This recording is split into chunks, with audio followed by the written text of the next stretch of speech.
You just tossed a little earthworm into the river. And were immediately surrounded by 8,000 heavily armed officers. Leading them was your newlywed wife, the one you just gotten the marriage certificate with 2.5 days ago. Seeing the dark expression on your police officer wife's face, your lips couldn't help but twitch. Wife, what brings you here? Lu Yan's face was stern as she spoke with unquestionable authority. Jiang Fan, I don't care how idle you usually are. But this is a crime scene investigation. You must leave immediately, or I'll arrest you for obstructing official duties. Hearing this, you excitedly grab Lu Yan's hand. Honey, this fishing spot is really important to me. I'll just cast once. If you agree to this request, I'll do whatever you want tonight. You're on the verge of tears. Just now, you received a system task, cast and reel 3 times at the designated spot within 20 minutes to receive a random reward. If you fail, you'll lose 10 centimeters in length. Lu Yan frowns at you. Are you done? If you're done, leave now. Stop making a scene here. Lu Yan wishes she could kick you straight into the river. My husband is handsome and a great cook, but he's always acting silly, like there's something wrong with him. You gritted your teeth, determined to fight for your future happiness.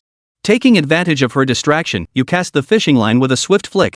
With a plop, the hook landed perfectly in the water. The scene fell silent instantly, and everyone turned to look at you in disbelief. Dude, are you seriously daring to cast your fishing rod right in front of the cops? Are you out of your mind? Lu Yan froze for a second before roaring in anger. Jiang Fan, you bastard. You were just about to open your mouth to explain when suddenly you felt a tight grip around your neck. Before you knew it, Lu Yan had you in a wrestling hold, slamming you face first into the ground. She pinned you down with one knee on your back, pressing your head against the pavement with one hand while pulling out handcuffs with the other. Jiang Fan, I'm arresting you for obstruction of justice. You have the right to remain silent, but anything you say from now on can and will be used against you in court. You looked bewildered. Wait, honey, are you serious? Lu Yan grew even angrier. Who's your honey? Show some respect. Oh no, her stubborn temper was flaring up again. Seeing this, Sun Jia and a few other teammates quickly stepped in to intervene. Captain Li, is this really necessary? Brother-in-law didn't do anything that bad. Let him go, there are reporters live streaming over there. At that moment, Luo Jun walked over from a distance. What's going on? Seeing the leader approach, Sun Jia explained the situation, emphasizing your identity. After hearing it, Luo Jun laughed. Lu Yan, this is your mistake.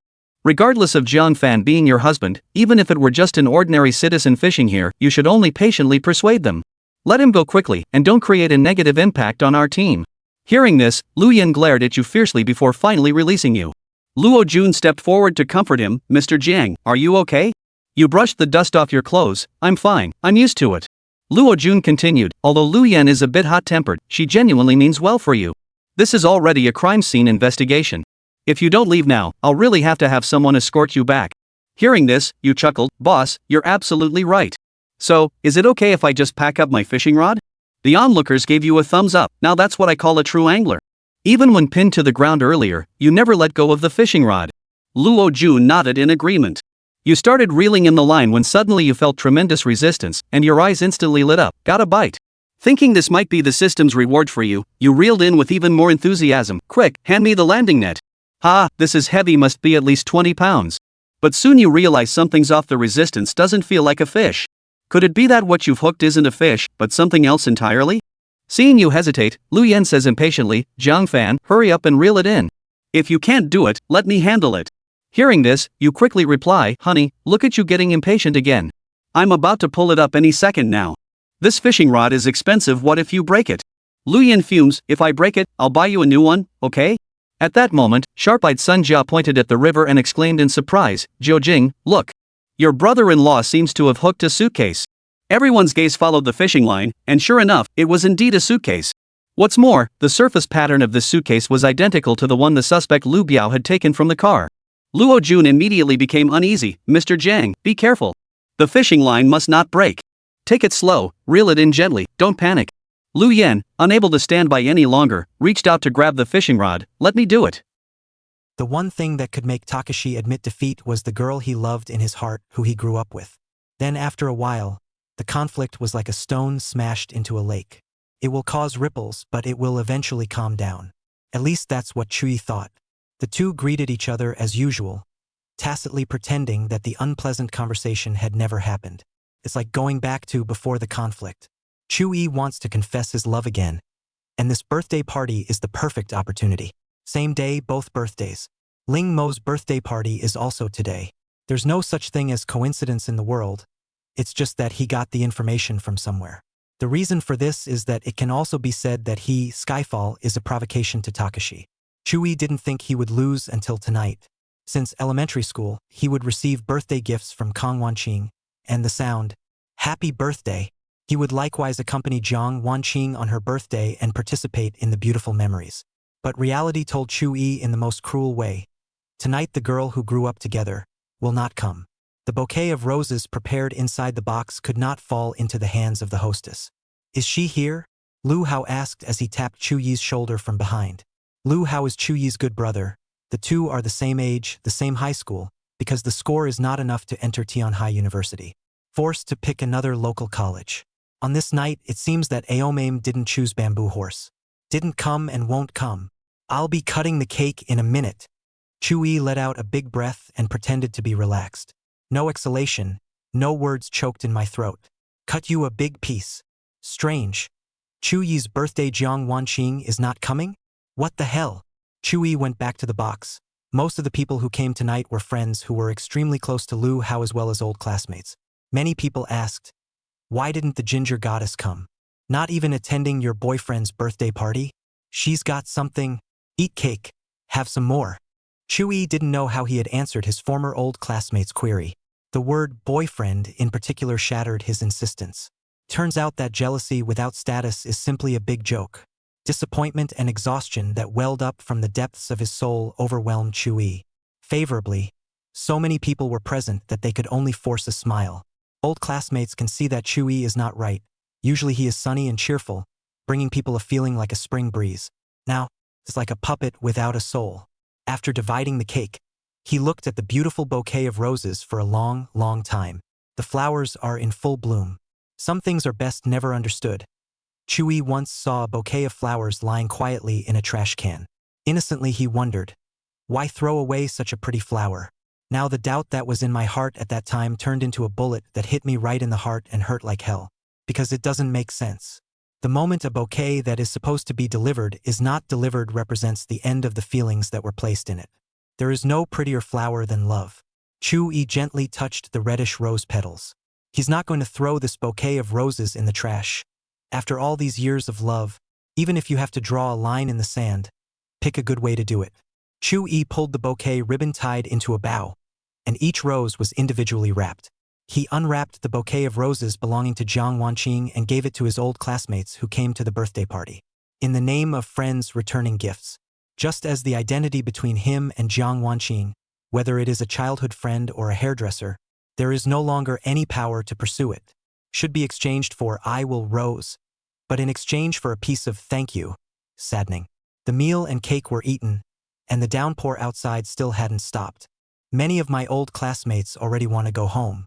Chui then gave them a taxi and sent them away one by one. The last to go was Lu Hao. "The car is here. Get in." Chui pulled open the car door. "I have something to ask you. Ride in a car with me." Lu Hao got into the back row. Chui, however, did not answer and helped him close the car door. The song was over, but he sat in silence on the doorstep. All that remained of the rose bouquet in the box was a wrapped shell and nothing more. Chui also didn't bother messaging Jiang Wanqing and calling her to ask why she didn't come. Because he's tired, very tired. After sitting on the steps for a long time, he turned toward the pouring rain. Something that had been burning for years was doused. Chapter 2: Expired Gifts. Chui walked a long, long way to find home. Mechanically, he cleaned up and ducked into dreamland. There were no dreams of Kang Wanqing tonight as usual. That long walk had exhausted him. "Yoshi, wake up! Wake up!" Chui slowly opened his eyes and returned to the sad reality. The great sense of falling out caused him to be stunned for a moment. Mothers don't usually come into their rooms to wake themselves up on the weekends. Just because she's here, it means something. Wanda came to you early in the morning. How much longer do you have to sleep? Get up. Hearing about Jiang Wanqing from his mother's mouth, Chuyi's feeling was not as happy as usual. Like flowers passing with the wind, there is only disappointment and sighs. Lu Wei hated it when she saw her slow son. The future daughter-in-law has come to the house and is dragging her feet. He was immediately ordered to move sharply. Willow Wei even folded the covers before he left, breaking his back for not getting out of bed. When Chui finished washing up from the bathroom and came out, there was an additional dignified and elegant figure in the room. dressed in a long white dress. She was beautiful to the extreme, as if she were a fairy who had fallen into the mortal world. Cold, noble, and unearthly, that stunningly beautiful face was a sight to behold. This is Chu Yi's childhood sweetheart that he has loved for many years, Jiang Wanqing. She was looking at the picture that lay on the bed. In the photo, both are wearing school uniforms and are photographed next to each other. The authorities are in the dark. The onlookers are in the dark. It took her a closer look to realize that Chu Yi hadn't looked at the camera when the picture was first taken. Instead, he looked at her, and the tenderness contained in his gaze was clearly felt through the photo and the frame. A large, bony hand broke into her line of sight and took the picture away. Something wrong. Chu Yi took the photo to his computer desk and held it upside down, unwilling to let Jiang Wanqing see the way he once loved her. Then pressed the main unit on-off key. He didn't know why he had turned it on, just as a way to find something to do. After a while, a cold and pleasant voice came from behind. "I'm sorry. I got caught up in things last night and didn't make it to your birthday party. It's a birthday present." Jiang Wanqing approached and placed a very beautifully packaged box next to the mouse. Chu Yi was within reach, but as he looked at the gift, he remembered last night's bouquet of roses. Are those flowers that were brought home by the old students less delicate and becoming faded? Unwrap it. Does it fit? In the face of urging, Chu Yi's hand was still holding the mouse and did not move. It's not necessary. Birthday presents are only meaningful if you receive them on your birthday. Take it back. Hearing these words, Jiang Wanqing's eyes dimmed. It's only right that you're mad at me. Chu Yi, I can make up for it. Anything you want. Chu Yi interrupted her and turned around. I'm not angry, and I don't need compensation. With his 4 eyes facing each other, Chu Yi looked straight into Jiang Wanqing's beautiful bright eyes. He was no longer fluttering or dodging, though the aftermath of the sudden rain still lingered within him. But one must always move on. Chu Yi didn't lie, he wasn't angry, but disappointed. Anger is like a rough river, and disappointment is a pool of stagnant water that won't flow anymore. Jiang Wanqing also looked at Chu Yi's eyes, which were deep and calm, without any signs of anger. It always felt like something was missing. I actually had a gift for you last night, but it expired when you didn't show up. Neither of us gave our gifts. You don't owe me, I don't owe you. Take it back. I'm not in the habit of taking back gifts. Jiang Wanqing's eyebrows were lowered. Her heart was hard somehow. She got her first rejection at Chu Yi, and it won't be the last. Whatever. Chu Yi stopped making a sound and did not open the gift, letting it sit on the table as the room fell into silence. After a long time, Jiang Wanqing said, On Thursday, you said you wanted me to hang out with you today. The weather looks good. The keyboarding stopped and that perfect plan came to mind. In Chu Yi's scenario, the confession was successful at his own birthday party last night. Start your first date as boyfriend and girlfriend today. A new dessert store has opened on the north side of town, and it's getting good reviews. Jiang Wanqing likes desserts. Going to the painting exhibition in the afternoon, Jiang Wanqing, being an art student, was bound to be interested. The silly Chu Yi also thought about the 2 holding hands and walking along the gallery of the dazzling painting exhibition. He would tell Kang Wanqing, You are my Mona Lisa. But the plan ended before it could even begin. Neither the rose bouquet nor Chu Yi waited for Jiang Wanqing last night. All there was a pouring rainy night. Chu Yi continued tapping on his keyboard.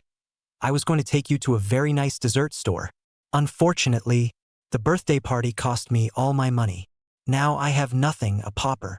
Looks like I can't buy you dessert some other time. Some other day. When is the other day? Tomorrow? The day after tomorrow? Or the day after tomorrow? Not sure. Maybe forever. It's okay. I have money. Chu Yi was silent. This was not a matter of money or not at all. The one who loved you has been abandoned by you and died in the rainy night. Kang Wanqing, in what capacity do you want me to buy you dessert? Friend? That would be too harsh on me. Xiao Yi, you child. Why don't you tell mom if you don't have money? It's been turned around. Take Wander out to play. Your dad and I are going to make a trip to your grandpa's house. So remember to fix lunch out there too. Willoway apparently didn't go far, worrying about her son's life. Vaguely focused on the conversation in the room. Sounds like these 2 kids have a beef. But she wasn't worried. Her son had grown up with Xiaowan and any arguments were minor. So she sponsored ample funds and wanted them to have a good day and a sweet date. All problems are solved. It was the same way when his dad coaxed himself. Don't stay home all day. Get out more. Willoway was in a hurrying stance. Mom, I haven't had breakfast yet. Go eat outside. It's not as good out there as you make it. Don't be so slick. You're not allowed to come back until afternoon. So keep Xiaowan company. Chui was swept away. It's raining and the sky is clear and cloudless. The air is very fresh and refreshing. These things, however, are a constant reminder of that rainy night when someone couldn't wait for anyone. Aren't you hungry? Then go eat breakfast first. Jiang Wanqing suggested. The hem of her long white dress slightly moved by the wind. It's beautiful. The two of them walked down the rain-washed streets, turning lightly into an old but clean noodle shop. The owner's wife, who was older, was happy to see the two of them. You two kids. It's been a long time since you've been in Dame's store. In the past, Chui often brought Jiang Wanqing to play in the streets and alleys, and the adults on the street loved them. The little girl is pretty and cute, and the little boy is polite and handsome. Trouble a bowl of spinach and egg noodles, what would you like? Jiang Wanqing inquired. Didn't you say that the minced meat and shiitake mushroom noodles here are your favorite? Chui said softly. You'll get tired of eating it all the time. That's right too. Please bring me a bowl of beef noodles. Okay. Hold on a second, huh? The noodle shop matron took extra care of them, and in a short while, 2 steaming bowls of noodles were brought up. The portions of eggs and beef were so large that you could tell it was a loss. If we could turn back time, we would realize that the 2 men sitting here. Gradually it overlapped with the little boy and girl who came to eat the noodles back then. The picture is exceptionally harmonious, together with the blue, cloudless sky. It was as if they were back in those good old days. Even the elder lady who had finished cooking noodles for the guests was sitting in a corner watching Chui and Jiang Wanqing.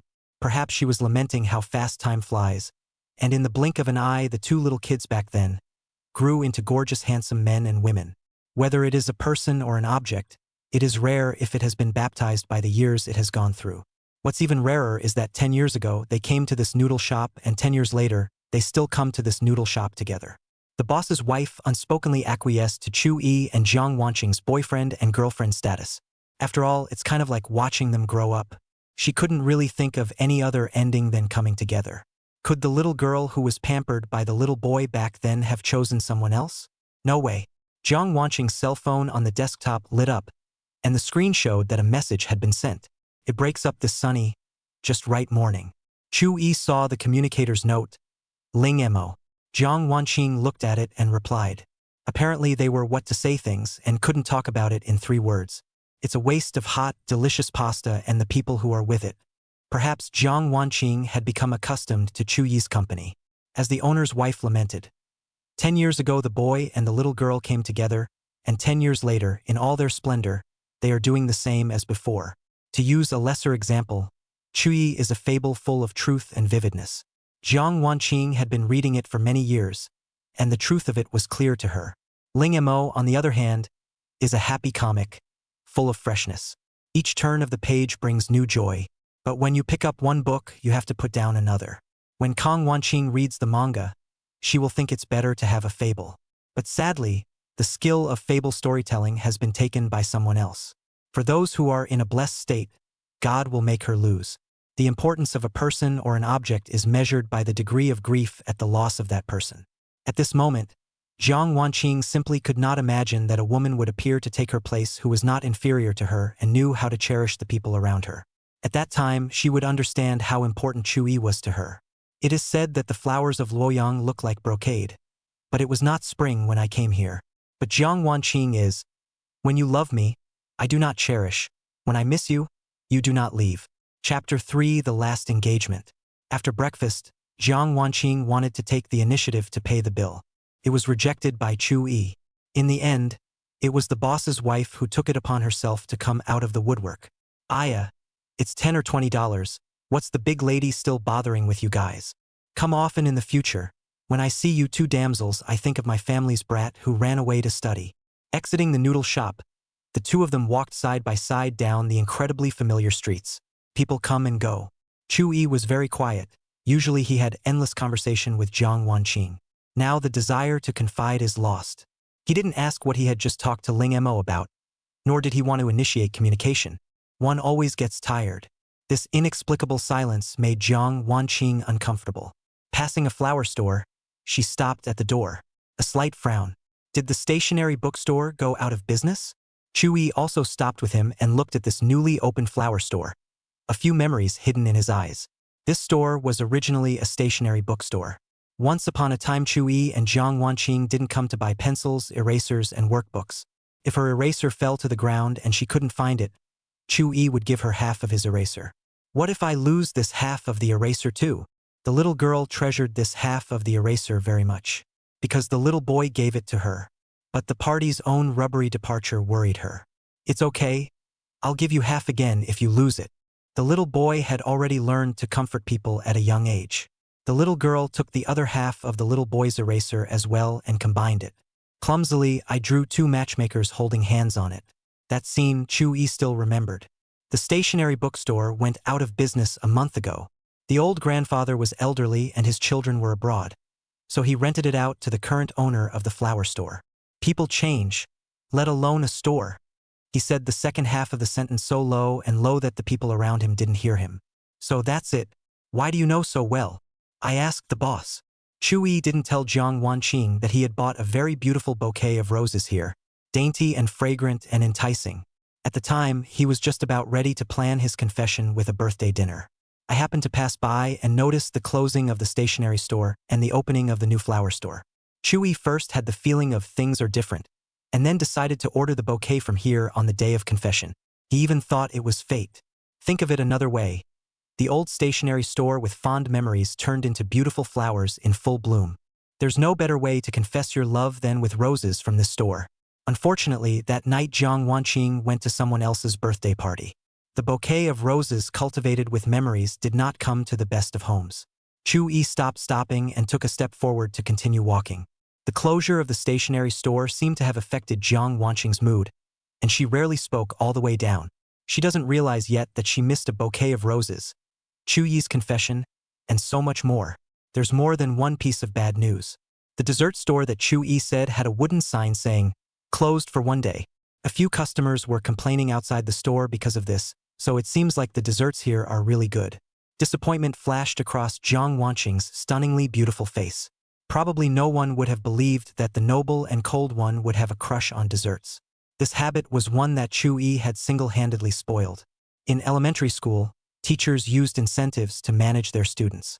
You listen attentively in class, sit obediently, and actively raise your hand to answer questions. At the last class of the weekend, your teacher will reward you with little red flowers and fruit candies to take home. However, places are limited. The only way to get a reward is to earn it by performing even better. I have to say, this trick is really killing the little kids. Anyone who wants to be praised and rewarded by the teacher in front of the class is a great honor for the student. After all, that's what parents say. Other people's kids. The pretty, cute little girl could only bow her head in envy when she saw people eating candy. A little girl her age carries a natural shyness, despite being obedient and getting good grades. But raising her hand in class to answer questions is still difficult for her. So sweet fruity candies are not for her. The little boy sitting on the sidelines isn't really that brave. But he saw the envy of others in the little girl's eyes and has been brave ever since. Little white hands flew up in the air and answered the teacher's questions as quickly as they were asked. So much so that the teacher said, "Shao Yi, leave some opportunities for other students." At the end of the week, his teacher gave him little red flowers and fruit candies that little girls like.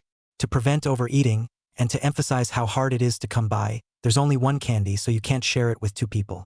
On the way home, little Chewy put the red flower on the little girl's and put fruity candies with rainbow-colored icing in her hand. The little girl smiles brightly as she finally eats the candy she's been longing for. Chewy thought it was even more beautiful than the evening glow of the flaming clouds halfway across the sky. After that point, the little girl had candy almost every weekend until the 6th grade when the school did away with this type of incentive-based education. Because the kids have grown up. Does the little girl like the yummy candy, or does she like the little boy who gives her the candy? It has become indistinguishable under the passage of years. Jiang Wanqing thus developed a habit of liking desserts. Especially the desserts that Chewy bought for her had the magic power to kill her sorrows. "Chewy, do you have class tomorrow?" "Yes, but you can do it yourself. I've given you the location." He gazed at the closed store door for a long time and said softly, "Go." If it were the Chewy of the day before yesterday, he would definitely take Jiang Wanqing to another dessert store that she loved. Erase the loss inside her. But while the dessert stores have a choice, the people don't. At this point, Chu Yi had fulfilled his last promise to Jiang Wanqing.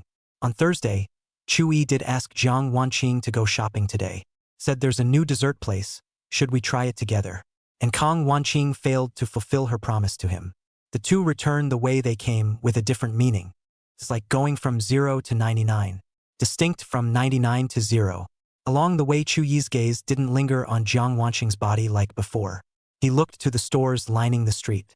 Discover the old stores that you remember either refurbished or closed down and dished out. Few remain. Turns out that everything changes quietly, and when you realize it violently, you can't go back. This is true of things as well as people. Jiang Wanqing's house was diagonally across from Chu Yi's house. Both sides of the street. I'm going home, he stopped and said to Jiang Wanqing. Jiang Wanqing was slightly stunned, then nodded. In the past, Chu Yi wouldn't have used such a formal farewell. Just bye-bye or see you tomorrow instead of, I'm going home. She watched Chu Yi go away, then took out her key and opened the door to her house. The figure just disappeared from sight. For some reason, Jiang Wanqing had the urge to go after them. But the two had only just separated, so what could they do if they went after them? After a few moments of standing around, she too turned away, sorrow on her brow. The love that she had taken for granted gradually dissipated, and she subconsciously felt uneasy. By the time she knew how to appreciate it, it was too late. Chapter 4 Ling Mo. Returning home, Chu Yi did not see his parents, thinking that they had already gone to his grandmother's house. Even the trivial sound of keys being put down was heard so clearly in the empty room. Sitting at his computer desk, the exhaustion in his heart made him, the king of roles, unable to lift half a finger. Tired. Just get some sleep. Chu Yi murmured to himself and threw himself on the bed. Like a poor, lonely beast licking its wounds alone. It doesn't matter. A resourceful animal doesn't step into the same trap twice. And a wound always heals someday. Jiang Wanqing also returned home. Xiao Suyun was slightly surprised to see her daughter return early. Didn't Xiao Chu ask you to go out shopping? You're back so soon. Aha! Kang Wanqing vaguely responded to her mom's question and headed upstairs. Father Jiang, who was drinking tea on the sofa, put down his cup and exchanged glances with his wife. Years as a couple, taciturn. They vaguely knew that their daughter was in trouble with Chu Yi. All of 6 months later, the situation seems to be getting more and more dire. That's weird. What's going on? Jiang Haiming and Xiao Suyun didn't want to interfere, but now they had to find an opportunity to ask properly. Giving young people experienced guidance in their relationships is also part of parental responsibility. Jiang Wanqing went back to her room and took out the photo album to look for it in detail. Finally, I found the photo that Chu Yi had placed at the head of his bed.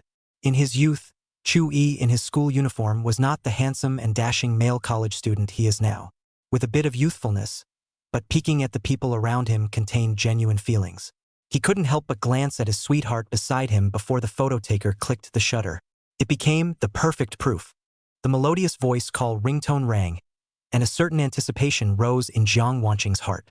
The caller was a close female student in the class. Expectation becomes loss. Kang Wanqing majored in fine arts. Chu Yi couldn't follow suit and had no talent in painting. If you want to talk about something he was truly gifted at, it was learning how to pamper someone at a very young age. Because of the different majors, Jiang Wanqing had a circle of people that did not overlap with Chu Yi. The caller's female classmates met to go to a painting show in the afternoon, and she agreed. Sort of a change of mood. Unbeknownst to her, this exhibition will be something she will never forget. Chu Yi didn't get up drowsily until the afternoon, when Lu Hao asked him to go play ball. Don't want to go. I can't if I don't go. I'm at your door. Immediately afterward, there was a burst of doorbells. Chu Yi was really convinced and opened the door to see his best buddy in a jersey. Get changed. He was helplessly dragged out by Lu Hao. You want a pretty girl or not? Bro, I went to teacher's college. I'll get you a lot of girls' contact info if you give me the word. Lu Hao wrapped his arm around Lu Chui's shoulders. You know, I don't know anything about it. I just don't think it's the same thing when I see my best buddy still single to this day. Lu Hao pretended to be stupid. In fact, that night Chu Yi sent him to the car after rest assured, secretly returned back. And then you see, his good brother drenched in a downpour, as wretched as a dog nobody wants. When Chu-yi and Jiang Wanqing had conflicts before, he also asked Lu Hao out for a drink. A lot of things leak out when you're drunk, like Ling Mo and stuff, so Lu Hao could make a rough guess. No need. All right. The brothers came to their usual spot, the ballroom sparse with people shooting and dribbling. So many familiar faces. Just wait for someone to say, "Playing ball? Team up." Lu Hao called out, drew lots and groups, and the two teams were formed. Not fair. How are we going to fight with you and Chu-yi on the same team? You drew your own sign, so blame me? Lu Hao said indebtedly. The game started with Chu-yi carrying the ball across the field like a gust of wind and attacking fiercely. Clunk on intensity. It directly drove the intensity of the game, and everyone moved for real. Lu Hao smiled as he looked at his good brother who was sweaty but not tired. Some things just need to be vented. The crowd was exhausted after a game. Chu-yi took out money and bought a dozen mineral water as a favor. Everyone is welcome to pick it up and tons and tons and tons. Chu-yi, something's on your mind. Playing so hard. Also cover my cap.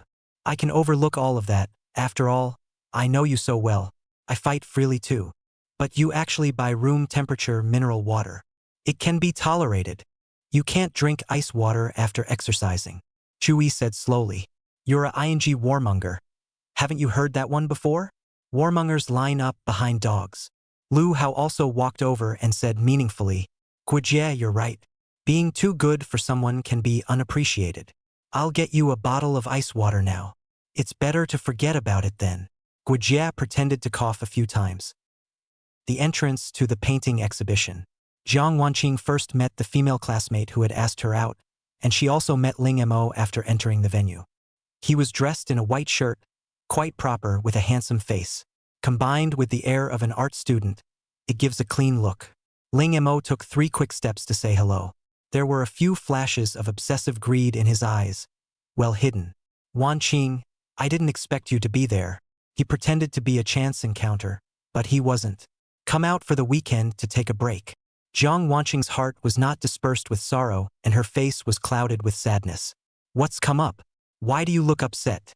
Jiang Wanqing shook her head and did not speak.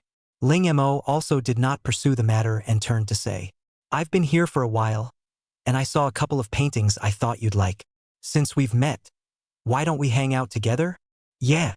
Before Jiang Wanqing could say anything, the girl who had asked her out answered, "Come on, those paintings are over here." The girl purposely took a few steps behind, turning it into a situation where the two were walking side by side. He began to look for a topic of conversation. "Wanqing, I love the birthday gift you gave me. Ling Mo knows how to provide emotional value. People give you gifts and your compliments are the best way to return them. Well, it's good if you like it." Jiang Wanqing said a bit absent-mindedly. In the middle of the conversation, the two had come to an oil painting. The setting sun slanted over a few quietly blooming flowers in a vase on the windowsill. The clever composition and blending of colors make for an incredibly beautiful image. It's a little more vibrant and romantic than the reality of the scene. Gives a colorful wow factor. The person who organized this exhibition was a very famous painter. Tianhai City is his hometown, so it's free and open to the public. Observing good work can be inspiring and enlightening. Congeniality still learns. Ling Mo had done his homework on this painting exhibition and spoke eloquently when he exchanged ideas with Jiang Wanqing. Jiang Wanqing's slightly furrowed brows gradually relaxed. Totally immersed in the world of fine art, the two bounced around from painting to painting, exchanging the inspiration they received from each other. There were quite a few people gathered in front of a painting, which caught Jiang Wanyu's attention. Chapter 5: Strangers. Ling Mo had long known that there was an unusual painting over there, but he just didn't want Jiang Wanqing to see it, but couldn't think of any excuse to block it. Jiang Wanqing approached and saw his true face. In a gallery full of oil paintings, there was actually a sketch hanging. It seems out of place. A painting is divided into 2 images. The top half shows the little boy and girl standing face to face in a sea of flowers moving slightly with the wind. The little boy picked one of the countless flowers and gave it to the little girl. It is quite like taking only 1 scoop of the 3,000 weak waters. In the second half, the little boy has grown into an adult, and the sea of flowers remains. But there was no longer that little girl across from him. A simple white space can touch the heart. The scribbled images are like memories blurred by time. This painting is so much worse on a technical level compared to the oil paintings across the board. but it tells a story silently to those who see him. Regret and sadness haunted the audience. Jiang Wanqing looked on silently, and Ling Mo, who was standing next to him, knew that she was thinking about that bastard when he saw her showing such a look. Alas, this painting show operation was a huge blunder. After a long time, he said tentatively, Wanqing, there are still a few paintings over there that I haven't seen. It's not worth it to give up the whole forest for a single tree. Aha! Ling Mo was overjoyed to hear her answer, ready to get back into the rhythm of the conversation we just had. But Jiang Wanqing couldn't muster much interest after seeing that sketch. After looking at 2 oil paintings in a row, he said he was leaving. Ling Mo also walked out of the painting exhibition venue with her. Wanqing, it's only 3 o'clock. Why don't we go back to the school's drawing room to cash in on Fang's inspiration? Otherwise, it'll run away over time. Chu Yi had just woken up from his nap, and he didn't even have time to make up for the missed noon meal before he was dragged out by Lu Hao. After a good fight, the stomach rumbled with hunger. Let's go. Brother treats you to dinner. I found a nice barbecue place on a date with my girlfriend the other day. Maybe there's a line to get there now. You invited me to dinner? Chu Yi's tone carried confirmation. Ever since Lu Hao got into a girlfriend, there hasn't been much left over. I have to say, relationships are really expensive. Couples date all day, not counting breakfast. Lunch, dinner, movie, book a better hotel. Gifts. A run towards 700 or 800, and that's a conservative estimate. Your girlfriend loves you as a person, but creating surprises and touching her can't be done without money. This can be seen from the fact that Lu Hao has a lot of living expenses but still has empty pockets. He even borrowed money from Chui. What does your expression mean? Isn't it normal for a brother for me to invite you to dinner? It's normal until college. Ahem, that. I'm not a big fan of color, so I'll let you kill my wallet today. Is that okay? Still, it's better to slaughter less. My girlfriend recently gave me a pair of shoes and I had to. Lu Hao, who had the hindsight, shut up immediately. It's over. Good intentions. I was going to take my brother out for a nice dinner to lighten the mood. I didn't realize that my stupid mouth was talking out of turn and saying something showy. It's not like stabbing a brother in the heart. Actually, I don't blame Lu Hao. People are like this during the hot love period, talking sweetly. For a while, he didn't know what to say to comfort Chu Yi. Brothers have no problem drinking with you. To be melodramatic is a bit difficult. Chu Yi was also silent. His deep eyes flashed with gloom. Sigh. At least, the brother is doing well, right? He consoled himself better than nothing. It's not easy for you to treat me to a meal, so I'm sure I'll have to rip you off hard and make you bleed. When Lu Hao saw Chu Yi's forced smile, he said helplessly, Slaughter it? Slaughter it. Not enough money for brothers to sell their kidneys. I'm sorry, girlfriend. Your gift will probably have to be bought next month. Actually, Chu Yi was planning to pay for that meal himself later. Lu Hao suddenly narrowed his eyes and stared ahead. It seemed like an incredible scene to see. Of the people walking side by side in front, the cold and clear woman in a long white dress, both in terms of her face and her temperament, is also out there that it's hard to mistake it. Isn't she the plum that the good brothers were waiting for last night? How did the 2 youngest get into this situation? Jiang Wanqing was actually out with other men on the weekend, looking quite talkative from afar. He's Ling Mo? Kong Wanqing is having trouble with her best buddy just for him? He recognized it himself. Chu Yi must have seen it too. Lu Hao suddenly understood a detail. When I got to college, I got my brothers to go play ball and drive around on the weekends, and they were all free. In retrospect, it's almost scary. That's not how the childhood sweethearts were in high school. No wonder. Turns out it is. Lu Hao guessed correctly that the 2 had gotten much rustier because of Ling Mo. He turned his head to his brother. Chu Yi's face did not have a single expression, and his gaze was as deep as an ancient well. Jiang Wanqing also recognized Chu Yi in the distance, and a flash of panic surged in her heart. Subconsciously, he pulled a small distance away from Ling Mo, stopped and percolated the name that had been shouted 1,000 times. It was so hard to speak in this situation. The truth caught her off guard. What happened next was not even guessed by Lu Hao. Chu Yi straightly brushed past Jiang Wanqing without stopping. Good as a stranger.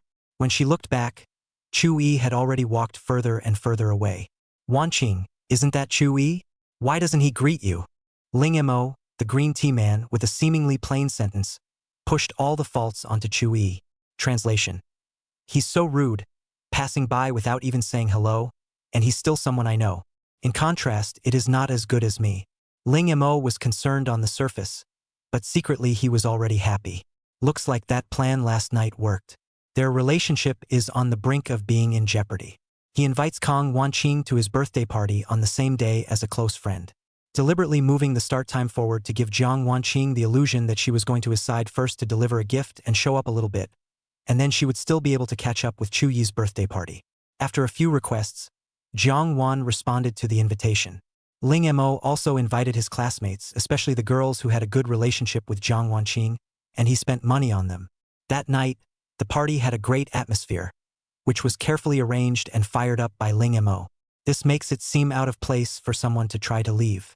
Jiang Wanqing finished delivering the gifts, sat for a while, said she had something else to do, and left first. The students stayed, saying something about everyone being there and staying a little longer. Ling Mo's cake hasn't even been cut yet. You should at least finish the cake before you leave when you come to a birthday party. Shouldn't you? Under everyone's retention, Jiang Wanqing was in a dilemma and finally agreed to eat the cake before leaving. Chapter 6: Those you don't cherish, others will. Ling Mo is dying of laughter. Chewy, this is not my fault. I guess it's the legendary favored one is emboldened. He had seen Jiang Wanqing's hesitation just now. A person tends to count the gains and losses when presented with a choice. Think about the consequences of having chosen to make a choice. Apparently, Jiang Wanqing felt that he wouldn't be angry if he went to Chu Yi's birthday party slightly late. This was the bottom line that Jiang Wanqing had left behind, perhaps not realized by herself, but engraved in her subconscious. Unsolicited love, it's so cheap. Ling Mo admitted that it was a bit inhumane for him to lay a trap, but flies don't bite seamless eggs. She, Jiang Wanqing, is just very chatty with herself. To put it nicely, they have common topics and common interests. To put it bluntly, Chu Yi couldn't give her this freshness. When the two of them used to talk about painting and drawing in the studio, didn't Jiang Wanqing also immerse herself in it? Time passes in the blink of an eye. Besides, if she really cared about Chu Yi and didn't care about herself, she wouldn't be able to invite her even if she knelt down. Ling Mo feels that what childhood sweethearts and what two little ones are all wrinkled old calendars. Not as much as the scrap paper thrown in the trash in the studio. The question is, people always don't know what's good for them when they're loved. Love that is too active is not cherished. It's like air. Is it precious? Valuable, but it's natural for you to even breathe it, because it's taken for granted. It's not until you're in a position of suffocation one day that you realize how blessed you are to be able to breathe. Every time he saw Chu Yi suffer, Ling Mo got a kick out of it. Isn't it worth celebrating to have someone more handsome than yourself defeated? And the reason Ling Mo's last girlfriend broke up with him was 4 words: tired and faded. As he spoke, a vicious plan appeared in the green tea man's mind. Some schemes are old and work just fine. I'm not going to the drawing room, Ling Mo. You go back to school first. All the inspiration from the exhibition was extinguished by this brush with the shoulder. The only thing left in Jiang Wanqing's mind was the scribbled sketch. In fact, she didn't need any inspiration anymore. The fact that she and Chu Yi rubbed shoulders like strangers was the perfect sequel to that sketch. Wanqing, you look like you're in a bad mood. I'll see you off. Chu Yi and Jiang Wanqing's homes were close to Tianhai University and did not live on campus. No need. That's fine. You be safe on the road. Ling Mo was worried that pestering her would cause Jiang Wanqing to resent her. Although he wanted to know where Jiang Wanqing's home was, he still resisted putting in a long line to catch a big fish. This exhibition allows photos. I took a lot of pictures. I'll go back tonight and send them to you. This was his usual tactic, using painting as a reason to approach Jiang Wanqing for a chat. Bye. Aha. After Ling Mo left, Jiang Wanqing looked back and the crowd rolled by, and she could no longer see the man's figure. She returned to the familiar street and stood in front of Chu Yi's house to ring the doorbell. Thinking that Chu Yi went in the direction of Commercial Street, it was impossible for him to return home faster than her, which meant that no one would open the door for her in an empty house. Lu Hao over here was also silent. He didn't know what to say. Even the grill walked by without yelling. Last night Jiang Wanqing didn't come to your birthday party. You said she had something to do. What's going on? After a few seconds, Chu Yi spoke out. She went to a birthday party. Only, it wasn't mine. Not Chu Yi? Whose is that? That Ling Mo? Even Lu Hao was silent when he thought of this. How Chu Yi favored Jiang Wanqing, These old classmates of theirs could all see it in their eyes. In high school, Lu Hao knew that there were several female classmates who were secretly in love with their good brothers, but they didn't dare to confess their love until graduation. Because anyone with eyes can see that Chu Yi's heart is in Jiang Wanqing.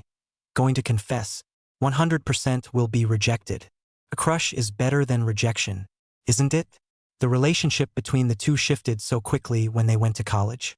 Lu Hao's ears echoed the words Guojie said in the dugout when he drank room temperature mineral water without knowing what to say. Warmer row behind the dog. He was suddenly angry, the kind of anger that could be inexhaustible. That. Originally, brothers are generally persuaded to make peace, but Lu Hao could not say this. It's not like your own best buddy is fit for anything crooked and ugly enough to be seen. Why should I let her trample on my heart? Lu Hao smiled contemptuously. Kang Wanqing, you just wait and regret it. The bamboo horse that has been with you for so many years don't want it. Go to Skyfall. Skyfall is plentiful.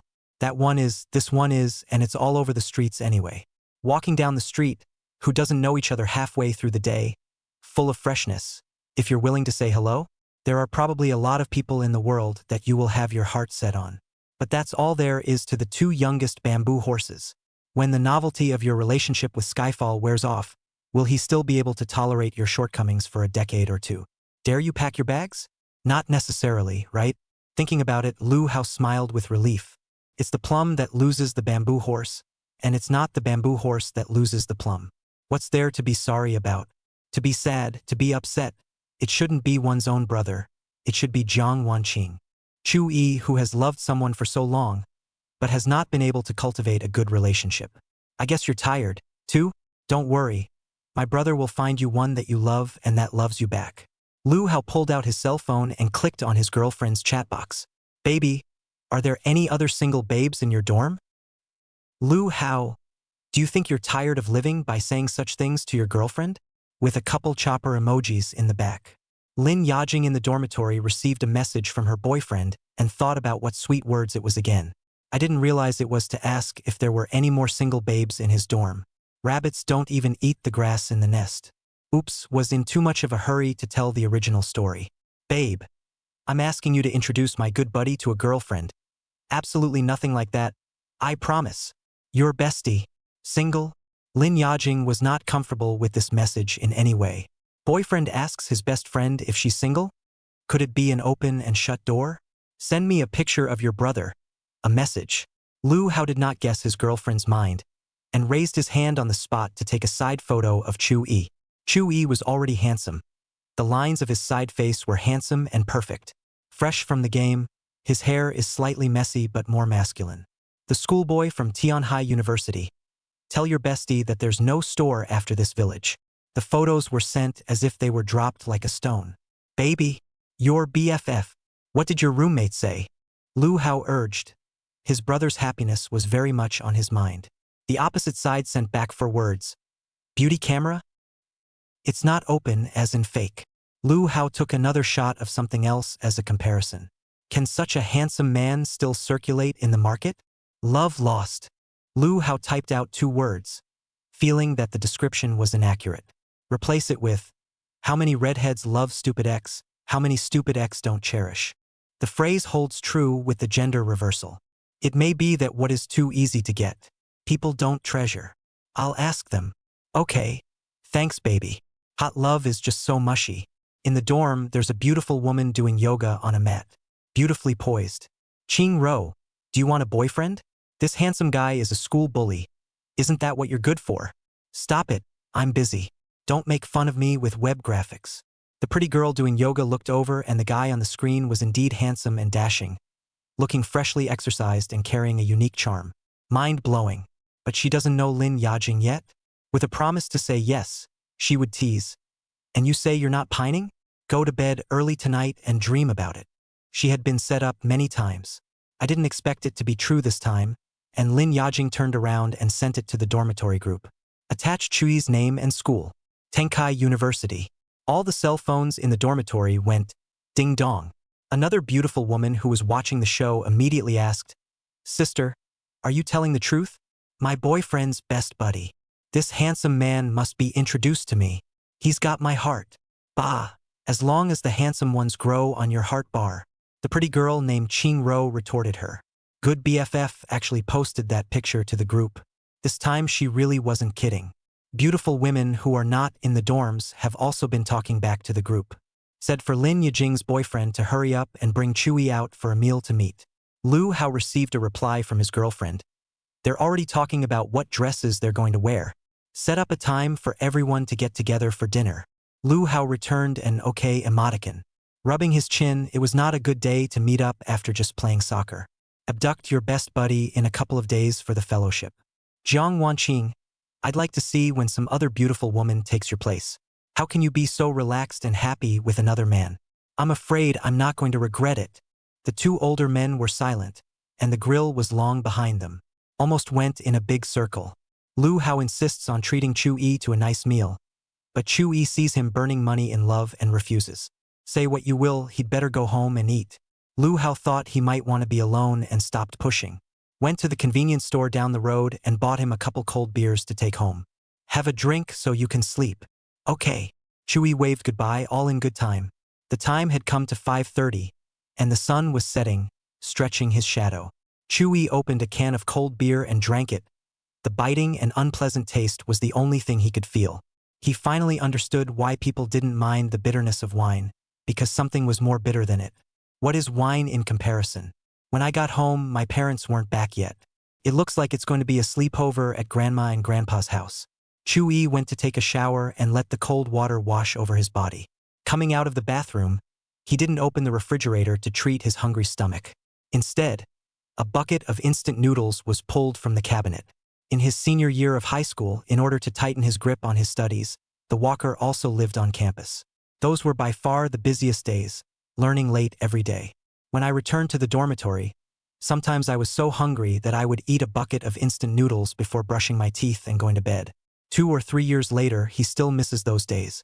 Once in a while, I would eat instant noodles and smell its aroma, and it was like going back to one of those very tiring and fulfilling nights. A light fragrance wafted through the air in the warm and tidy boudoir. The dignified and elegant Jiang Wanqing took her cell phone and tried to send a message to Chu Yi. Are you back? The typed words were deleted, as if anything said was pale and lackluster. Once upon a time, she would never have to think so much about sending a message to Chu Yi. Say what you have to say. It's surprising that you have to hesitate to deliberate now. Knock, knock, knock. Xiao Suyun knocked on the door. And then come in. Xiaoqing, I asked your Aunt Lu. She had something to do today to go back to her mother's house. And now it's just Xiao Yi who's home alone. You asked Yoshi to come over for dinner. Chapter 7. Afraid it's inconvenient for you. The boy hasn't come to our house for dinner in a long time. Obviously they used to drop by all the time in high school. The meal is already done. You should go quickly so that it doesn't get cold later. Xiao Suyun said to her daughter. I don't know if it was intentional or not, but Xiao Suyun didn't let Jiang Wanqing make phone calls, send messages or anything like that. Instead, she was told to go in person. Aha! Her mother's words were a timely rein for Jiang Wanqing. She was in need of one reason or another to see Chui.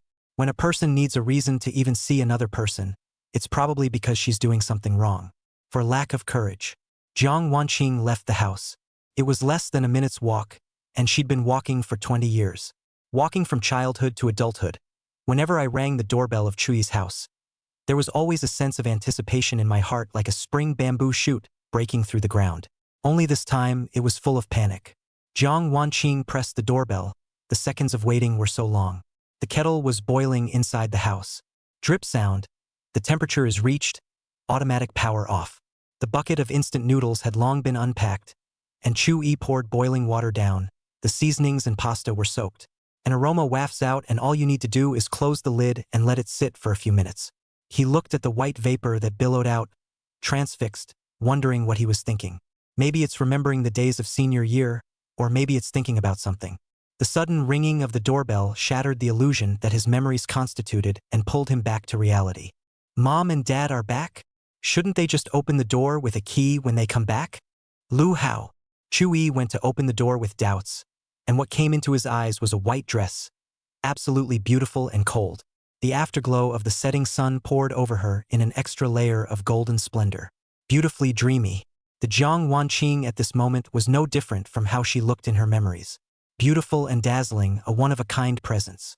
Chu Yi's heart, however, did not have the slightest bit of joy and became more and more bitter. Can be said that the world is in a state of flux. After the pouring rain that couldn't wait for the person in front of me to douse his love. Instead, he got to see Jiang Wanqing 3 times a day.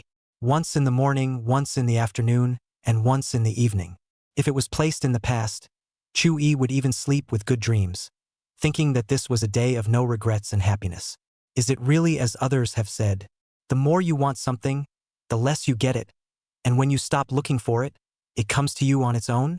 Went to college. Not infrequently, he waited quietly outside the art department studio. Waiting was the most torturous, but Chu Yi felt it was worth it the moment he saw Jiang Wanqing. You may think he's stupid, but love is blind. It's irrational, it's wanting to see each other. Because Jiang Wanqing was in the same class as Ling Mo during class time, she naturally had the opportunity to contact and communicate. Then class was over and he had to be the first to be at her side. Oath of sovereignty by action. At one time it was all about him going to her. Now the little boy is disheartened and instead doesn't have to wait hard to see the little girl. How ironic. It was as if all that Chu Yi had done before had been completely negated. Actually, it's been discredited long ago, hasn't it?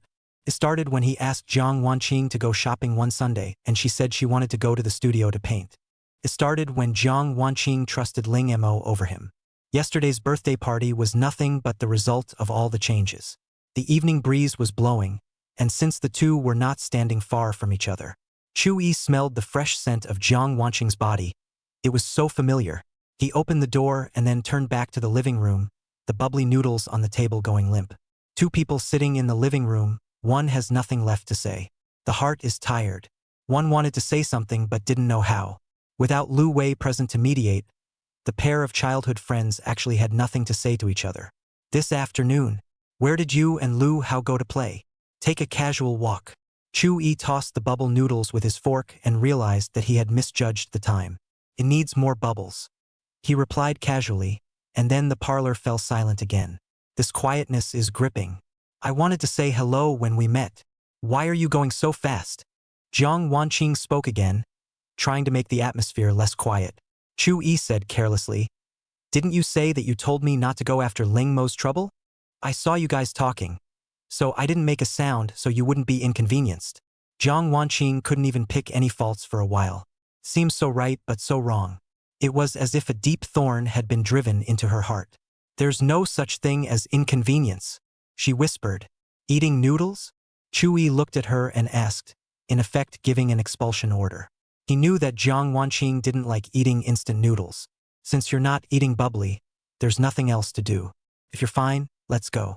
But Chu Yi had loved Jiang Wanqing for so long that she could no longer distinguish between Yi's good words and bad words. Just think of it as the usual sharing.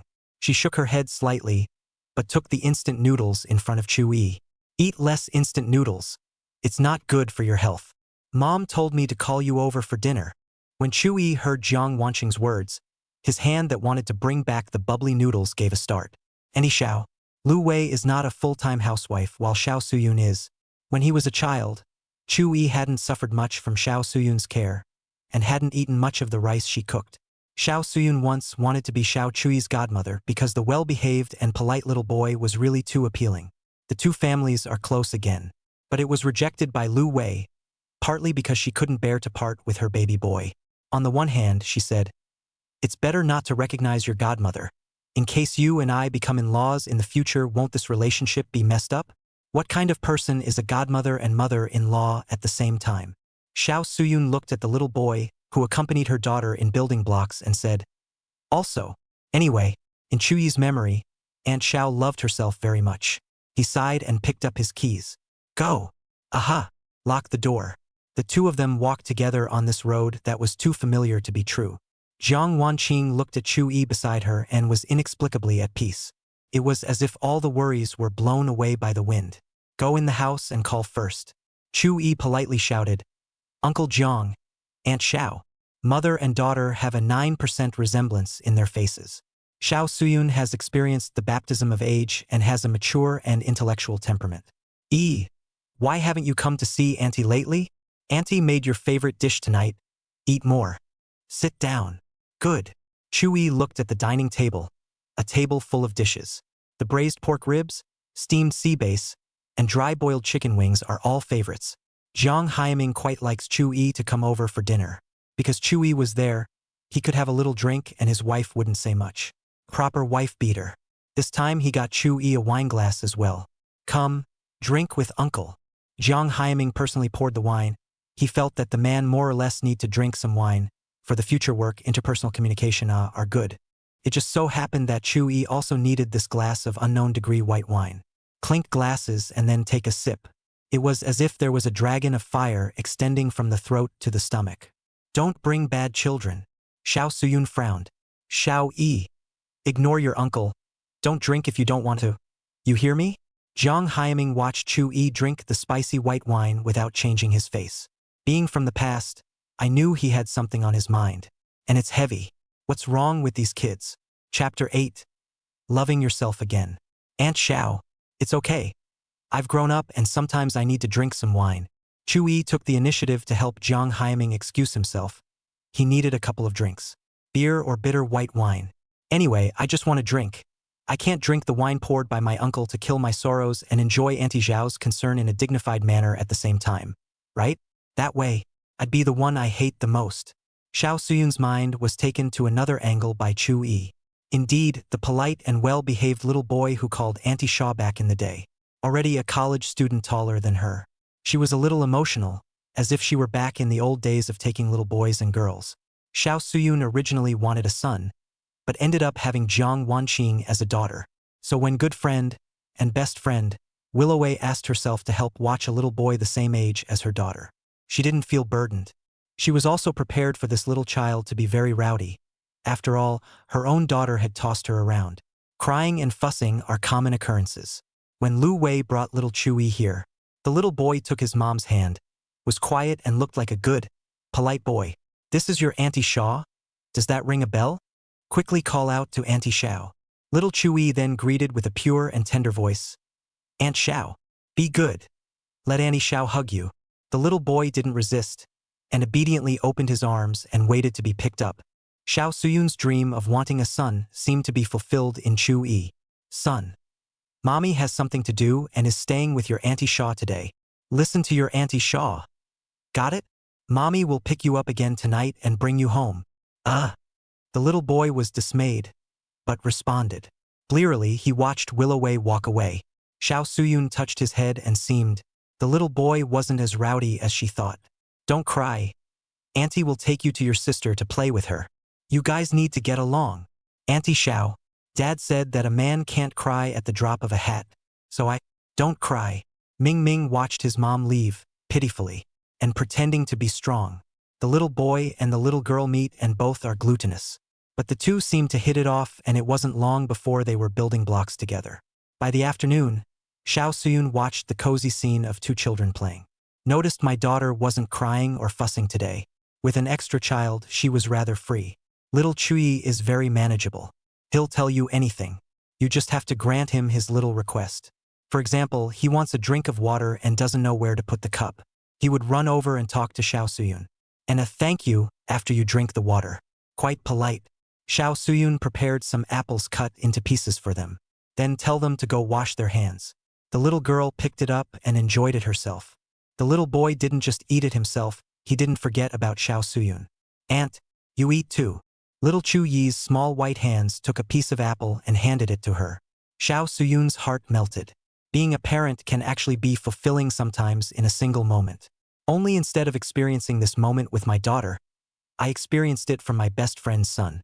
Xiao Suyun felt that helping her good girlfriend with her son was an incredibly right choice. Good, that's good. Time passed quickly, and in the evening the busy Lu Wei came to pick up his son and go home. The little girl asked the little boy, Are you coming back tomorrow? I have many more toys I can play with for you. The little girl was afraid that the little boy wouldn't come tomorrow, so she gave him a little bear doll straight away. Tomorrow you must come.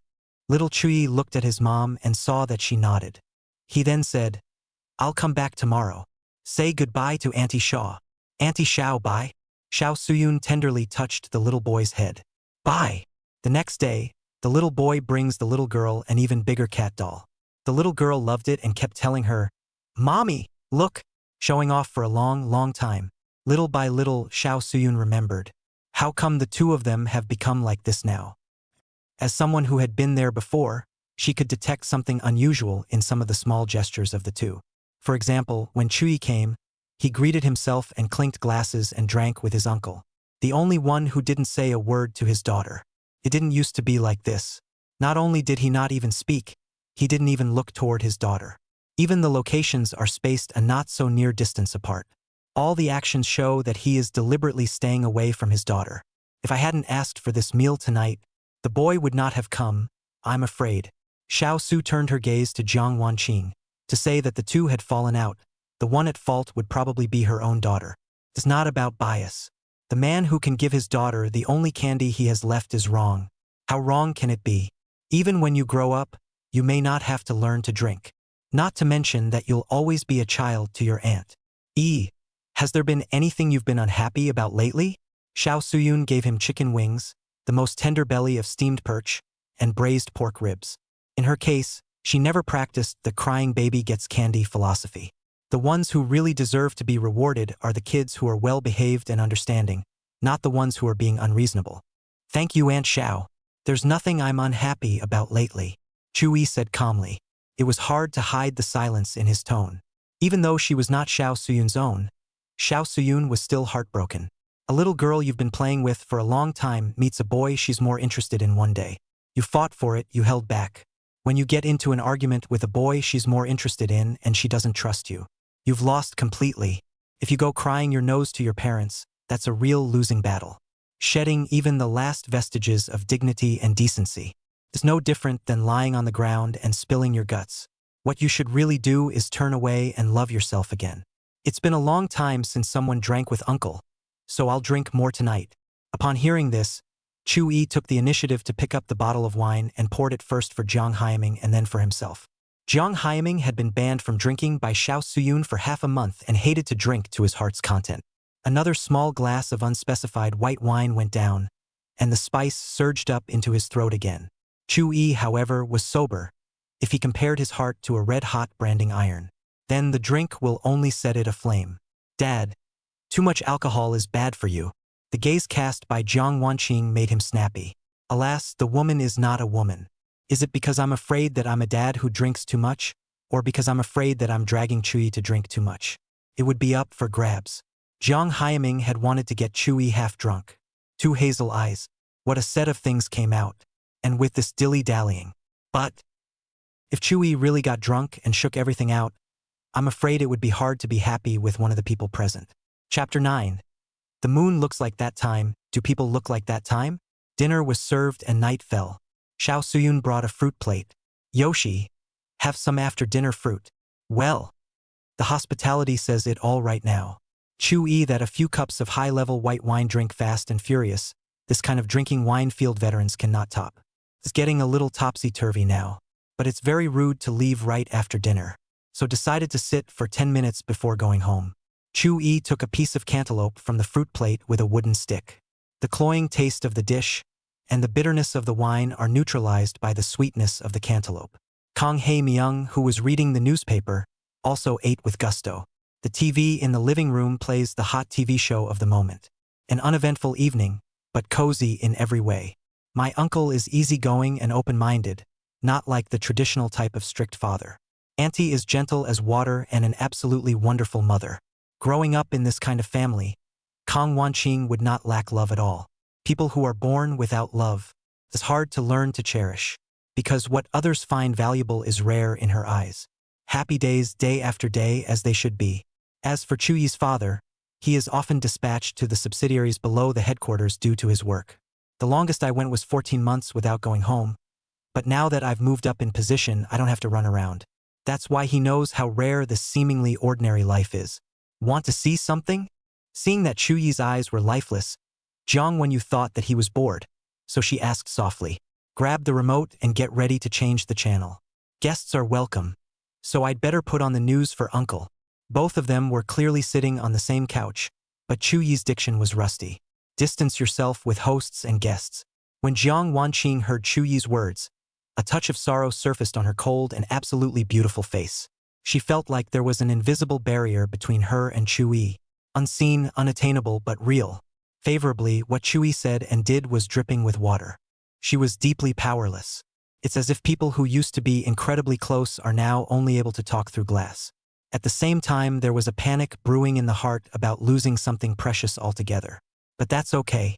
The freshness Ling Mo would give her tomorrow would temporarily override a lot of things. Until it's too late to catch up. After sitting for 10 minutes, Chui said goodbye to Xiao Xun Jiang Hyaming. Xiao Yi, come over for dinner more often in the future. And tell Auntie what you want to eat. When you were in high school, you kids were running here 3 days a week. Okay. Thanks, Auntie. I'll go first. Chui looked at the gentle Aunt Xiao. His feelings were complicated. Is it possible for you to come out to dinner every other day like you did in high school? Probably can't do it. Jiang Wanqing also got up, looking like she wanted to see Chui off. The minute's ride ends diagonally across the street on the far side. And what is there to give away? It was a blustery day, 8 kilometers home from the hotel. Didn't Chui walk back alone? He stepped out of the door as the cool night air blew. The drunkenness of those fast and furious glasses of white wine was put to the maximum. He had wanted to tell Jiang Wanqing that there was no need to send him. In a trance but a glimpse of yesteryear. He was also having dinner at Kang Wanqing's house one night in high school. After the meal, the young girl in her school uniform took the excuse of giving someone a ride and accompanied herself for a long walk through the streets and alleys illuminated by streetlights. After a few years, he saw the young girl who had only himself in her heart again while he was drunk on his head. Chui wanted to go back to the old days and then give that young girl a hug that would never part. Unfortunately, not drunk enough. The cool breeze brought him dream-like visions and woke him up. Suddenly, he understood the line written in the book. The deeper meaning of every year flowers are similar. Every year people are different. People are different. Turns out there's this even sadder explanation. Just go here.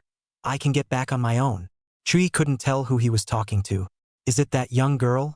Or is it the stunningly beautiful and elegant Jiang Wanqing in front of her? When he finished, he turned to leave. Jiang Wanqing looked at his fading back, subconsciously calling his name, Chui. The distant back pauses in its tracks under the streetlight. She was about to say something when the sound of her parents gossiping came from inside the house. The words turned into a, "Get an early night." Chui didn't answer, walking alone past streetlight after streetlight. It is often said that but fate had given the opportunity long ago only to fail to seize it. As time passes, it becomes regret. If Jiang Wanqing chose to chase after him tonight and take Chuyi's hand, instead of "get an early night," say something less common. Together with the already half-drunk Chuyi, will things become different again?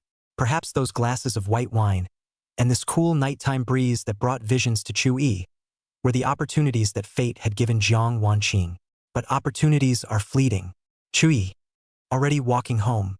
Jiang Wanqing looked at the figure that was walking further and further away and disappeared from sight as it entered the house. The wind swept over her in a silent loneliness. Back to the living room. My father, who had been sitting on the couch reading the newspaper, was nowhere to be found, leaving my mother alone. "Qing, did you have a problem with Xiaoyi? Don't try to fool me. Yoshi didn't even call out your name once during dinner. Usually, your dad is a bit jealous when he calls out Wanqing and Wanqing one after another." Jiang Wanqing didn't know how to tell her mother about it. The living room was silent except for the sound of the television. Xiao Suyun sighed slightly, changed back to his usual gentle self. "Daughter, Mommy is not favoring Yoshi. On the contrary, it's because you're Mom's own daughter that I'm telling you this. Yoshi is a good boy. I don't want to see anything come between you. Think about it." Aha! Xiao Suyun's words made Jiang Wanqing's mood heavier. She walked upstairs to her room, ducks into the bathtub filled with water. Removing the long white dress like Shuahua, the slender and perfect body was covered by the water mist. All that could be seen was a snowy neck as graceful as a swan's. The hot water moisturized the smooth, jade-like skin, a touch of redness in the whiteness, relieving the physical exhaustion. But it doesn't ease the weariness of the heart. Jiang Wanqing remembered what her mother had said in the living room. She thought back over the whole day today, thinking back on the conversation with Chuyi.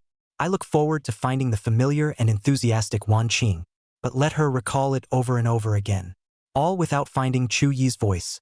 The only thing she could recall was Ling Mo calling her name at the painting exhibition. Jiang Wanqing, however, was not happy. The hot water is getting cold. After the shower, the cell phone sitting on the bed lit up. Jiang Wanqing picked it up and unlocked it. This Ling Mo sent lots of photos from today's painting show, and he picked one of them as a conversation starter. But Jiang Wanqing was in a low mood and couldn't find the feeling of talking to each other that she had when she attended the painting exhibition. After a few brief replies, he tried to end the chat. Ling Mo understood the principle of retreating by advancing. Since you're tired, go to bed early. We'll talk again tomorrow when we get to the studio. Good night. It brings out the sweet, understanding side of the male green tea. Jiang Wanqing saw the word good night. It seemed to recall something. Following that, Chu Yi's dialogue box was opened. Chapter 10 Shin Yueing. Read the chats one by one in detail. Except for last night, Chu Yi had sent her good night. It's not enough to send good night. It's always followed by a cute emoticon. Rarely the same. Wanqing. I've booked the 302 box at the Nanyu Hotel. I have a surprise for you when you arrive. Want me to pick you up? With the sliding of his fingertips, time seemed to flow backwards. Quickly saw the last month's chats. Jiang Wanqing suddenly realized that the content of her chat with Chu Yi was actually too much less than Ling Mo's. She clicked on the input box, desperate to send something. To increase the amount of chatter and cover up some sort of truth she doesn't want to admit. Sleeping. The brief message was like a stone dropped into the sea. No one responded. Jiang Wanqing waited and waited, trying to wait for Chu Yi's reply and good night. Until 11:59. It's normal for Chu Yi and Dad to go to bed early after drinking. Jiang Wan made an excuse to stabilize the panic in her heart. Good night. She rushed to give Chu Yi a good night as the new day dawned. Usually falling asleep at 11 o'clock, she was slow to fall asleep, toss and turn. Eventually fell asleep in a daze. Kang Wanqing had a dream. Elementary school. A new student has been transferred to the class. That new classmate is great at drawing. Talk to him yourself. The new classmate said, Scream, we get along so well. You don't need him to be my deskmate. Jiang Wanqing turned her head. She found the little boy standing in the doorway looking at her, not saying a word. The ear-piercing alarm bell helped Jiang Wanqing break away from this nightmare. The white forehead was covered with fine sweat. The second half of the dream is too vague. She didn't know if she had chosen her new classmates or Chu Yi. Jiang Wanqing picked up her cell phone and realized that Chu Yi hadn't replied to any of the messages. Last night Chu Yi went to bed early, taking advantage of his drunkenness to sleep. Didn't even know Mom and Dad came home at 10:30 at night. The result was that early in the morning Lu Wei kept nagging him to eat noodles again. I forgot to dispose of that bucket of bubbly yesterday, and my mother Sama saw it. You can't even get a good night's sleep. Chu Yi estimated that even if he reached the age of 30, I'm afraid that his mom wouldn't let him eat instant noodles. The question is that it's easy to catch fire or something like that. After he washed up, he put his bag with his stuff on his back and said he had a class and bailed. People come and go on a college campus in the early morning. Morning runners run in the morning, those who go to the cafeteria go to the cafeteria, and those who go to the early eights go to the early eights. Friends and classmates travel in pairs. Chu Yi walked down the main street of the school and looked at his cell phone. Found a good night from Kang Wanqing last night. He looked at it for a moment before putting the phone back in his pocket. In fact, he didn't have any classes this morning, and he didn't need to wait outside the studio for anyone to get out of class anymore. Seemingly aimless. But there was still a place for him to go on this huge campus. Half a year ago, Chu Yi because of Ling Mo's slander, and Jiang Wanqing's distrust. The heart is broken. Looking for a new environment to stay in, he looked up the school's club directory. It's a shame the popular clubs are no longer recruiting. Just as Aomame had abandoned him, no one wanted him. By mistake, he ended up joining the literature club with only 3 members. The literature club's activity room then became his haven. Chu Yi always stayed late before going back, making sure that he wouldn't run into Jiang Wanqing on that familiar street. After making up with Jiang Wanqing, he also often went to the literature club to sit down. It was about time, so I went to pick her up from class. It can be said that the classroom of the literature club, cohesion Chu Yi from sad to happy experience. The weekend passed and he came back gray. A confession plan that can't wait for the heroine. A pounding night rain made him recognize reality. Jiang Wanyu's quarrel half a year ago or the birthday party the day before yesterday. Neither picked themselves. Bamboo Horse is still no match for Skyfall. Push open the door to the literary club again.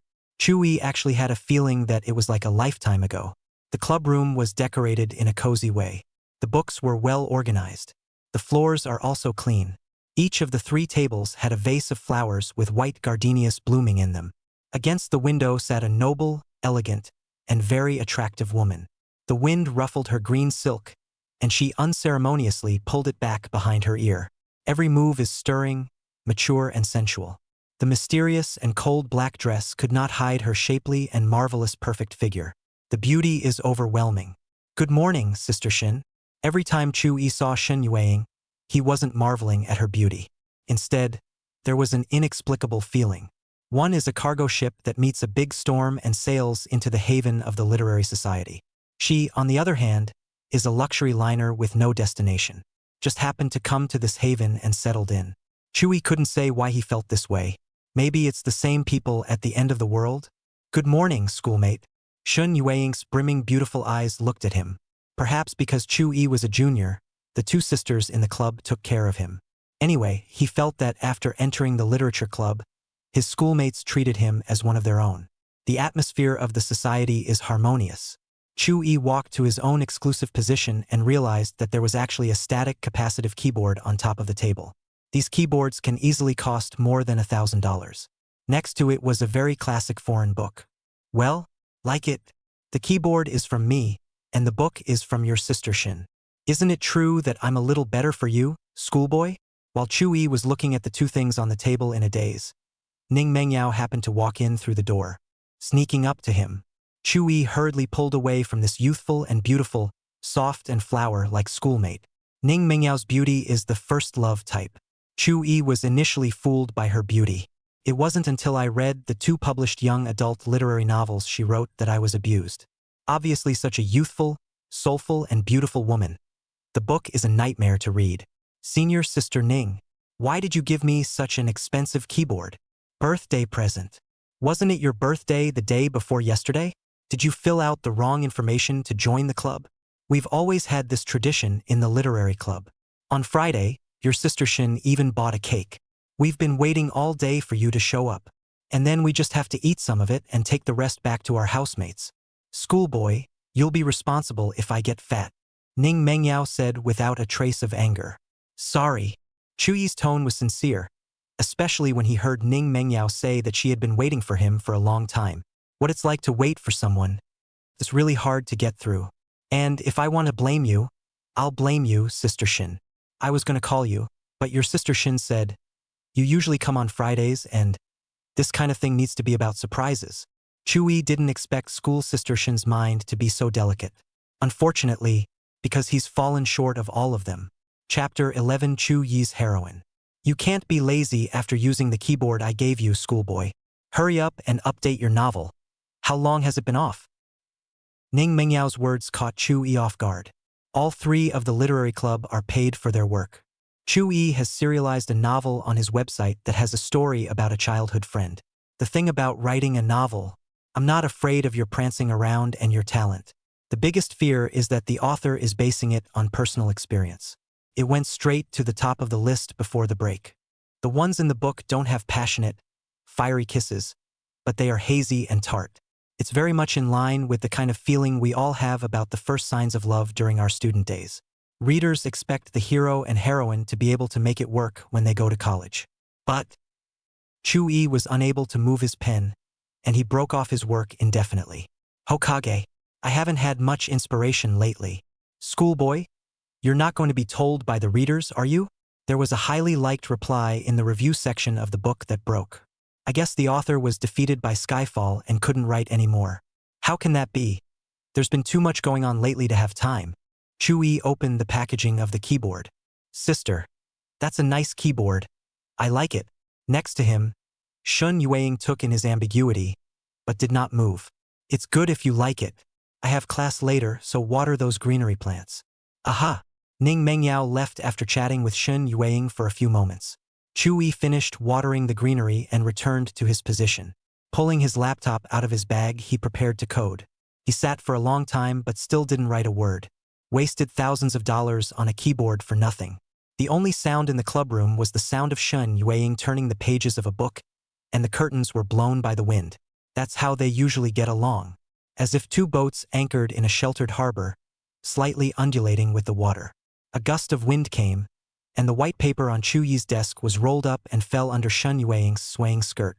She put down the book she was holding to pick it up, seeing a dignified and elegant woman drawn on the white paper. Chu-yi even gave up his favorite piano for Jiang Wanqing and took time to secretly go offline to learn painting. But he really has no talent above drawing. Just learning the basics felt overwhelming. Not to mention color oil paintings and the like. This sketch is as far as he has gone so far. Schoolmate, is she the heroine in your book? Shen Yueying's pleasant voice, however, silenced Chu-yi. He remembered the young girl in her school uniform that he had seen in a trance last night when his drunkenness got the better of him. The heroine in her own book. Should be her. Yes, and no. Sister Shen, if there's someone who's been with you for a long, long time, and then one day you meet someone with similar interests, full of freshness, you have something in common and talk to each other, who would you pick? Is this the end of that book of yours? Shen Yueying changed to a gentle way of asking. Probably. Chu-yi looked out the window and pretended to be indifferent. I'd pick the one who's been with me for a long, long time, because the novelty eventually wears off with time. How about you help me paint one of these paintings as well, schoolmate?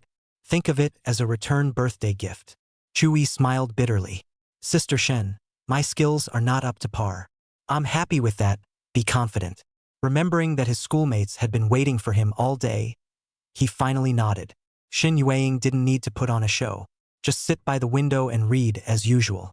Chu-yi selected the angle of her side. That is, the scene you see when you push open the doors of the literary club, starting to take shape. In the creative process, the more you strive for perfection, the more you will be bound by the so-called perfection. It's better to go with the feeling, to see with your eyes and lead with your heart. Shen Yueying is not a whim. She felt she shouldn't have asked who the woman on that piece of paper was, obviously touching Chu-yi's sadness. That's why he offered to ask for a return gift to divert Chu-yi's attention from the woman in the painting. That nightmare haunted Jiang Wanqing. She desperately wanted to see Chu-yi. After changing out of his pajamas and freshening up, the mirror reflected a cold and absolutely beautiful woman. She had classes in the morning, so she arrived early at Chu-yi's door. Willow-wei heard the doorbell and came to open it. How much Xiao Suyun was attached to Chu-yi, how much Lu Wei was attached to Jiang Wanqing. Kiyoshi, have you had breakfast yet? Lu Wei looked at the picturesque Jiang Wanqing in front of her and sighed that being young was good. She regretted nagging her son earlier. Other girls are clearly well-groomed. You can see it in the details, like that graceful hairstyle that takes quite a bit of time. It gives her whole person a little more classical flavor. Aunt Willow, I'm here to see Chu-yi. Yoshi, he left for school half an hour ago. This news caused the radiant Jiang Wanqing's eyes to fall forlornly. So, I'll come back tonight. Aunt Willow, I have class, so I'll go first. After Jiang Wanqing said goodbye to Lu Wei, she walked down the street alone. She remembered Chu-yi's back when he left last night. So lonely and lonesome. At the moment she tasted the same. Chu-yi. No one answered her call. In the past, when Chu-yi was struggling to maintain this childhood love, he would accompany Jiang Wanqing to school on mornings when she had classes. Even if it doesn't matter if it's 8 early. Just to walk side by side with her on the street full of memories. On a good day, soft sunlight pours over the road. She opened her mouth to call the name of the person next to her. Chu-yi then said with the corners of his mouth slightly raised, "What's wrong?" No matter how many times Jiang Wanqing called out to Chu-yi, he responded every time. Peace of mind. Now, the deceased is no longer with us. Did Chu-yi really go to school early in the morning to avoid his mother's nagging? Not exactly. Chapter 12, Trapped by the Rain. Literary Society. Chu-yi spent 2 hours drawing a sketch of Shen Yueying. In the painting, a mature and sensual beauty sat by the window reading a book. The wind ruffled her green silk and messed up the pages of the book. A shapely body with a flawless side profile. The morning sunlight cast from the window was reduced to a backdrop that made her beautiful. Chu-yi took the less skilled light and shadow techniques and used them. Luckily, it was successfully navigated. After Shen Yueying got the sketch, she quietly looked at it for a long time.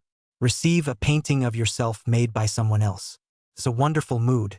The painting is very good, and this return gift will be treasured. Sister, don't flatter me. Chu-yi went to the water fountain and received a glass of water to drink. For the control of light and shadow, and the texture of the picture, he is at the level of a threshold. To say that the reason this painting looks good is the view in front of you, the people look good. Get the shape, not the spirit. It was only after Chu-yi finished painting that he realized that he was unable to reflect the innate nobility in Shen Yueying. That's not something that can be raised in an unusual home. In terms of dress, temperament, demeanor, and major of study, Shen Yueying's family is either rich or wealthy. She is enrolled in the management program at Tenkai University. The future could be a female president. Such a person, you say she has never seen a superior painting. Chu-yi thinks it is completely impossible. So when Shen Yueying complimented himself, he rarely felt ashamed of himself. This painting was a gift to me. Good or bad, I say so.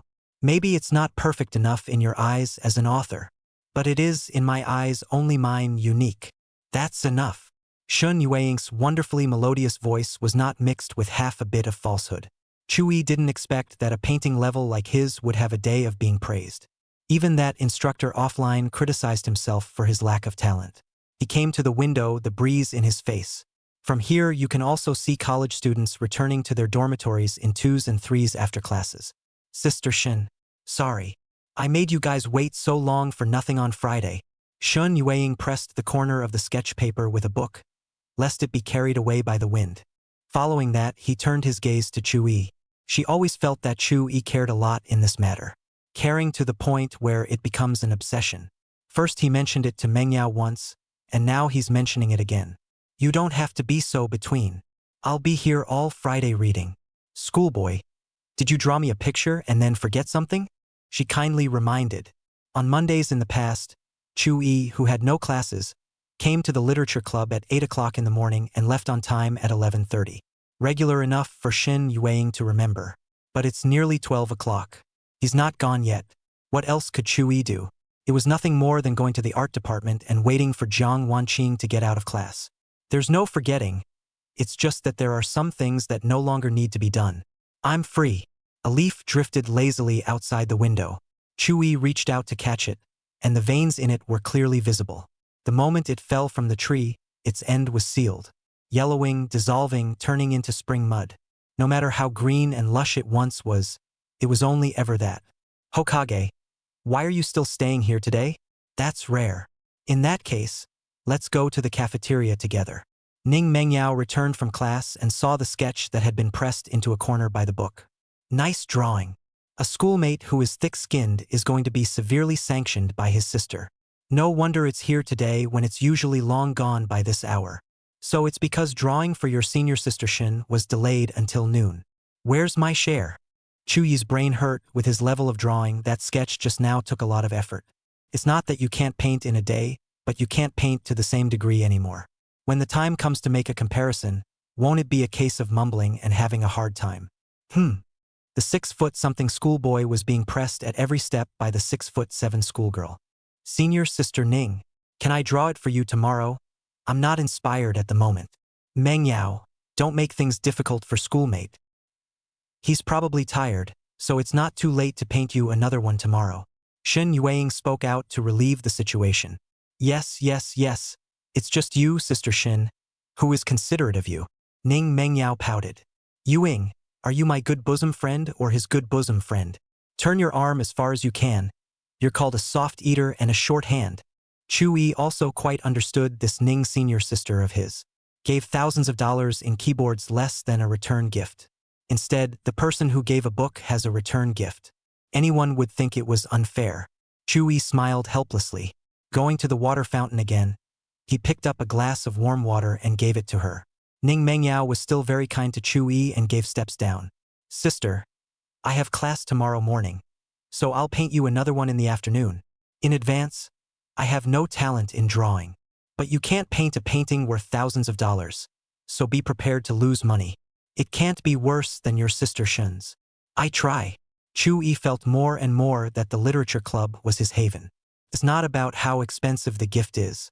Thousands of dollars for a keyboard he could afford with his manuscript fees.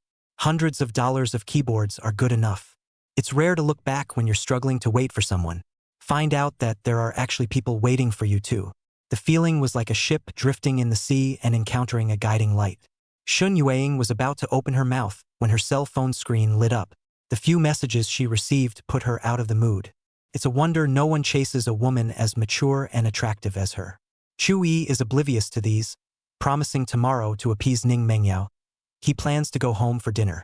He doesn't have classes in the afternoon anyway. No need to come back to school. Back on that familiar street, home is just around the corner. Lu Wei tells Chu Yi about Jiang Wanqing's visit this morning during dinner. He just nodded, his mouth not even tasting as good as it should. It's ironic. Having been frustrated and desperate after being hurt all over myself, perhaps there were still tears in his eyes from that sharp rainy night. Giving up people and things that were begging to be brought closer to him of their own accord. Afternoon. Chui didn't go anywhere. He now has good command of all his time. Turn on the computer to learn the knowledge of professional courses, as well as high math English is not left behind. The rain pounded on the windows with a dense sound. Chui looked at the time, it was already 5 in the afternoon. He heard the sound of rain and remembered the upright piano in the living room that had been out in the cold for a long time. Get up and go. Uncovering the piano, his bony hands brushed against the keys. That's what he really likes. The rustling rain outside evoked many memories for Chui. Soon the soft, melodious sound of a piano rang through the house. Both ensembles. The sad melody turned all the rain into tears. Chui played 3 songs in a row before stopping. All the things that were on my mind were vented through the music. School. The day is full of classes. Jiang Wanqing, finally out of class. Alternating between specialized and public classes leaves students mentally and physically exhausted. When it was finally ready to end, a torrential downpour blocked the way home. Looking around, there was no familiar figure in the crowded crowd in the school building. Jiang Wanqing lowered her bright eyes. She didn't care how hard it rained. What she cared about was that Chui didn't come. Morning and evening misses told her the truth. Chui was avoiding her. Ling Mo, who was on the side, was a little heartbroken when she saw that Chui didn't come. Then wouldn't he be able to share an umbrella with Jiang Wanqing? This rain is continuous and won't stop anytime soon. As for going back in the rain, it's easy to catch a cold. What a godsend. Wanqing, let me send you back. He raised the umbrella in his hand and signaled. Chapter 13, Lu Xian. Just as he was secretly delighted, Lu Xian, who was gentle and quiet next to her, said with a rare cold face, "No, someone will naturally come to pick her up later. Ling, you have to be helpful. There are many people in the class waiting for you." Lu Xian, the younger sister of Chu Yi's good brother Lu Hao's dragon and phoenix child. When I was little, I even called him Brother Chui. Her gentle nature generally makes it hard for her to speak coldly to others. But Ling Mo was the exception. Anyone with a discerning eye could see that Ling Mo had intentions for Jiang Wanqing in that area. What right did he, a halfway decent person, have to meddle in someone else's childhood friend of more than 10 years? That's why Lu Xian never had a good attitude towards Ling Mo, the digger. He was on guard for Chui at every turn. But she couldn't stop the two from exchanging ideas on painting. The authorities are in the dark. The onlookers are in the dark. Sometimes she heard that Ling Mo could just call Jiang Wanqing by her first name without the last name. Seeing Jiang Wanqing getting close to him and chatting. As men know best, women also know women best. That state is dangerous, being interested in someone. In other words, it's more or less favorable. Lu Xian could be said to have the heart but not the power to do anything about it. She often thought to herself, it would be great if Brother Chui could draw too. Where would Ling Mo be left? The two of them had different specialties, which was what allowed Ling Mo to take advantage of the situation. A flash of anger flashed in Ling Mo's eyes. He was angry and jealous at the same time. Angry at Lu Xian for making trouble out of it. Jealous that Chui had so many people to help him. Even if he hadn't come, one lived in his shadow. Is that so? I'd like to see who the person Lu is talking about is. Ling Mo's surface work is still quite good. He knew that Chui was having trouble with Jiang Wanqing over the birthday party. 80% won't come. At that time, he could still send Jiang Wanqing back himself. It's not gonna rain anytime soon anyway. Lu Xian stopped speaking. Taking out his cell phone, he sent a message to his own brother Lu Hao, who was far away in Tianhai Normal University. Jiang Wanqing watched Lu Xian take out her cell phone to send a message, and a flash of anticipation rose in her heart. Expecting that Chu Yi's figure would come from the curtain of rain with an umbrella. Just like always, Lu Hao gave his sister an okay back. Playing piano on a rainy day seems to be a strong cup of black coffee. The more you play, the more bitter you get.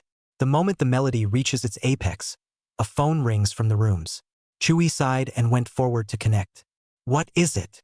Got a minute? Go give my sister an umbrella. She says it's raining hard and won't stop for a while. It's not good to get a fever and a cold.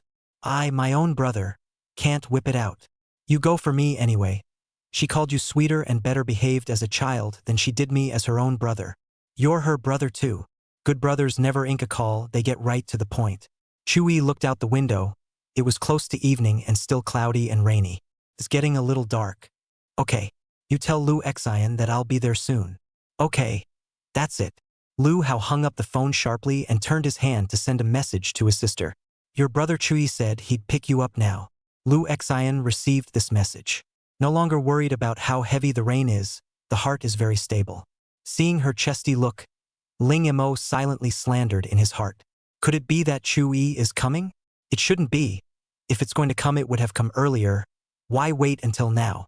Chewie will indeed come, but not as Jiang Wanqing's bamboo horse, but as Lu Xian's, Chu Yi's brother. Students trapped in the building were also making phone calls to roommates, to friends. Those of you who have housemates, friends who bring umbrellas, head up and leave peacefully with no umbrellas in sight. Jiang Wanqing watched them leave one by one. The feeling of loneliness sets in. She suddenly realized how valuable it was to see someone in the crowd waiting for you with an umbrella every time it rained. The sound of rain awakened her thoughts of Chewie. It was many, many times stronger than it had been in the morning after the nightmare. Chewie was seen by Willoway when he was looking for an umbrella. Son, going to pick up Kiyoshi, are you? It's raining a bit hard. Don't bring a folding umbrella. Bring these 2 long-handled umbrellas. You and Kiyoshi each hold up a handful so you don't get your clothes wet. Without explaining anything, he took the 2 long umbrellas and went out the door. 10 minutes later, Chewie, who was holding a black umbrella, gradually walked in the rain curtain and was reflected in Lu Xian's eyes. With his upright posture, he looked like an imposing knight. The school building was pretty much gone, but Lu Xian felt that Chewie was not late at all. I told you someone would pick her up, so don't worry about it. Ling Mo's expression was ugly. Chewie handed Lu Xian the long-handled black umbrella in his hand. Lu Xian, however, turned her hand to Jiang Wanqing. To Ling Mo corroborated what he had just said. In that case, Wanqing, then I'll leave first. Ling Mo didn't forget to call out Jiang Wanqing's name in front of Chewie before he left. Damn, looks like the conflict between them still isn't deep enough. Chewie ignored him. When Ling Mo left, Lu Xian realized that Chewie had only brought 2 umbrellas. 3 people, 2 umbrellas. Lu Xian's bright eyes, which were like a vast expanse of clear water, glanced at Chewie before brushing them away in some panic. I'd better call the class back in the dorm to send an umbrella. You guys go first. No, your brother called me personally to come pick you up. The umbrella is pretty big for 2 people. Come on. Don't you have detention? This school building isn't too far from the girls' dormitory. Chewi's words carried a brotherly feeling. Can't be helped, Lu Xian called him Chewi's brother in elementary school and also in middle school. In high school, there's no more shouting. He suddenly remembered Lu Hao's sentence. Women are older, sisters have a shelf life, and when you're a kid, you're a brother in one bite. You don't yell when you grow up. Chewie also knew it well, suffering the loss of a sister. Chewi's few casual words messed up Lu Xian's heart. You want to share an umbrella with me? The beautiful face became hot. Delicate ears are red. When Jiang Wanqing heard Chewi's words, she felt the opposite of Lu Xian. Of course, she knew that Chewie had always treated Lu Xian like a younger sister. There are no men and women. However, the thought of Chewie and other women holding the same umbrella made her heart feel bad. It's like trying to give half of that rainbow-colored sugar-coated fruit candy to someone else. Lu Xian, you can use this umbrella, Jiang Wanqing said. Although Lu Xian was reluctant to give up, she also felt that this was appropriate. Who doesn't know that Chewie likes Jiang Wanqing? Just brace yourself. Chewie flatly refused for her. This scene was far beyond Lu Xian's expectations, wondering if she had heard wrong. Jiang Wanqing's white hand holding the umbrella hung down feebly. She thought Chewie was angry like the last time she had a conflict. Come on. Did you forget what you called me when you were a kid? Wouldn't you like your brother to hold an umbrella for you? Stop it. Lu Xian's face was like a peach blossom. She no longer wanted to call Chu Yi her brother, nor do they want to be Chu Yi's sister. But the realization came too late. Chapter 14. Goodbye, Brother Chu Yi. That gulf between Jiang Wanqing and Chu Yi was clearly felt even by Lu Xian. But it's just that things are so unresolved. The other black umbrella was given to you, Jiang Wanqing, so what reason do you have to squeeze under someone else's umbrella? Sometimes what you think is commonplace could be the other person indulging and spoiling you. Wait until the other person doesn't want to, and you'll realize how hard it is to get the little things that seem so insignificant. Lu Xian couldn't think about it in time, because Chu Yi had opened his umbrella and was waiting in the middle of the roof and the rain. As long as she took a step forward, Chu Yi took her to escape the roiling rain. Back to the warmth of your home, or the warmth of your dormitory. There is no need to stop at the school building and wait in agony. To say who Lu Xian envied the most, it was definitely Jiang Wanqing without a doubt. Every rainy day, Chu Yi has class or not, all of them would come to the school to pick up Jiang Wanqing and go back. Of course, Lu Xian also gets an umbrella. But seeing Jiang Wanqing and Chu Yi holding the same umbrella together, riding out the storm, she was very envious, but couldn't show it and hid it well. Now, what only dared to be fantasized in the mind is happening in front of us. Felt a little surreal to her. A moment's hesitation caused Chu Yi to sigh. That well-behaved and understanding younger sister, who called herself Chu Yi's brother when they met, won't even hold an umbrella with himself. Isn't that a bit much? As he sighed this, finally, I realized what the good buddies' daily sighs were because of. Empathize. Come quickly. We can't wait for the rain to stop. Chu Yi's urging was a trumpet of happiness for Lu Xian. She no longer cared about these and those, and even Jiang Wanqing's presence on the sidelines didn't count for much, because Brother Chu Yang was calling her. Lu Xian no longer hesitated and walked out of the school building to come under the black umbrella. The rain fell on the top of the umbrella, sending out a crackling sound. It's an amazing feeling to share an umbrella with someone on a rainy day. The rain will isolate the person inside the umbrella from the world. Again, because of the limited space, the two sides would have to stay close together. If two people have a good feeling about each other, ambiguous charming will naturally cluster, complete with a Ferris wheel hovering high in the sky. Lu Xian smelled Chu Yi's body scent, which was like a calm pine fragrance. It gives a very reassuring feeling. She didn't dare to look at the people around her. Her heart was beating fast and her beautiful face was a little hot. His eyes fell on Chu Yi's knuckled hand that was holding the umbrella. Great for playing the piano. Lu Xian hoped that the rain would last longer and that the people around her would go slower. Unlike the thousand turns in her mind. Chu Yi then looked slightly sad. The sister who started out became gentle and generous. And yet, he no longer called himself Brother Chu Yi. Do people change when they grow up? Kang Wanqing is like that. So did Lu Xian. Won't even say a word to himself. What does it mean to grow up? The girl who was so full of herself is now more than just herself in her heart. The sister who called herself Brother Chu Yi was so rusty that she didn't speak. Love and affection are gone with the wind. An umbrella can keep out the rain outside, but it can't keep out the rain inside. Jiang Wanqing walked behind alone with an umbrella. The large umbrella was more than enough for one person, but she felt stormy. She looked ahead at Chu Yi and Lu Xian walking through the storm together. It looked as if the two were clinging to each other. Jiang Wanqing finally understood where the sense of security that Chu Yi had given her before had come from. A bystander can always see clearly. A tall, upright figure blocked the direction the wind was blowing. The rain would not be able to float into the umbrella. The umbrella in Chu Yi's hand was not balanced, but tilted towards Lu Xian's side. The tilted umbrella is a visualization of love. But Chu Yi doesn't love Lu Xian. All of this detail was something he had developed over the years while holding an umbrella for Jiang Wanqing.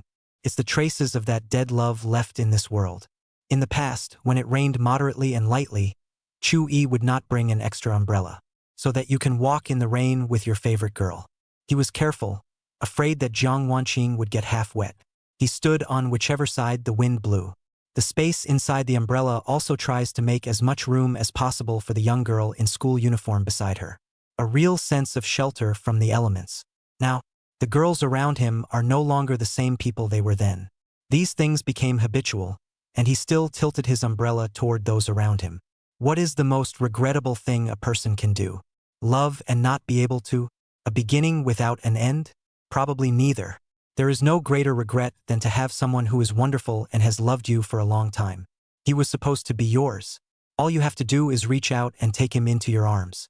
No, he has reached out to you, you don't need any initiative. Just say, I do. But the only bad thing about him is that he's too easy to get. At your fingertips. Makes this boy who's full of you look so cheap. One day you meet a boy who is more interesting than he is. Overwhelmed by the novelty of it all. Leaving him where he was, he followed the fun-loving boy. Because you subconsciously think that he'll be waiting for himself where he is anyway. It's okay to get away for a while. With this weighing of the pros and cons, you leave without looking back. But that boy with his eyes full of you is infatuated. Not stupid. He's human too, and he's going to be sad, and he's going to be sad, and he's going to be desperate. After you left, even if he gave you all his love, too weak to move. There will also be a lot of girls passing him by. There are many, many girls in this world who know what they're doing. There are plenty of good girls too. They found the dusty jewel and quietly wiped it clean with tenderness. Give a boy the warmth he has never felt in you. Wait until you realize it's better to be the same boy who's full of you. I'm sorry, he's already loved. And so, everything that should have been yours, it's all become someone else's. That boy's thoughtfulness, bravery, handsomeness, boldness, security, responsibility, and diligence are no longer relevant to you.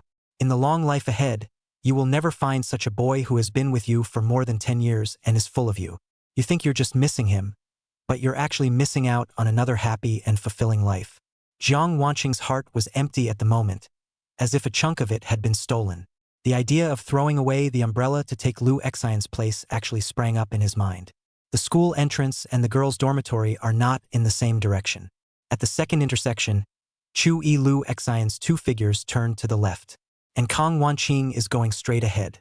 On a rainy day in the girls' hostel, the housemaster's auntie allows the boyfriends to walk their girlfriends downstairs in the hostel. Unlike the old days, the pass stops at the dormitory gate. Chu Yi logically walked with the crowd, and there were many girls staring at him on the way. Today he wore a shirt with a stand-up collar, broad shoulders, and a narrow waist. With that handsome and extraordinary face, it immediately attracted the attention of many beautiful women. Everyone loves beauty. Lu Xian had never felt that the distance between the teaching building and the dormitory was so short. It's all here in a flash. She left the umbrella and walked into the dormitory building. No longer could they smell the reassuring scent of Chu Yi's body. She fondly remembered every second she spent with Chu Yi under the umbrella. Now it's time to say goodbye. To Lu Xian, it was a date in the rain. Well, my mission is accomplished. Can you call me Brother Chu Yi like before? I haven't heard it since high school, Chu Yi said in a pretense of relaxation. He wasn't being vain. Just to beg on Lu Xian, some feelings don't change even when you grow up. Kang Wanqing has given her answer. The gentle and quiet Lu Xian is like a blooming jasmine flower. I can still find traces of my little sister from back in the day. Her ears turned red when she heard this request from Chu Yi. Chu Yi didn't force himself when he saw the dormitory building where people were coming and going. Just kidding. Hurry back to your dorm. I'm leaving. He turned to leave.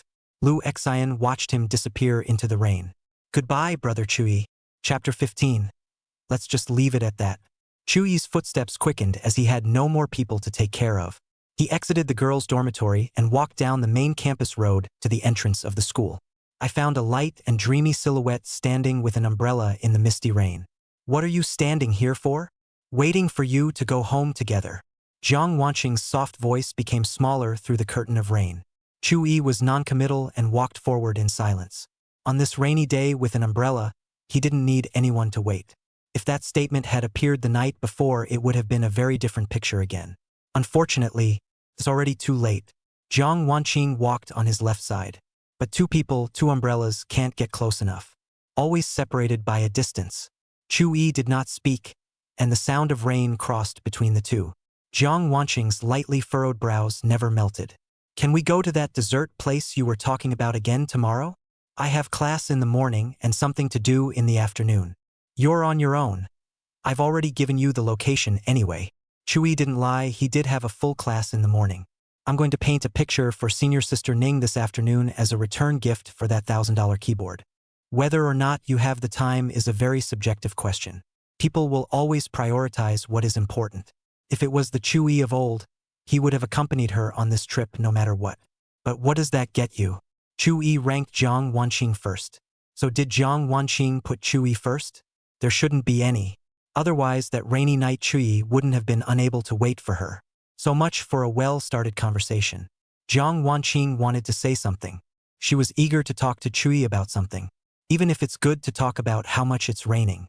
Because of the good night sent last night, Chu-yi did not reply to her. The online methods that can connect them from one end of the world to the other are no longer valid for them. Chatting is a two-person thing. All that's left is the primal and most effective in-person communication. If we don't talk even when we meet, wouldn't we be like strangers? Where once there were endless words, now there is silence. It was only now that Jiang Wanqing realized the rustiness that had appeared between the two at some point. It's just that Chu-yi is trying to tinker, and once he stops, he's exposed. The topic she even started was the dessert store recommended by Chu-yi. One person cannot be involved in the lives of two people at the same time. Jiang Wanqing spends her free time talking to Ling Mo about painting, going to studios, and going to exhibitions. It would be impossible for her to understand Chu-yi's life. For example, Chu-yi joined the literature club she didn't know. Chu-yi has written a novel with two people in it. Chu-yi went to pay to learn how to draw on a weekend when he couldn't get an appointment with her. The unwrapped bouquet of roses at the birthday party. She didn't even know about it. Think back to those green years. The young girl in the school uniform was Lien Chui's favorite books and whether she was high or not today. Why aren't you happy? It's all clear. In high school, the two went shopping on holidays. Teenagers and young girls never get cold feet. They walked from street to street, talking about their studies and the troubles they had recently encountered, talking to each other and supporting each other. The two, who don't live on campus, ride their bicycles home in pairs after their evening studies. You also give each other a good night before you go to sleep. At that time, once Chu-yi sent it over, Jiang Wanqing would reply, "The heart is in the right place." When exactly did the two start getting rusty? It probably started when Ling Mo appeared beside Jiang Wanqing after she went to college. Chu-yi, because of his profession, could not be her deskmate like in high school, and was by her side every minute and every second. Jiang Wanqing and Ling Mo shared the same opinion on art, and the more they talked, the more they got along. The word confidant is an apt description of the two. So subconsciously, Jiang Wanqing's timescale slowly tilted towards Ling Mo, the exact opposite of Chu-yi's umbrella. She faded out of Chu-yi's life. So where's the conversation? To gain something, you have to lose something first. At one time, there was more talk between them than rain falling from the sky. Can rain all day, but not for a decade.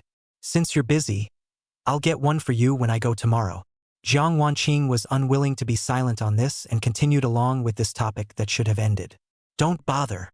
And I've had a change in taste lately and I don't like dessert. Trouble. This polite word, Chu-yi said to her for the first time. She felt like Chu-yi was as far away as the ends of the earth and the corners of the sea even though he was right next to her. The heart stings. In the middle of the conversation, the two returned to a street that was too familiar to be true. The umbrella is yours. There's no need to send it to my house after the rain stops.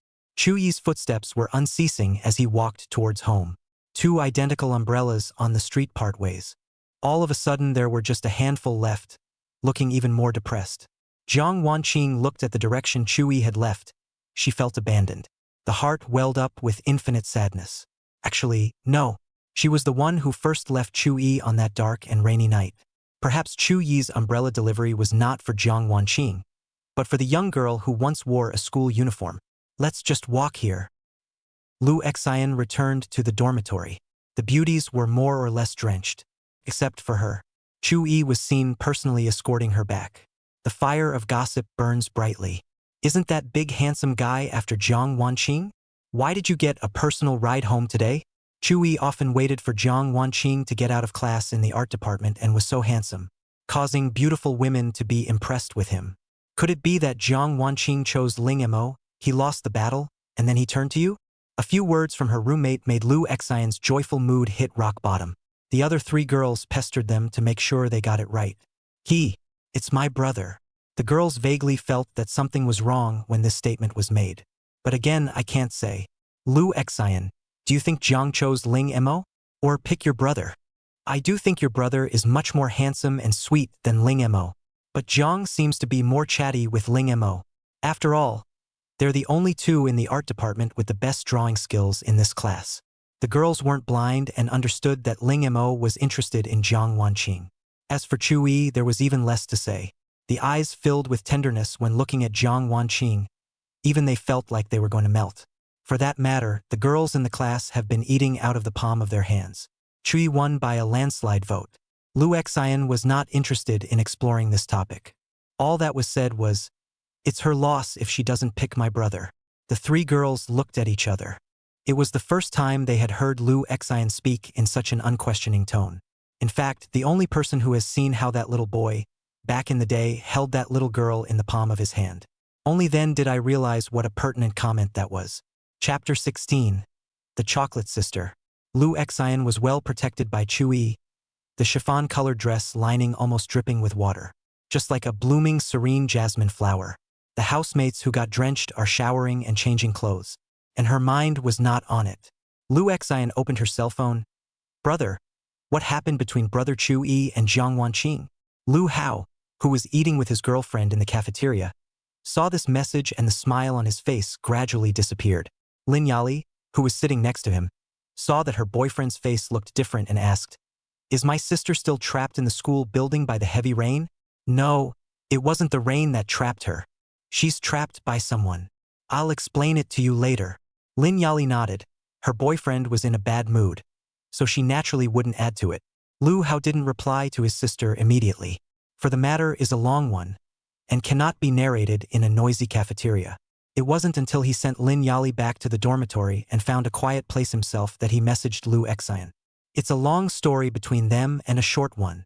The simple fact is that your brother Chu Yi is hurt and doesn't love her anymore." Lu Xian saw her brother's reply for a long time. "I can't believe this is real." Before she could follow up, Lu Hao's next message was sent over. He also felt suffocated and unworthy for Chu Yi. "Remember the birthday party the other day? All of us old classmates are saying we haven't seen Kang Wanqing.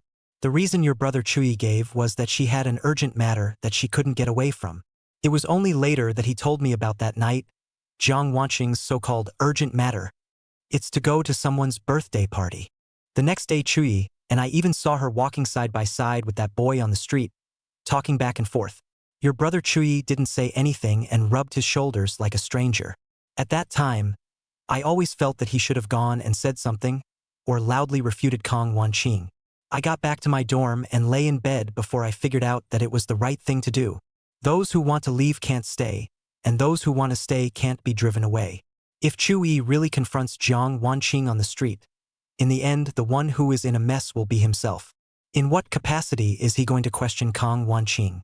It's not like he's a boyfriend. A childhood friend for over 10 years? She could also be described as nothing more than a hairdresser. In this way, it would appear that Chu Yi has fallen into a situation of love and wishful thinking. The whole street looked at the joke for nothing. The more woeful he is, the more complacent that person named Ling Mo beside Jiang Wanqing will be. Giving yourself some dignity is the best way to end it. But I think he was able to be so calm, probably because the former Chu Yi had already died in that pouring night rain. It rained a lot more on Saturday night than it is now. Chu Yi gave all of us a cab ride back to school or home. I was uneasy and turned back halfway to see that he was walking back on his own. I just watched him get lost in the rain, like a poor child no one wants. As for comforting him, I can't do it. There was only one person in the world who could comfort him, and that person didn't come. You think this is the end? It was about 6 months ago when Chu Yi called me out for a drink. He's hell-bent on getting drunk and drunkenly breaks off to say something about how I can't believe I don't trust him. I've been listening for a long time. It's probably because he and Ling Mo had an argument, and Jiang Wanqing wasn't on his side. What the is this? Let alone arguing. Even if Chu Yi severely beat up that brat, she, Jiang Wanqing, would have to say that it was a good fight. Anyone can accuse Chu Yi. Only she, Jiang Wanqing, cannot. Not helping a childhood friend of over 10 years? Go help someone else. How long has she known that asshole? What makes him win? I just can't figure it out. Are all childhood sweethearts no match for Skyfall? If Jiang Wanqing didn't believe Chu Yi in the middle of their argument half a year ago, it was a spiritual betrayal. Then 6 months later, his failure to show up for Chu Yi's birthday party was an act of betrayal. Ask any lover in the world who can withstand such a situation. Maybe Chuyi is really wrong. The mistake was in being too proactive and loving Jiang Wanqing too much. All lowered to the ground and turned to dust. That's why Jiang Wanqing doesn't cherish him at all. And as soon as a new love in her sights comes along, she leaves him behind as a delivery boy. Lu Hao sent out a large string of words, and his mood was much more relaxed. But it soon got sad. Will my sister's heart ache for her brother Chuyi when she sees this content? LOL 100% will, I guess. He couldn't help but think back to a time when he was carefree. Cute and loving sister is still her own little pendant, following her wherever she goes. The internet wasn't very popular in those days. When Lu Hao went to Chuyi's house over the weekend to read the latest edition of the paper comic, Lu Xian went with him. She won't leave her own brother, and she's afraid of the birth. Tugging at Lu Hao's coat corner and not letting go. Dealing with little girls was the best thing Chuyi could do. He gave the little girl hiding behind Lu Hao the crunchy, sweet and mellow chocolate ball that his mom had bought for him as a formal meeting gift. The little girl spoke timidly in the face of good intentions. Thank you, brother Chuyi. Only boys from one-child families understand how damaging that statement can be. With one hammer blow, he really treated Lu Xian as his sister. After a while, Lu Xian was less of a stranger to Chuyi and called him brother when they met. Lu Hao began to be unhappy. He's my sister and you've got another little girl as a playmate. A sister is a sister. She's different. What's different? It's just different anyway. Chuyi at that age couldn't tell. Clueless. Later, something happened that made Lu Hao no longer be jealous of Chuyi. Chapter 17 Chocolate Sister 2. They play at a small park near their home. Dogs that bark don't bite. Dogs that bite don't bark. A stray dog came barreling in. A medium-sized dog running is still a deterrent to children.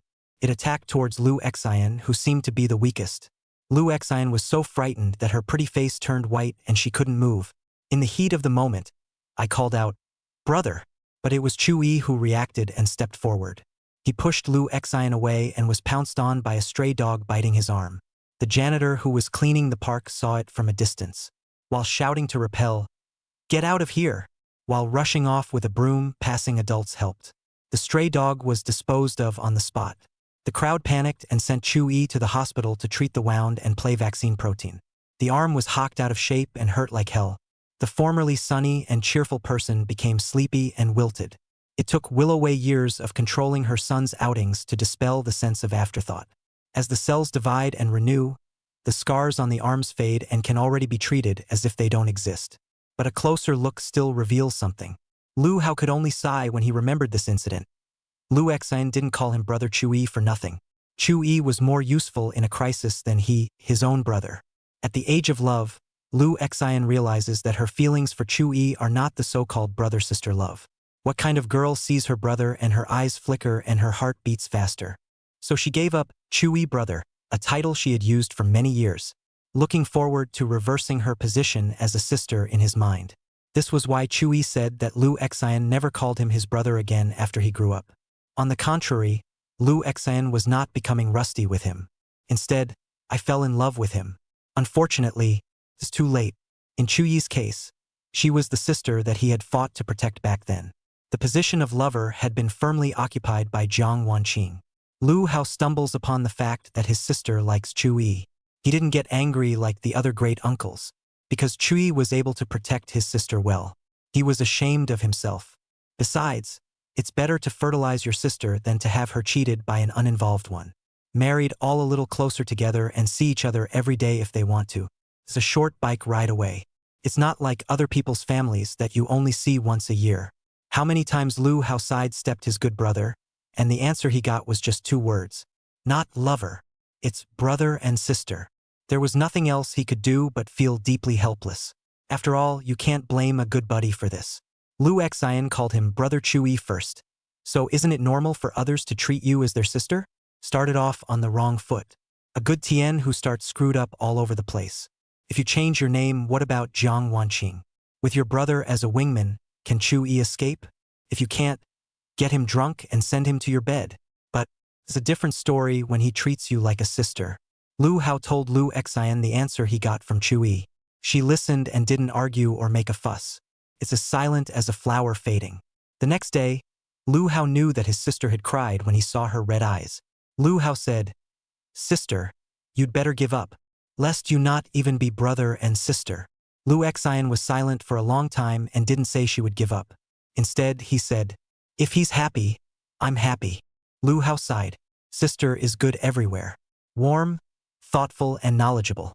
But this nature, it's more than 10 times more persistent than yourself. It's hard to change what you've decided. Obviously, the answer was right in front of her. She still couldn't let go of her love for Chu Yi. Not willing to be a brother and sister. Of course he'll be happy, won't you? Since then, Lu Xian and Chu Yi communicated less and less. Because it's hard to hide a love that burns like a fire. But then again, she would stop Ling Mo from getting close to Jiang Wanqing like she did today. What a... Lu Xian saw the long string of messages from Lu Hao. It hurts to watch. Heartbroken on behalf of Chu Yi. Especially the last one Lu Hao sent. In the night rain, there was a back in the distance that was drenched to the skin. The rain couldn't even wash away the sadness from him. Lu Xian gently touched the screen, tears blurring her vision. Her brother Chu Yi, who she thought about day and night, was actually hurt so deeply by Jiang Wanqing. One can't even love. Lu Xian didn't understand, was Ling Mo really that good? So good that Jiang Wanqing could heartlessly leave behind the person who had accompanied her for over 10 years. In fact, when Jiang Wanqing didn't come that night, Lu Xian wondered at some point if she might have gone to Ling Mo's birthday party. Such a thought lasted only a second before it was dismissed. It's ridiculous. Maybe Jiang Wanqing has some kind of family emergency? Maybe she's planning a birthday party for just two. After this birthday party full of old classmates is over, Jiang Wanqing will be waiting for him at home. Spend time as a couple, pull out birthday gifts that have been prepared, and say sweet things that couples say to each other, and then forgetful passionate kisses. I didn't expect such a result. Lu Xian suddenly understood why Chu Yi had given everyone roses at the end of the party. Because Jiang Wanqing didn't come. She regretted that she didn't say more to Chu Yi just now. There was no promise to call him Brother Chu Yi at his request. Love. Jiang Wanqing has hurt him all over. He looked to himself for a shred of comfort and was denied. Lu Xian no longer cared about what her status was in Chu Yi's heart. She just wanted to immediately go to Chu Yi's side and accompany him during this difficult time. Even as a sister, Lu Hao saw that Lu Xian didn't reply to the message for so long. In my mind, I said, "It's bad. Sister, don't confess on impulse or go to Jiang Wanqing. It's good that we're taking it slow. Brother, I want to go see him now." "Okay. I'll help you find a reason." Lu Hao didn't say anything critical like, "Not just met." His own sister had waited so long for her chance, and it was to be seized. In fact, Lu Xian didn't think that much at all. All she knew was that Chu Yi must be having a hard time right now and needed company. And so it is. Why else would Chu Yi go to the literature club early in the morning? Lu Xian was already on her way when she replied to the message.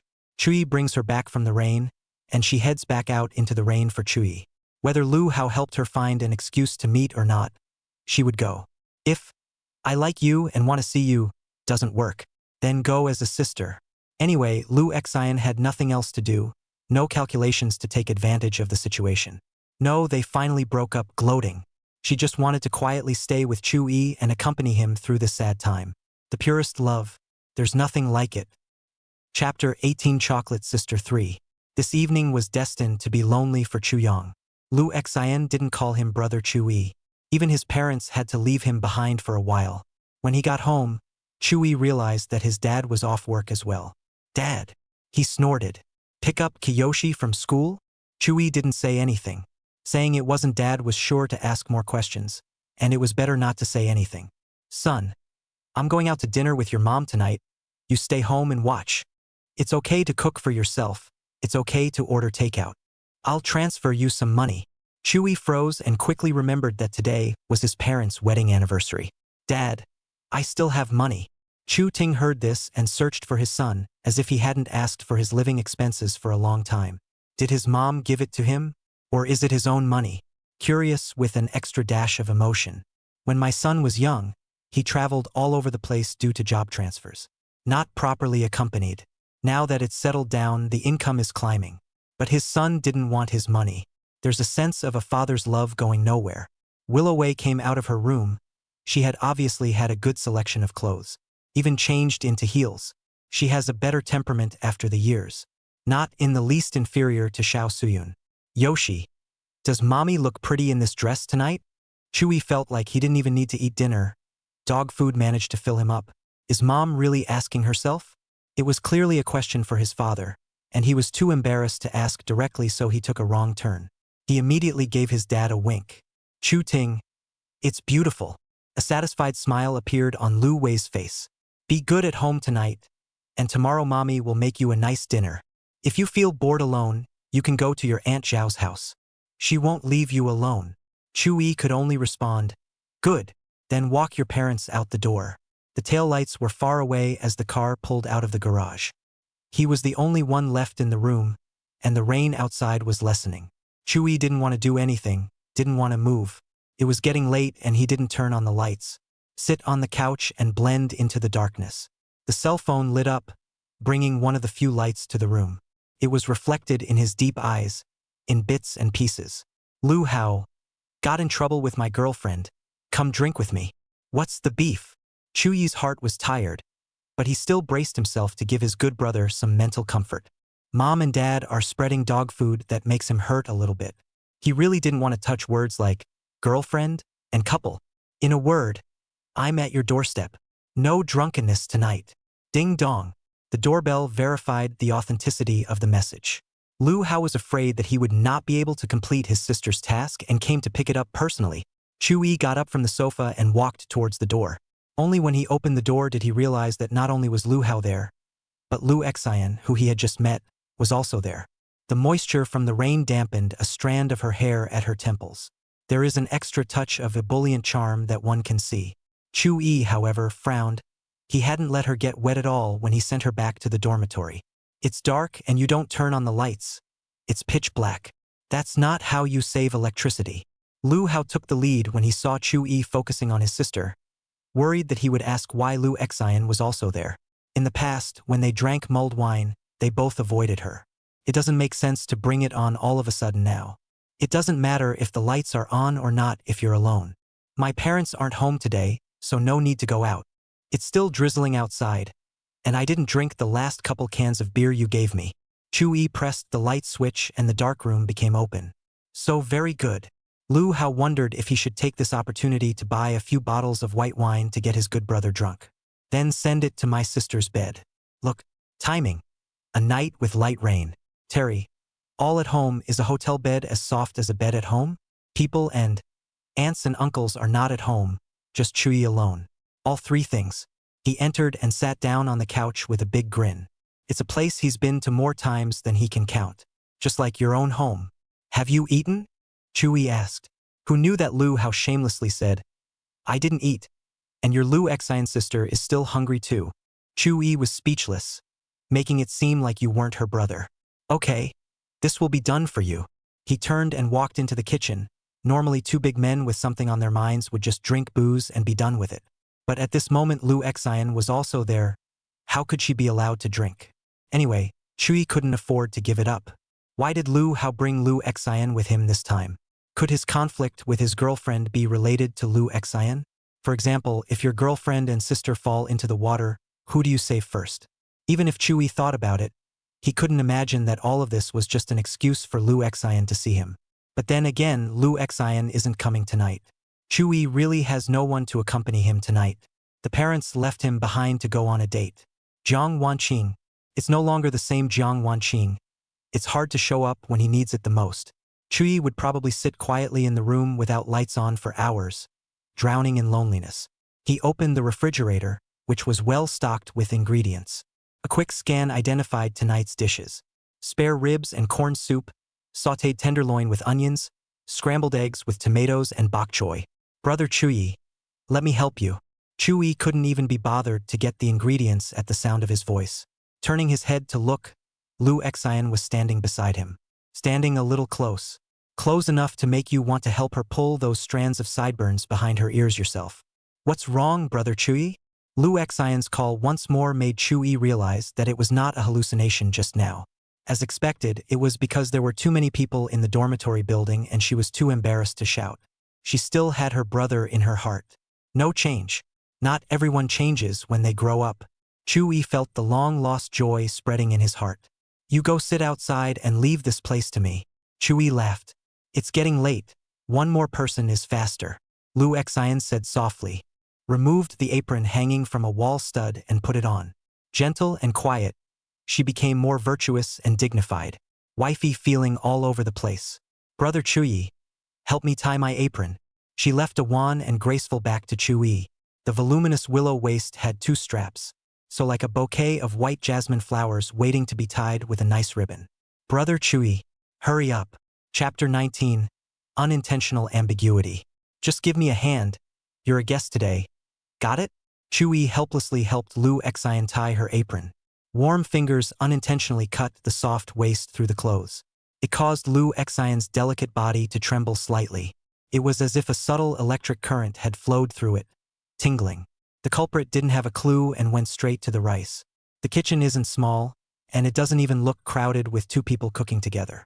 Instead, it's cozy and full of warmth. Seeing Lu Xian's skillful cooking, Chu-yi secretly sighed that his brother really had a good sister. No wonder Lu Hao said he couldn't cook last time. The feeling was that his own sister was there. No need to do it yourself. I don't know who is so lucky to win my sister Lu Xian's heart. With Chu-yi's understanding of Lu Xian, her character was as gentle as water and understanding. Natural beauty. Definitely a good wife and mother when married. Brother Chu-yi, there's no more salt. A soft voice interrupted his thoughts. I remember. There are 2 more packs in the cabinet above. Chu-yi stopped what he was doing and came to Lu Xian's body. The salt was in the cupboard directly above her. He opened a high cupboard and took out a packet. If someone were to look through the door, they would find the position ambiguous as hell. It's like the movie where the hero helps the heroine from behind with the books high up on the shelves in the library. Not much different than a wallop. Lu Xian only felt that she was very, very close to her beloved, completely wrapped up in Chu-yi's scent. The heartbeat accelerated uncontrollably. Just one step further and you can kiss each other. Chu-yi hadn't even thought about it that much, but he saw Lu Xian's beautiful face climb up to a silky blush. It was only in hindsight that I realized how close and ambiguous the 2 were. He hastily took a step back and pulled away. People's own siblings have to keep their distance, let alone themselves. Ahem, sorry. Didn't notice for a second. Lu Xian took the salt from him and opened the package to pour it into the salt shaker. That's okay. The blush on her face took a long time to dissipate. In fact, don't say that Chu-yi was unintentional. Even if he did wallop Lu Xian in the kitchen, Lu Xian would also just close her eyes and wait for his kisses to fall, then melt into a puddle of spring water. You can pick or choose idiom, let your imagination run wild. Unfortunately, the falling flower has a heart, but the flowing water has no heart. Lu Xian didn't have enough courage. For a moment, Chu-yi was really close to her. Gently moved forward for a kiss. She was afraid that with this kiss, she would leave their relationship unknown and just miss it. Sometimes caring too much can be a bad thing. After Lu Xian familiarized herself with the layout of the kitchen, Chu-yi was sent to guard the ribs and corn soup. She wanted to cook a meal for Chu-yi herself. Lu Hao quietly leaned on the doorway of the kitchen without making a sound or disturbing the 2 people inside. This is probably the life my sister wants, right? Stay with Chu-yi and spend day after day like a normal family. Lu Hao looked at such a happy and harmonious scene. Took out my cell phone and took a picture. Not to mention, at first glance the 2 look no different than a newlywed couple. It's up there with the model couples in TV shows with their faces. He thought for a moment and captioned it. Men and women work together. Then block out the 2 people inside the photo and the parents. Send it to a friend. Gee, someone's probably going to have trouble sleeping tonight. Jiang Wanqing, how will you feel when you see this friend circle? It didn't take long for an old school friend to ask. Single cut. Lu Xian and Chu-yi are together? Lu Hao returned. I just went to my good buddy's house to rub it in. This was a clever answer, not mentioning Lu Xian in the slightest. Leave room for reverie. In the kitchen, Chu-yi was out of his mind as he looked at the slightly boiling ribs and corn soup. The medium heat has been turned down to low and it won't overflow. Brother Chu-yi, what are you thinking about? The rest of the 3 courses are already done. Lu Xian came to his side, and the fragrance of the meal that filled the room took on an additional fragrance that lingered at the tip of his nose. I was wondering if the soup was fresh. It's almost simmering enough for you to take the first sip. Chu-yi always spoke to Lu Xian with an older brother's favor. He washed a bowl and spoon. Because it was too hot, just a little bit was served to Lu Xian to taste. Careful, it's hot. Lu Xian saw that he wasn't telling the truth and didn't poke at him. After all, the despondency under his eyes couldn't be fooled. Brother Chu-yi, everything will slowly get better. Until then, I'll be there for you. Lu Xian ladled a spoonful of soup and blew gently. Then taste. It's delicious. If only it could be like this all the time, she thought. Every day, I'm with this man beside me to be with each other. Getting through one ordinary day after another. The short-lived happiness made Lu Xian have unlimited visions for the future. Kong Wanqing, how can you just throw away what I've been looking for? You're going to regret this. Lu Xian switched spoons, scooped another ladle of fresh soup, and blew gently, then passed it to Chu-yi's mouth. She's so careful that she eliminates even the possibility of indirect kissing. Brother Chu-yi, taste it too. It's delicious. Yes. Soup makers always make it a habit to try to see if the flavor is salty or bland. The procedure seemed indispensable. Chu-yi drank the soup that was passed to his mouth. Well, it's moderately salty. You'll drink more later, so don't cheapen your brother. Chu-yi joked, turning off the fire and putting first to wash the dishes. Then serve the soup from the casserole.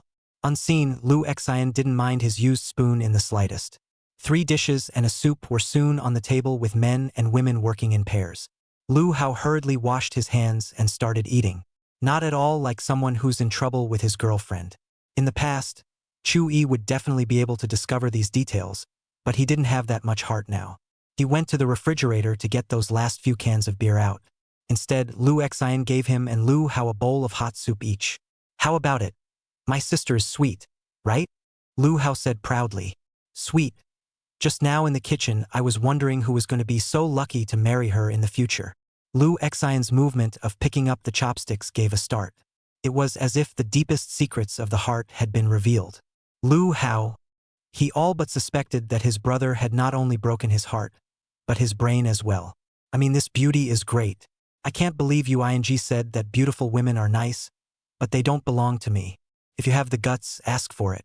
If you dare to ask for it, beautiful women will be like butterflies, throwing themselves at you. Maybe she'll warm your bed tonight. What's the point of being here and being sad about another woman? You get extra credit for getting a marriage license and you'll have a full moon party next year. Let that woman regret it until she dies. Lu Hao's idea was actually correct. I'm afraid even Lu Wei couldn't guess. On this rainy night, there will be a girl who has found every excuse to meet just to cook a meal for her son. I hope he's not so lonely, not so sad, not so upset. Chapter 20. Touched by the heart. You can't have a cold beer if you have hot soup. This was also Lu Xian's quiet concern. That's why she served the 2 a bowl of soup first instead of rice. Chu-yi looked at the 3 dishes and 1 soup on the table and was a little ashamed. Who exactly is the guest? In addition to the soup was made by himself, the rest is from the hands of Lu Xian. He moved the ribs and corn soup in front of Lu Xian. Girls don't always like ribs, but odds are they won't say no to corn that's full of broth. Tender and flavorful. It's both tasty and not too high in calories. Of course, this experience is from a certain girl in school uniform and is not representative of anything. Lu Xian saw all these subtle favors in her eyes. Say, what's the beef with your girlfriend this time? Lu Hao drank a mouthful of soup and slowly said, It's not that the holiday vacation is coming soon. I told her originally that I was going on a trip, but the increase in hotels, airfare, and all the expenses during peak season add up to more than I can afford to spend on my wallet. It doesn't seem to be going anywhere. Lu Hao didn't lie. This one was indeed a problem that existed between him and Lin Yali. So it's money. Chu-yi breathed a sigh of relief for his brother. As long as it's not an emotional rift. Money he has. That novel he wrote, well, it made the list. There's a big draft fee.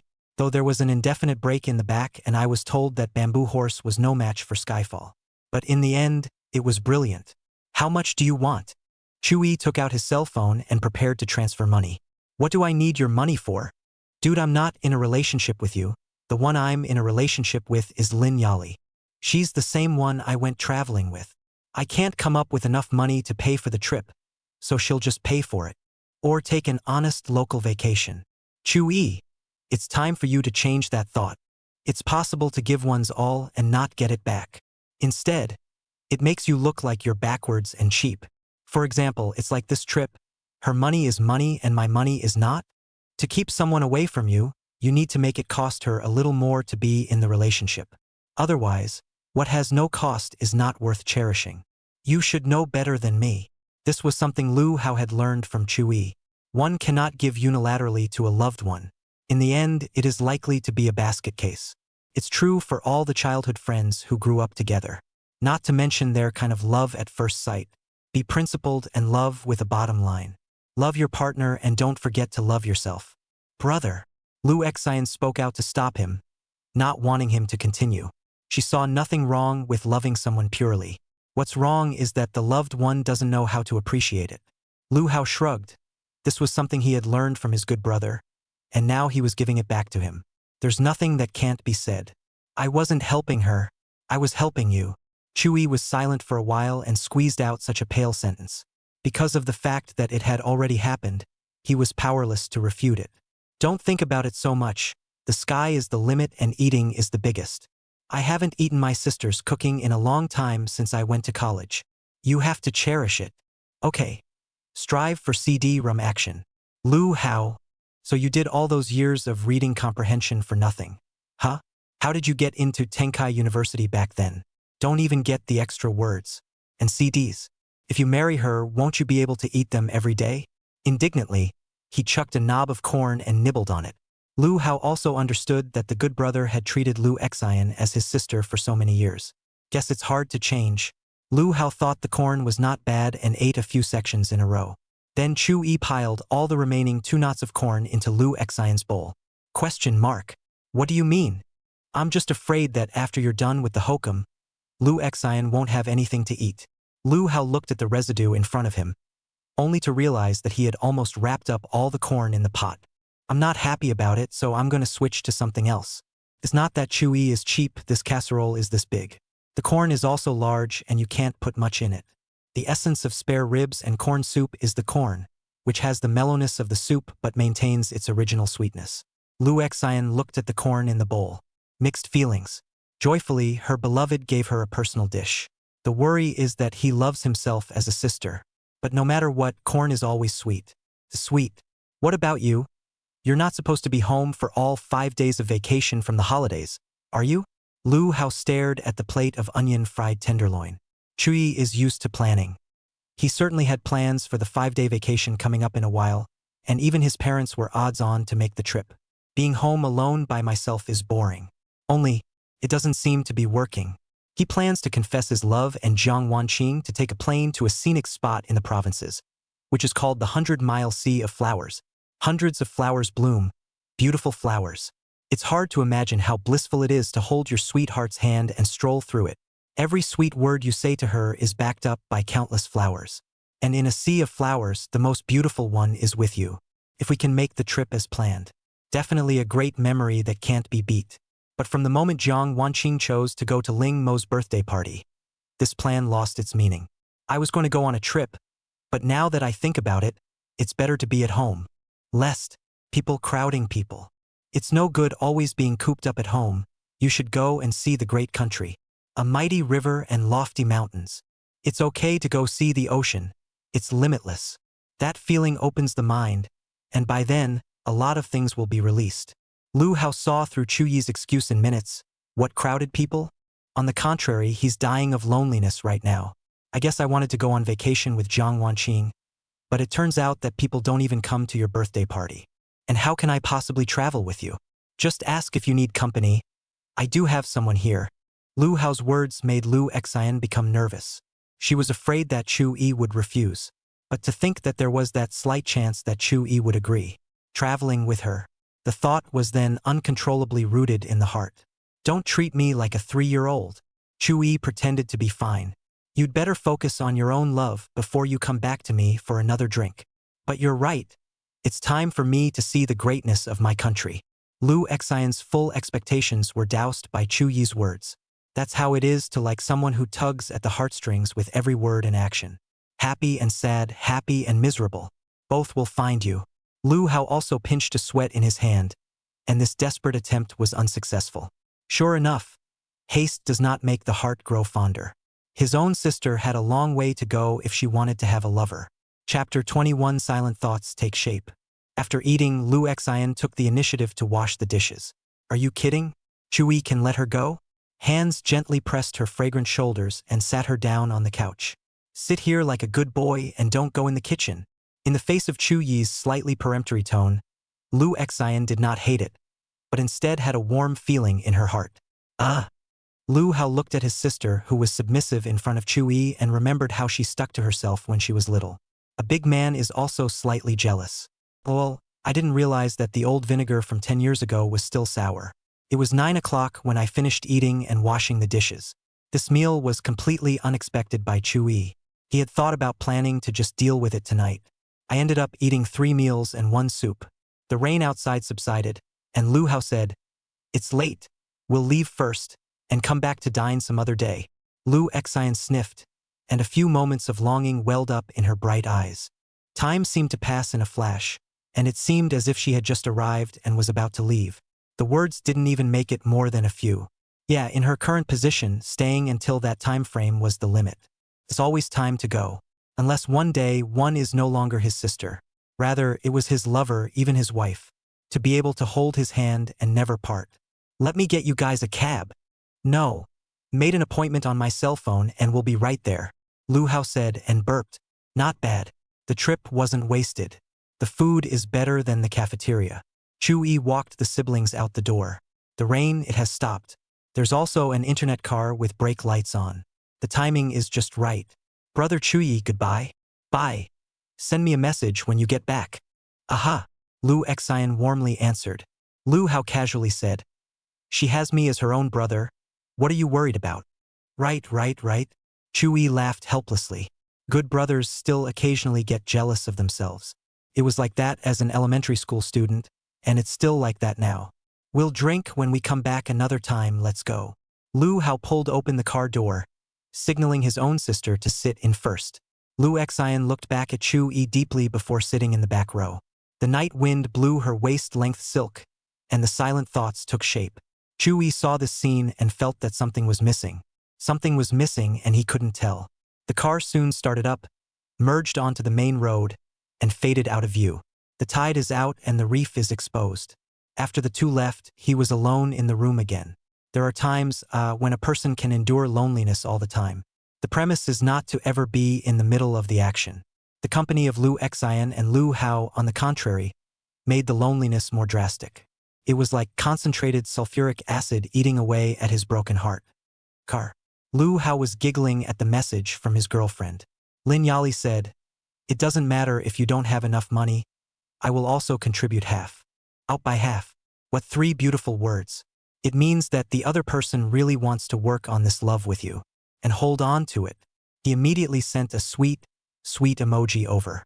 Took a long time to end the chat. It dawned on him that his own sister was still sitting next to him. I don't know how he had the good sense to be jealous of Chu Yi. Lu Hao comforted the silent Lu Xian with a few words. "Don't worry about it, sister. Jiang Wanqing basically has nothing to do with your brother Chu Yi. That's how you treat a bamboo horse you grew up with for a skyfall, with a fresh sense of humor. It's still in college, and when you're out in society, there's no Ling Mo, there's also Lin Mo, Wang Mo, and Zhao Mo. Is Chu Yi going to indulge her over and over again? Impossible. The most precious and rare thing between them has been lost. Something like that is called a firm choice. Since you can't firmly choose each other, there's no way to talk about either falling in love or getting married and having children. I also don't know whether Jiang Wanqing doesn't know how to cherish or can't learn to specialize. Lu Hao, as a bystander to this pair of childhood friends, they have come to the point where they are today. The heart is still a little saddened. After all, a childhood friend is a way for people's hearts to yearn for love, now shattered alive in front of him. Chu Yi's example tells him that it is possible for a childhood friend of more than 10 years to fail to walk down the aisle of marriage. What about love at first sight like his? Are they going to look at each other after the heat of the moment? Fine thoughts. "Brother, do you think Brother Chu Yi? Will there be a day when I fall in love?" Lu Xian asked in a low voice. Why wouldn't she? Talking like my sister is inferior to Jiang Wanqing in some way. Chu Yi has given too much on Jiang Wanqing over the years, and Jiang Wanqing has given him too little. He's like a man dying of thirst in the desert. Just go ahead and love him and let him feel what it's like to be loved by someone else. Chuyi, a man dying of thirst in the desert, will beg you to give him water. If the happiness of being loved in a normal state is 10, then in Chuyi, this happiness can become 100 or even more. The slightest hint of warmth and giving on your part is infinitely magnified in his mind. That's what happens to children who lack love. When Lu Hao was chasing Lin Yali, he read a lot of books about relationships. Many of these techniques were used by him, so when Lu Xian asked, he immediately gave a bunch of explanations. But what the book says is that this is a situation where you can get into each other's hearts quickly. But Lu Xian was in Chuyi's heart from the start. As a sister, facing such a complicated situation, Lu Hao didn't know what to do. Was his own sister's company kinship or love in Chuyi's opinion? It's probably kinship. What a step in the wrong direction. If he confessed, Lu Hao was 100% sure Chuyi would definitely reject Lu Xian, and their relationship would be worse than it is now. Alas, it's better to take your time. Lu Hao checked the men and women work together, they don't get tired of working, that he had just posted. Friend circle. There are so many likes and comments it's scary. The old classmates are all together one by one, eating watermelons, catching up, and even at ginger wanching. It simply blew up. Of all the likes, the only one that wasn't there was Jiang Wanqing's. Did she see it? Should have seen it. It doesn't matter if she didn't see it. These old classmates will message her and ask her about it later. You broke up with Chuyi? Wouldn't that be even more murderous? Many of the old school friends thought the two were already together.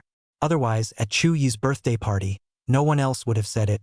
You're not coming to your boyfriend's birthday party? Lu Hao intended to let this matter fester among his friends. If someone goes and asks Chuyi, is Lu Xian your girlfriend now? That's even better. Through other people's mouths, to let him understand that the name Lu Xian can also be matched with girlfriend. The more people who ask, the better. With each repetition, the impression deepens. Sisterhood then slowly falters. It's not far from being faked. Chapter 22. Fading Love. Jiang Wanqing really wasn't in the mood to look at the circle of friends. Ever since Chuyi blandly refused her request to go shopping together tomorrow in the rain, the whole person was distracted. She felt that Chuyi was not angry, but changed, getting strange. At the dinner table, Xiao Suyun and Jiang Haiming could see that their daughter was preoccupied. Xiao Suyun followed suit with worry. She always felt that this time the two were not as simple as having a falling out. Jiang Haiming is not so sure. What a big deal. Couples will also have bumps and fights. These two kids grew up together and have an unbelievable bond. After a while, they automatically give each other steps down, back to their usual close-knit selves. Truth be told, Chuyi was the best son-in-law candidate in Jiang Haiming's heart. One is a good relationship between the two families. Secondly, Chuyi has excellent character, looks and personality, and both he and his daughter's her mother are very satisfied. Couldn't pick a fault. And Chuyi's goodness to his daughter. He had seen it in his eyes for so many years. Thirdly, it is the same as what Lu Hao thought, sooner or later the daughter will have to marry. Jiang Haiming does not want to be held in the heart of the pearl in the palm of his hand by some unknown brat abducted to 100,000 miles. I can only see them during the holidays. On what grounds? My daughter was raised by my own hard work. But Chuyi's house is diagonally across the street. It's a minute away and you can get there with your eyes closed. When your daughter gets married, you can come home if you want to. You can even continue to live in your home and maintain a happy and fulfilling family. Every aspect fits this elderly father. That's why Jiang Haiming felt that Chuyi and his own daughter were a perfect match, are destined to be together. There are rare examples of fathers-in-law who do not make things difficult for their son-in-laws, but also treat them generously. The last time Chuyi came for dinner, he even put down his uncle's demeanor and poured Chuyi a glass of wine, only to be stopped in time by Xiao Suyun. Mom, I'm full.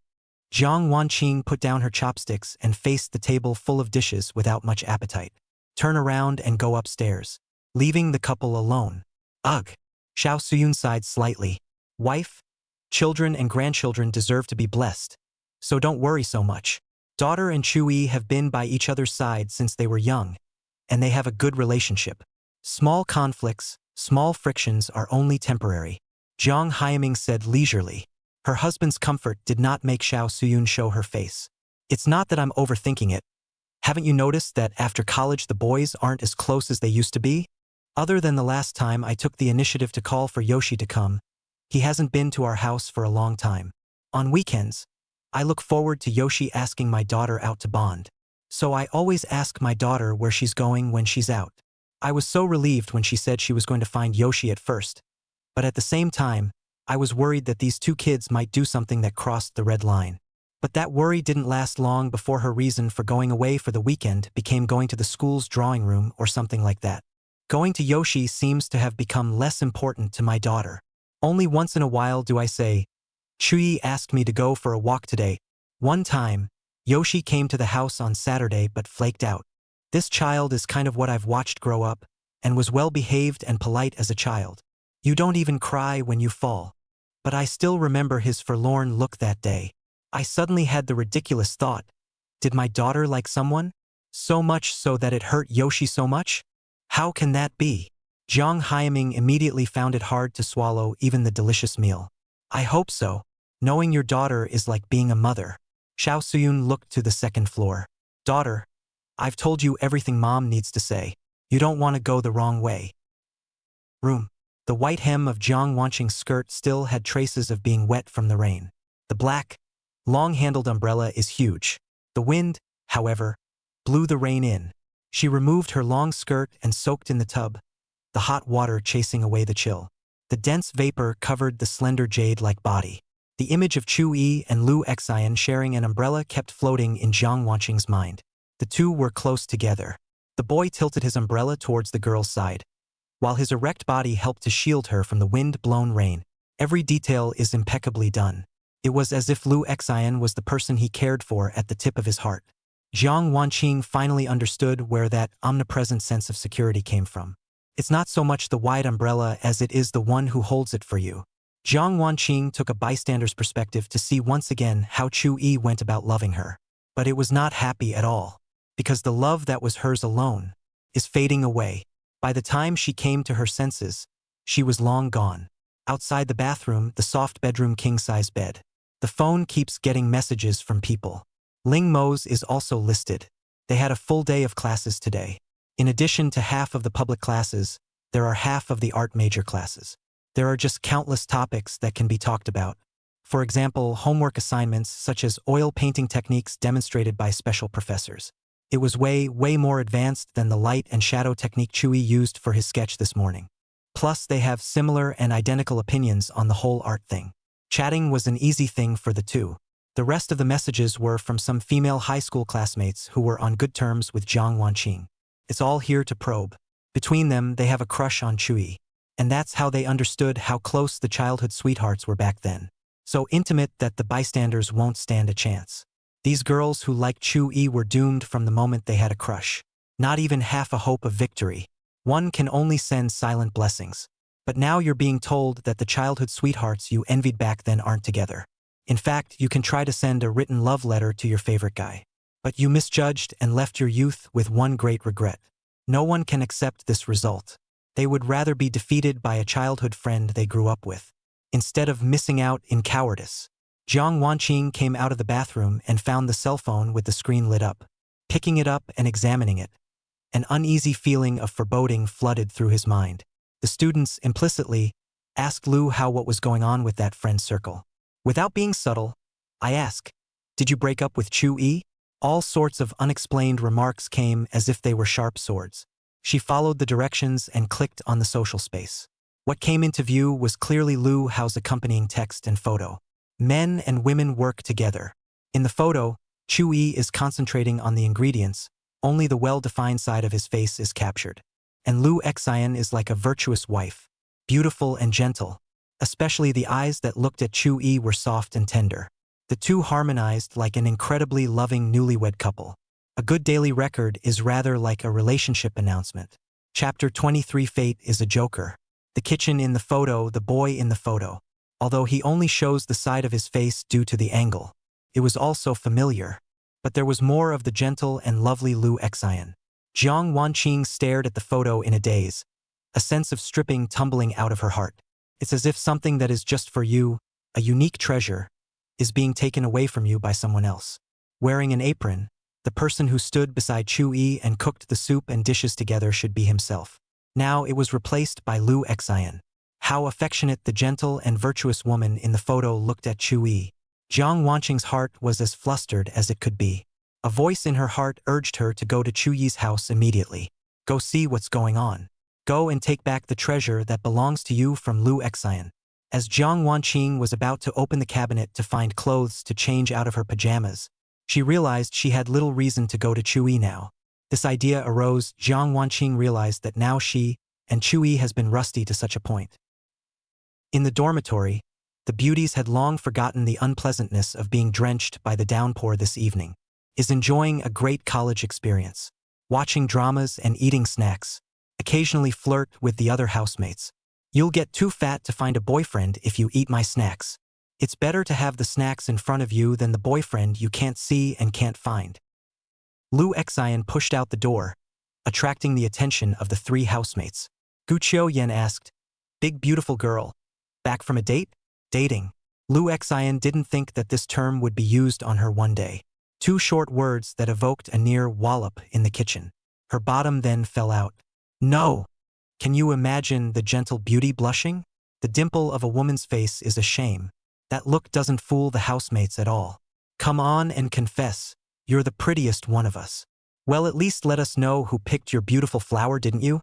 Full class tonight and people are exhausted. The library is fully booked. You used to go out at night, except for the library, and ask me to walk you to the playground. Wait, where's your hairband? Where's that very nice and delicate satin hairband? Don't say you lost it. Once reminded, the housemates all realized that Lu Xian's waist-length green silk was not constrained. The whole thing adds a little more tenderness. The dormitory was silent for a few seconds. It's basically impossible to lose a girl's hairband except to take it off and leave it lying around. Unless it was given away. Sent a man. Who? Lu Xian ignored her roommate. With her gentle nature, she was not at all good at this aspect of sophistry. Explanation. And she did give it away. Being told the truth by a housemate. How do you expect her to fight back? In this case, silence is acquiescence. Gu Qiuyan pestered.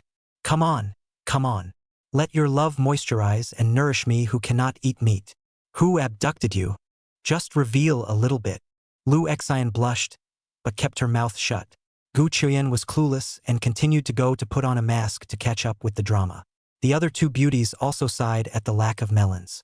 Lu Xian quietly came to the balcony of the dormitory and opened Chu Yi's chat window. It would have been nice to give him peace by text. After a few hesitations, I dialed the voice call. The closer she got, the less she could hide the love and thoughts in her heart. Lu Xian was afraid that one day Chu Yi would find out that he liked him and couldn't even be a brother and sister. Trying to hide. But more than that, I want to hear the voice of my beloved now. Duh. Chu Yi is doing some finishing chores. Willoway has a slight cleanliness problem. It was his parents' wedding anniversary, and as a son he didn't want his mom to have her good mood spoiled by other little things. He was happy to receive a call from Lu Xian. It seemed she took her admonition to heart. In addition to Lu Hao, his own brother, there is still a place in his heart for himself, Chu Yi's brother. He picked it up immediately. Back at the dorm? Lu Xian listened to the voice filled with concern coming from her cell phone. She was a little out of it. No wonder housemates in relationships can talk to their boyfriends on the phone for a long, long time. So that's what it feels like. She also wanted the call to last forever. Aha! Brother Chu Yi, What's wrong? Nothing.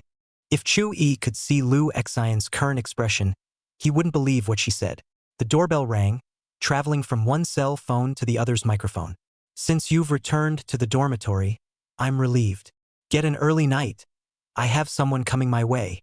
Well. Bye. The call that Lu Xian had summoned up the courage to make was intercepted by the doorbell. She had so much more to say. The cell phone screen became dull and then went out.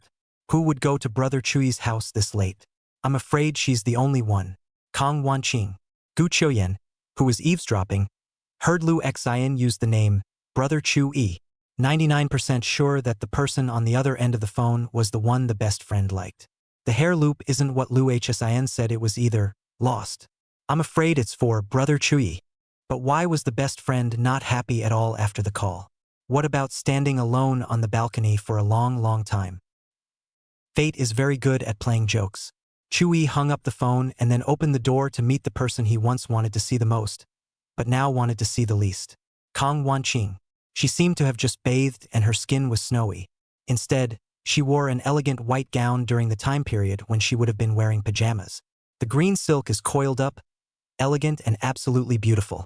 It's not too much to say that she's a fairy who takes advantage of the night. But Chu-yi was unmoved. He loved the maiden whose heart was full of herself, even though she wasn't as beautiful as the person in front of her. Give it back. Jiang Wanqing handed over the black umbrella in her hand. She really couldn't think of any excuse to meet Chu-yi, so much so that she took out the umbrella that Chu-yi gave her. She didn't actually want the umbrella.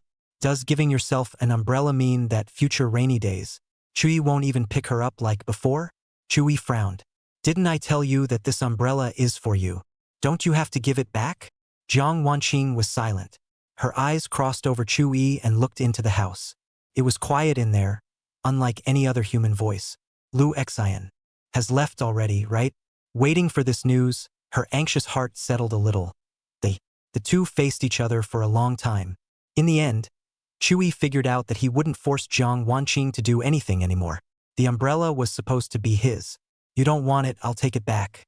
Chu-yi took the black umbrella in her hand and turned around to go back to the house. Wait! Chu-yi, walk with me. Just like old times, okay? Chapter 24. Jiang Wanqing's regret. Lu Xian's little heart. Jiang Wanqing's voice came from behind, no longer cold and full of retention. Chu-yi, however, did not turn around and merely said, I'm tired. Then he headed for the house, leaving her alone outside. A little raindrop fell on Jiang Wanqing's absolutely beautiful face. It's raining again. And this time she didn't have an umbrella and no one would bring her one. An inexplicable sadness and fear welled up inside her. Once upon a time Chu-yi wouldn't have refused a request she made. She would even offer to invite her to walk around the familiar streets and alleys. But now, Jiang Wanqing felt that even if Chu-yi was standing in front of her, she felt very distant. He seems to be losing him, losing the little boy who grew up with him. As soon as this thought came out, the panic in Jiang Wanqing's heart spread like weeds. The heart felt as if a knife was cutting it.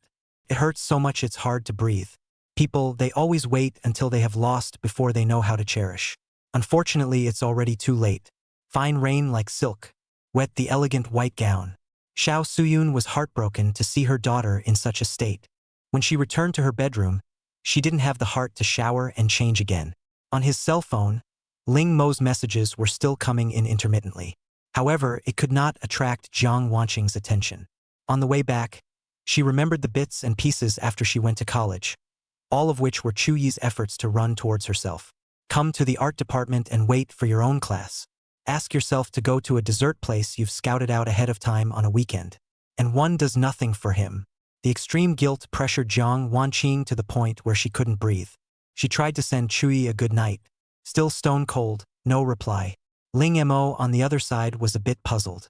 Chu-yi and Jiang Wanqing should be at odds. How could she turn a blind eye to the news of her good friend when she clearly needed comforting? It's not right. For the sake of a long night, another fire needs to be added to the mix. He poked and prodded and counted. Girls' dormitory. Gu Qiuyen couldn't look at her good best friend staying on the balcony all the time, alone and sad. Especially since it's raining again. Won't you catch a cold if you get wet? She came to Lu Xian's side. You can tell me if you have something to say. You don't have to keep it inside. But liking Chu-yi is a secret Lu Xian hides in the deepest part of her heart. Even if she was a good friend, she didn't want to talk about it, shaking her head slightly to indicate that it was fine. No comfort needed. Gu Qiuyen wondered. Lu Xian's gentleness and thoughtfulness was something he had only seen in his life. Literati and ink writers respected to the extreme Jiangnan woman is no more than that. The guy she likes, how could she not like her? Brother Chu-yi? Are they really brother and sister? But the last name isn't right. Bastard. Getting busy is the best way to divert attention. Chu-yi was checking the group work that was due tomorrow. As the leader of the group, he also had to go on stage and explain it himself. If you look closely, there are still a couple of empty beer cans in the garbage in the room. Too bad the beer wasn't strong enough. You can't get drunk. It was about 10:30 or so. Lu Wei and Chu Ting are back. Dum. Willow Wei had always been a respectful mother to her children, knocking on the door before entering. Yoshi, did Qing leave this hairband behind? Or did she give it to you and you carelessly confiscated it? A girl giving a boy a hairband has a different meaning in it. She couldn't have been happier when she saw this exquisite satin hairband on the couch. No girl would ever forget something like a hairband at someone's house. It's like eyeglasses, you feel different every minute with or without them. How can you forget? In other words, the hairband was left behind on purpose by the future daughter-in-law. I wonder how far these kids have come. Chu-yi saw the beautiful and delicate satin hairband in his mother's hand and realized why he felt something was missing when Lu Xian got on the bus. Long hair ruffled in the wind. Turns out I left my hairband at home. Mom, it's not hers. It's Lu Xian's. Chu-yi said as he took this beautiful ornament from his mother's hands. Lu Xian? Lu Wei's soft tone carried a bit of surprise. Her impression of Lu Xian was second only to Jiang Wanqing. It was to protect her from stray dogs that my son was attacked back then. So she left this hairband as, well, the siblings are coming over for dinner tonight. Kiyoshi didn't come? Chu-yi didn't expect his mother to ask this question and paused for a moment. Later in the evening, she came by. Son, you tell Mom. Do you like Xiaoqing or Lu Xian? Mom, what are you thinking? I look at Lu Xian as my sister. Where's Xiaoqing? You've been chasing her for so many years. She should have agreed to be your girlfriend, right? Willow Wei had to be unflinching and completely spread out before her son was caught in a dilemma. But Chu-yi is not Jiang Wanqing, who he likes, his heart is clear. It is for this reason that infatuated people hurt the most. Her son's silence worried Willow Wei. What's wrong? Mom, stay out of these things. Silly boy, what are you babbling about? How could I not care about your life's work? Mom. With that, Chu-yi called out to Lu Wei. Whether it is a son or a daughter, it is the flesh that falls from the mother's body. There are times when the heart feels interconnected. Willow Wei found her son hard to bear. Well, Mom doesn't ask. Remember to rest early and don't stay up late. Aha! Chu-yi answered in a low voice. Lu Wei was relieved and planned to give Xiao Suyun a call. It was thought that the son and Kiyoshi took advantage of their absence as parents and the two of them got along and established a relationship. I didn't expect it to go against my wishes. Chu-yi returned to his computer desk. Look at the beautiful hair accessories in your hands. Took a picture and sent it to the person with the note, sister. Sleeping? You left your hairband at my house. I'll send it to you tomorrow. Lu Xian's class schedule is Jiang Wanqing's class schedule, and she has a class tomorrow. Chu-yi said this because it had been a long time since Lu Xian went back. Should have realized she left her hairband at his house, right? Why isn't there a message? Is it because you're afraid to trouble yourself? After bathing, Lu Xian changed into a set of extremely conservative and loose pajamas. Nor could she hide her beautifully slender curves. A portion of the waist-length hair snaked down her right shoulder. Don't rhyme. She declined Gu Qiuyan's invitation to catch up on the drama together and prepared to fall asleep. But the doorbell on the phone was something that concerned her. Jiang Wanqing came to Brother Chu-yi's house so late. Is something going to happen to them? Lu Xian had hidden signs of insomnia. The cell phone, which had been put on silent, vibrated twice. The screen lights up. Brother Chu-yi. Picture. Sleeping. The message from Chu-yi definitely made her happy. Upon unlocking it, she saw the ringlets of hair she had left behind on purpose. Apparently, she had already prepared a set of words. Let that hairband stay with Chu-yi. Chapter 25 Tears in Dreams, The Maiden's Secret. Brother Chu-yi, I have many more hairbands like this. No need to make a special trip to bring it to me. I'll pick it up when I'm free. Until then, let it stay in your hands. Chu-yi saw that the chat bar showed that Lu Xian was still typing, but it took a long time to see what happened. Lu Xian wrote in the input text box, Brother Chu-yi, when the time comes, can you personally help me with my hair once? It was a message she still didn't have the courage to send. Silently deleting the text and sending a photo that had been prepared long ago. In the drawer, there were all kinds of hairbands. Chu-yi saw the photo and understood that Lu Xian was really not lacking this hairband in his hand. So it came back, okay, I'll hold on to it for you. Anyway, Lu Hao often came to look for himself, so it would be good to give him a ride back then. The root of the problem was that Chu-yi didn't want to go to the art department anymore. Don't want to go to that place that is so familiar, but doesn't belong. A crush is one of the most romantic, difficult one-act plays. A little promise and gesture from the other side is like the sweetest candy under the sky. Lu Xian knew full well that this was nothing more than self-deception. Chu Yi's promise to keep the hairband for himself was not an acceptance of the band. Nor is it a promise to be her boyfriend. But she was still willing to do it. Lu Xian thought. Since she couldn't always stay by Chu Yi's side because of all the obstacles. Just leave something that belongs to him. This way, he thinks of himself every time he sees this thing. While Lu Xian was in her reverie, Chu Yi sent another message. I'll leave you alone, good night. She looked at the word good night and felt an unspeakable happiness in her heart.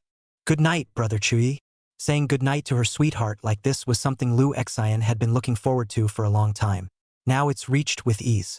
She couldn't help but look forward to the future. With such a good start, will her love reach Chu Yi's heart? It must be possible. Chu Yi's one good night dispelled all of Lu Xian's negative emotions. A few moments ago she was still troubled by Jiang Wanqing, her love rival, and had trouble sleeping. Today her anxious heart has been soothed by happiness. After Chu Yi ended his chat with Lu Xian, he shifted his gaze to the satin hairband in his hand. Delicate and beautiful. Plus à light color palette. It was really easy to remind him of the gentle owner of the hairband. Chu Yi planted the hairband in the bottom drawer. There's a thick photo album inside to keep it company. Every time he used to pull this drawer open, he'd pick up the album and flip through it for a while before putting it down.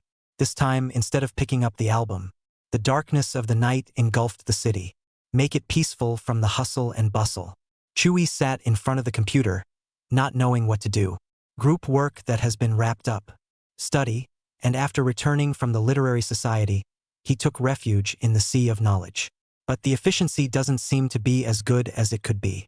Separation between lovers in love at first sight is dying to happen. And 10 years of childhood love lost in a mess, the taste of which really hurt to the bone marrow. Chu Yi felt like the first half of his life was denied. Crash. Lost a lot of meaning. He got up and went to the window to see something else. But the sky was now covered with clouds and no stars could be seen. In this dark night, I don't know if Chu Yi was too tired, or he didn't want to think about it anymore. Eventually, he drifted off to sleep. He had a dream and was back in the box where the birthday party was held. The bouquet of delicate roses that represented love had not yet been unwrapped and given to someone else. The box seems to have been cleared, leaving him and one other person. Chu Yi looked at the slender young girl wearing a white school uniform in front of him. A wobble. Her stunningly beautiful and flawless face was like a half-opened snow lotus. Youth and beauty are intertwined. The blue and white style of the uniform can only be described as minimalist. Call it not pretty, let alone compared to an elegant long white dress. But in Chu Yi's heart, she was the most beautiful. The young girl took the bouquet of roses. The movement was light and cherished. Her smile was more beautiful and stunning than a rose. The young girl smelled the flowers lightly. Then he looked up at Chu Yi. Chu Yi, are you leaving me? Chu Yi's throat was choked and it took him a long time to answer her words. It wasn't you I left. And rightly so. The young girl came a little closer, and Chu Yi smelled the fresh scent of memory. It existed when the two of them rode their bicycles home from high school together on a walk. The teenage girl's bike broke down. She wrapped her arms around the teenager's waist in the back seat and leaned lightly against Chu Yi's initially broad back. Chu Yi slowed down his speed, hoping that this kind of getting along could be a little longer, a little longer. The young girl didn't poke the teenager, because she fouled up too. Actually, her own bike wasn't broken. The fragrance seemed to have traveled across time, across space, to the dream. She tenderly wiped away the tears from the corner of Chu Yi's eyes. Chu Yi did not shed any tears in front of his good brother, in front of Lu Xian, and in front of Jiang Wanqing. The only time I shed tears was in my dreams, in front of the maiden. Chu Yi, don't be sad, don't cry. The young girl, with her bouquet of roses, hugged him, as if to say, the flowers are yours and so are the people. You will be happy. I have a secret to tell you. The dream began to fragment, and Chu Yi couldn't hear the last words.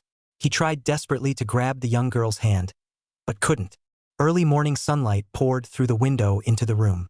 The man in the bed woke up. But what a fall from heaven to hell. Chu Yi sat woodenly on the bed, the feeling in his heart depressing to the extreme. It was Willoway's knock on the door that pulled him out of his suffocating quagmire. He washed up and ate breakfast like a robot. Millet porridge not to your liking? Lu Wei saw that her son only drank one bowl and didn't add more. No, Mom. The porridge you cooked was delicious. I have a bad appetite today. Even though Chu Yi was trapped in his heart, he still took into account Lu Wei's emotions. After all, the woman who loves you the most in heaven is your mom. Mom, I have class in the morning, so I'm going out first. Won't you wait for Kiyoshi? She came to see you yesterday morning, and she might come today too, Willow Wei said. Chewie didn't answer and picked up his backpack to leave. Lu Wei watched her son's unusual behavior and was not in the mood for breakfast. These kids. What the hell? Last night, Lu Wei called Xiao Suyun and didn't get any useful information. Kiyoshi is reluctant to talk. My own son wouldn't talk about it. There's no way to start trying to understand it. Chu Yi carried his bag, swiped his face through the gate, and walked into the imposing school gate. The university campus is full of youthfulness. Trees are tall and lush on both sides of the main road. Morning light streams down through the gaps in the green leaves. And a brisk breeze. This is probably one of the reasons why people aspire to college campuses. But the sudden appearance of someone ruins all the atmosphere. He smiled and stood proudly in front of him, looking at the approaching Chu Yi. A look of victory. Chu Yi's face was expressionless. He did not dodge and continued to walk forward. But Ling Mo got the better of him and came to Chu Yi's face, looking like he was looking for a fight. First, he gave a disdainful laugh. Tisk, TSK, TSK. Isn't this the bamboo horse that was so spirited back then? Chapter 26 Wicked Ling Mo. Chu Yi looked at Ling Mo, who took the initiative to stop and find fault, and said indifferently, "Don't you understand a thing? Get out of the way." Annoyance flashed across Ling Mo's face, actually daring to call himself a dog. But he didn't have a seizure, because he came here today to provoke Chu Yi and then be the victim. Wouldn't it be better to be angry now? Chu Yi, do you know what Wan Qing gave me for my birthday? That's a set of imported oil paints. I love it. What about you? What did she send you? Convenient to tell? Maybe her gift to you, the bamboo horse, was more expensive too. Oh, she didn't seem to make it to your birthday party. Look at my memory. Forgetfulness. Chu Yi's eyes were deep with a sharp light. Why don't you say something? Or are you so angry you want to hit me? Here. I'll stand right in front of you. Hit you any way you want, and never fight back. If you're chickening out, it's a different story. Ling Mo villainized his face forward. He wanted to stimulate Chu Yi to lose his mind and then violently beat himself up in the main street of the school, in public. Perfect. The repercussions of this are so bad that it gets out on the internet and even involves the image of the school. Once word got out, Chu Yi would have only one consequence, being dropped out of school. A decade of study is all but ruined. Life also carries a stain that cannot be washed away. After Chu Yi withdrew from school, he himself could pursue Jiang Wanqing in a big way. There is no longer any impediment. Ling Mo was a person for whom the depth of his city was not enough to describe him. It should be used. Vicious. Seeing that Chu Yi didn't take the bait, he continued to increase his efforts. Half a year ago, didn't you claim that you and Wan Qing were some kind of childhood sweethearts? Never lose to me? That's the extent of it? Looks like I won. A confidant like me who shares hobbies and common topics with Wan Qing is not comparable to your old records? Chu Yi, let me tell you, people live in the present, not in the past. Don't tell me how wonderful your past is. The past is the past. What are you comparing me to? I admit that making Jiang Wanqing miss your birthday party was me conspiring with my classmates to get up in arms to keep her. But if she doesn't come, I'll have nowhere to go even if I have a million ways to do it. You, the bamboo horse, doesn't seem to be that important in her heart. Ling Mo's words were heartbreaking in every sentence, while displaying a look of recklessness that owed him a beating. I'll tell you everything. What can you do to me? Do it if you can. The way I see it, you wouldn't be her bamboo horse, you'd be a dog licker. In the future, just don't mouth off about childhood friends in front of me. You loser. Chu Yi's fists quietly clenched.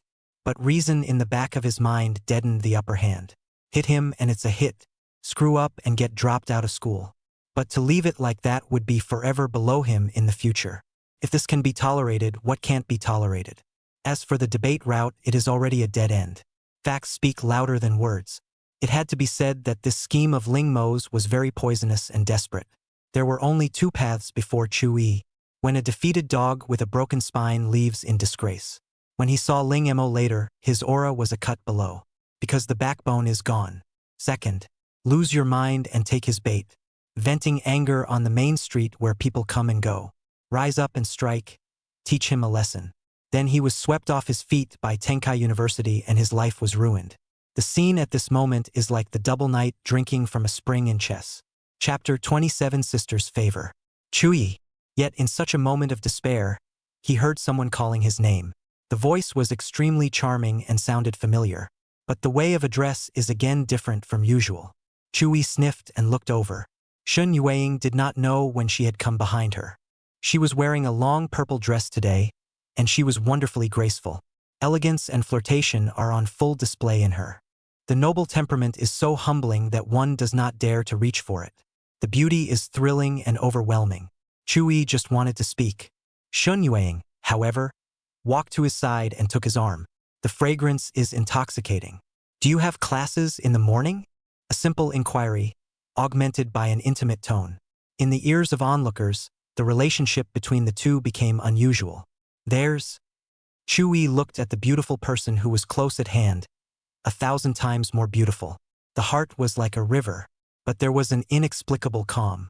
In the middle of the conversation, Shun Yueying walked forward on Chuyi's arm. Ling Mo actually unconsciously stepped aside. All the arrogance and complacency just now, the moment Shun Yueying appeared and took Chuyi's arm.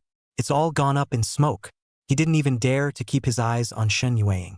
Flustered and dodging, he didn't even have the courage to meet his eyes. Because this kind of goddess is not on the same level as yourself. She is a beautiful woman and also comes from a family that is not rich or wealthy. Just the noble temperament that seemed to be inherent in his body alone judged one or two. What's more, Shun Yueying's name had long been spread throughout Tianhai University. Abominable. Why is he so lucky? It's okay to have a high cool, absolutely beautiful childhood friend.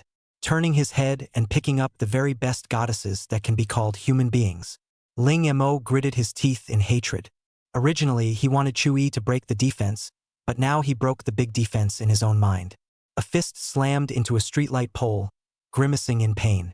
Chuyi, you don't want to be good. I've got it covered. Jealousy makes him crazy. Shun Yueying took Chuyi's arm and walked for a while before quietly letting go. Chuyi did not doubt her love talent in the slightest. It was thought that the senior sister had already guessed the matter of her own defeat through various clues in the club classroom. And how much of the conversation between herself and Ling Mo did she hear? Thinking about this, Chuyi was bitter. But he was more moved. In the most wretched and difficult of times, she condescends to come to her rescue. What Shun Yueying held onto was not his arm, but his dignity. For most of the year in the literary society, he often felt that both of his sisters were very kind to him. If you want to compare, Sister Ning is better. It doesn't seem that way now. Hokage. Shun Yueying anticipated what Chuyi would say and opened her mouth to change the topic.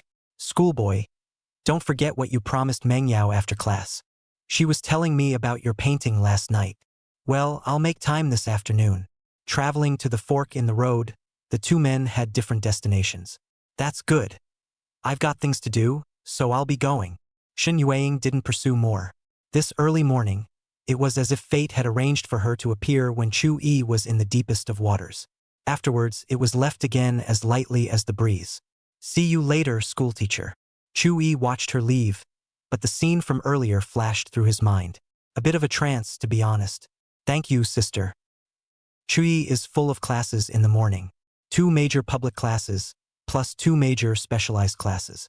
In his professional class, he, the leader of the group, went on stage to show and explain the group's work. Comfortable and clear in answering questions. Another high math class in the afternoon to finish the day. Chuyi didn't forget what he promised his own senior sister Ning. Make a sketch of her. And it can't be worse than Sister Shin's. He didn't feel that his paintings were worth $1,000 of keyboards. So on the way to the literary club, 3 afternoon teas were packed. Paying personalities are like that. Doesn't care much about himself, but remembers others well. It even zooms in automatically. Chapter 28 Shun Yueying's Trouble. Chuyi pushed open the door of the clubroom. The scene that comes to mind is familiar and beautiful. On this cool and pleasant afternoon, Shun Yueying sat by the window. Only she seemed a little tired. Setting the book on the desktop, he looked out the window toward the blue sky and white clouds. Let the mischievous wind turn the pages, blowing the green silk. Such a calm afternoon made Chu-yi feel even more dreamy about the morning's happenings. Looking back again, it's like the wind. It's hard to tell what's real. It blows by and leaves you feeling, but you can't see it or catch it. There was another beautiful silhouette in the activity room. She has a wonderful aura. It's one of those first love type of women, more beautiful than lilies kept in a vase. Imagine walking up the stairs to get to that torturous high math class on the 5th floor. One such schoolmate walked down the stairs head-on, clutching a book. You rubbed shoulders. In that moment, you feel like time has slowed down. After missing her, you jerk back. Unfortunately, all that could be seen was her figure moving away. Sister, afternoon tea? Chu-yi raised the 3 exquisite paper bags in his hand and said to Ning Mengyao, "There is another layer of boxes inside. It's rare that you've gotten the hang of it and know how to please your senior sister." Ning Mengyao is worried about the new book. Chu-yi's afternoon tea came at just the right time for her. "Is there a share for me?" Shun Yueying's seductive red lips hooked into a smile. "Sure.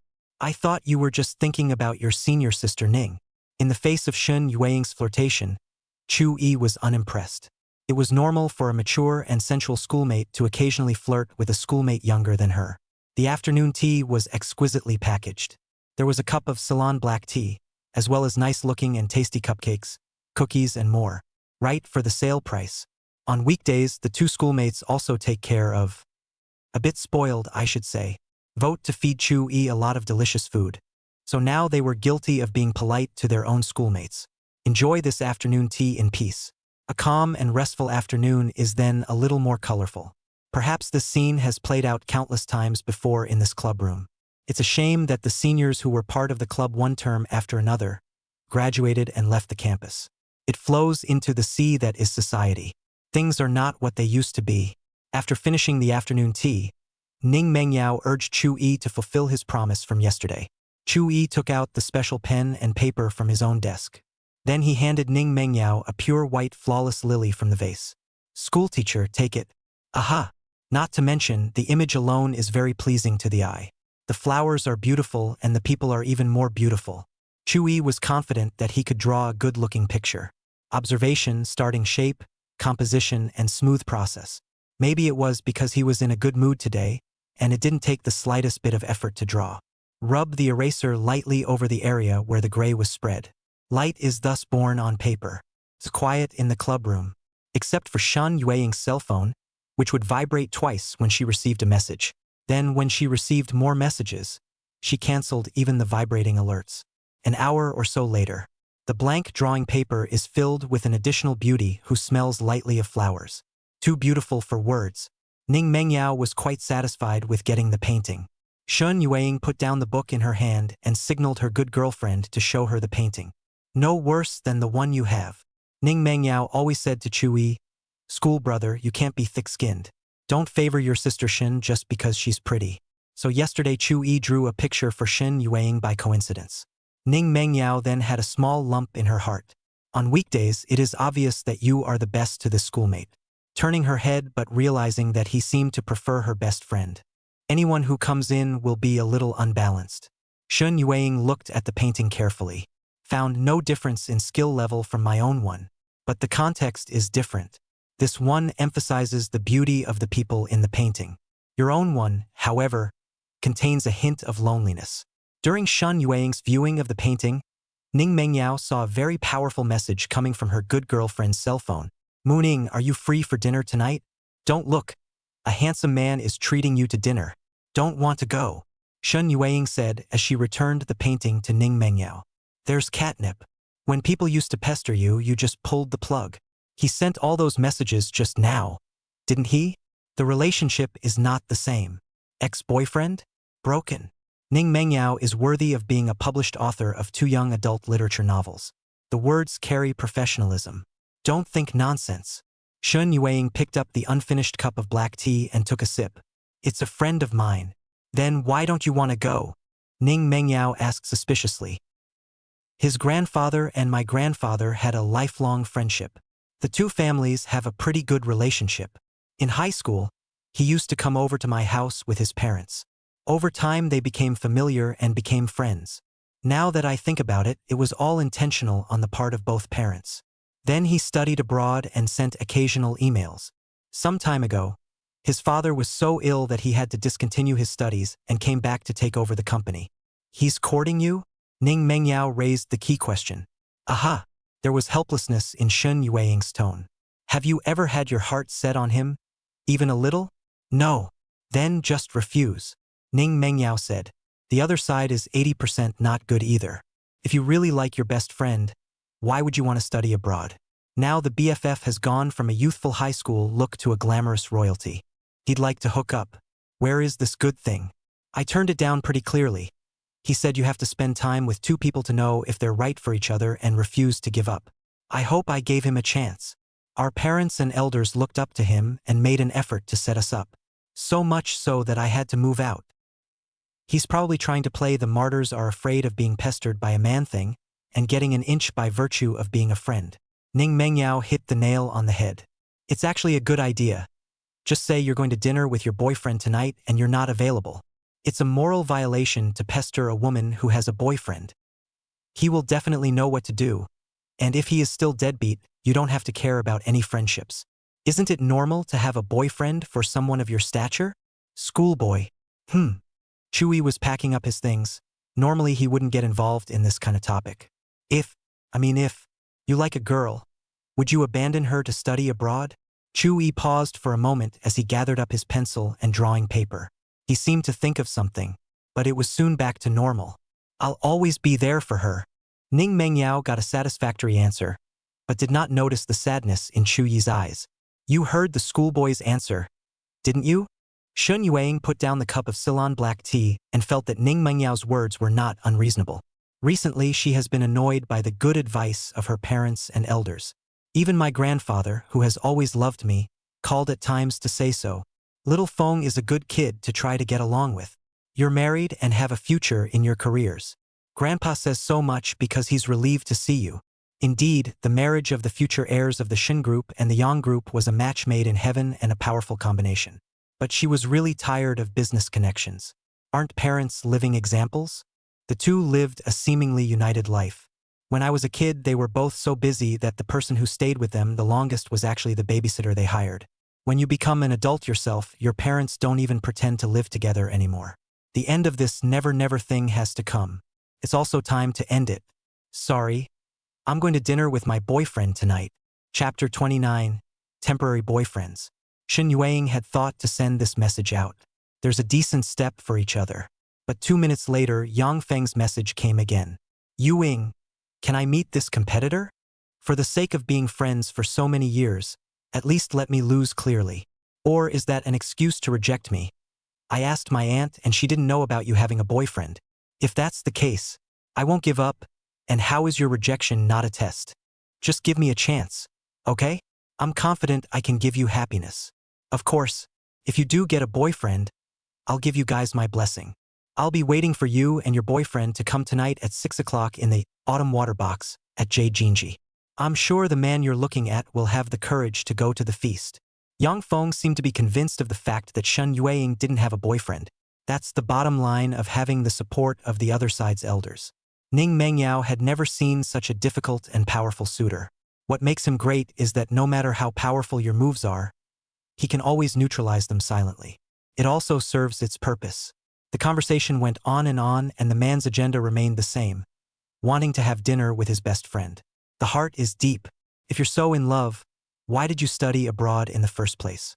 Shun Yueying's brows knitted lightly, a few points of sorrow mixed in with her flirtatiousness. Things have drifted off the original track and gotten tricky. Don't worry, he wants to see your boyfriend. So bring your boyfriend over there and let him have a good look, Ning Mengyao said. You mean? Conversations between smart people are just easy and effortless. Shun Yueying's brimming beautiful eyes looked towards Chu Yi. Don't we have a big handsome guy in our club? What, do you think that schoolboy can't hold it? I think it's more than enough. Schoolboy, the time has come for you to perform. How about helping your sister Shen tonight? Be a temporary boyfriend for once and accompany her to a banquet. Thwart some stalkers properly. Finish it, and sister will give you a reward. Ning Mengyao came to Chu Yi's table to sit face to face with him. The slender petite body leaned forward. Or is the other guy a rich kid, and you're not confident you can win against him? But I'm very optimistic about you. The mature, soft face drew closer. Hokage. Too close. Chu Yi had to lean back some. Ning Mengyao loved seeing Chu Yi like this. If senior sister Shin needs it, I'll help. Consider it payback for the morning. And it's the kind of thing where sometimes it doesn't matter who the other person is. What matters is which side Shin Senpai will take. Ning Mengyao was puzzled. What does morning payoff mean? Does the schoolboy have any secrets he can't tell his best friend? It doesn't look much like that either. She remembered clearly that Chu Yi had joined the society for the first half of the year. Great personality, polite, not over the top. The eyes never showed that blazing sense of. Occasionally she would flirt with the uncharacteristically handsome schoolmate, and it felt like she was digging for treasure. When Chu Yi called her senior sister, she was in an even better mood. Talk about having a girlfriend? No. Losers. Gain some experience too, don't you think? Chu Yi wouldn't have joined the literature club if he was the winner in the love contest. Sometimes fate is just so magical. Shun Yueying also didn't expect to help support her schoolmate in the morning. In just one day, I faced the same problem myself. Should I say fortunate or unfortunate? She had never been one to dwell. In that case, please Hokage. It's me who should thank senior sister. Chu Yi shook his head slightly. The good show is at 6, and we have some preparations to make before then. Schoolboy, come with me. Shun Yueying solved the pressing problem, and a charming smile spread on her charming face. Good. Chu Yi quickly finished packing up his painting tools and left the club with her. The two walked side by side through the campus. Chu Yi was incredibly handsome and had an upright posture. Shun Yueying is charismatic and mature and sensual. It looks like a good match to outsiders. Shun Yueying explained a few necessary things and then comforted. Schoolboy, don't stress about it. Just be there later and I'll do the rest. Got it. The two arrived at the parking lot on campus. Shun Yueying's car was a red luxury coupe. Whether it's the front-end badging or the beautiful body lines and flowing paint, all of which speak 4 words to those who see it. Pricey. Chu Yi was not surprised. He had long guessed that his schoolmate's family background was not simple. You can guess just from her demeanor, dress, and mannerisms. Chu Yi pulled open the car door and sat in the passenger side. An ethereal scent wafted through the car. After driving slowly off campus, the car headed towards the business center of downtown. After Shen Yueying led him into a branded men's clothing store. It was only then that Chu Yi realized what she was talking about in terms of preparation. Hello and welcome. Pretty-faced clerk greeted her. How can I help you? Please feel free to ask. Shun Yueying waved off the store clerk and personally helped Chu Yi pick out the clothes. Her aesthetics are unquestionable. Picked a very classic white shirt plus black suit pants ensemble. Formal yet youthful. Go ahead and try. Chu Yi took the 2 dresses she had selected and walked towards the changing room. A minute later, the door to the changing room opened. Changing into a white shirt, Chu Yi is simple and elegant. The temperament is a little more manly and stable, and very secure. With that handsome face, it made the store clerk waiting on the sidelines unable to take his eyes off of it. Shun Yueying stretched out her delicate hand and carefully organized her collar. Chu Yi subconsciously tried to back away. Hokage. A temporary boyfriend is also a boyfriend, and it's a girlfriend's duty to straighten your collar. We should act close, shouldn't we? And, call me by my name. When I take your arm later, don't be as stiff as you were this morning. Otherwise it's easy to leak. The seductive words were tinged with playfulness. I'll try to. After Shun Yueying straightened Chu Yi's collar, she took a slight look around. There was satisfaction in the beautiful eyes. Not bad. Please load up the clothes in the changing room as well. Shun Yueying handed the clerk a bank card to settle the bill. She knew Chu Yi was a lover of old things. Okay. For the first time, I had girls my own age picking out and buying clothes for me. Chu Yi's heart tumbled with strange feelings. Could this be the sense of interaction between a man and a woman in love? Out of the store, not much time left. Shun Yueying took her temporary boyfriend and headed for Eugene G. Jade Cam Key is a more upscale restaurant. As soon as they got off the bus, Shun Yueying took Chu Yi's arm, noticing Chu Yi's stiffness. She said warmly, "Don't be nervous, never mind. Tonight you're my boyfriend and I'm your girlfriend. Not schoolmarm." Under Shin Yuang's mental explicitness, Chu-yi relaxed a lot. Inside the autumn water box, a handsome and gentlemanly man in a straight suit was waiting quietly. There are only 2 sets of dishes on the table. Obviously, in his case, there are only 2 possibilities. First, Shin Yuang won't come. Second, Shin Yuang came by herself. As for a boyfriend, he's personally asked the elders of the Shin family. The answer I got was, no, it's not possible. Just when he thought Shin Yuang wouldn't come tonight. The door to the box was instead pushed open by the waiter who led the way. A man and woman holding hands and being intimate make their entrance. Chapter 30. Shin Yuang's attentive boyfriend Chu-yi. Yang Feng had always been confident in his own appearance conditions. But when he saw the man that Shin Yuang was holding onto, his eyes narrowed without trace. It was as if he saw some dangerous enemy. Chu-yi also didn't know what method he used in the section from the entrance to the box. Just find the trick to playing the boyfriend. When his gaze fell on Shin Yuang, his deep eyes would always reveal a touch of tenderness. Yang Feng was like a fish in his throat. The pair's good match made him skeptical of the Shin elder's reply. Did Shin Yuang really talk about her boyfriend and hide it from her family? He's not happy about it. It was clear that he was the one who was supposed to be near the water. Over the years of studying abroad, he's had more girlfriends and seen more beautiful women than he can count. But none of them were comparable to Shin Yuang. What's more, without her, it's not certain that she'll be able to take over her father's burden. When his father falls ill, his suppressed uncles are foolish enough to try to seize power. It's hard for Yang Feng to fight his cunning uncles without backing up the Shin group as a mountain. He was growling inside, but outwardly decent. Shin Yuang first said to Chu-yi, "My dear, this is Yang Feng, the friend who said he invited us for dinner." Then to Yang Feng again, "My boyfriend, Chu-yi, primary and secondary." "Hello." Chu-yi fell down and extended his right hand. Invariably his aura pressed the other party by a layer. "Hello." Yang Feng shook Chu-yi's hand with a leathery smile. Chu-yi wasn't rushed at all. It seemed like he was really Shin Yuang's real boyfriend, and he was here tonight to meet the undying underdog. Carefully and thoughtfully, he pulled out a chair to make it easy for Shin Yuang to sit down. In fact, Shin Yuang did not understand that in a short period of time, Chu-yi seemed to have changed like a different person. Just got off the bus or his own schoolboy. It has now turned into a competent boyfriend. The tenderness contained in the movements, in the eyes, could not be faked. Yuing said that you've not long returned from abroad. It should be us hosts who should treat you to a reception banquet. Chu-yi sat down and was not the least bit annoyed when he realized that there was no cutlery for himself. The moon is full, that's what you can call it. And trying to turn the tables. The visitor is not good. Yang Feng went through his mind. He hadn't heard of a very powerful character with the surname Chu in Tianhai City. People with little status dare to come and act expansive in front of themselves.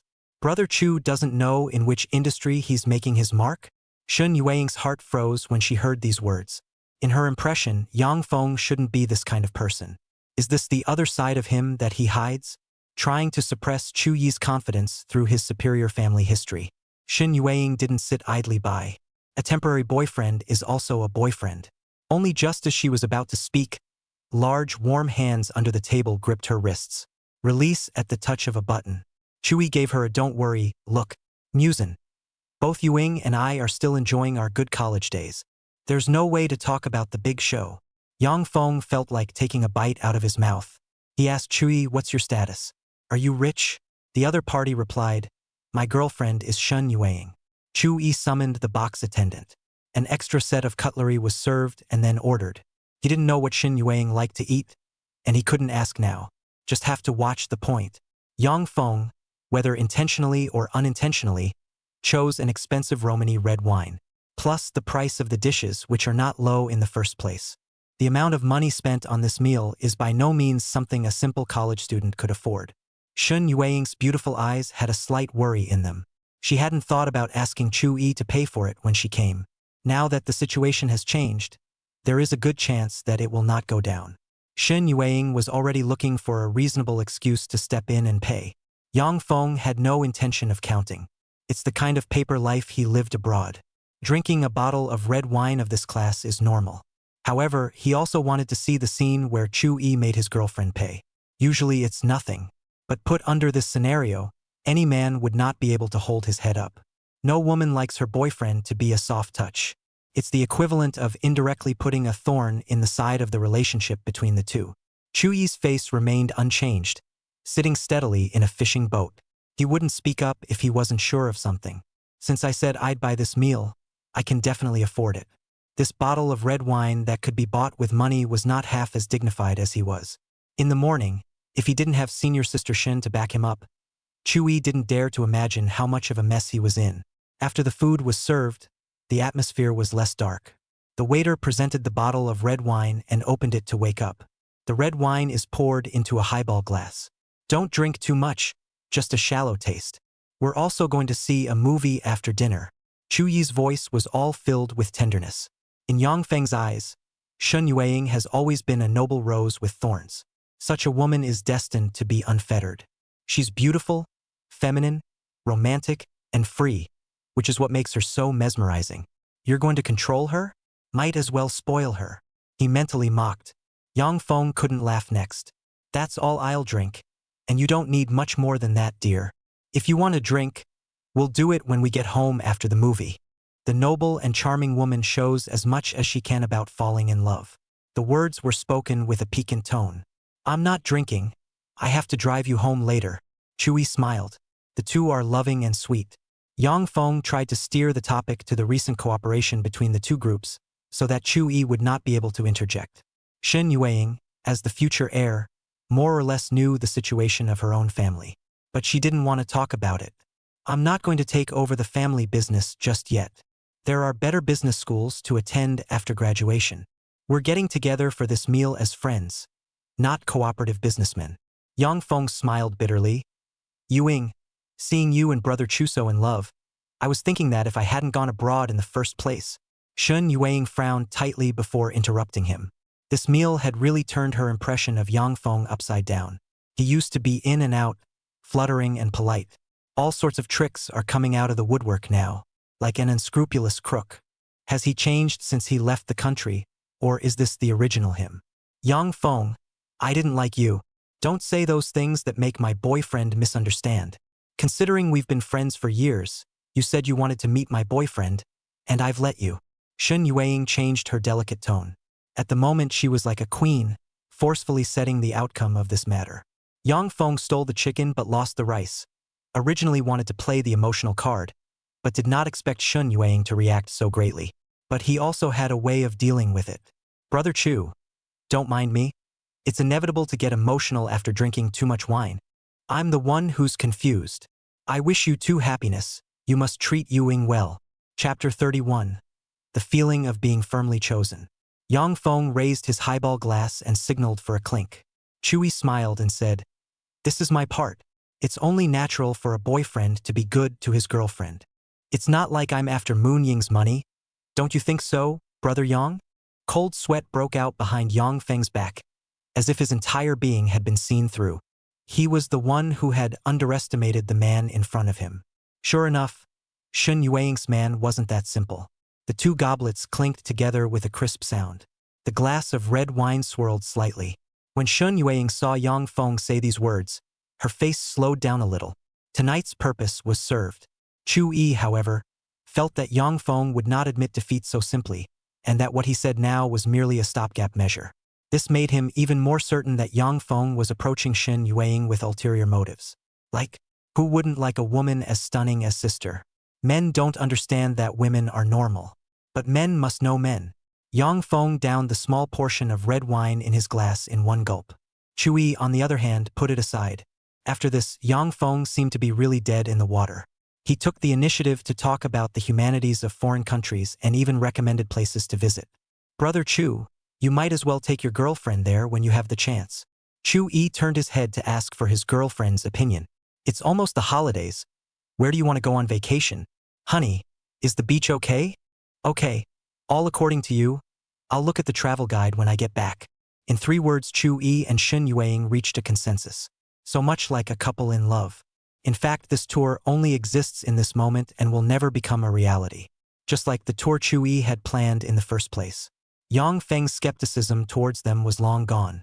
On the surface, they pushed and laughed, but secretly they were thinking about how to break up the two. After all, Shun Yueying didn't dare to tell her family that she had a boyfriend. Doesn't that mean there's a high probability that his family doesn't approve? Let's make you happy for a while. The reception had its ups and downs, but the second half was harmonious. Yang Feng plays the role of a good man who can take what he can get and leave what he can get. He could barely keep up with Ning Mengyao's molestation. Facing Shin Yueying, he has no chance of winning. Seeing that Chu Yi didn't dare to look at himself, he digressed. Shun Yueying found it amusing and blossomed into a bright smile. Long, white fingers tapped a few times on the center screen to bring up the navigation. Chu Yi was about to drive. She put on her seatbelt and was quiet and didn't interrupt. As they turned off the main road, someone saw Shun Yueying sitting on the passenger side. Celestial manhood. He couldn't help but begin to envy Chu Yi. Luxury sports car with a stunningly beautiful girlfriend. Proper life winner. Chu Yi was completely unaware of this. Even if you knew, it wouldn't create any vanity. It's all like a colorful bubble that bursts in the blink of an eye. The luxury car was not his, and neither was the charming schoolmate beside him. Chu Yi is just hanging on to the identity of a temporary boyfriend. Waiting for the last few seconds of red light at the traffic light, Chu Yi suddenly said to Shen Yueying, "Thank you, schoolteacher." Shun Yueying did not understand the meaning of Chu Yi's words. She was vaguely aware that the thank you here did not refer to the morning's events, because one payback has been evened out. But what is he referring to? For the first time, Shun Yueying couldn't guess the schoolmate's mind. Actually, Chu Yi was talking about the matter of being a temporary boyfriend. The hooked-up pick-me-up dinner had given him what he'd always dreamed of. That's what it feels like to be firmly chosen. Even if it was fake, Shen Yueying had firmly chosen him between him and Yang Feng, especially when Shen Yueying decidedly helped him refute Yang Feng. His broken heart was briefly numbed by the feeling. The car drove through stoplight after stoplight. Shen Yueying would chat with Chu Yi from time to time. The destination was reached after 20 minutes or so. A somewhat small second-floor apartment with an attached garage. Chu Yi had thought that this future female president would live in an upscale neighborhood with inches of gold. No, it should be the villa area. Didn't expect this. Shen Yueying took out another set of keys and pressed them remotely. The garage door then rises automatically. Chu Yi slowly drove the luxury coupe into the garage that didn't fit its price tag. You can take this car home later. Mature and beautiful schoolmates just take care of people. It's a shame Chu Yi can't afford it. Driving home in this car, Lu Wei would think that his baby boy was not being adopted by someone. Besides, the family garage already has Dad's favorite car parked in it. Do you let this multi-million-dollar supercar sit on the side of the road? He can't sleep. No, I'll just take a cab. Chu Yi parked the car and turned off the engine, then returned the key to Shen Yueying. As he unbuckled his seatbelt, Shen Yueying leaned over and, whispering in his ear, he said, "Chu Yi, I'll give you 99 points for your performance tonight. The remaining point was deducted due to your lack of understanding." The flirty whisper in his ear rippled the mind. "It's early, my temporary boyfriend, so if you don't mind, why don't you come inside for a cup of tea before you go?" After saying that, Shun Yueying sat back down on the passenger side. Opened the door to get out of the car. At the same time, the garage door slowly fell down. Chu Yi has no way back. One could only follow her through the inner door into the small two-story apartment. Chapter 32. Full Boyfriend. Chu Yi looked at the tall and wonderful figure in front of him, swaying. However, he did not have any flirtatious thoughts because of Shun Yueying's invitation to come in and sit down. It's like having a friend do something for you and then send you home. You can't just leave your friend without a sip of water. Isn't that just like unloading a donkey? Walk through the inner door of the garage and the warm-colored living room comes into view. Warm and tidy. You can see that the hostess has spent a lot of effort to buy objects. It's weird. Chu Yi could even imagine this Shin senior sister of his sitting on the sofa in the evening, drinking coffee, lonely and speechless, because the warm colors of this little apartment are just a little too much. Instead, it looks like the people who live there are lonely. "Feel free to sit down. What would you like to drink?" Shen Yueying inquired. That valuable Romanée wine wasn't wasted. Shen Yueying, who had drunk a few cups, raised her hands and put her feet with a lot of flavor, which was more intoxicating than wine. Plain water. Chu Yi was not too formal and took a seat on the sofa, his eyes surveying the layout of the first floor. Curiosity is in everyone. Why not show it off in a big way? That way it doesn't look obscene at the very least. In the corner of the living room, an upright piano sits quietly. The subtle, perfect black paint reflects a little light, as if in a silent invitation. The smooth curved brand logo tells Chui how good it is. Want to try? Shen Yueying made him a cup of tea, not pouring a cup of white water perfunctorily. May I? This proposal made Chui unsure. People who loved to play the piano usually didn't really want others to touch their piano. Sure. Tonight you are my temporary boyfriend. This little request. How could I refuse? The house is soundproofed, so you don't have to worry about disturbances. Shun Yueying elegantly sat on the sofa. Her beautiful eyes had an expectant look in them. Twisted is not a word that applies to Chui, since the hostess gave the right to use the piano. Hundreds of thousands of dollars for an upright piano, he certainly wanted to try. Lifting the lid of the piano, Chuyi's long and powerful fingers tapped on the black and white keys. After a few simple plays, its tone is completely incomparable to the piano at home. Feelings over. Chuyi's fingertips began to beat continuously. People lie, music doesn't. A sad melody played slowly. The melodious notes seemed to be transformed into raindrops in a downpour. Through the sound of the zither, Shun Yueying seemed to recognize a different Chui. She didn't think boys in white shirts in front of black pianos were supposed to look like this. So she came to Chui and sat down next to him. When the interlude of the song stopped, a pair of flawless hands jumped on the black and white keys. Chui turned his head to look at her. Improvised four-handed playing. The piano seems to have become a bridge of the mind. Without words, the two could understand what the other was thinking through the melody. The addition of Shun Yueying made the song less sad. It's as if a rainbow has appeared in the rain. When the last note falls, it ends perfectly. Shun Yueying didn't expect Chui to not only know how to draw, but also play the piano very well. Learn to heal yourself with music. When she finished, those flawless jade hands began to flow over the black and white keys again. Playing the piano, she looks regal and elegant. Soothing and relaxing tunes flowed out and echoed through this cozy house. Chui listened quietly as the lake of his heart rippled. Perhaps, in this moment, his broken heart had been healed by the music. The two sit together on the piano bench, one playing and the other listening. Divided harmony. No one would deny that they were a loving couple if they were photographed.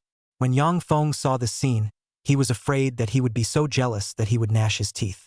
Sister, whoever becomes your boyfriend in the future will be very happy. Are you disguising that you're happy now?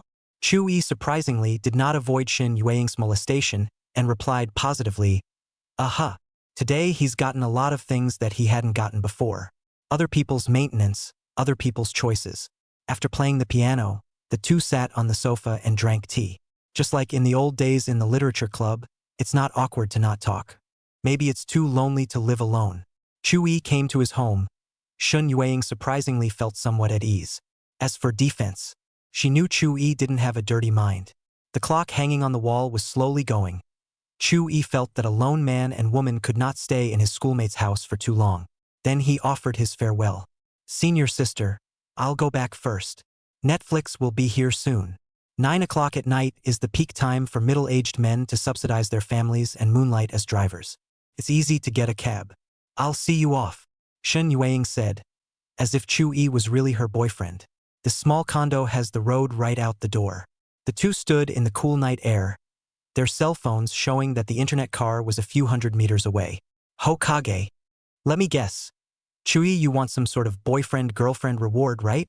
You'll say, as promised, I'm still your boyfriend now."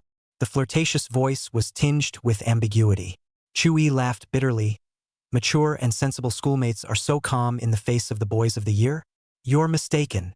All I'm saying is that you've had half a bottle of red wine and shouldn't shower too soon. He had seen the license plate from a distance, and it appeared to be his own internet car coming. Shun Yueying was also unanticipated. She thought to herself that Chui had worked so hard to help himself today, and threw away a large sum of money for the manuscript to buy dinner. Is there any giving in the world for no reason? There shouldn't be any.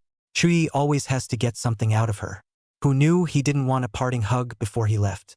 Instead, he left himself a note of concern. It had been a long time since Shun Yueying had experienced this feeling of being cared for. It's like the warm spring sun, unadulterated. "Chui, you're 100% tonight." The net car slowed to a stop in front of the two men.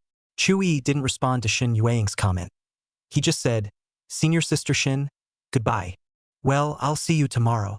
A 1% temporary boyfriend is still a temporary boyfriend after all. As promised, after 12 o'clock it's an automatic breakup. Chu-yi, who was sitting in the co-pilot seat, watched the noble and charming woman get further and further away from him through the rearview mirror. Young man, you've been blessed with such a beautiful girlfriend. Driving can be a very boring thing, and many master drivers will take the initiative to find passengers to talk to. She's my schoolmate. Schoolmarm? It's not much. Don't be timid. If you like it, go after it. Don't wait to miss it and then regret it. Chu-yi listened to the driver's master's tone with a few memories. It seems that he is also a person with a story.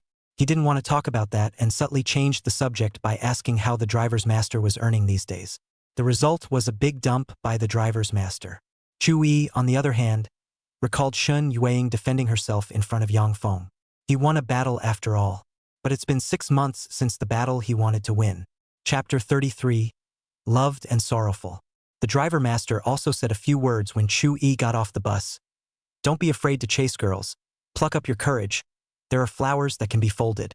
Chu-yi also wished him to earn more money and pay off the loan soon. When I got home, it was after 9 o'clock. Lu Wei and Chu Ting were both watching TV in the living room, close together. It's when their son is away that the affectionate couple have privacy. Chu-yi was wondering if he should move out, lest you delay your parents' happiness. Dad, Mom.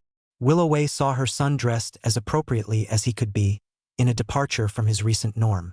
Shun Yueying's aesthetic eye for picking out clothes are not even covered. At this moment, Chu-yi was handsome and dashing. Especially the collar on the white shirt, which had been organized by the girlfriend herself, was just the right amount of stiffness. Yoshi, back from your date tonight? Not bad. Much more handsome in that than your dad was when he was younger. Chu Ting didn't really disagree with his wife's words. He saw the elegance of his youth in Chu-yi's body. Besides, the kid's mom is so pretty. Isn't it normal for her to be better than the blue? No. A friend did me a favor in the morning. She had a need this afternoon, so I didn't get back until now. It should, Willow Wei affirmed. It's just that the he and she in my son's mouth are indistinguishable from the language alone. Otherwise, Lu Wei wouldn't have been so calm. Have you eaten? Mom. Just sit back and relax. I've eaten. Xiao-yi. Xiao-qing came to see you just now. Aha. Chu-yi unbuttoned the cufflinks of his shirt while walking towards the second floor. The tone and look were flat as water, as if hearing a little thing. Won't you take a trip to your Aunt Shaw's house? It was too late. Didn't want to disturb them. Chu-yi's upright figure disappeared around the corner of the stairs, and only the sound came through. Willow Wei sighed slightly at the sight. Anyone could hear the son saying excuses. Too late? It's not even 9:30, and on high school weekends the kid is still watching TV at his Aunt Shaw's house. What makes him not want to spend even another minute? Once upon a time, when I went to pick up my son and bring him back myself, that sweet, beautiful little girl was very upset every time. Now, having grown up together, they are growing apart. Whether it was her or Xiao Suyun, her heart was not in the right place. But Willow Wei knew that the children were adults with minds of their own, thoughts of their own.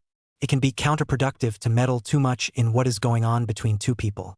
And, knowing her son like a mother, she thought that even if something did go wrong with this precious and incomparable childhood love, the son wouldn't be on the wrong side. The little boy who knew how to be polite got it a long time ago and gave his only candy to the little girl who had his heart set on him. Would someone like that make some big irreparable mistake in the relationship? Can't get enough of careful pampering. Chu-yi went back to his room and sat there for a few minutes, then went into the bathroom to take a shower. What had been a good mood was knocked back by an unintentional turn of phrase from my mother. The warm water under the shower couldn't take away his awful mood. It was a long time before he dried his hair and came out of the bathroom. He sits at his computer desk with no desire to play. The mouse clicked aimlessly on desktop icons. Eventually, I chose to turn off the computer and turn out the lights and go to bed. In the darkened room, the cell phone on the pillow suddenly lit up. There were then a few rays of light in the darkness. Chu-yi picked it up and unlocked it to check it out. The message was only 2 words. Good night. It did not come from Jiang Wanqing. Instead, it came from someone unexpected, Shun Yueying. This message was like a bright meteor streaking across the night sky, bringing up countless points of starlight. Chu-yi had no reason to remember, since the afternoon, until he took a ride home on the internet. This senior sister Shin didn't even use the title junior. He remembered that Shun Yueying had said, temporary boyfriend, not fake boyfriend. That seems to make all the sense in the world. Tenderly helping to straighten collars at a clothing store, he came back from the Jinji and let himself into the house to sit down. Not wanting to bother her, she said she wanted plain water, but she made herself tea and allowed herself to play the piano that was uniquely hers. Even gave himself a solo. It's all about the boyfriend treatment. Chu-yi stared at the cell phone screen in a daze. It's like, I'm looking for her, but she's in the dark. It's a feeling. What he had been chasing for many years, Jiang Wanqing did not give him, but instead, someone else gave it to him. Perhaps God felt too bad for him and granted him a fireworks romance. Beautiful but can't stay, blinks away. Chu-yi briefly tasted what it was like to be loved. But is this being loved? Or is it sad? Those who have seen the light become intolerant of the darkness. Like this one gentle and thoughtful goodnight text. It was actually Shun Yueying's farewell to him as a temporary boyfriend. It's a breakup text. Starting tomorrow, the relationship between the two was back to that of a schoolmate and a schoolmate. Shun Yueying would no longer gently straighten his collar. Nor would he have offered to invite him to a movie. Some things are just missed. If she was in the parking lot of Jinji, Shun Yueying said, Chu-yi, do you want to go to a movie with me? Chu-yi said, good. Then Shin Yueying would walk into the movie hall on his arm and the two would sit in adjacent seats. Whether it's a funny movie, a romance, or a horror movie, she would watch it all with him. Unfortunately, it's too late now. Chu-yi was silent for a long time and sent a message back to Shin Yueying. Good night. Capping off a fantastic day with your own hands. He closed his eyes and thought back to this mirage of love. Came and didn't notice itself. Can't keep itself when it's gone. It's also possible that it didn't come at all, but was a refracted phantom. It's just a mirage you see before you die of thirst in the desert of love. Chapter 34. A repeat of the same old trick. It was a long night alone, as if the dawn would never come. In the solitude of the night, what was once good and what is now regrettable is magnified infinitely, repeatedly tormenting the grieving. Chu-yi didn't know when he fell asleep. The quality of sleep was awful. Early in the morning, the biological clock, however, got him up on time. He suddenly understood why someone would drink to get drunk. Alcohol won't soothe your mind, but it will give you the right to sleep. There is no need to be bitterly trapped in a sleepless night from which there is no escape. Today was another day of full classes. Chu-yi had to get up and wash. After breakfast, we left half an hour earlier than usual. As he passed by the Tianhai Annex High School, he could see from the periphery the high school students wearing blue and white uniforms inside. This school uniform was familiar to him, having worn it for 3 years.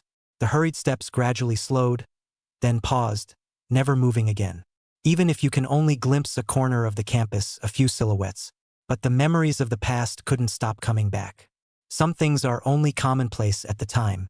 Life in high school was boring, but luckily I had that teenage girl by my side. A moving addition to a hard and monotonous day. I'm still foolishly thinking to myself, hurry up and graduate, hurry up and get into college. It would be a lot easier.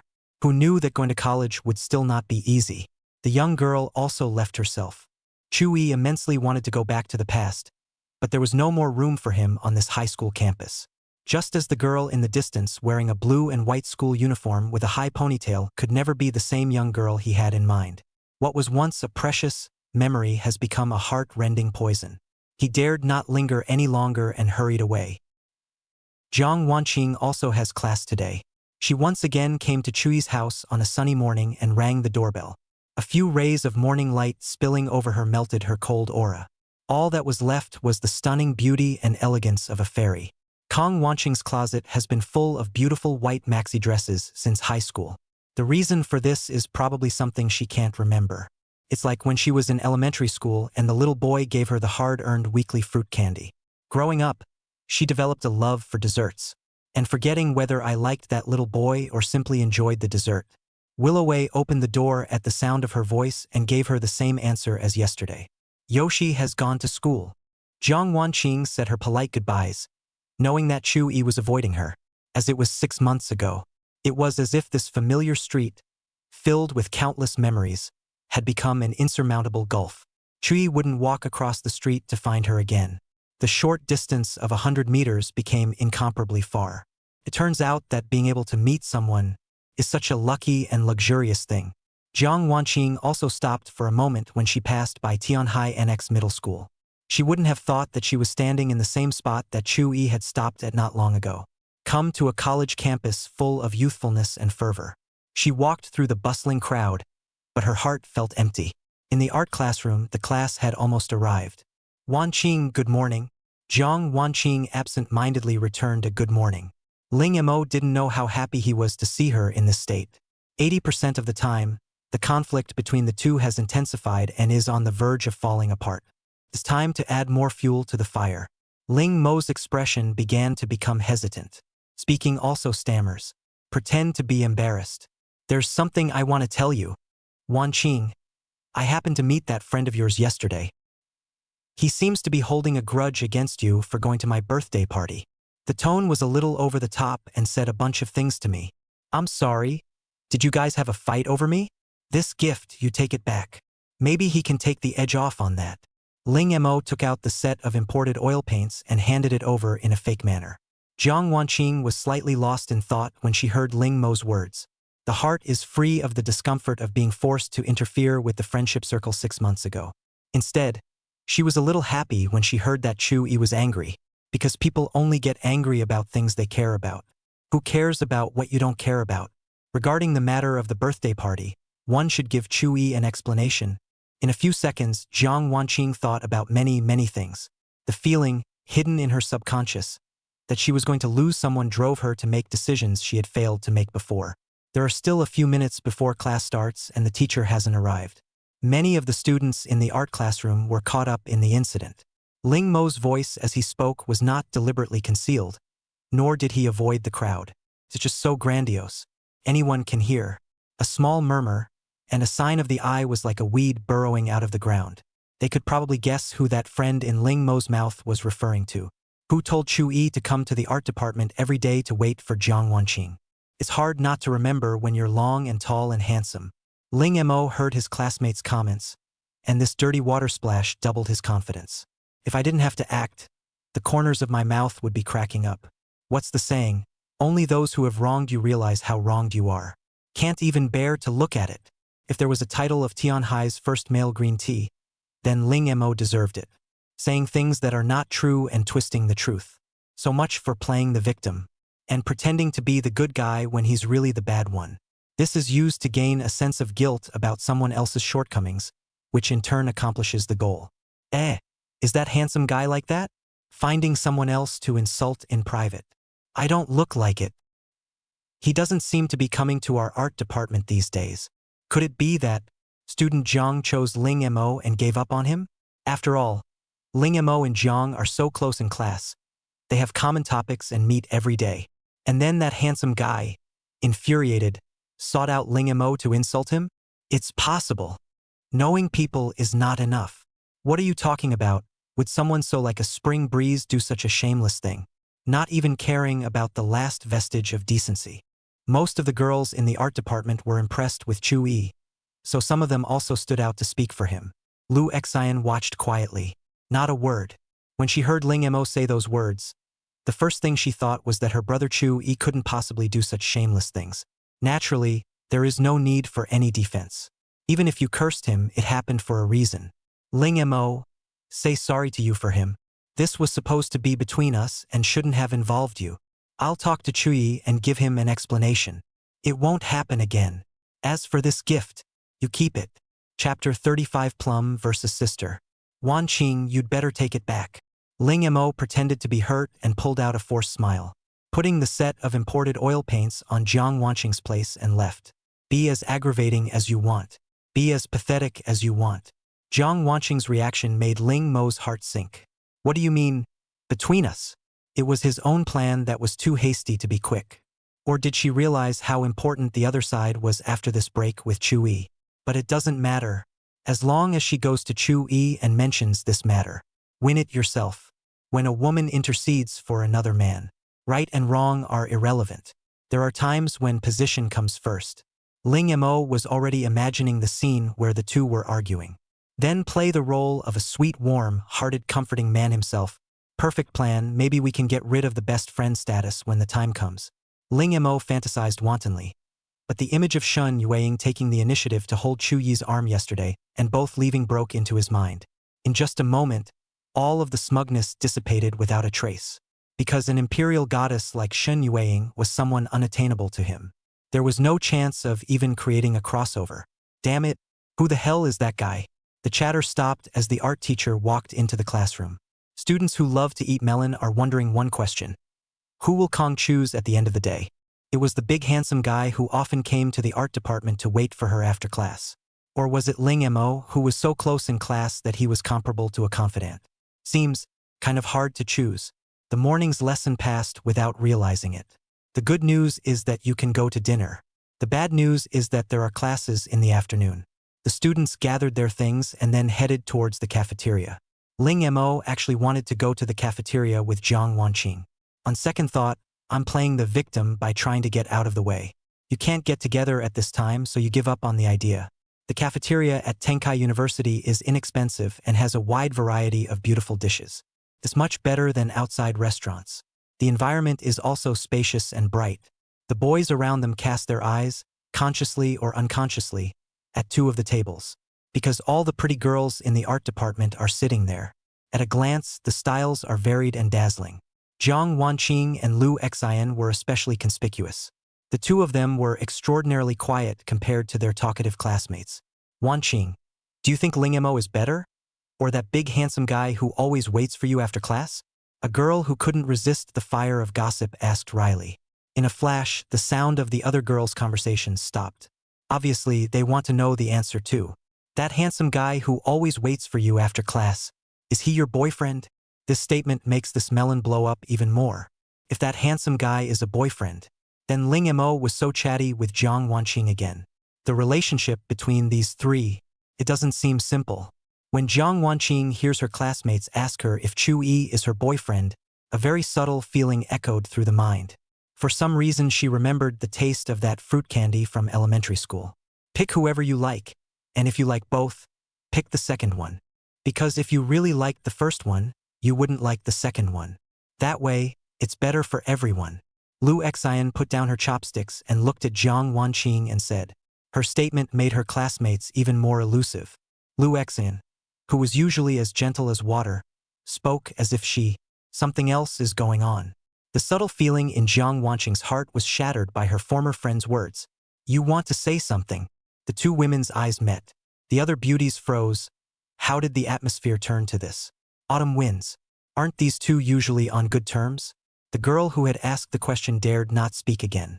Jiang Wanqing, stop lying to yourself.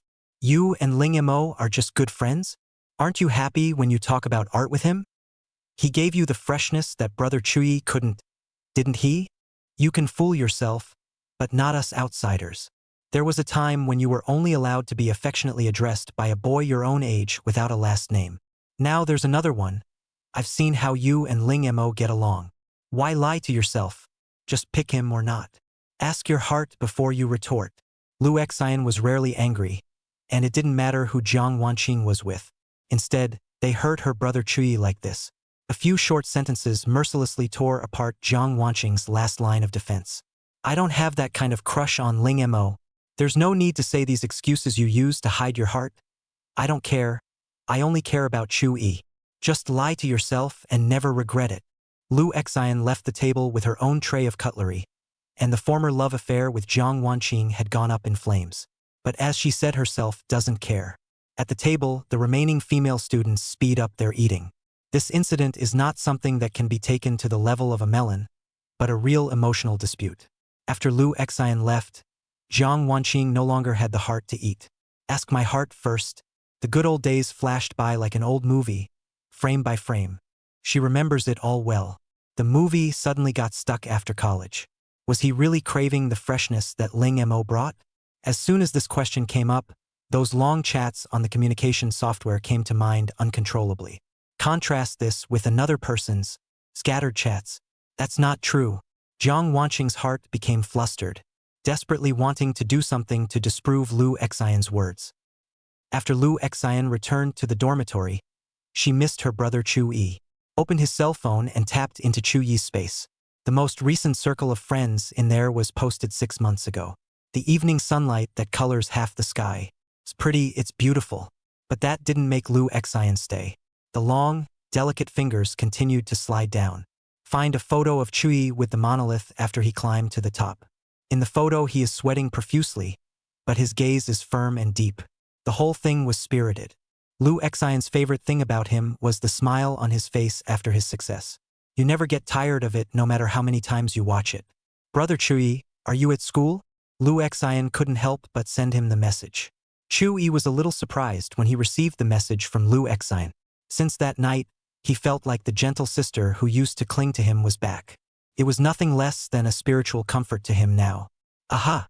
Lu Xian guessed that Chui still had classes in the afternoon, which was why she lingered on campus. Where? I want to see you.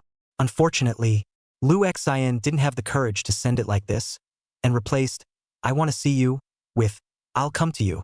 What's up? I'll meet you in the girls' dormitory. Brother Chui, just say where you are. How far is not far when you run to the one you love. As long as there is a clearly accessible place. The little grassy slope west of the soccer field. I'll be there soon. Chapter 36. Love and Waiting. Tianhai University is not short of money. Greening is done very well, in addition to ornamental lawns. There are also a couple of terraced lawns specifically for students to play on. Trees are shaded above and green grass below, plus a light breeze. Just sitting here relaxes the mind and body. It's also nicknamed the Lover's Slope of Tianhai University. When it's late afternoon or evening, the place is filled with pairs of couples, holding each other's hands and sitting in the soft grass snuggling up to each other. Longing for the future, longing to grow old with those around you. Things change, and perhaps this couple after couple will be separated by all sorts of practical problems. But sitting in the grass for this moment, at least they were happy and in love with each other. There are more reasons for couples to break up than you can count. Money, studying abroad, a life less than ideal, values, freshness. But there are few things that keep couples going firmly. That's probably why it's easy to love each other, but hard to be white. Think about it. Even Chui Zhang Wanqing, a childhood friend who grew up together, cannot escape the sky. Not to mention the couples who fall in love at first sight. After Chui discovered this nice place with pleasant scenery, have thought about bringing Kang Wanqing to sit down. Be an ordinary couple in this place called Lover's Slope. Unfortunately, it didn't work out.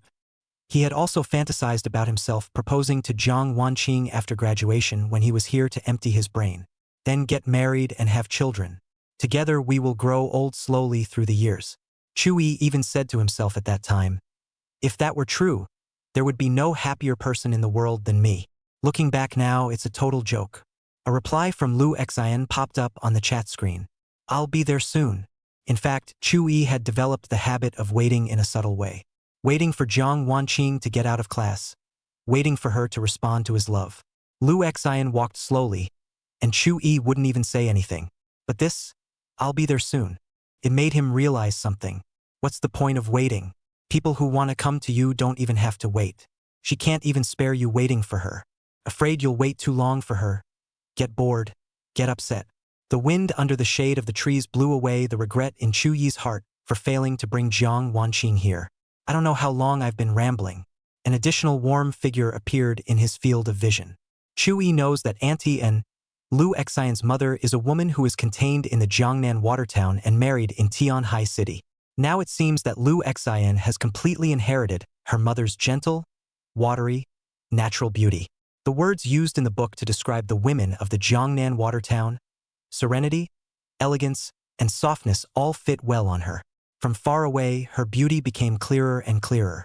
The scenery was like a painting, and Lu Xian was the beautiful person in this painting. He lamented in his heart that the timid sister had grown up. Lu Xian came to his side, and Chui realized that she was also carrying a convenience store bag. Those glossy white hands took out a bottle of chilled lemon-flavored soda from inside and handed it to Chui. How did you know I like to drink this? See, Brother Chui, you used to drink a lot in high school. Lu Xian didn't mind that she was wearing a skirt today and sat down next to Chui. When he unscrewed the cap of the bottle and tilted his head to drink the water, Lu Xian quietly looked at her sweetheart's well-defined side face. I want to watch it, but I'm afraid to watch it for too long. Chui looked over after taking a sip of lemon soda. She immediately averted her eyes somewhat vainly.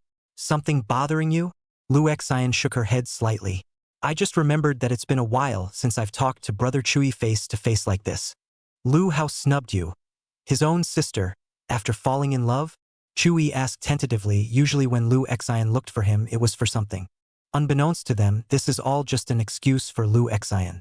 For the sole purpose of wanting to see him. The more Chui thought about it, the more likely it was that Lu Hao hadn't called him on the line in the last few nights. Probably drowned in the river of love. Well, it's normal to feel bad when you see your brother snatched away by another woman. Don't worry, when you fall in love, Lu Hao will also experience what you are feeling now. Guaranteed he's 10 times more upset than you are right now. Lu Hao, who was far away in Tianhai Normal University, was holding his girlfriend's hand. A sudden sneeze. Who cursed me? Based on Chu Yi's knowledge of his good brother, he was even jealous of himself. Not to mention Lu Xian's boyfriend. Gee, I guess I'll have a talk with my future brother-in-law. Brother Chui, what about you? Chui didn't expect Lu Xian to ask himself this. Of course I want you to be happy. As long as you're happy, I don't care. Kind people think about giving others an umbrella after they've been rained on. He really hoped that Lu Xian wouldn't be hurt in love like he was. Lu Xian was not surprised by Chu Yi's answer, because his own brother Chui has always been like this. I hope I'm good. And in times of crisis you can step up to the plate regardless. It was like that when I was a kid.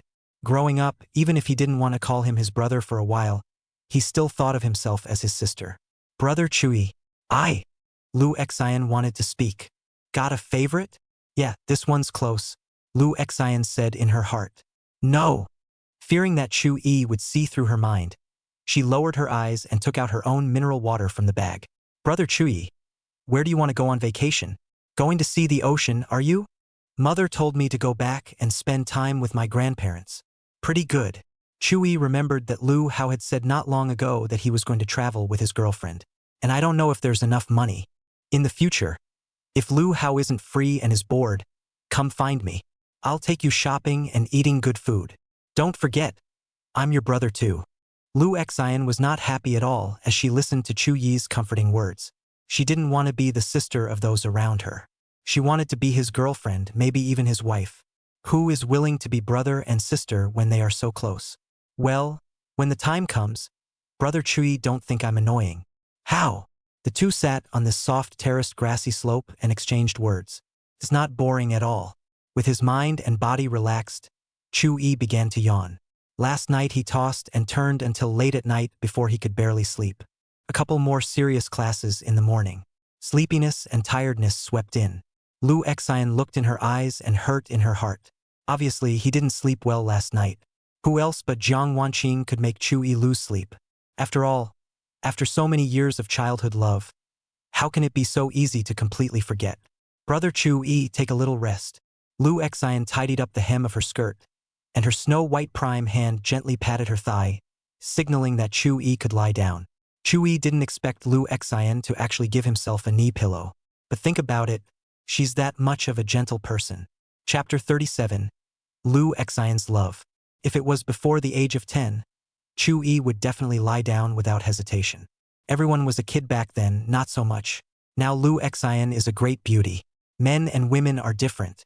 Even if they were brother and sister, it was inappropriate to make such intimate gestures.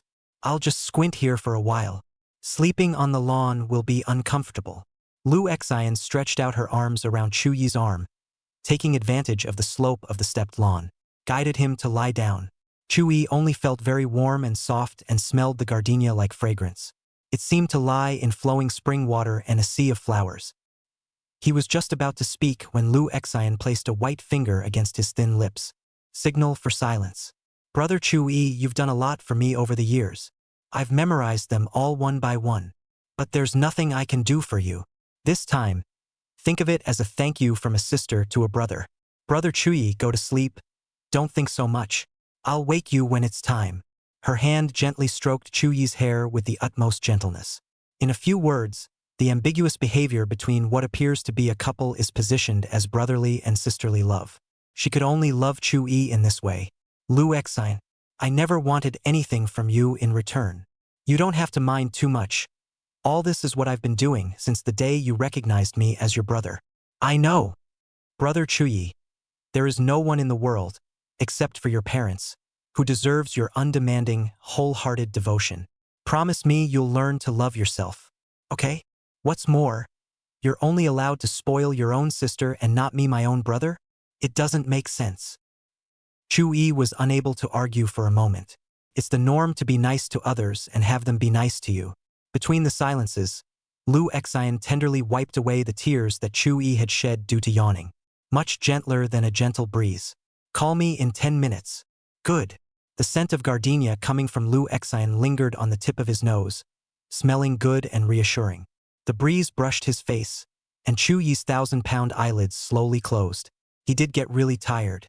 Except for the night, I fell asleep through my drink and dreamed of young girls in school uniforms. The rest of the night was too hard. So much so, he wanted to symbolically lie down for a while so that Lu Xian didn't feel indebted to himself, and ended up falling asleep. Lu Xian noticed that Chu-yi's breathing became steady and regular. Shallowly, she called, "Brother Chu-yi?" There was no response from the man in his arms. Fell asleep. The beloved, who had been thinking of him day and night, fell asleep peacefully before his eyes. Touchdown. Lu Xian couldn't help but create an illusion. Chu-yi belonged to himself alone now. Lu Xian reached out her white hand to gently smooth his locked brow. If I hadn't called you brother when we first met, will you think of me as a green plum like Jiang Wanqing? Brother Chu-yi, how I want to go back to the first time I met you. Maybe then, I wouldn't be in as much pain as I am now. You wouldn't have gotten your heart broken by Jiang Wanqing. Brother Chu-yi, don't love her. She doesn't know how to cherish you. Come and love me, okay? I will love you for the rest of my life. The woman who is gentle as water, but harbors waves of love in her heart. As desired, he dropped a kiss on his lover's face. The sleeping Chu-yi couldn't hear Lu Xian's confession. Nor do I know anyone who has kissed themselves. It may remain a secret forever. There's a rumor going around at Tenkai University. Men and women who come together to Lover's Slope will be happy. At this moment, in the eyes of those passing by, Lu Xian and Chu-yi are a loving couple. The boy is resting on his girlfriend's lap, enjoying the tenderness of his best friend. The girl looks at her sleeping boyfriend and keeps a quiet vigil. The white skirt was scattered across the lawn like a blooming gardenia. Brother Chu-yi, wake up. A pleasant voice woke Chu-yi from his dream. He opened his eyes slowly. What met his eyes was Lu Xian's warm and beautiful face. This sleep Chu-yi slept very comfortably, and the whole person was much more energetic. I fell asleep without realizing it. How long have I been asleep? As Chu-yi got up, Lu Xian's heart was filled with loss. That was a brief moment just now. Far from enough for Lu Xian who loved someone. Class is due in half an hour. Half an hour? Did he not sleep for a bell? Are your legs numb? You should have woken me up earlier. Don't be so condescending. Chu-yi said reproachfully. It's okay. I'll just sit for a while. Brother Chu-yi can go first if he has class. It's not too late. I can't leave you here alone. Chu-yi experienced the feeling of numbness in his legs as if many ants were crawling and biting. It's really not good. But Lu Xian didn't care much. Pain was relative. If this level of pain could be traded for the time she had just spent, she was willing to stay in pain. After about 10 minutes or so, she said it was okay to go. The two left the place called Lover's Slope side by side. As classes approach, there are many students on the campus roads. The boys' gazes were drawn to Lu Xian, who was beside Chu-yi. The temperament of women who get happiness is elevated. Brother Chu-yi, does that promise you said still stand? Of course, when have I ever lied to you? Come to me when you're bored and I'll take you shopping and eating good food. Then Brother Chu-yi should also remember to say to me if he is troubled. Just the knee pillow. As many times as it takes. Lu Hao would definitely give a thumbs up if he was here, except for being slightly jealous. That's right. What's Jiang Wanqing got to do with it? Love is not a game. Instead, it's a fight. It is the brave and sincere who deserve to win this battle. Cowardice means failure. After saying that, Lu Xian left in the direction of the art classroom, leaving Chu-yi with a beautiful and slender back, finally disappearing into the crowd. So many years of solid board impression let Chu-yi wrong love as affection. He didn't think in the direction of Lu Xian likes himself at all. Just think Lu Hao fell in love and left her out in the cold. So then they looked for a remedy in themselves. But he was dead wrong. From the time he was a child, Chu-yi was attacked by a stray dog in Lusing and was so scared that he couldn't move. It started the day he stood up to her. Lu Hao, his own brother, might not be able to surpass Chu Yi's position in Lu Xian's heart, because then she called out, "Brother." The person who came was Chu Yi, who was like a prince in a fairy tale. Whichever girl has dreamed of being saved by her own hero. Boys, too, dream of being heroes who save the world. Chapter 38. The True Meaning of Love. With the holidays coming up, many classes are crammed together. The afternoon was full of classes again. Chu Yi didn't feel boring and listened carefully. He organizes his books, paper, and pens into his gray backpack, sighing as a busy day finally comes to a close. Unbeknownst to you, a great challenge awaits. Walking out of the imposing gates of Tenkai University, a customized version of a high-end luxury business sedan was parked quietly nearby. It was several times more expensive than Shin Yueying's red supercar. The students speculated about what kind of big shot was sitting in the car. 2 bodyguards in suits blocked in front of Chu Yi. "Mr. Chu, there is someone who wants to see you. Please come with me." The cold, hard tone was as if it were an emotionless robot. Chu Yi's thoughts flew around, eliminating all the human relationships. Last night he felt that Yang Feng was playing along and wouldn't give up so simply.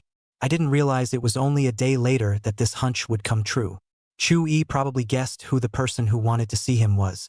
Graciously, he walked with his bodyguard toward the stretch limousine. "Please." The bouncer opened the car door. Chu Yi got into the car and realized that the people inside had seen themselves on TV and in the newspaper. Last name is Shin Juanhao. Big name business giants.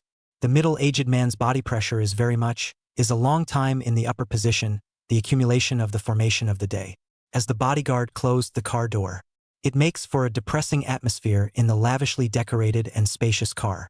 Good family education prompted Chu Yi to utter a greeting, and as a junior, it was only right that he should do the same. "Hello, Uncle Shin." Shin Juanhao, however, continued to flip through the documents at hand. Did not respond. Chu Yi knew in his heart that this was a dismount. Deliberately hung himself out to dry. The limousine, worth tens of millions of dollars, moved as smoothly as if it were panning. He didn't panic and cast his eyes out the window. As a native of Tianhai City, Chu Yi recognized that the car was heading towards the Ring City Elevated. It looks like this conversation won't be over for a while. Once on the stile, you can faintly see the sea in the distance. Chu Yi understood Shin Juanhao's attitude towards himself. Fathers-in-law and sons-in-law are natural enemies. Without the law, the business magnate would probably tie himself to a boulder and sink to the bottom of the sea. The jewel in the palm of my hand, which I have spent so much time and cared for so carefully. Suddenly it was served away with a box attached by a young man from nowhere. Who can stand it, may I ask? Not to mention a golden branch like Shin Yueying. Even the fathers of ordinary families clunked and drank with worry when they heard about their daughters' boyfriends. If they could, the old fathers would have busted the heads of the pigs who were arching their own cabbages. Then, as if nothing had happened, he told his daughter, "That boy is not a good man. Daddy has already talked to him. In fact, every father knows that he is not destined to walk with his daughter for the rest of her life. So he will pick out a man he can trust with his daughter. In the days without him, that man would cover his daughter as he did himself. After parents leave, people are like rootless floating weeds in this world. One can only walk with a wife or husband who supports and cares for each other. This may be the true meaning of love. Hand in hand with your lover towards the end, face death together. Dissolve the fear of death with the happy memories of half a lifetime." Shin Juanhao finished reading that document and sized up Chu Yi, who was sitting across from him. Count on being unassuming and composed. "How long have you known my daughter?" His words pulled Chu Yi's drifting thoughts back. "Uncle Shin, me and Yuing met half a year ago in the literature club. She is the future heir of the Shin group." Shin Juanhao said, "You don't seem to approve of us being together." Chu Yi directly opened the door to the mountain. In this kind of business bigwigs in front of the play with the snake, flattery is meaningless. Even when the pressure is on, you can't be a soft touch. One only needs to show that one is committed to the relationship, and this OT will be considered a success. I'll leave the rest to the schoolteacher. Who are you to marry my daughter? Forget the rest. This car alone, you probably won't be able to afford it for the rest of your life. There was no arrogance in Shin Juanhao's tone. No deliberate difficulty.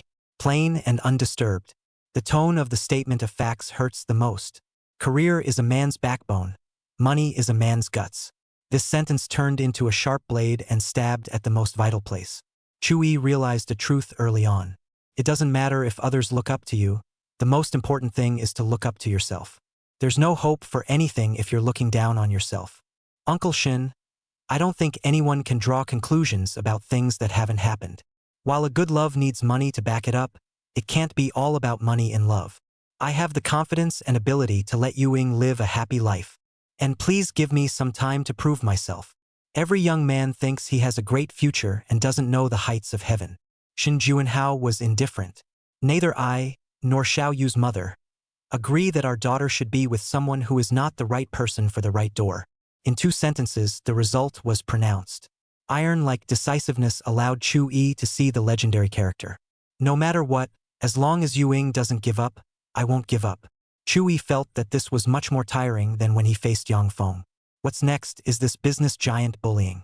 Or is it a bait and switch? He thought through all the possibilities for a response. At the same time, a sense of identity gap surfaced. It's like a moat. Shin Juinhao was unimpressed with Chu-yi's oath. The words seemed to have an insight into human nature. You're not from the same world, and sooner or later you'll be separated. A love match is not as good as a family match after all. I only have one daughter, Xiao Yu, and I don't want to hurt our father-daughter bond because of you. To become a bad person in her mind. And people have a reverse psychology. The more I intervene, the harder it is for you to separate. Might as well let reality teach you a lesson. But there are some things that are red herrings that you shouldn't and can't do. Is that clear? Shin Juinhao sent people to investigate last night after receiving the news revealed by Yang Feng. After finding out that Chu-yi sent his daughter home, he also stayed in that small apartment for a full half-hour before coming out. This situation is unprecedented. Simply put, the old father was in a hurry. The reason why Shin Juinhao didn't lay his hands on Chu-yi, there was another layer of preparation. Doesn't your daughter have her heart set on studying at a top business school abroad? Then things are much better. Of course. Chu-yi nodded his head. Shin Juinhao's tone loosened a bit when he saw him agree. Turning to her cell phone, she dialed her daughter's number. Literary Society. Shen Yueying and Ning Mengyao were both there. Ning Mengyao was waiting for Chu-yi and wanted to ask about yesterday. Shen Yueying. I don't know if I'm waiting for someone, but I've been here for a long time anyway. From midday when the sun was shining brightly, to sunset when the sun's rays poured through the windows into the literary club. You said that schoolmate also plays the piano, is it good? Ning Mengyao kept pursuing her good girlfriend.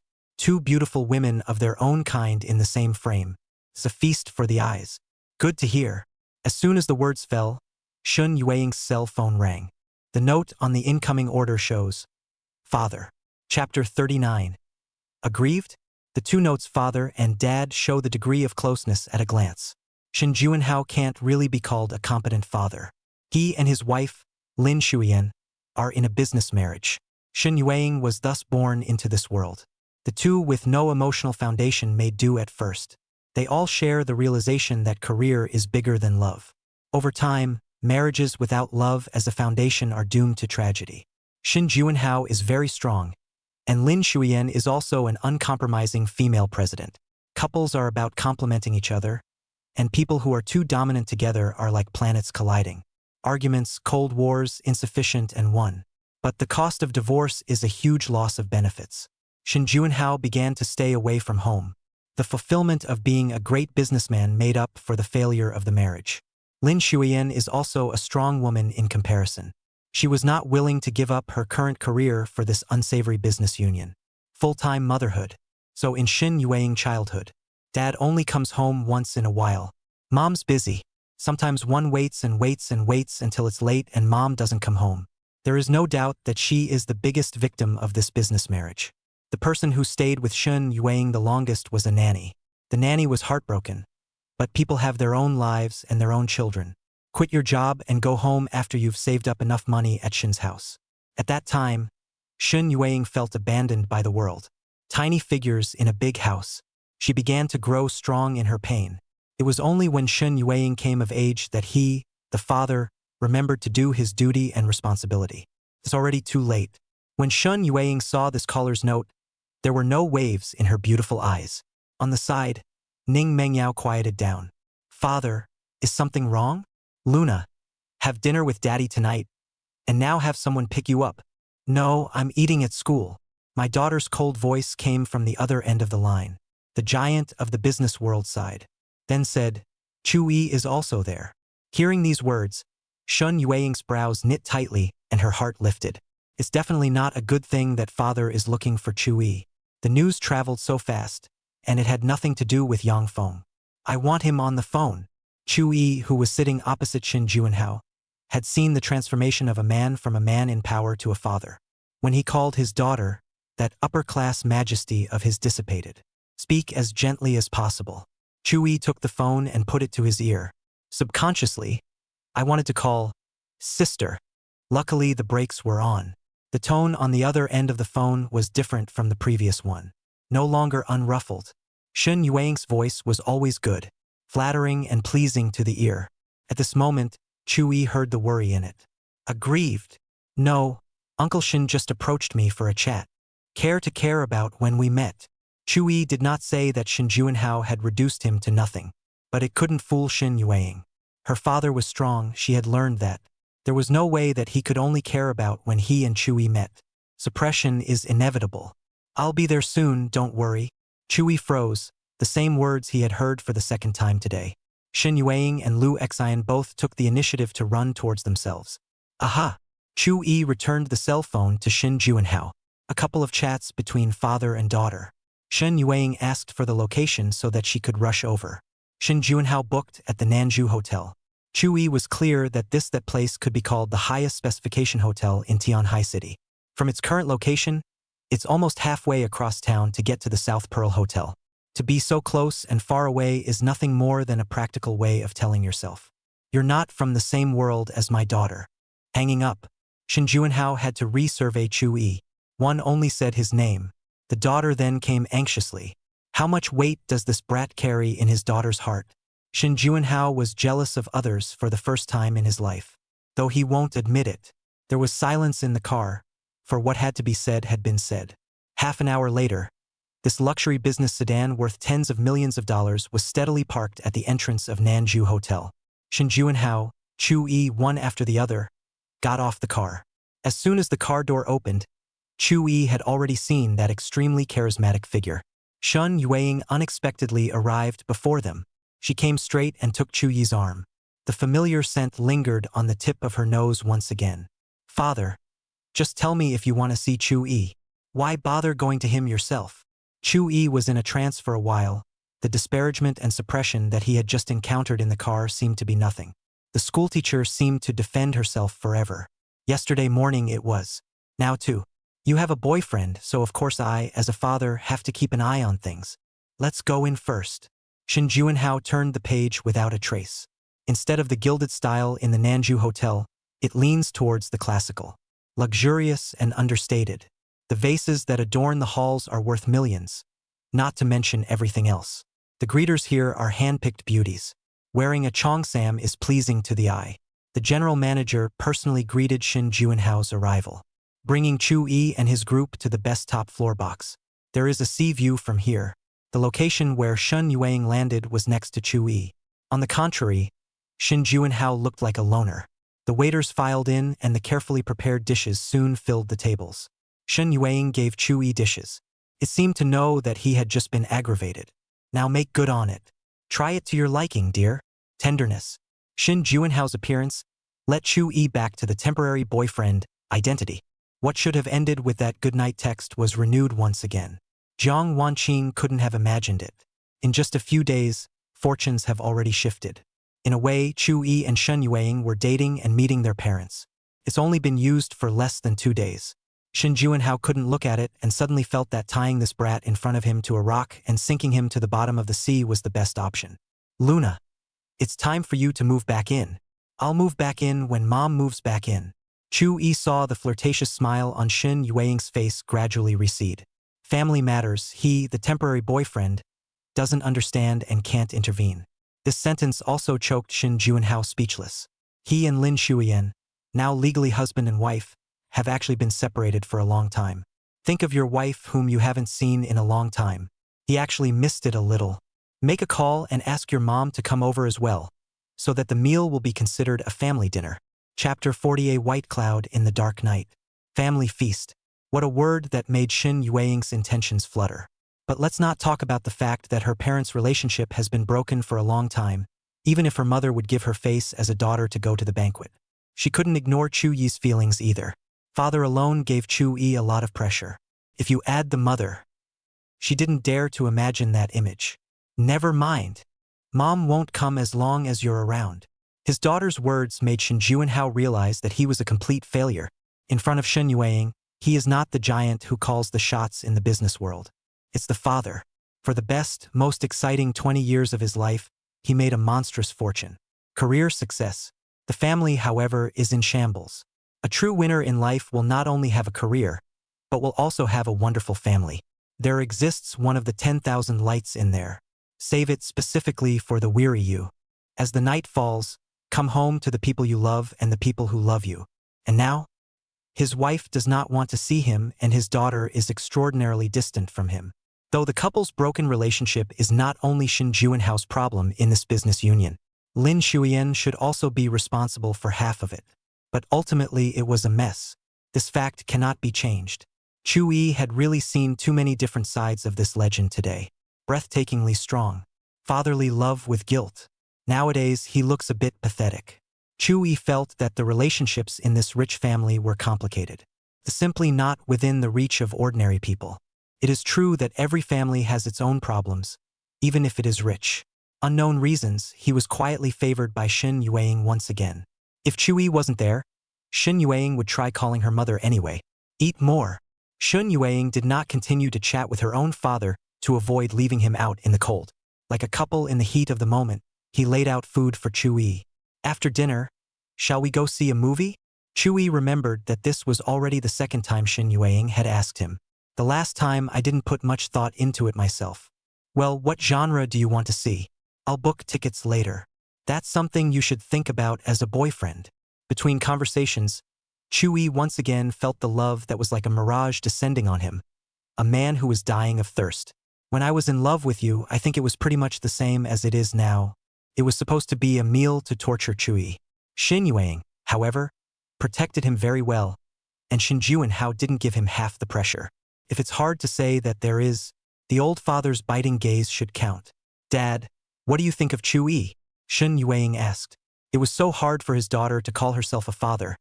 Can Shin Juinhao still deny it? Not bad. Shin Juinhao gave an evaluation against his will, and in fact, in his eyes, the two people's family backgrounds were too different. Not worthy at all. If Chu-yi hadn't been reduced to nothing by this half an hour ago, and he took it seriously. Shin Yueying's flowing beautiful eyes glanced at Chu-yi. Chu-yi immediately comprehended. Thank you, Uncle Shin, for the compliment. From now on, even if Shin Juinhao doesn't agree with him, he still recognizes him as his daughter's boyfriend. Wouldn't set up Yang Feng and Shin Yueying. What you said earlier about going abroad to further your education at a top business school. I'll set you up. After all, you're the successor of the Shin Group. It's a good choice to go out and sharpen your skills. Shin Yueying did not expect her father's previous firm opposition to the matter to be loosened all of a sudden. Is it because you called him Dad? Or is it? Chu-yi understood that this was Shin Juinhao's problem. Attempting to use time and space to break up himself and Shin Yueying. I have not finished my studies at Tianhai University, so it is impossible for me to go abroad with my girlfriend. If you bind your schoolmate in the name of love and prevent her from giving up the pursuit of her ideal life, that would be extremely selfish and totally unqualified to be her man. Unfortunately, that trick was completely useless against his temporary boyfriend. Chu-yi's heart sank. Yeah, sister is in her last year at Tenkai University. In the near future, that luxury cruise ship in the haven of the literary society will sail to a new destination. He was left alone to keep watch as a weathered freighter, slowly eroded by the sea breeze, rusting and finally sinking. One windy afternoon, I pushed open the door to the club room myself and could only see the curtains ruffled by the wind. It's empty. Familiar scenes are hard to play out again. When you are down and out, no one will reach out and condescend to save you. However, Chu-yi was still sincerely happy for Shin Yueying. I don't see her reading a lot of books on the subject on a regular basis. Guess going to a better business school for further education is something she's always wanted to do. The life plan that has long been set naturally cannot be changed because of his temporary boyfriend. Chu Yi and Shen Yueying's trajectories were like two intersecting straight lines. Different perspectives make their lives intersect. There may be great memories hidden in this intersection. Stay briefly for a moment, then intersect and miss and never return. The meal was long and short. After the end, he as the boyfriend and Shen Yueying sent Shin Juanhao to the car. Luna. Dad wants you to still thinking about moving back in. I live in a place no worse than home now. The daughter's reply left the elderly father helpless. Only when the $10 million luxury car disappeared into the traffic did Chu Yi relax. He looked at the noble and elegant Shen Yueying beside him. A cloud of sadness over 1,000 beautiful faces. The usual flirtatious smile was nowhere to be seen. Chu Yi knew that originally she didn't want to come to this meal. Hearing that she was also there, the schoolteacher still came without saying a word. Even before himself. It's still early, walk with me. Good. As the lights came on, the two men walked aimlessly through the bustling business district. The red sports car was dumped in the parking lot of the South Pearl Hotel. Father said something to you. Shen Yueying broke the silence. Chu Yi didn't want to lie to her and picked up the relatively best-sounding sentence. He said, I'm not from the same world as you. You don't have to take those words to heart. My father is like that, strong and domineering. I'm not that fragile. Just listen and forget about it. Chu Yi said. Lend me your cell phone. Chu Yi thought that Shen Yueying's cell phone was low on power and needed to make a call. Without saying a word, he unlocked the combination and gave her his cell phone. Shen Yueying did use Chu Yi's cell phone to make a call. Only it was her own. And save a new number in your address book. In the future, if my father ever comes to you in private again, call me immediately. Aha! When he passed by a store on the street, Chu Yi asked Shen Yueying to wait a moment. Shen Yueying watched him go to the counter and queue up, gradually getting out of her mind. The broken and unbearable family of origin is a permanent scar in her heart. When Shin Juanhao said the word family banquet tonight, Shen Yueying had all kinds of emotions. It's hard to show your face anymore. A long time later, Chu Yi brought her back a white cloud.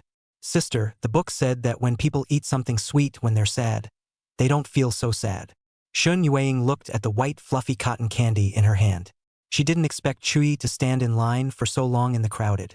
Just to make myself feel better. The feeling of being cared for was like the sun shining on the snow, and all the negative emotions that had been coiled in the heart melted away. Shen Yueying tore open the transparent package, and her tantalizing red lips took a light bite. Thin strands of sugar melt in your mouth and turn sweet. On a busy street, a charming, mature, and sensual imperial goddess holds a fluffy marshmallow. The scene is beautiful and more or less contradictory. But Chu Yang didn't care about that. He only felt that passing by the store selling cotton candy at this moment.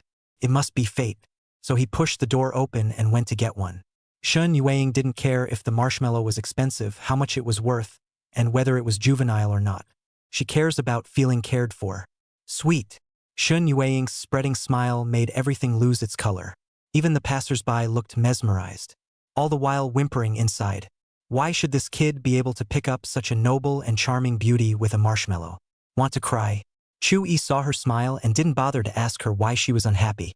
Pursuing a sad story is tantamount to ripping open a scabbed wound.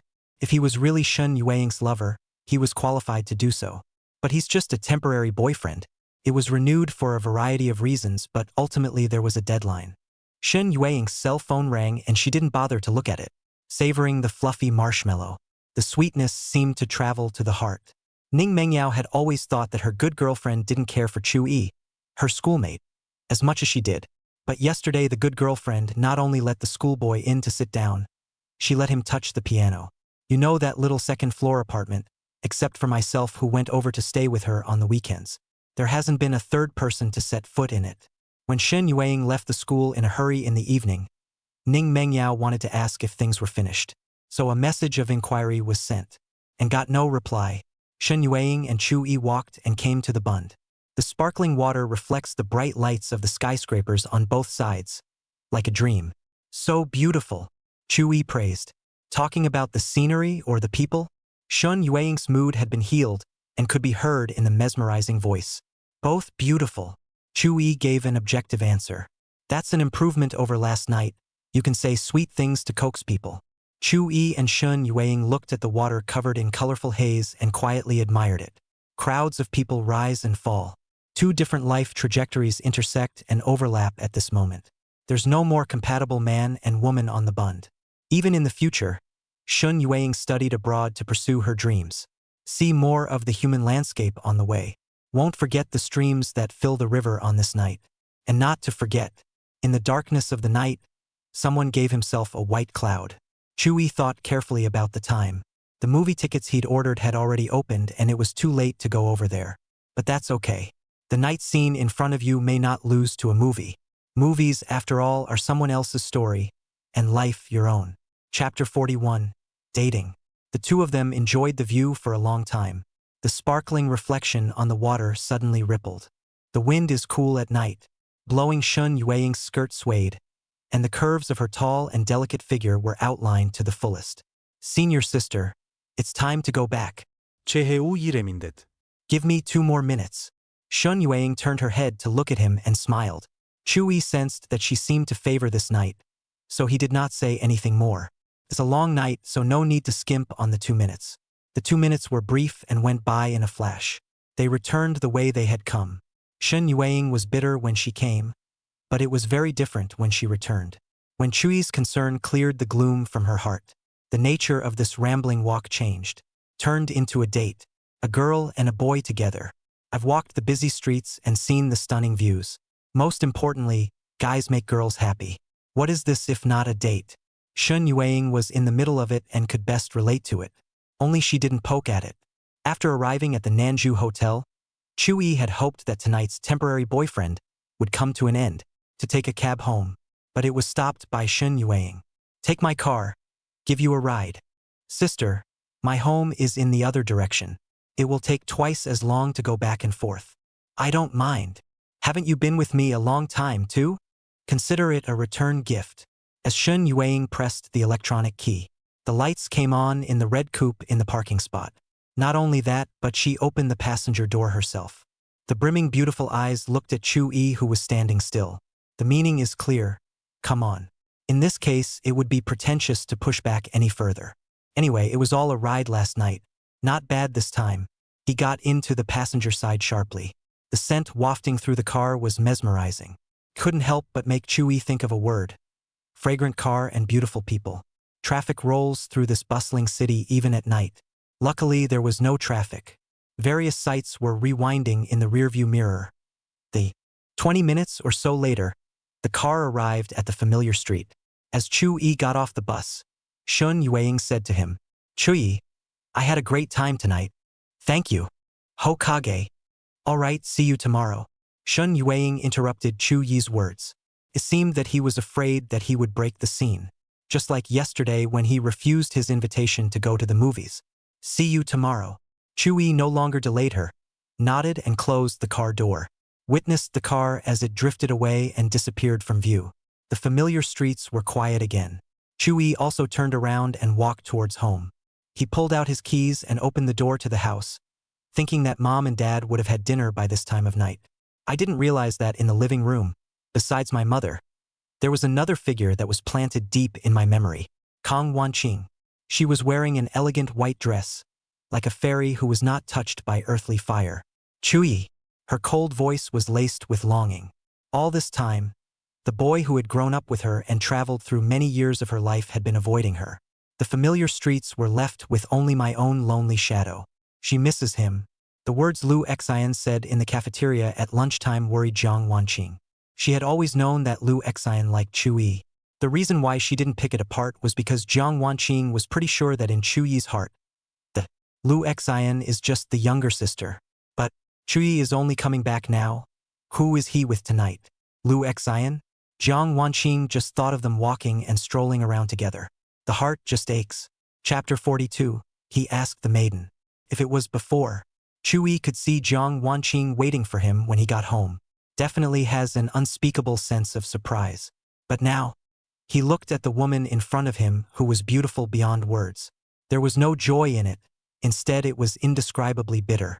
Chewie wanted to turn a blind eye, but Lu Wei didn't give him that chance and got up to pull him over. Kiyoshi has been waiting for you for a long time. You guys have a good talk. After saying that, she gave space to Chewie and Jiang Wanqing, the pair of childhood friends. Leaving the living room, Chu-yi couldn't guess Jiang Wanqing's purpose for coming to find himself this time, nor did he want to. He's tired. He didn't know when he began to be unable to see through Jiang Wanqing's heart. They were sitting on different couches, facing each other. The air was quiet, as if memories were flowing. In the end, it was Jiang Wanqing who broke the silence. Chu-yi, I'm going to request a transfer to another class. She saw that there was no change in Chu-yi's demeanor. No look of curiosity or desire to follow up could be seen. Once upon a time, Chu-yi would have asked himself why he changed his class. A hint of sadness crossed her bright eyes. I really didn't mean to miss your birthday party. I won't refuse any compensation you want. Today Ling Mo also returned the birthday gift I gave him that day.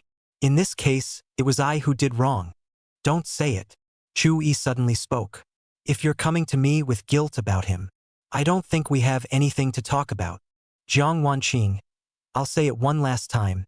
Some things are not at all what you see. Which class you transfer to, how about with Ling Mo? These are all your freedom. There's no need to tell me. Things have come to this point. Chu-yi does not want to say anything more. What should be said has long been said half a year ago. Jiang Wanqing refused to take back that birthday gift. He didn't even touch it. He didn't even unpack it. Finally tonight, Chu-yi returned to his room and picked it up for the first time. I'll take this one away from you. When Chu-yi unceremoniously returned his carefully prepared gift officially, Jiang Wanqing reddened her eyes. She didn't even have the courage to touch the gift. Once retracted, it means something is really broken. Chu-yi finished his words and turned around to walk up to the second floor. At this moment, Jiang Wanqing was no longer as cool as an immortal, and there were tears floating in her bright eyes. Regardless, he stepped forward and took his hand. She was afraid that if she let go, the person who had been with her for many years would be gone. And they're moving away from each other, become the most familiar of strangers. Chu-yi, I didn't come to you with guilt over Ling Mo. I'm afraid you'll be cold to me, avoiding me, refusing to see me. Let's go back in time together, okay? The tears that slipped from the corners of his eyes dripped onto the back of Chu-yi's hand. Could feel the roll in it. Chu-yi didn't turn around, and the bright lights of the living room couldn't illuminate the emotions on his face. Don't talk about the old days, and you're not the same person you used to be. He broke away from Jiang Wanqing's hand and walked up the stairs to the second floor. Willow Wei heard the commotion and was uneasy about them. When he came to the living room, he saw Jiang Wanqing with red eyes. Qing Yu, Auntie Lu, I'll leave first. Jiang Wanqing didn't want Lu Wei to see her shedding tears and panicked as she wiped them away. But when she came outside, tears blurred my vision and dripped down on this street that held countless memories. How good the times were, how painful they are now. Kong Wanqing can't imagine in the future that a woman appears out of nowhere to take her place, holding the hand of what should be her lover. Stroll down the street together. The mere thought of it rising brought pain deep into the marrow of his bones. Chu-yi, don't leave me. Things went far beyond what Willow Wei had expected. Kong Wanqing who left in tears, Chu-yi behind closed doors, and this unwrapped gift on the coffee table. Hasn't my son's birthday already passed? Why is the gift untouched?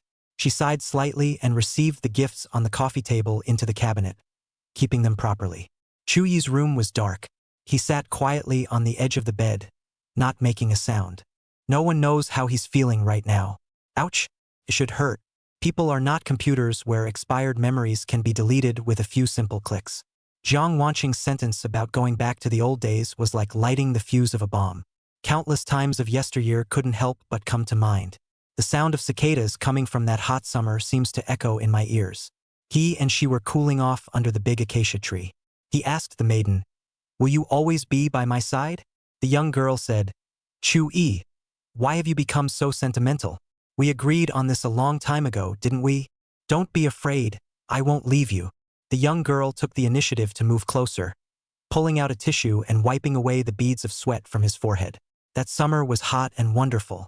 When winter came, Chu-yi would personally help the young girl put on the scarf. At the end of the day, he'll say it's beautiful. The young girl's face instantly became flushed and fluttered, marveling at Chu-yi's youth. For all the years that the two have walked hand in hand, as long as the other is by their side, there is no fear of heat or cold. The cell phone lit up and lit up, its owner ignoring it. It was as if they had become statues, buried in this long dark night. Chu-yi was stuck in his memories all night. The heartache, the tiredness. All the feelings disappeared at dawn. The brain activates a protective mechanism when a person is in too much pain, allowing feelings to fade. He walked woodenly out of the room and saw his mother's figure in the kitchen. He felt much better inside. The people who love you the most in this world are close by. Chu-yi walked into the kitchen. Mom! Willow-wei was deeply worried because of what happened last night. She wanted to ask, had no way of doing so. My son is old enough to have his own ideas. Not sleeping much? Breakfast will have to wait. I went to bed early last night. Chu-yi washed his hands in a bit of a trance. Give Lu-wei a hand with the kitchen. The porridge is almost ready. Just fry a couple of poached eggs and warm up 3 cups of milk and you're pretty much done. How could Willow-wei not see that her son was lying? The light yet nutritious breakfast was quickly served on the table with Chu-yi joining in.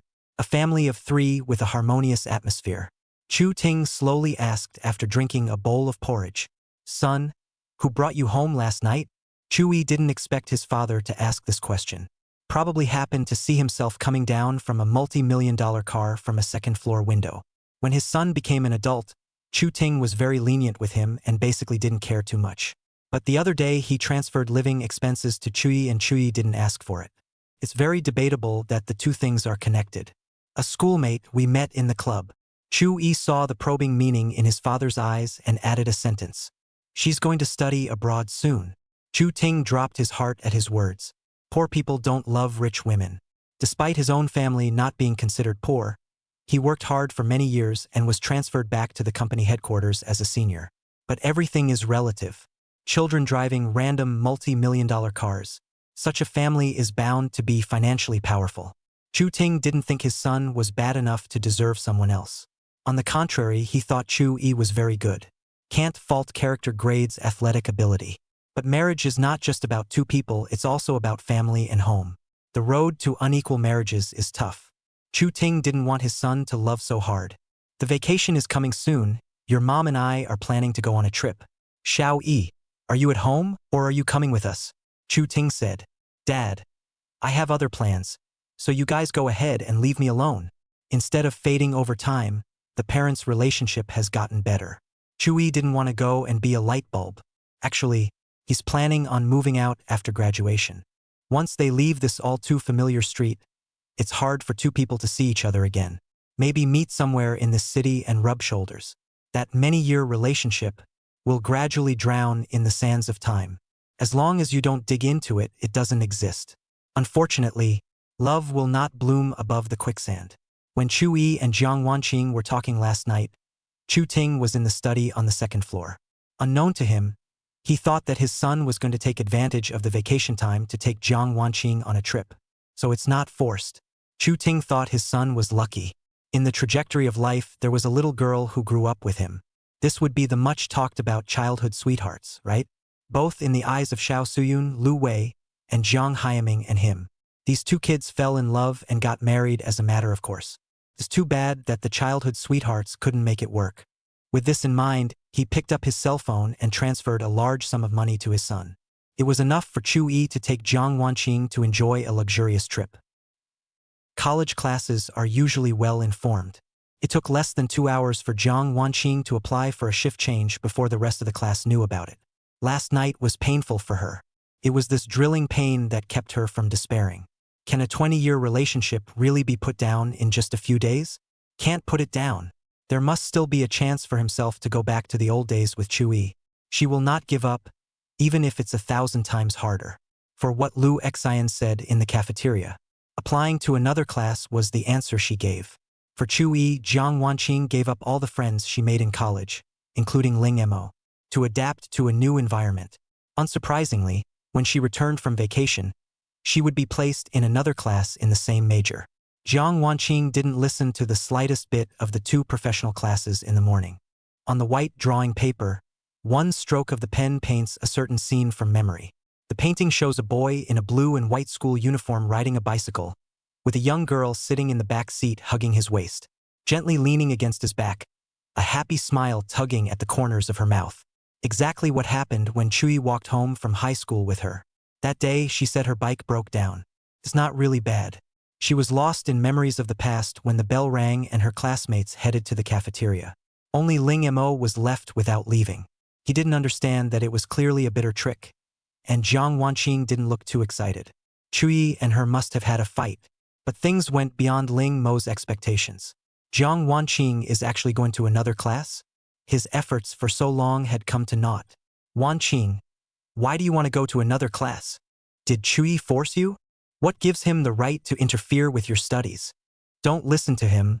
We obviously talk so much. I can't spare you. Ling Mo was worthy of being a green tea man, and in a few words, he put Chuyi in the bad guy's position. But he himself sets up a deep love persona. Chuyi didn't force me. I volunteered to go to another class. He doesn't want me to get too close to you. Ling Mo almost choked on a breath. It's hard to know, after you go to another class. It would be impossible to find someone who resonates with me in drawing like I do. Chuyi, he doesn't know anything about art at all. Jiang Wanqing said as she looked at the young man in the painting. If it had to be between fine art and him, I'd rather never touch art again in my life. Ling Mo couldn't believe that these words came out of Jiang Wanqing's mouth. Her love for painting was above herself. Sometimes he couldn't stand being in the studio for very long periods of time. Kang Wanqing, however, can do it. Now she was saying that she could give up her favorite thing for Chuyi. Ling Mo had thought that he had occupied the right place and the right time. It was only a matter of time before they broke up their childhood sweethearts. Now he realized how wrong he was. How wrong he was. The one who truly occupied the right place and time was Chuyi. Once Chuyi left her, she was the one who would chase after him to the ends of the earth. He himself couldn't walk into Jiang Wanqing's heart at all, because there was already someone in her heart. The goodwill he'd earned through his fine art paintings was like smoke that blew away, completely incomparable to true love. At this point, Ling Mo completely understood what Chuyi said about childhood love. Those who haven't experienced it won't understand how thick that relationship is. Even if you stir up trouble and pretend to be a victim, you still lose in the end. He couldn't accept the result. Suddenly, Ling Mo remembered the scene where Shan Yueying held Chuyi's arm. Anger. Jiang Wanqing, I like you and you're so cruel to me. Just wait. If I don't get happiness, you won't get it either. There's no harm in telling you now. Chapter 43. When happiness turns to tears. Chuyi didn't even come to trouble me. I'm the one who purposely went in front of him and bragged that you went to my birthday party and gave me a birthday present. Gee, I can't even imagine how hard it was for him at the time. Returning the gift to you is just a means of gaining pity. Unsurprisingly, I assume you mentioned this to him. Ling Mo laughed. A smug, hideous laugh. Every word he said subverted Jiang Wanqing's perception. The old pretense of being a good friend is gone. The evil villain is in his original form in a fit of pique. Jiang Wanqing's face turned pale as she angrily rebuked. You want to scold me? Jiang Wanqing, I am indeed nasty and despicable. But it wasn't me who hurt Chuyi. It was you. By the way, kindly tell you the news. When I went to trouble Chuyi, a woman backed him up. That woman is not in the least inferior to you in looks and temperament. Sooner or later, she will replace you in Chuyi's heart. Originally, I was jealous of Chuyi's peach blossom luck.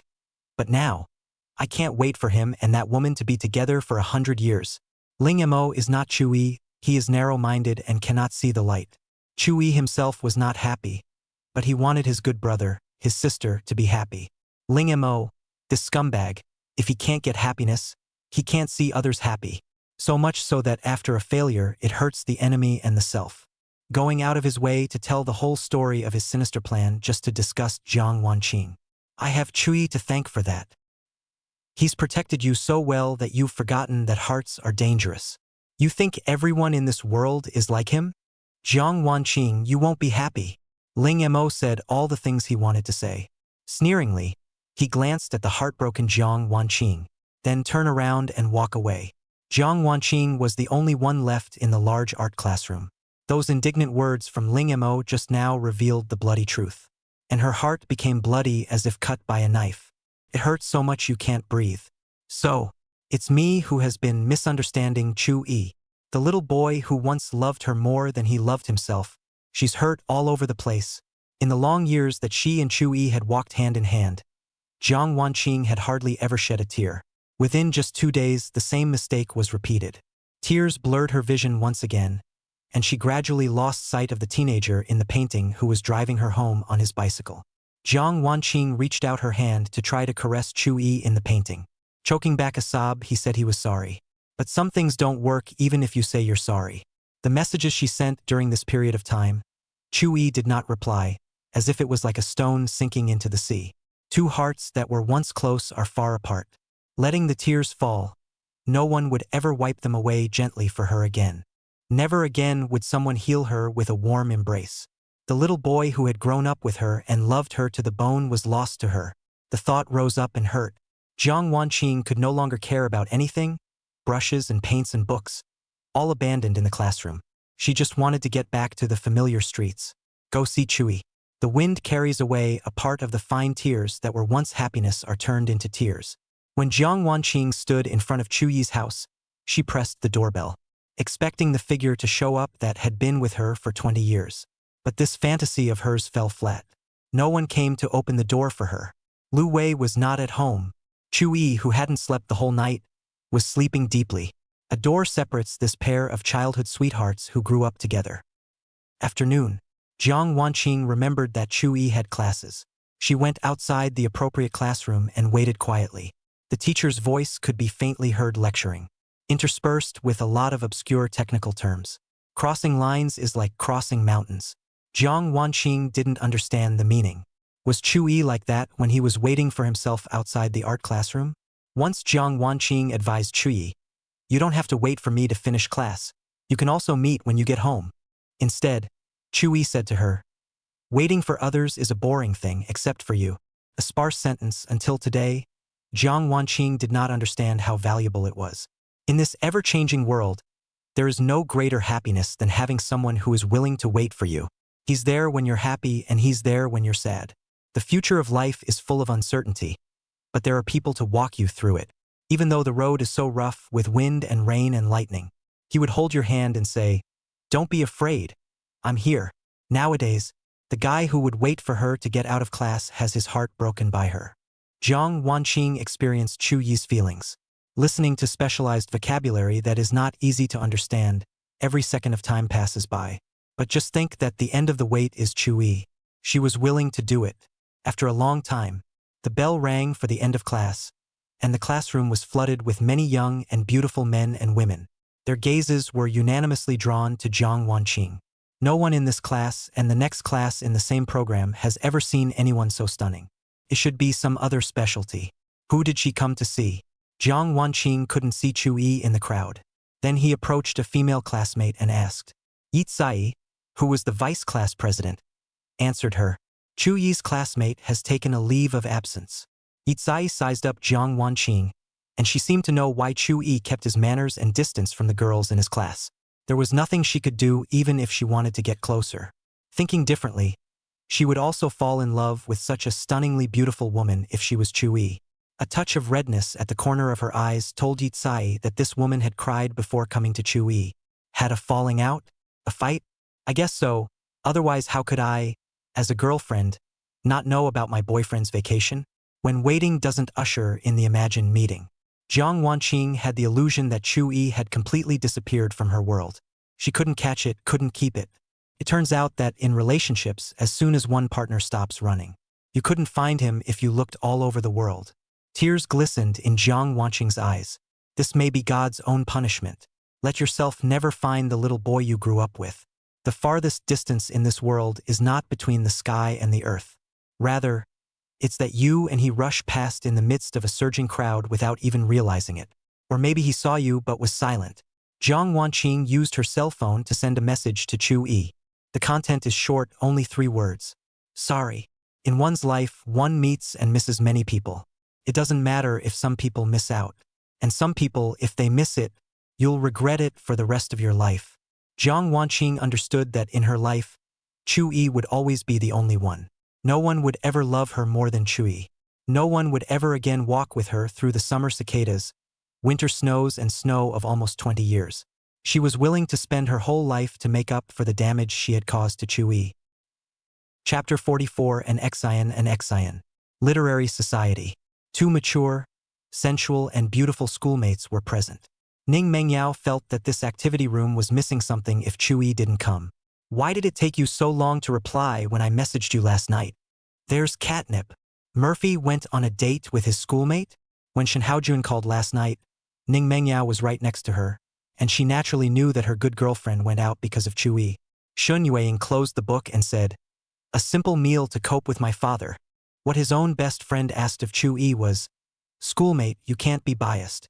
That's why she intentionally hid what appeared to be a stroll down the street, but was actually a date, lest you find trouble for Chu-yi. It was also considered a secret between her and Chu-yi. Thinking about Ning Mengyao's birthday gift to Chu-yi, she again thought that this request was reasonable. The girlfriend gave Chu-yi a mechanical keyboard worth thousands of dollars, and she only gave herself a book. Shall we resend another copy under another name? For some reason, a different thought appeared in Shun Yueying's heart. She looked towards Chu-yi's position, some concern in her beautiful eyes. Usually the owner of this location, even if he is busy, will come and sit down. But now he hasn't been here for 2 days. Is there some kind of trouble? It's just dinner and you're returning my messages this late? Recently the seasons have been changing. The days are warm and the nights are cold. You sent a message at 9:30 saying that you had just returned home. You were still outside on such a cold day. Where did you go for the rest of the day? Ning Mengyao said suspiciously. Send Chu-yi home. Shin Yueying was elegant to the point of being impeccable. Lu Hao had been indulging in love these last few days.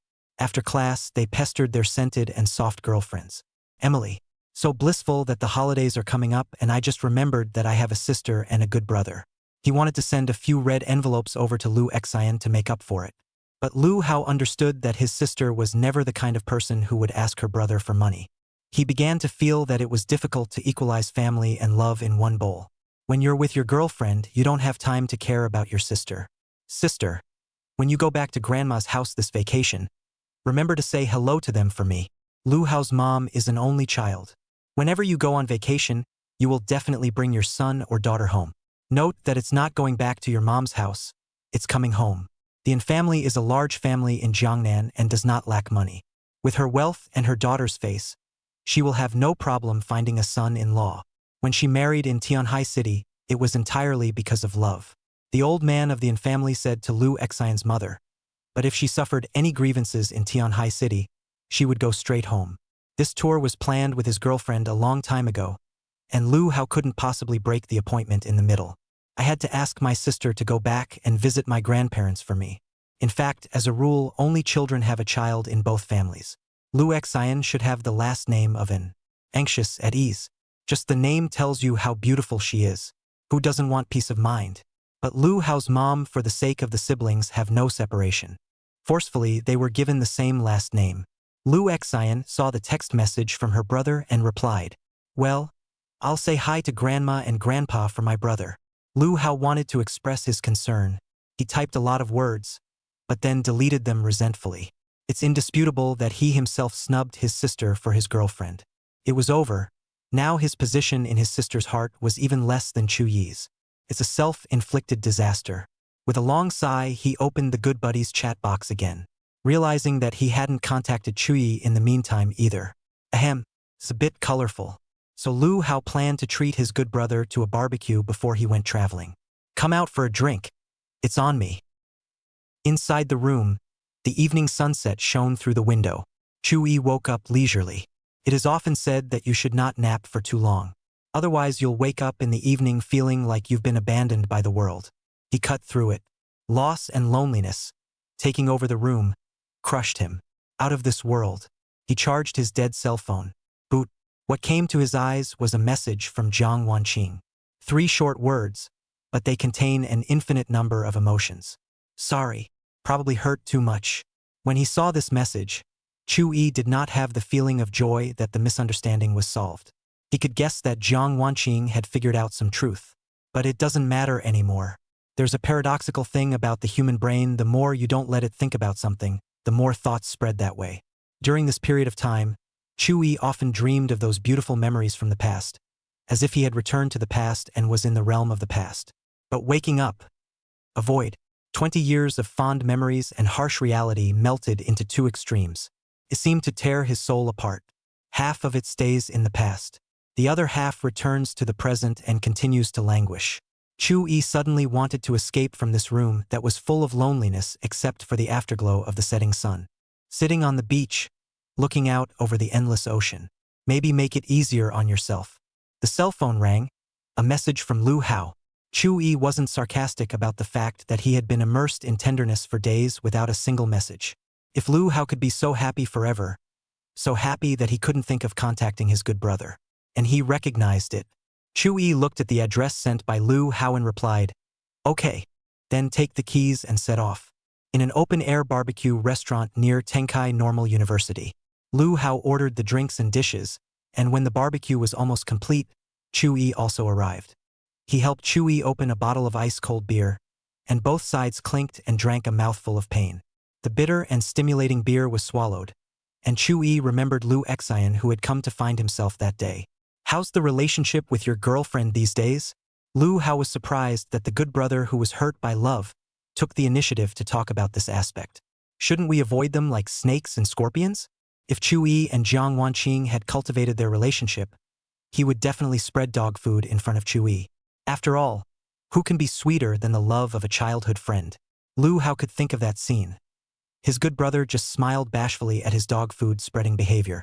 But he didn't dare to tell too much, saying vaguely, "It's not bad." Chu-yi nodded, not having much of an appetite for the table full of barbecue, stifling his drink. "It's okay to be too busy in love to remember me. Don't forget Lu Xian. The brother who loved his brother and is now circling around another woman. I'm sure it doesn't sit well with her." Chu-yi's words poked right into Lu Hao's heart's weakness. He gave a few dry laughs. In the past, he would have immediately said to Chu-yi, "Don't worry, I'm her real brother." Now he's a little hard to talk about. "It's giving me a headache." And Yali said she wants to meet Lu Xian at the end of her vacation. "You'll have to come to the rescue at the meal then." Chapter 45. Wanna fall in love with my sister? Lu Hao was worried that his sister would not treat his girlfriend well. As a good brother would say, a strange woman has taken all the affection that was hers. I'll be damned if I'm going to sit down and eat with you in a nice way. The time Lu Hao and Lin Yali had spent together was not short by any reckoning. Both parties are compatible in their outlook and personality. He really wanted to go all the way with Lin Yali. Then the sister is a problem that cannot be escaped. Lu Hao vaguely sensed that his girlfriend felt the same way before proposing the meeting, to fight the future aunt and sister-in-law relationship. If the good brothers were also present, Lu Xian was at least much more pleasant. "What did you want to see me for, Auntie Biro?" Chu-yi had only had 2 sips of cold beer when Lu Hao said something that made him feel drunk. "Are you coming or not? Come on. Just in case you and your girlfriend team up to bully my sister, I'll be there." Chu-yi thought of Lu Xian sitting alone across from Lu Hao and Lin Yali. My own brother, who once held me in the palm of his hand, now hold another woman's hand and say to her, "This is your future sister-in-law." And he was relieved. Introducing your sister to a girlfriend may seem simple enough. Inside, however, lies the hopelessness of reality. When Lu Hao gets married in the future, he'll be mom and dad's son first. It's Lin Yali's husband. It's the son's father. Then it was Lu Xian's brother. The rankings fell one after the other. How could Lu Xian not feel bad? Chu-yi's sadness worsened again. Hey. Don't portray me as the bad guy who doesn't want his sister when he has a girlfriend. Eat your mouth. You can't gag on an oyster this big. Hard to say. Have you been ignoring Lu Xian lately? She's all over me. There is reincarnation in heaven. You wait for Lu Xian to fall in love and not answer your phone calls or return your messages as your own brother. You'll understand how she feels now. Don't ever come crying to me. You deserve it. Lu Hao continued to eat barbecue and drink cold beer, not at all worried about the situation Chu-yi was talking about. "I can't wait for my sister to be in a relationship right now immediately, preferably married upon graduation." "Are you really her real brother?" "It's precisely because of my own brother that I think so." Lu Hao put the empty bottle at the bottom of the table. He knew his sister too well. Just like her mother, don't look at her gentle nature like water. But when she determines something, she will never regret it. Who else could compare to Chu-yi, who stood up for her when he was young and unknowing? No, she loves Chu-yi miserably. There's no way to love anyone else in this life. So Chu-yi said Lu Xian is in love. Let's talk about it. When you make a trip out later, you'll get to see your best buddy and sister at the same time. It's best to get married right away. Unfortunately, I was so naive that I ruined everything by saying, Brother Chui. My sister was loved by Chui, only that kind of love wasn't what she wanted. Why are you looking at me like that? Want to borrow money? Chui said in disbelief. No, I'll lend you this one to use, along with the account book. The number of empty wine bottles on the floor is growing. Happy people are allergic to alcohol and press for too much bitter beer. Grieving people crave alcohol in an attempt to get a night's rest. Lu Hao counted the bottles of wine for a while, and then looked at the lonely and downcast good brother. He sighed inwardly. Kong Wanqing, Kong Wanqing. You're turning Chui into an alcoholic. How could you bear to hurt him? Still drinking? Lu Hao asked. Chui took a second before returning to him. Aha! Lu Hao saw that his good brother seemed to be drunk, and it was the right time to say something that he usually could not say. My sister is no worse than Jiang Wanqing. Why don't you guys try it together? Chapter 46. Brother Chui, what can you do to love me? The bitter cold beer flowed down his throat. Chui was a bit hard of hearing his good brother's words. What? Lu Hao had to repeat it again. I said, my Lu Xian is not inferior to your childhood friend at all. Why don't you guys try it together? Chui, it's not the cold, bitter beers you need. They'll only make your heart hurt more. What you need is a relationship as warm as the sun. Someone who loves you. Lu Hao's tone was somewhere between a joke and a non-joke. It's hard to tell. Drunk. Don't make a mess. It's not easy for Lu Xian to start being as close to me as she used to be. She started from her freshman year of high school. Or was it sophomore year that she started to stop calling me Chuyi's brother? And now it's so hard to change back to the same as before. It's fine for you to talk about this matter in front of me. But if you go and talk to Lu Xian, just in case she has some kind of disconnect with me from now on, letting the relationship sour. I'm not done with you. Chuyi's answer was expected by Lu Hao. He picked up his beer and tilted his head back and took a deep drink. Resist the urge to blurt out to this log across the room. The reason she stopped calling you brother is because she doesn't want to be your sister. Once the truth is revealed, there really is no turning back. The time is not yet ripe. Sometimes Lu Hao wondered, was his sister lucky or unlucky to meet Chui? Loving without being able to love is one of life's most painful regrets. Should be lucky. Without Chui, when the stray dog attacked the scared, defenseless little girl, wouldn't it have been easy to bite her throat? There is no way to talk about all the happiness either. In any case, Chui had reversed his sister's fate. To meet someone like that is the upside. Not to mention the fact that the other party guarded and loved Lu Xian as if she were a younger sister. Is Lu Xian too greedy to keep him around for the rest of her life and grow old together? Or was Chui originally a hero sent to Lu Xian from heaven? Only at the time of the choice, the young and ignorant Lu Xian shouted, Chui brother. One more brother in the world to watch over her. One less lover to be with? Lu Hao was helpless and despondent. Then why should someone like Chui, who doesn't steal or rob, who doesn't do anything bad, and who has given much, much more, not be happy? Falling in love, Lu Hao felt how beautiful the world was until tonight. And now he thought the world was Ed. Those you love don't love you, and those who love you you don't love. It's awful. He raised his beer bottle and clinked it with Chui, drinking painfully. The two drank for a long time. A beautiful woman shows up at this bustling open-air grill. This happiness has nothing to do with Chui. It's Lu Hao's girlfriend, Lin Yali.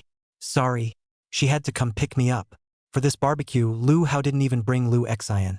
His girlfriend came and already broke the rules. And for the current Chui, other people's happiness was like the stormy sunlight in the desert that would burn him. It's okay. I've had just about enough to drink. As the words fell, Lin Yali came to their position. Yali, this is Chui, my good brother. Lu Hao introduced. Hello. Lin Yali had an impression of Chui. Last time, Lu Hao asked her to introduce a few single beauties to Chui, and even sent over the photos. Lin Yali thought that photo had a cell phone beauty filter in it.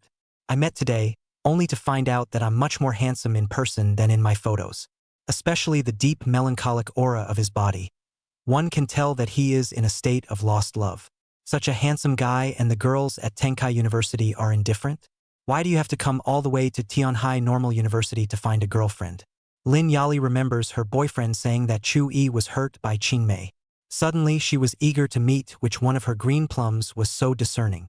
Is it true that the saying, even the most handsome person will feel mediocre after looking at him for a long time, and thus they don't know how to cherish them? Hello. Chu-yi nodded to her, following which he greeted the clerk and came over to prepare the checkout. Say yes to this meal on me.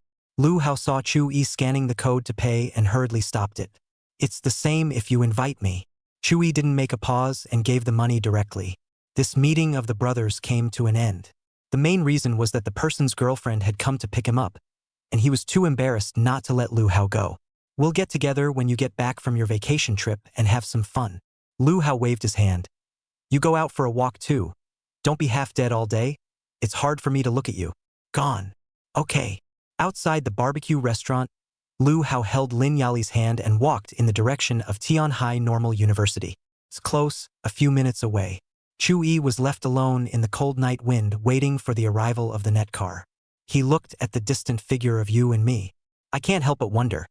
At some point in the future, will someone come dressed in the night to pick up my half-drunken self and take me home? 2. The heart can't stop longing for just such a vain vision. Chu-yi knew that even if the night wind was cold, Lu Hao was happy at this moment. When I got home, it was dark. My parents went to bed early for tomorrow's tour. Chu-yi also breathed a sigh of relief. It wasn't good for his mother to see himself covered in alcohol. Although it was said that it was not advisable to take a bath after drinking alcohol, Chu-yi's mood couldn't care less. If you don't move faster, the accumulated alcohol will slowly recede and your mind will start thinking again. When he finished his shower, blow-dried his hair, and was ready to turn out the lights and go to bed, Lu Xian's video call came through. Lu Hao went back and told her that Chu-yi had been drinking tonight. It might be a good idea to call over and talk to him. Drunken men are weak in body and mind. Calling someone you like is always a little nerve-wracking. Lu Xian's slender white fingers clicked on the latter of the two options, voice call and video call. After all, she wouldn't be able to see Chu-yi for the next few days of vacation. Chu-yi quickly picked up. The screen of the cell phone screen changes. A gentle, watery woman appeared. Lu Xian had already showered and was wearing loose conservative pajamas. But it still didn't cover her exquisite figure. Waist-length hair like a waterfall adds to the charm. The green silk lined the swan like jade neck more and more seductive. From the cell phone, there are occasional glimpses into the corner of her mysterious boudoir. Such a woman would be a great blessing to have as a wife. It doesn't take a brain to guess how virtuous and gentle. But Chu-yi didn't even think about that much. Ever since Lu Xian called him brother, the seed of sister had already taken root in his heart.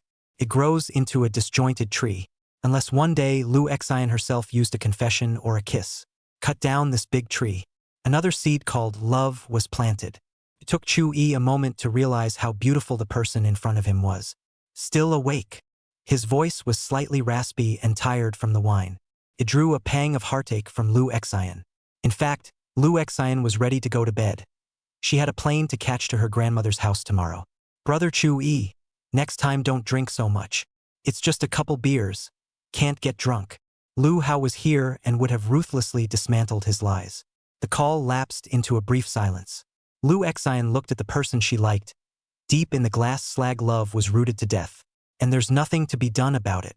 She wanted to reach out to Chu-yi and say, will you come with me? Let me love you. If the hot, hot love in your heart were to be spoken now. He will not accept the confession of his sister. Instead, it will be botched. Maybe I won't even be able to make a phone call to comfort him in the future. Brother Chu-yi, what do I have to do? For you to fall in love with me. Chu-yi was silent because he remembered Lu Hao saying that after the vacation was over. To get Lu Xian to meet his girlfriend. Can she accept that her own brother, who held her in his heart, is gone in love? It's probably hard. Chu-yi looked at Lu Xian in the screen, and a thought appeared uncontrollably in his heart. Put it off. Put this meal off. That way the pain will come later. But it will come eventually. Chu-yi was lost. He realized that he was not able to completely care for Lu Xian as his sister. Lu Hao caused her pain, and he couldn't do anything about it. Perhaps it is in this inevitable pain that one grows up. Did Lu Hao ever mention to you his girlfriend? Chu-yi wanted to give Lu Xian a heads up in advance. Well, my brother said she wanted to meet me after the vacation. Lu xin vip lit. During Lu Hao's passionate love, he spent almost all of his time on Lin Yali. He hadn't been in a relationship before, and occasionally he would come from Tianhai Normal University to see his sister at Tianhai University. Actually, my brother doesn't have to worry about me that much. I like it when he likes it. Chui didn't want to talk about this dull topic anymore. I hear your grandmother's side of the family has a great view. Remember to take a couple pictures and send them to me. The smoky rain of Jiangnan is as picturesque as poetry. Lu Xian was intent on knowing that Chu Yi's vacation was uneventful. She wanted so much to take her beloved on a tour of her other hometown, to a place where there was no Jiang Wanqing. But Lu Hao wasn't there, so she didn't have any excuse to take Chu Yi away. Aha! She responded, lost in thought. Chu Yi chatted with her for a while, and seeing that the night was late, he said good night to her. There was also a good night from the other side of the room that sounded like spring water. It wasn't until he hung up the video call that Chu Yi remembered a problem. What was the purpose of Lu Xian calling in the middle of the night? The accumulated drunkenness kept him from thinking much about it. A deep sleep soon followed. Tonight, some people can seek a night of peace with the help of alcohol. Others suffer through long nights. In the other bedroom, the night light shed a faint light. The woman asleep on the bed had a slight frown on her brow and a fine sweat on her white forehead. Shen Yueying had a dream where she was deep in the middle of a sea of fire, roasted by hot flames. Early the next morning, Chu Yi sent his parents, who were going on a trip, out of the house. He was left alone in his large home. But he's leaving later too. He booked a plane ticket to some city in the south with 4 seasons. Rumor has it that there are travelers there from all over the world, with a bittersweet love story and spirits. Chu Yi has never been to that city, but expects it to give him a different sense of life. Half an hour later, he packed his bags. Make your way to the airport. Almost as soon as Chu Yi left, Jiang Wanqing came. God seems to be really punishing her. Let her miss Chu Yi forever. The city is very congested on holidays, and online taxi drivers are stopping and starting. There was still plenty of time left, and Chu Yi was in no hurry. He could already see the huge building from a far Tianhai airport, and the airliners that came home. It wouldn't be long before he was on some airliner flying to a whole new city, to meet new people, new things. However, the cell phone in his pocket rang at an inopportune time. Chapter 47. Sickness. Chu Yi looked at the caller displayed on the screen. Shen Yueying. He didn't expect his schoolmate to call him at this time. Could it be that Yang Feng has come back to pester and is in desperate need of help? Other than that, can't think of a second reason. He picked up, and a very different voice than usual came from the other end. In the past, Shen Yueying's voice was pleasant, charming, and carried a subdued tone. And now it's getting weak as hell. Meng Yao, I have a fever. Can you come over here? 2 simple words seemed to drain the strength of the person on the other end of the line. Only the sound of heavy breathing remained. Receiving this sudden and unexpected event when the tour was about to start, Chu Yi gave up on the Tianhai airport, which was just about to arrive. Gave up that 4-season city in the south. Have the driver turn around at the next intersection. He was glad he didn't get on the plane. If a schoolmate hears an unavailable tone, will she have the strength to dial the next number? In case something happens, Chu Yi stayed on the line, but Shen Yueying was able to respond vaguely at first. By the midway point, the call came to a screeching halt. He was distraught. Shen Yueying, who had a high fever, was delirious and vaguely heard Chu Yi's voice. What remained of his sanity had only one thought: to expect him to come soon. Traffic on the way in and traffic on the way back. Chu Yi can no longer pass every stoplight with a calm mind. After a torturous wait, he arrived at the small 2-story apartment. Pay the extra money and get out of the car in a hurry. Hokage! He rings the doorbell and hollers. There was no response at all from the apartment. The silence was gripping. He was impatient and tried to force the issue. But after Shen Yueying bought the small 2nd-floor apartment, she replaced the door and lock with better ones. The security door that guarded her safety was now the biggest roadblock. Even if Chu Yi kicked fiercely, looking for stones to stone until the tiger's mouth crumbled and bled. A strong security door also hurts the surface. I don't know how long it will be until I want to break through. Shen Yueying couldn't afford to wait. He pulled out his cell phone, his arms shaking slightly from the exertion. There's also blood coming out of the tiger's mouth staining the screen. Causes the screen to be touched incorrectly. Chu Yi hurriedly wiped it with his clothes and dialed the phone number of the law enforcement team to explain the causes and consequences. 10 minutes later, several law enforcement officers arrived on the scene with a prepared locksmith. Chu-yi was as if he had seen a ray of hope. The locksmith was professional, and it took less than 5 minutes to get the sturdy security door open.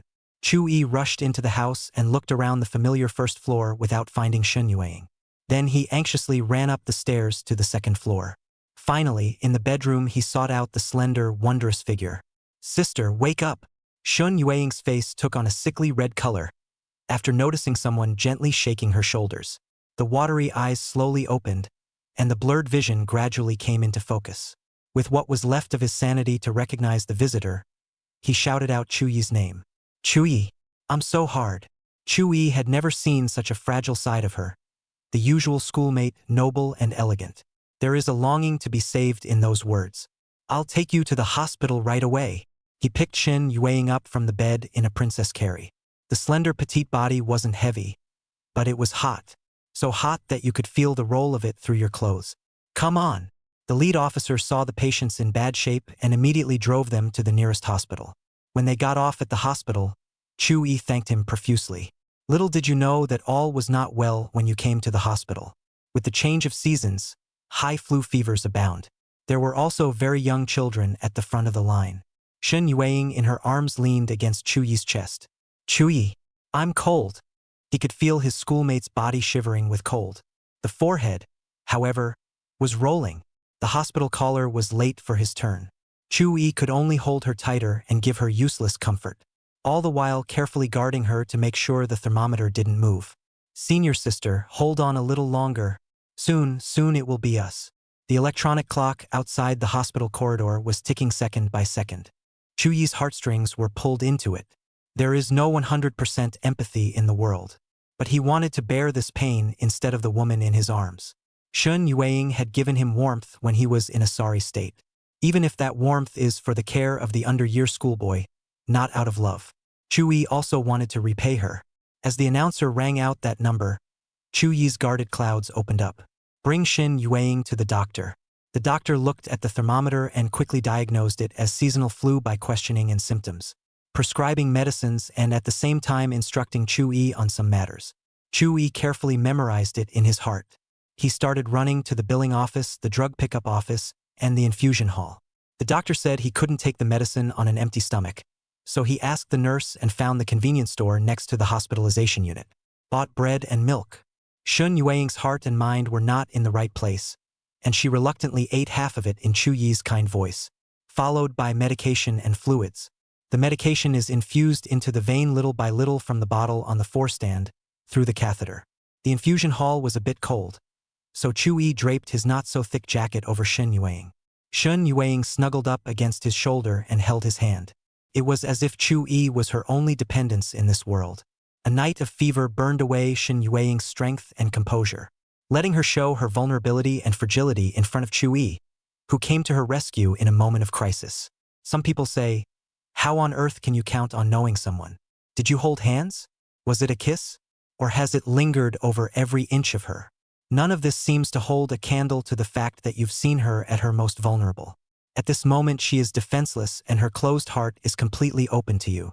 Spiritual love is far more genuine and constant than physical love.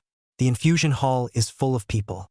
There are those who are alone, mothers with their children, and lovers with their loved ones. After staring at the infusion bottle for nearly an hour and a half, Chu-yi called the nurse to change the bottle. During the infusion, Shun Yueying felt cold, and her soft petite body leaned closer to Chu-yi. "Are you feeling better, sister?" "Aha!" Chu-yi's other hand was gently placed on her white forehead, detecting the body temperature. "It's not as hot as when I first came to the hospital." He breathed a quiet sigh of relief. Shun Yueying allowed him to make these small gestures filled with concern. Next, Chu-yi did not make any more interruptions. He knew that Shun Yueying did not want to talk right now. The liquid in the bottle dripped down little by little. Time passes with it. The infusion took almost 3 hours, plus the time before that. It was past noon before I knew it. Shin Yueying didn't need Chu-yi to hug her anymore compared to her previous bad state. Taking a cab on the way home, she still snuggled up to Chu-yi's shoulder and held his hand. Perhaps it was because the medicine was in full effect. Shin Yueying gradually fell asleep. When she arrived home, Chu-yi didn't wake her up.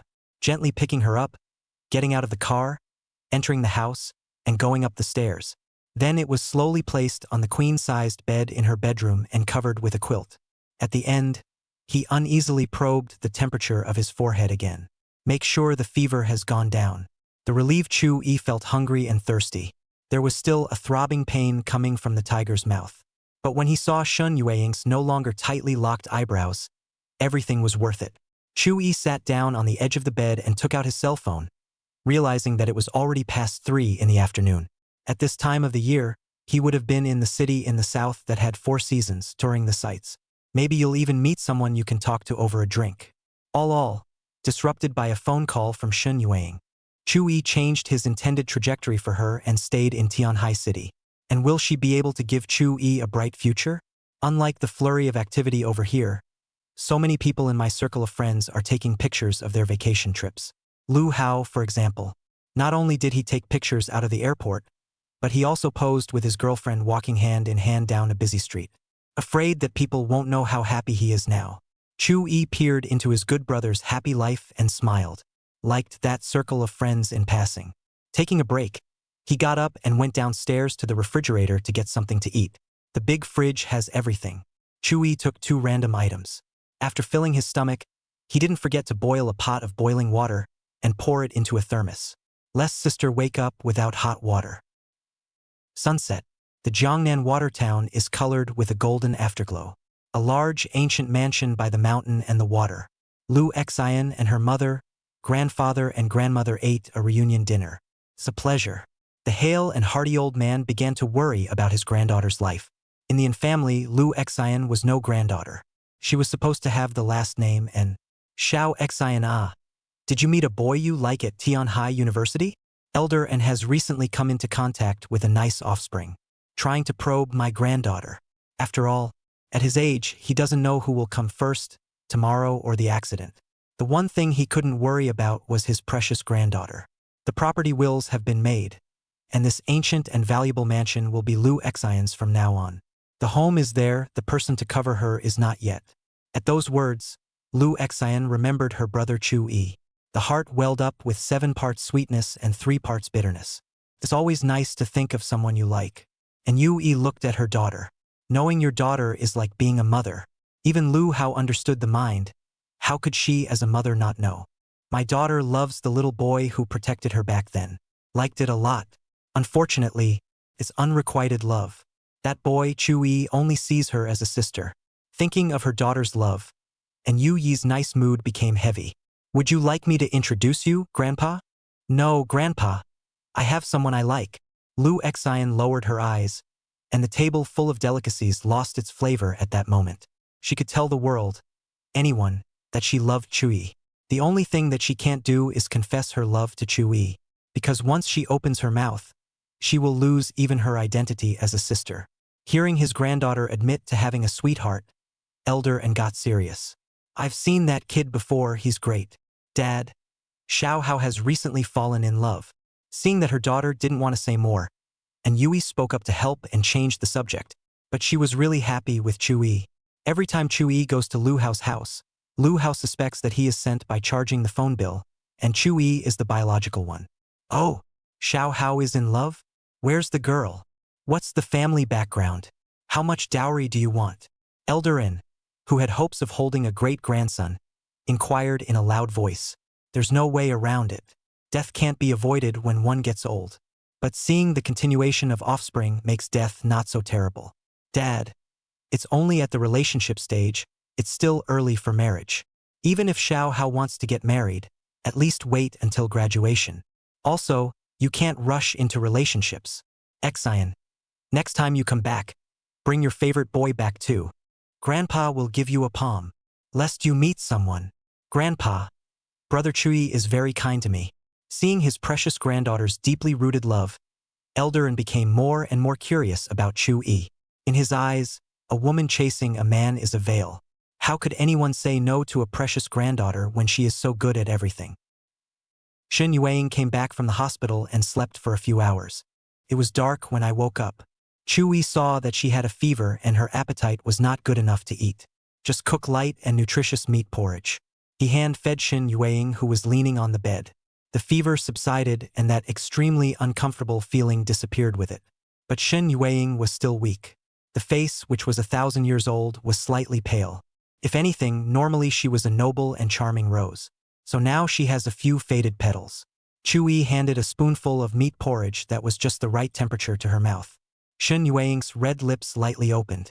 The picture is quite harmonious. Those who don't know think it's an attentive boyfriend taking care of a sick girlfriend. I'm full. The beauty on the bed looked towards Chu-yi and spoke slightly feebly. Hokage, eat more to get better faster. Finish the rest too, will you? A bowl of meat porridge, now with a quarter of the amount left. A girl can surely eat all of it, no matter how little she eats. Chu-yi scooped another spoonful and handed it to Shen Yueying's mouth. She hesitated for a moment, but dutifully ate it. Chapter 48. Eternity in Memory. The kanji in the bowl slowly bottomed out, and Chu-yi inexplicably felt a sense of satisfaction. The formerly magnificent schoolmate was obedient, and when he told her to eat more, she ate more. But he hoped it was happiness that unloaded Shen Yueying's toughness, not an unbearable illness. Because no matter how confident and relaxed a woman is, she will eventually become tender in the arms of her lover. After finishing the porridge, Chu-yi poured a cup of hot water with a moderate temperature. Together with the medicine, he handed it to Shen Yueying, and she dutifully took it. Chu-yi, thank you. The thoughtfulness and concern of the person in front of her was enough to give her heart and soul comfort. The feeling was like meeting a warm fire in an icy place. A lighthouse is seen in a dark and raging sea. Senior sister, you helped me, so no need to say thank you. Chu-yi poured another cup of hot water. People with fever needed to drink more water. He reached out and probed the white forehead of the sick beauty sitting on the bed, and Shen Yueying did not refuse. The temperature has returned to normal. She felt reassured by the slightly warm hand during the infusion. Now that the fever has gone down, the feeling is clearer. Shen Yueying looked at Chu-yi's back as he took the bowl and went to wash it, but the touch on his forehead lingered, straight to the heart. Chu-yi was worried that she had no one to accompany her and quickly returned to the room. The understanding and habits that the two had developed in the literature club made it so that they didn't feel awkward even if they didn't speak. Chu-yi sat on the edge of the bed. His gaze couldn't keep looking at his schoolmate who had lost her powerful aura but was still noble and beautiful. He began to survey the layout of the bedroom, atmospheric and minimalist without being overly aesthetic. A girl's boudoir is never stopped by boys of her age. As a matter of fact, he was also the one who, after Shen Yueying bought this second-floor condominium. The only man who came into this room even sat on the edge of the bed. Shen Yueying took the light notebook that was placed on the bedside table. Chu-yi, watch a movie with me. The command was given through the laptop, the curtain on the wall slowly lowered, and the projector turned on. Okay, I'll turn off the lights. For the patient's request, Chu-yi should fulfill it. It's just that he didn't expect the movie, which he didn't get to see the first 2 times, to be finished at this very moment. What a world. The lights went out and the only source of light in the room was the projector. It was dark with a few unspeakable ambiguities. Shen Yueying leaned towards Chu-yi who was sitting on the edge of the bed. The room was so quiet you could hear each other's breaths before it started. It's a blockbuster action movie with a lot of heat. You need to pay separately on the video software to watch it. Obviously, Shen Yueying was afraid that Chu-yi would be too bored accompanying her. Chu-yi is not a cutie either. Couldn't help but glance at the woman beside him whose temperament and appearance were impeccable. Sick and still taking care of myself. Not to your liking? I quite like this series. That's good. In the darkness, Chu-yi felt Shen Yueying's beautiful eyes brimming even more. Hurry up and turn your attention to the opening movie. This movie's special effects and plot are great. Chu-yi, however, didn't manage to finish reading it. Because an hour later, Shen Yueying fell asleep against his shoulder. She had planned to accompany Chu-yi to watch it all. Watch it and then go to sleep. But the sick body is weak, plus the medicine has sleeping ingredients. She eventually drifted off to sleep. Chu-yi only felt a slight sinking of his shoulders, and when he turned his head to look, what came into his eyes was 1,000 beautiful faces. The pale face did not diminish Shen Yueying's beauty in any way. Instead, it makes the heart grow fonder. During the daytime, Chu-yi held her in his arms, his heart anxious, pressing on to care about something else. Now there is a dark scent. Sister. Shen Yueying, who was snuggled on his shoulder, did not respond. Sleep, sleep, sleep and get better faster, Chu-yi murmured. He held Shun Yueying's jade back and made her lie down flat. Cover up again. Take the laptop and terminate the movie. Silence returned to the room. At the end of the day, the two still didn't make it through a movie. Chui lit the night light. The faint light only managed to illuminate the head of the bed in a little more. But it failed to hide Shun Yueying's beauty. The bad lighting made her a little more mysterious. Makes you want to look closer. Such a stunningly beautiful woman was sleeping quietly in the bed, within reach. Even covering the quilt can still vaguely outline Chu's slender and marvelous body curves. Chui, however, did not have any chicanery. Only care. Certain people, certain things like the moonlight outside the window, is beautiful and has shone on you. Unfortunately, it disappears at dawn no matter how you try to keep it. But it's okay, she'll be immortalized in memories. Chui reconfirmed her body temperature, following which he went to the other room to find a mat and quilt. Come back and hit the ground running. He was ultimately relieved that when he used to have a fever, it would easily return in the middle of the night.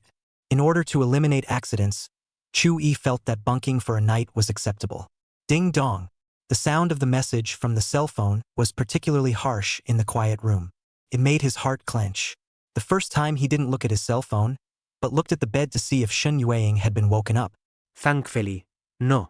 He breathed a sigh of relief, silently turned to silent mode before reading the message from Lu Hao. Lu Hao is having a good time today and should eat and drink. I returned to the hotel in the evening to see a nod from my good buddy.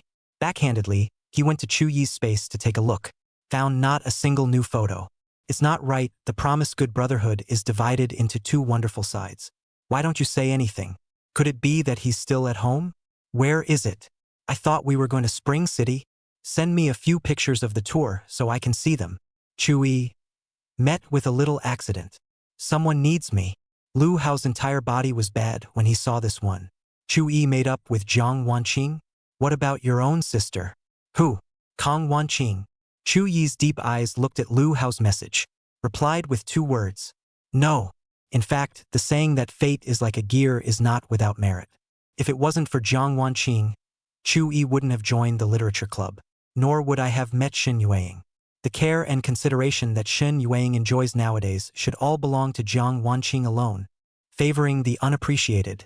In the hotel's translucent bathroom, Lin Yali came out wrapped in a bath towel. Although she was no match for Lu Xian, Jiang Wanqing and the others, but it's okay to rate a 90. Lu Hao, who was sending messages, was concerned about his sister's lifelong affairs, pressing on and not noticing his girlfriend's initiative. It wasn't until a pair of soft arms wrapped around his neck that he reacted. Chui waited for a long time and realized that Lu Hao was suddenly as disconnected, not returning messages. One possibility occurred to him, to stop waiting to hear from his best buddy. The cell phone went off and his mind and body went to sleep. Up early in the morning to drop off mom and dad. After receiving Shun Yueying's call, he went back and forth again without stopping for a moment. Iron gets tired. In the dream, someone was calling his name. He suddenly woke up and realized that it was Shun Yueying calling out to him in a daze. The body temperature that had receded became hot in the dead of night. Chapter 49, Guardianship. Chui slowly opened his eyes, and the voices from the dream and reality overlapped. He sobered up at once. It turned out that it wasn't a dream, but the schoolmate was calling out her name in a daze. Chui! He instantly got up from the floor bunk and went to the bed. The night light was dim, so Chui hurriedly turned on the main light. The scene was now similar to what I had seen when I broke into the house in the morning. Shun Yueying on the bed was drenched in fragrant sweat. Her face flushed a sickly red. A few strands of hair at the temples were damp, and I wondered when the fever had made a comeback. In the midst of her ordeal, she made out the figure swaying in front of her and reached out with all her strength to touch it. Sister, don't be afraid, I'm here. Chui held her outstretched hand and helped her up while comforting her.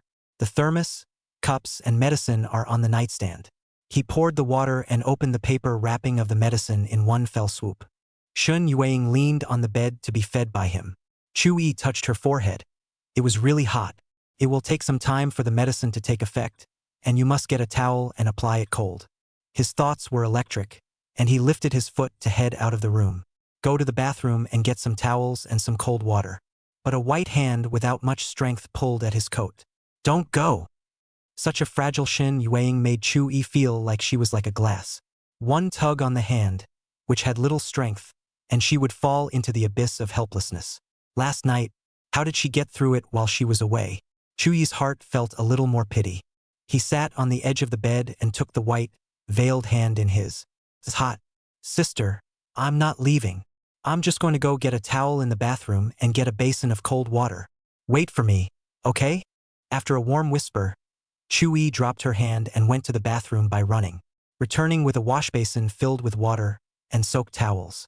The whole thing took no more than half a minute.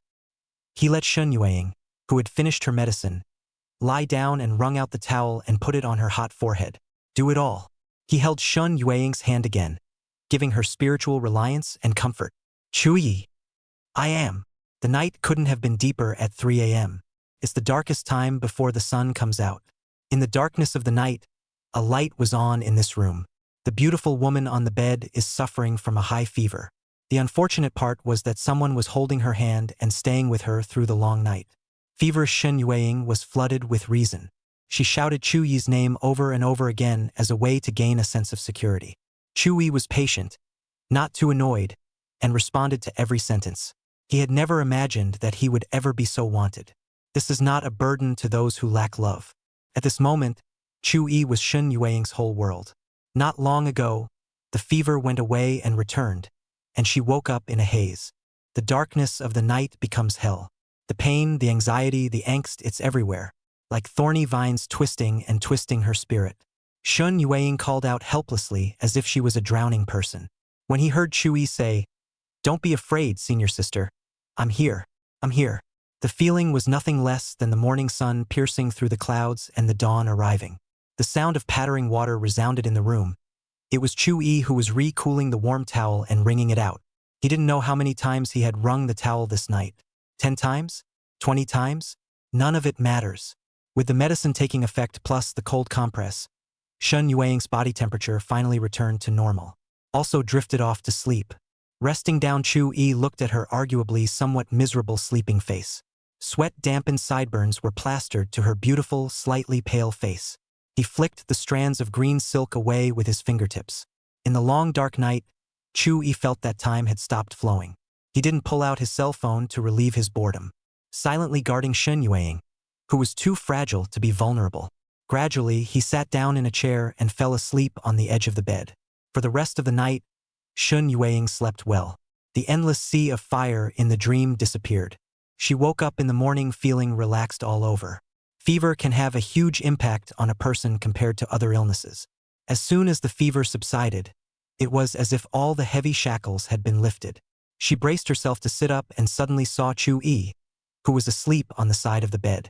A scene comes to mind. This man's thoughtful comfort, his unrelenting companionship, his hot and cold towels. Ever since she was a child, Shun Yueying had grown up amidst praises. When I went to high school and college, I received even more love letters. Some people figure her red-faced, scourge-level appearance, while others figure her lucrative wealth. But the man in front of him didn't seem to covet his beauty or his money. Shun Yueying couldn't help but reach out her hand and skim over Chuyi's well-defined face. Like a dragonfly, a blanket slowly covered him. Shun Yueying's flowing beautiful eyes quietly looked at the sleeping Chuyi. I don't know what I'm thinking. Chapter 50, Lost and Found. Working day and night, Chuyi was really exhausted. Even in the awkward position of lying on the side of the bed, it was still a long sleep. Chuyi had a dream. Shin Juinhao finds out that he's staying over at his daughter's house. A man and a woman sharing a room. Enraged, he sent many men to sink themselves to the bottom of the river. The schoolmistress arrived in time and begged bitterly. Father and daughter struck a deal. Chuyi couldn't hear the conversation. The scene shifted to the security checkpoint at the airport, where the schoolteacher looked at herself with tears in her eyes. Seems to be saying something, but it's still inaudible. Eventually, she headed into the security checkpoint without looking back. I don't know if I'm determined, or if I'm not. It's supposed to be unrequited. The subconscious terminated the nightmare. As Chuyi was about to wake up, Shun Yueying retracted her gaze without a trace. Well, the time had already reached noon, and the ambient light was a bit strong for Chuyi, who had stayed up all night. He narrowed his eyes. For a time, Shun Yueying was hazy and unclear in his eyes, as if she was cloaked in a layer of light. Are you feeling better, sister? Now, what time is it? Chuyi tried to stretch, but found a blanket draped over him. 12 noon. Shun Yueying's first words when she saw him wake up was to care about herself. The sunlight outside the window seemed to shine in and warm the heart. Chuyi didn't expect to sleep until this time. Breakfast aside, lunch was almost missed. It's okay if you don't eat it yourself, but not if the patient doesn't. And the doctor prescribed a total of 3 days' worth of medication, which you have to take on a regular basis. I'm going to make lunch, just wait. He was sleepy, and out of habit he reached out to probe the white forehead of the beauty on the bed. Day and night, the distance between the two had been smoothed out. Shun Yueying would snuggle up to Chuyi's shoulder in the midst of her ordeal, and would hold his hand without letting go. As for Chuyi, he appeared when Shun Yueying was helpless and picked her up to take her to the hospital. The security that broad chest had given her had become an indelible memory. Even the two shared a room and were close to sleeping on the same couch. Perhaps the mind is closer than the body. At least for Shun Yueying. The white forehead no longer rolled and felt like fine silk. Strangely enough, Shun Yueying's ears were slightly red. The fever hasn't gone down yet? Chuyi yawned as he felt her body temperature return to normal and went to the kitchen.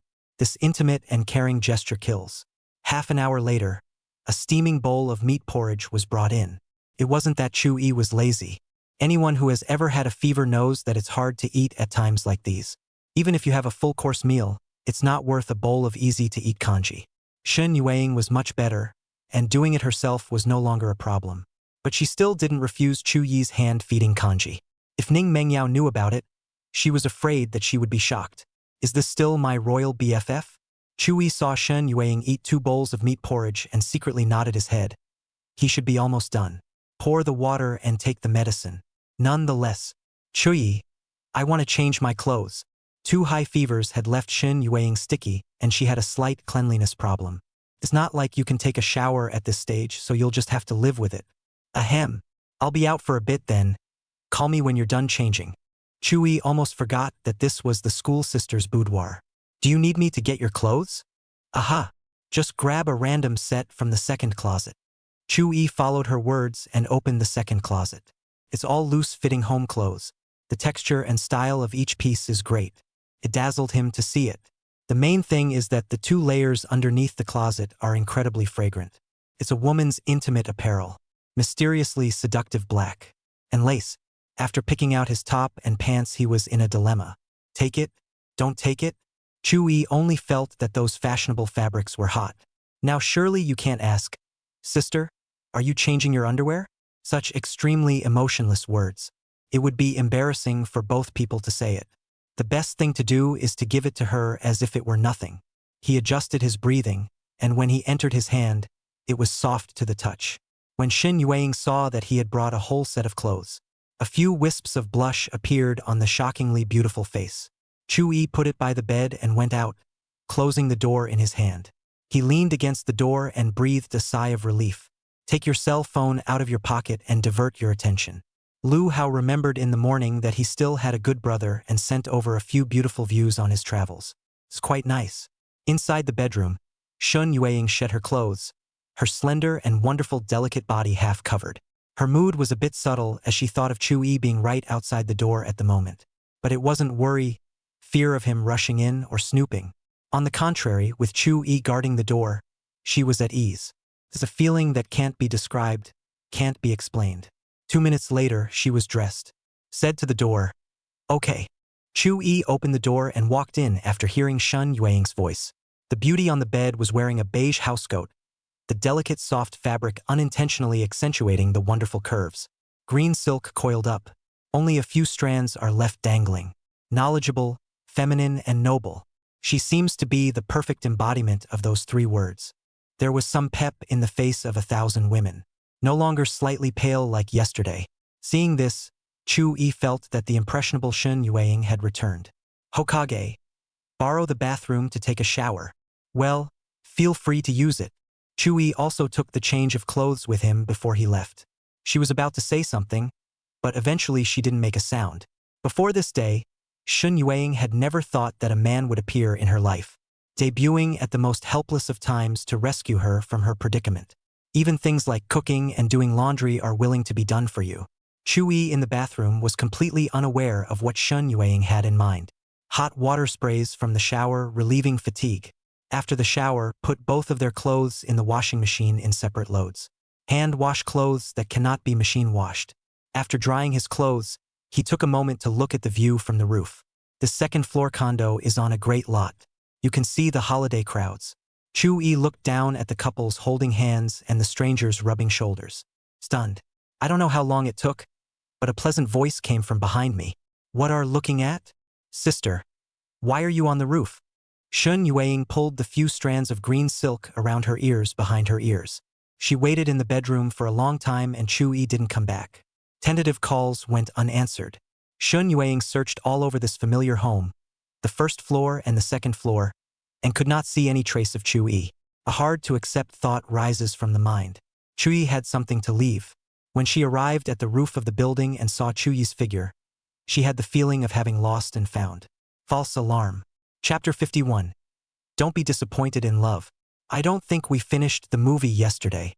Shall we continue? Look at that. Get down there. It's windy on the roof. Chu-yi couldn't care less about the scenery. Shun Yueying, who had just had a high fever, was like a rose in a greenhouse. Not a breath of wind. If you catch a cold again, all is lost. Chu-yi pulled Shun Yueying's wrist and hurriedly walked downstairs. Hokage, you need to be more careful these days. Get some rest. Just because the fever is down doesn't mean it's fully recovered. Aha! Back in the bedroom, Chu-yi couldn't help but say a few words about her. There was a reproach in his tone, but Shun Yueying, who had sought him out, didn't feel the slightest bit bad. Chu-yi closed the curtains and the room turned dim. Shun Yueying used her laptop to maneuver the curtain on the wall to fall, continuing to play the blockbuster M action movie from last night. There are some things that are late but arrive. Now that Shun Yueying's condition was much better, Chu-yi had more energy to focus on the movie. It's fascinating to watch. 2-hour movie, already watched an hour last night, and the rest is all climactic plot. Suddenly, Chu-yi's right shoulder gained some extra weight and softness. He had become familiar with this feeling over the past 2 days and assumed that Shun Yueying had fallen asleep again like last night. Turning his head to look, the beautiful person beside him remained awake, just quietly snuggled into his shoulder. Chu-yi couldn't help but have the illusion of absurdity. And the biggest illusion of my life. She likes me. The illusion only existed for a second. Maybe less than a second. The protagonist in the movie is in a heated battle with the villainous boss. The illusion is as ridiculous as a movie where the villain can beat the protagonist. He himself just happened to show up when she was at her most helpless and become her support. When she gets well, she will still be the same gorgeous, confident, and calm schoolmate. It's like the people you just saw rubbing shoulders on the roof. Soon the woman who snuggled up against his shoulder would be off across the ocean to further her education. The lives of the two men never crossed paths again. Heartbroken and deeply penetrated, Chu-yi has been a little less daring to believe that happiness will come to him. Unfortunately, there wasn't much surveillance in this second-story apartment building. Otherwise, when he saw the scene of Shun Yueying looking for him room by room, could he still be as negative as he was now? Shun Yueying of course knew that her body after just having a high fever was not able to go to the roof of the building to blow the wind. But she searched every room on the first and second floors, the kitchen, the bathroom, all without seeing the man who stays with him all night. The roof became her only hope. Shun Yueying dragged her somewhat weak body up the stairs one step at a time. Upon seeing Chu-yi's figure, for the first time, she experienced what it means to lose something and find it again. What a false alarm. The movie's protagonist defeats the villain, with a few minutes left for a happy ending. After watching it, Shun Yueying played another romantic movie, as if to make up for the first 2 times all at once. There were occasional exchanges between the two, like guessing the next episode. Not much different from the couples who go to the movies together in the theater. Time passed in this dimly lit room. Before you know it, it's dinner time. Since Shun Yueying was able to get out of bed, Chu-yi shifted the location of the meal to the living room, made a 3-course meal with ingredients from the fridge. Shun Yueying looked at Chu-yi's busy figure, inexplicably cozy, influenced by family parents. She has no desire or expectation to fall in love. Marriage has no little desire or expectation. Shun Yueying sometimes felt that Chu-yi was sent from heaven. His concern, warmth, and thoughtfulness seemed to persuade himself silently. Don't be disappointed in love. Just as a bland and cozy dinner now is not a part of married life, future happiness seemed to travel through time to her. Hokage, don't daze. Chu-yi sized 2 bowls of rice, one for himself and one in front of her. Shun Yueing came back to her senses and used her chopsticks to pick up a piece of steamed pork ribs. She, who was used to eating dishes prepared by top chefs, found Chu-yi's cooking delicious. The highest thing people can say about a dish is not how delicious it is. Instead, it will say mom's flavor. The reason is simple. This dish makes the person who eats it feel happy. This is the highest level of a chef. Shun Yueing bought the 2-story apartment and lived alone. Changed all the decorating styles to warm colors. Now Chu-yi's simple 3 dishes and 1 soup is no better than a chef in a 5-star hotel. But it dissolved Shun Yueing's loneliness and brought her warmth. It tastes okay, doesn't it? Chu-yi knew his own schoolmate, the Golden Bow. Last time, Shin Juinhao had set the location of the dinner at the highest standard Nanju Hotel in Tianhai City. Maybe tastes are picky. Delicious. Shun Yueing gave an affirmative answer. Really? Really? Chu-yi saw that her expression did not look like a lie, and his hanging heart could finally be put down. Shun Yueing ate 2 bowls of rice, as well as all the dishes that Chu-yi had pinched for her. It's all a bit beyond the amount of meals I was eating before I got sick. Shun Yueing should not touch the cold water, but she did not go back to the bedroom by herself. Accompanying Chu-yi silently in her own way, after dinner, night fell. Chu-yi watched Shun Yueing finish her medicine and prayed that her high fever would not return tonight. As long as I don't get another fever tonight, I'll be over this illness. After Shun Yueing leaned on Chu-yi's shoulder and watched the next episode of that romance movie, 9 o'clock had arrived. Chu-yi told her to rest early. Inside the room, only the faint night light glowed. Shun Yueing, who was sleeping on the bed, couldn't see Chu-yi. Chu-yi, who was playing on the floor, also couldn't see Shun Yueing. But each can feel the other's presence. Chu-yi. Shun Yueing rolled over and looked to the side where someone was hitting the floor. Take the initiative to break the serenity. What's wrong? A voice that put her mind at ease rang out. Chu-yi didn't fall asleep either. The scene of Shun Yueing's fever in the middle of the night last night was vivid in his mind. He couldn't sleep with all the tossing and turning. Does this count as losing sleep over women? You took this vacation, was going to go to Spring City, wasn't it? Shun Yueing saw Chu-yi more than once watching the videos of Spring City posted by netizens on his cell phone. How could she, with her delicate mind, not notice? Chu-yi, however, has a stiff upper lip and won't admit it. No, was going to have a good rest at home. When you travel on vacation, there are people everywhere, so you might as well be at home. How about you, schoolteacher? Chu-yi lying would seem unnatural in tone, so the ball was kicked to the other side. Where would you have gone on this vacation if you hadn't been sick? Shun Yueing didn't know if she had heard his unnaturalness or not, and said after a moment of silence, there was a plan to go to Yenqing to see my mother. It's okay. It's fine to go back when you get better. Chu-yi comforted. The room was quiet again. He had thought that Shun Yueing was asleep. As a result, after about 10 minutes or so, the pleasant voice broke the silence once again. Chu-yi, is it hard to sleep on the floor? Chapter 52 The Key. The room was so quiet you could hear a pin drop on the floor. Shun Yueing heard her heart beating louder than when she had a fever. She hesitated for a long time, and finally couldn't bear the thought of Chu-yi sleeping on the hard floor. But when the words were actually spoken, they changed flavor. Judas draws invitations. In a dimly lit, lonely bedroom. Charming and ambiguous as weeds. Shun Yueing was both afraid that Chu-yi would not come at the moment, and also afraid that he would mess up. What if he misunderstands what he's saying? Chu-yi was in his bloodthirsty age. To say that there are no distractions is simply impossible. But he knew clearly that his senior sister was just seeing that she was working too hard by keeping watch day and night, just trying to get him to sleep. Taking a step back, would a sick person really have that on their mind? This ambiguous invitation is not the gasoline that ignites a dry fire. Rather, it's pristine concern. Chu-yi's voice rang out. It's not that hard. My senior year of high school was so intense that I didn't live at home. There's never been a harder bedpan in a dorm room. Don't worry about me, go to bed early. Good night. Shun Yueing's 3 parts anticipation and 7 parts nervousness came out with Chu-yi's words. It's like the boiling teapot being flushed with several times the amount of cold water.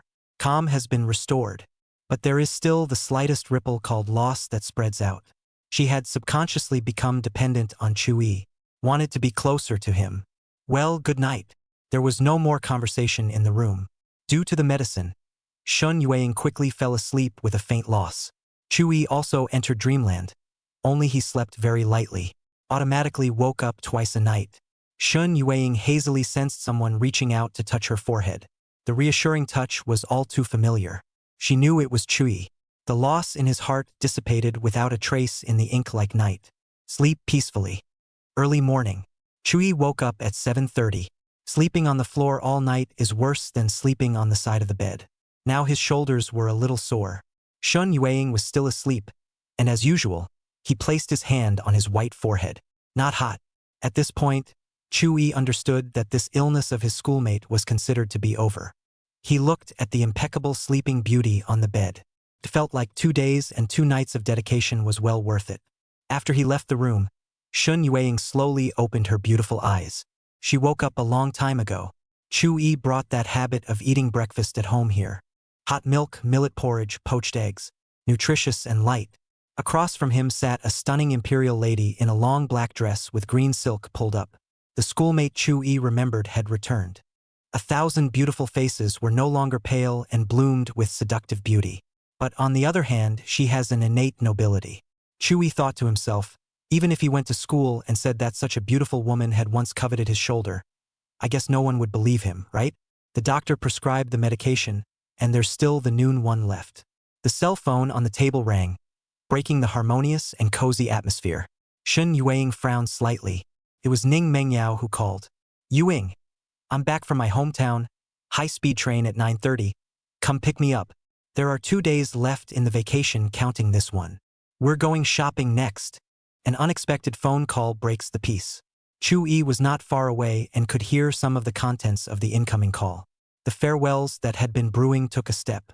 The schoolmistress has recovered from her illness and naturally no longer needs herself. What reason is there to stay here? When the phone hung up, he said, since senior sister Ning is coming, I should get going as well. Sister, there's another medicine at noon, remember to take it. Shun Yueying did not expect the separation to come so suddenly. Caught off guard. But he couldn't find an excuse to leave Chu-yi behind. These 2 days and nights seem like a dream. Now the dream is awake. Shun Yueying was in a bit of a trance. Where are you going to go next? She whispered. Spring City. No, the ticket has expired. I'm going to just hang out in Skyhaven and then go home. Chu-yi. Thank you. The two men's eyes converged. Chu-yi saw a different emotion in those autumn eyes. Finished breakfast. Chu-yi had always been a sharp person. Start packing. Shun Yueying wanted to help and realized that Chu-yi had just one backpack. The set of clothes drying on the roof and the toiletries. That's all his luggage. Couldn't get stuck in at all. Chu-yi removed that floor bunk. The quilt and mat were carried back to the next room and folded. At this point, Chu-yi's traces completely disappeared from this house. It's like he didn't even come. That warm embrace 2 days ago. Snuggle up and watch a movie. Hot and cold towels. Unintentional ambiguity. Day and night guarding. All reduced to memories. I'll drive you just in time to pick up Mengyao. The high-speed rail station and the Skyview Business District I'm going to are 1 south and 1 north. It's almost 9 o'clock now, and senior sister Ning has a high-speed train at 9:30, so she won't be able to make it in time. Chu-yi zipped up his backpack. It seems as if you are not in the same boat as your schoolmate every time. That time at the South Pearl Hotel too. It wouldn't hurt for her to wait. Go. Shun Yueying found the keys to the red supercar from the drawer. Downstairs towards the garage. A short while later, the engine sounded. Chu-yi looked at the traffic through the car window. He found a problem. Even if the two of them didn't go by the same way every time, the senior sister would still give herself a ride. Shun Yueying didn't drive too fast and it took 20 minutes to get to the Skyview City shopping district. There are some roads that are obviously spacious. She takes the slowest lane. This gate key is temporarily placed with you for safekeeping. Shun Yueying took out a key from her bag. For my safekeeping? Chu-yi didn't expect his senior sister to give the gate key to himself. One must always learn from one's mistakes. Shun Yueying put the key in his pocket. Well, your sister Ning is calling to rush me. Get out of the car. Chu-yi was driven off the bus in confusion. The red supercar faded away. He took out the key that was in his pocket and it felt heavy. There was a red cord tied to it. A gust of wind blew and the red rope swayed. The gate that once couldn't be smashed open. Now he actually had the key himself. That absurd illusion in Chu Yi's heart surfaced again. Illusion, illusion. When it comes back to you again and again. It would not be an illusion. Chu Yi looked toward the intersection. The red supercar had long disappeared into the rolling traffic. He put the key away and turned to merge into the rolling crowd as well. Chapter 53. Tragedy, right or wrong. It is said that men are like kites even if they fly high. There's always a thread that will bring him back. But Chu Yi was at the moment wandering in the city where he had lived for more than 20 years. Holidays are crowded. After coming out of that second-story apartment, Chu Yi was left without a target. Passed by the supermarket to make some token purchases. When you pass a coffee shop, order a latte and watch the people come and go through the glass. If it were the old days, he would have been eager to return to the familiar streets. Go see Jiang Wanqing. Yep, once upon a time, Jiang Wanqing was the string of the kite. Now the line is broken. He was left alone and free. But they've lived together in this city for too long. It seems like you can just wander around and find memories of the old days. He was walking and before he knew it, he came to a dessert store. The woman handing out flyers at the door recognized him. This was a store that he and Jiang Wanqing had been to many, many times. Handsome. Why isn't your girlfriend here with you? There are some new products that have been released recently. Do you want to bring some back for your girlfriend? Chu Yi didn't know how to explain this misunderstanding to the shopgirl. He is not Jiang Wanqing's boyfriend. Jiang Wanqing is not her girlfriend either. What the hell for? Even outsiders think they are a good match. But they can't go all the way. Couples holding hands walk into the store at this time. The shopgirl turned to them again and said welcome. Wait until she also wants to recommend some new products to her regular customers. Only to find that Chu Yi had already disappeared. After happiness is shattered, the fragments of memories can hurt one to the bone. How good it was once, how painful it is now. Grapes will turn into wine over time. They were childhood sweethearts, but they couldn't even blossom into love. Chu Yi lost the go mood to continue strolling down. Taking out his cell phone, he wanted to send a message to Lu Hao, asking him if he plays soccer, drinking, slow to remember that the good brother is on his way to happiness. No time to pay attention to myself. The street was full of people, but Chu Yi felt lonely. It wasn't until he wandered off into the dusk that he made his way home. The familiar streets were lined with a number of lights already lit up. Chu Yi finally returned to his home that he had been away from for 3 days. Thinking about the last few days now is like a dream. He opened the windows to ventilate the room and cleaned it in the process. Haven't had a chance to go shower and change. And the doorbell rang. Jiang Wanqing had spent the last few days waiting. When she saw the long dormant lights in Chu Yi's house lit up, then you can no longer stop your heart. She wants to see him. Chu Yi opened the door and what met his eyes was a woman in an elegant white dress. She's like the unearthly fairy. The yet-to-be-dissolved roiling evening sky was reduced to her background. Facing such a beautiful person, Chu Yi, however, didn't want to talk. The silence between the two was enough to break Jiang Wanqing's heart. Clearly there are countless good memories. None of it can be talked about. There was a long silence. Jiang Wanqing took the initiative to speak. These are the dumplings my mom asked me to bring you. Jiang Wanqing carried a fine lunchbox and wanted to hand it to him. Chu Yi, however, didn't pick it up. I've already eaten. If there is nothing else, please return. The icy tone wasn't even a friend. Kong Wanyu reddened her eyes. She knew everything about the person in front of her. When you lie, your eyes always involuntarily look to the left. Chu Yi, do you remember our promise under that big banyan tree at the end of the street? We said, to be together forever. Unfortunately, I've done a lot to hurt you. The evening sunlight in the sky at this moment seemed to be unable to withstand the flickering tears in Jiang Qing's eyes. Your indifference to me today, I am to blame. It's me who didn't cherish you. Jiang Wanqing didn't want to shed tears in front of Chu Yi, because once the tears fell, it was as if they had really drawn a line between them. She took 2 steps closer, passing the lunchbox to Chu Yi. Don't punish yourself with my mistakes. My mom made these dumplings for you. She always loved you. Have a good meal. I'll go back first. Jiang Wanqing ended up leaving before the tears fell. Chu Yi looked at Jiang Wanqing's departing back. It was as if she knew some belated truth. But Chu Yi was not happy at all. He was thinking about Chu Yi and Jiang Wanqing in another parallel world. Whether it is also in this roiling evening sky, the play of male silence and female tears. Or was it that the Jiang Wanqing of the other parallel world had never left Chu-yi? That night's confession was water under the bridge and our traveling hand in hand in the distant city of spring? At the moment it doesn't seem to matter if it's right or wrong. Because no matter who's right or who's wrong, it's all a heartbreaking tragedy.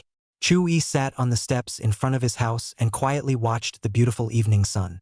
It's as if each gorgeous cloud represents the beauty of the past. The evening sun was beautiful, but it didn't last long. By the time he came back to his senses, it was completely dark. The bleak white streetlights on the street came on. Chu-yi suddenly couldn't figure out what love was. What brought her to tears, after all, was her love for herself. Or is it just a case of catching up after you've left? Or maybe it's both. If she really loves herself, and how can you bear to turn this childhood love of almost 20 years into something less than perfect? Do we have to destroy what's good? Measuring how precious it is through that moment of heartache. Regret? Chu-yi was feeling lost in another dark night. The screen of a cell phone abandoned on the steps lit up. A ray of light was then added to the darkness of the night. It was a message from Lu Xian, who was far away in Jiangnan. Except for a couple of landscape shots. One more sentence. Brother Chu-yi, I'll be back tomorrow. Chapter 54. Boyfriends. Chu-yi looked at the pictures. Small bridges and flowing water, smoky rain. In the last photo, there is a beautiful woman gazing back with an oil paper umbrella. The charm of the Jiangnan Watertown woman is shown to the fullest. Classical warmth. Chu-yi felt that this photo would be a big success if he put it on the local official tourism account. Did you have a good vacation? The opposite party quickly returned the message. Aha! Brother Chu-yi, what about you? Chu-yi's current state had nothing to do with pleasant. He said back, it's okay. Lu Xian seemed to be able to feel something between the lines. Brother Chu-yi, do you have something on your mind? Can you tell me about it? Chu-yi didn't want to share his grief with Lu Xian and prevaricated. What's on my mind? Just tired. Well, I'm going to get something to eat. See you tomorrow. Lu Xian also couldn't afford to delay his meal. Although there was a lot to say, it all came down to 3 words. See you tomorrow. Ning Mengyao directly stayed at Shen Yueying's house. Both of the great mature and sensual beauties had already bathed. Wonderful curves in a graceful nightgown are a real nosebleed. Ning Mengyao glanced at her best friend's devilish figure. Can't envy it. There is no harm without comparison. Being a woman herself was killing me. And if I were a man, I wouldn't be able to resist her charms. There's no telling which bad guy will end up cheap. Maybe people really are afraid of what comes to them. She inadvertently actually found a thin jacket in her best friend's bedroom. It looks like it's a boy's style. Nope. This is clearly a men's model. In fact, this jacket, it was the same one that Chu-yi had draped over Shen Yueying when she felt cold from the infusion. Then I worked so hard day and night that I couldn't even remember it was there. Ning Mengyao took the incriminating evidence and hurried to find her best friend. Yueying, you have a boyfriend? Who? Shouldn't they all be on base? Shen Yueying, who was sitting in the living room, saw the clothes in Ning Mengyao's hands. A flash of color flashed in her beautiful eyes. It's like seeing some missing treasure. She got up and took the thin jacket from her best friend. Is it weird that I have a boyfriend? Ning Mengyao knew that there were countless men chasing after her best friend. Besides, with her stunning beauty and excellent family background, it's too normal to have a boyfriend. The problem is, why did this boyfriend appear out of nowhere? Even she doesn't know exactly who it is? Really? Who is it? Come on, come on. Shen Yueying was calm and collected from her best friend's questioning. Eyes on that jacket. In her nightgown she is flirty and elegant without being too regal.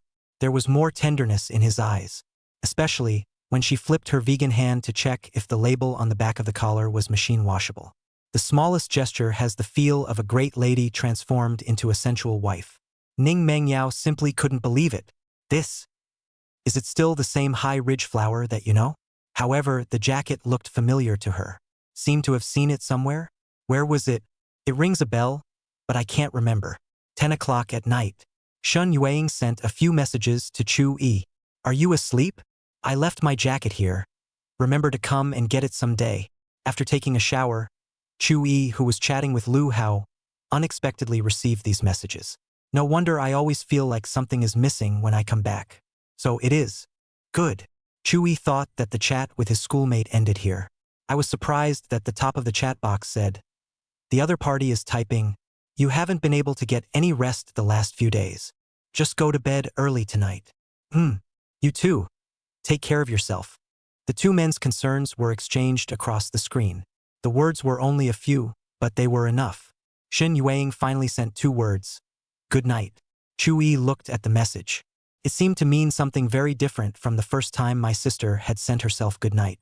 The initial good night was the end of the temporary boyfriend status. This time, good night is pure concern and good wishes. Without being able to think about it much, Chu-yi sent a series of messages from Lu Hao. "Where is everyone? Where did they go? Don't forget that dinner tomorrow." Chu-yi replied, "Didn't forget." He couldn't figure out why the aunt and sister bureau had to drag himself to it. Alas, let nature take its course. Chu-yi was also really tired. On the first night, Shen Yuang had a fever in the middle of the night, and he almost kept watch until the break of dawn. On the second night, with the previous lesson, he slept very shallowly and woke up twice in the middle of the night to touch Shen Yuang's forehead. Today was another full day of wandering around the city where I've lived for over 20 years. As well as, the mind and body felt exhausted. He fell into a deep sleep and even forgot to turn off the light. Shen Yuang, however, had some insomnia. Even though Ning Mengyao was by her side, her heart still felt empty. This has never been done before. The next day, a refreshed Chu-yi woke up in his soft bed. It's just nice to sleep without having to hit the floor. He enjoyed a whole free morning. At 3 o'clock in the afternoon, Lu Hao called to say that he and his girlfriend had returned to Tianhai. Chu-yi packed up and set off. When they went to the appointed place, they only saw Lu Hao and his girlfriend. "Where's Lu Xian?" "Soon." Lu Hao came up and hooked his shoulder. By the looks of that smugness, I'm sure it was a great vacation.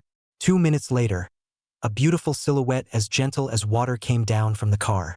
Maybe it's because one side of the country feeds the other. Going back to the Jiangnan water town for a few days, the classical flavor of her body became more and more fascinating. Many passers-by fell for her. Turns out that picturesque women really do exist. Lu Xian saw Chu-yi at a glance in the sea of people. A stunning smile spread across his face. "Brother Chu-yi." "Hello? Your own brother is still here." Lu Hao started to crunch and get jealous again. Until Lu Xian called out to him, "Brother, the smell of vinegar in the air is just not that strong." Taking advantage of the fact that his sister was filled with joy to see Chu-yi, he went straight to the point. "Brother, let me introduce you. This is my girlfriend, Lin Yali." The two big men, Chu-yi and Lu Hao, were both a bit nervous. And will they get along?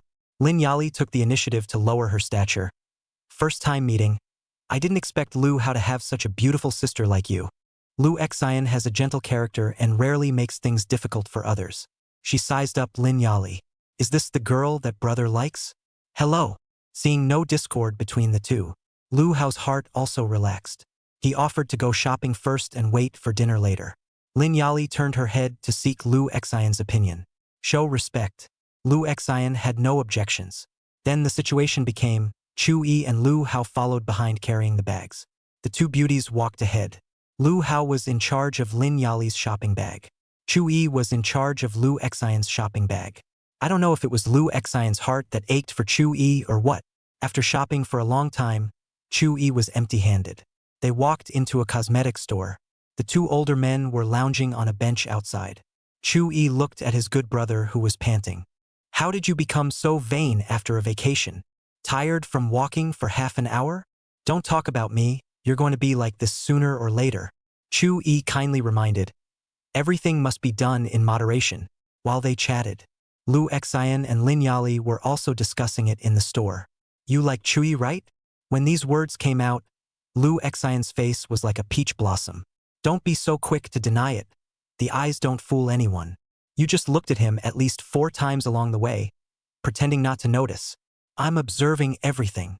Don't worry, since you haven't confessed, I won't tell him without permission. If you like someone, you have to be brave. Don't wait. Wait and see. Maybe someday he'll be taken by someone else." Chapter 55. If others have it, you must have it too. There's another girl in class who likes your brother. Only I'm a little more forthcoming than she is. And then I won, Lin Yali said to Lu Xian. To put it mildly, now watch me and your brother sweeten the pot all day. It's probably hard on the heart. Will she regret that she didn't take advantage of the opportunity? Love is a precious thing. It brings happiness, motivation, and even defies life and death. Life is such that precious things are hard to come by. You can only get it yourself if you want it. There may be heavy obstacles in the way, 1,000 difficulties, and the moment you wait for happiness to come, all the effort will be worth it. The worst thing that could happen is to watch a favorite take a wife and have children. Be bold. A woman chasing a man through a veil. Of course, confession is the rallying cry of victory.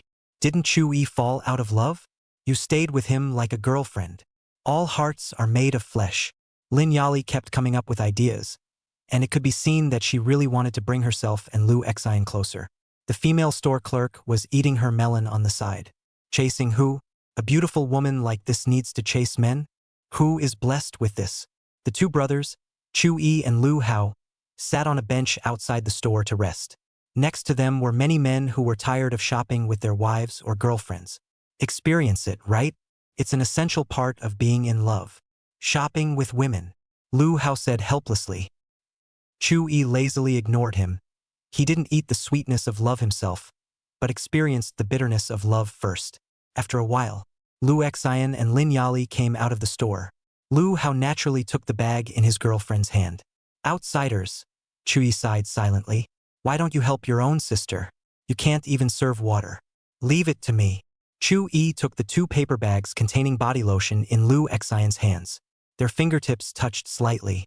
A strange feeling flooded through her. Soon the sweetness of love came. Only Lu Hao's.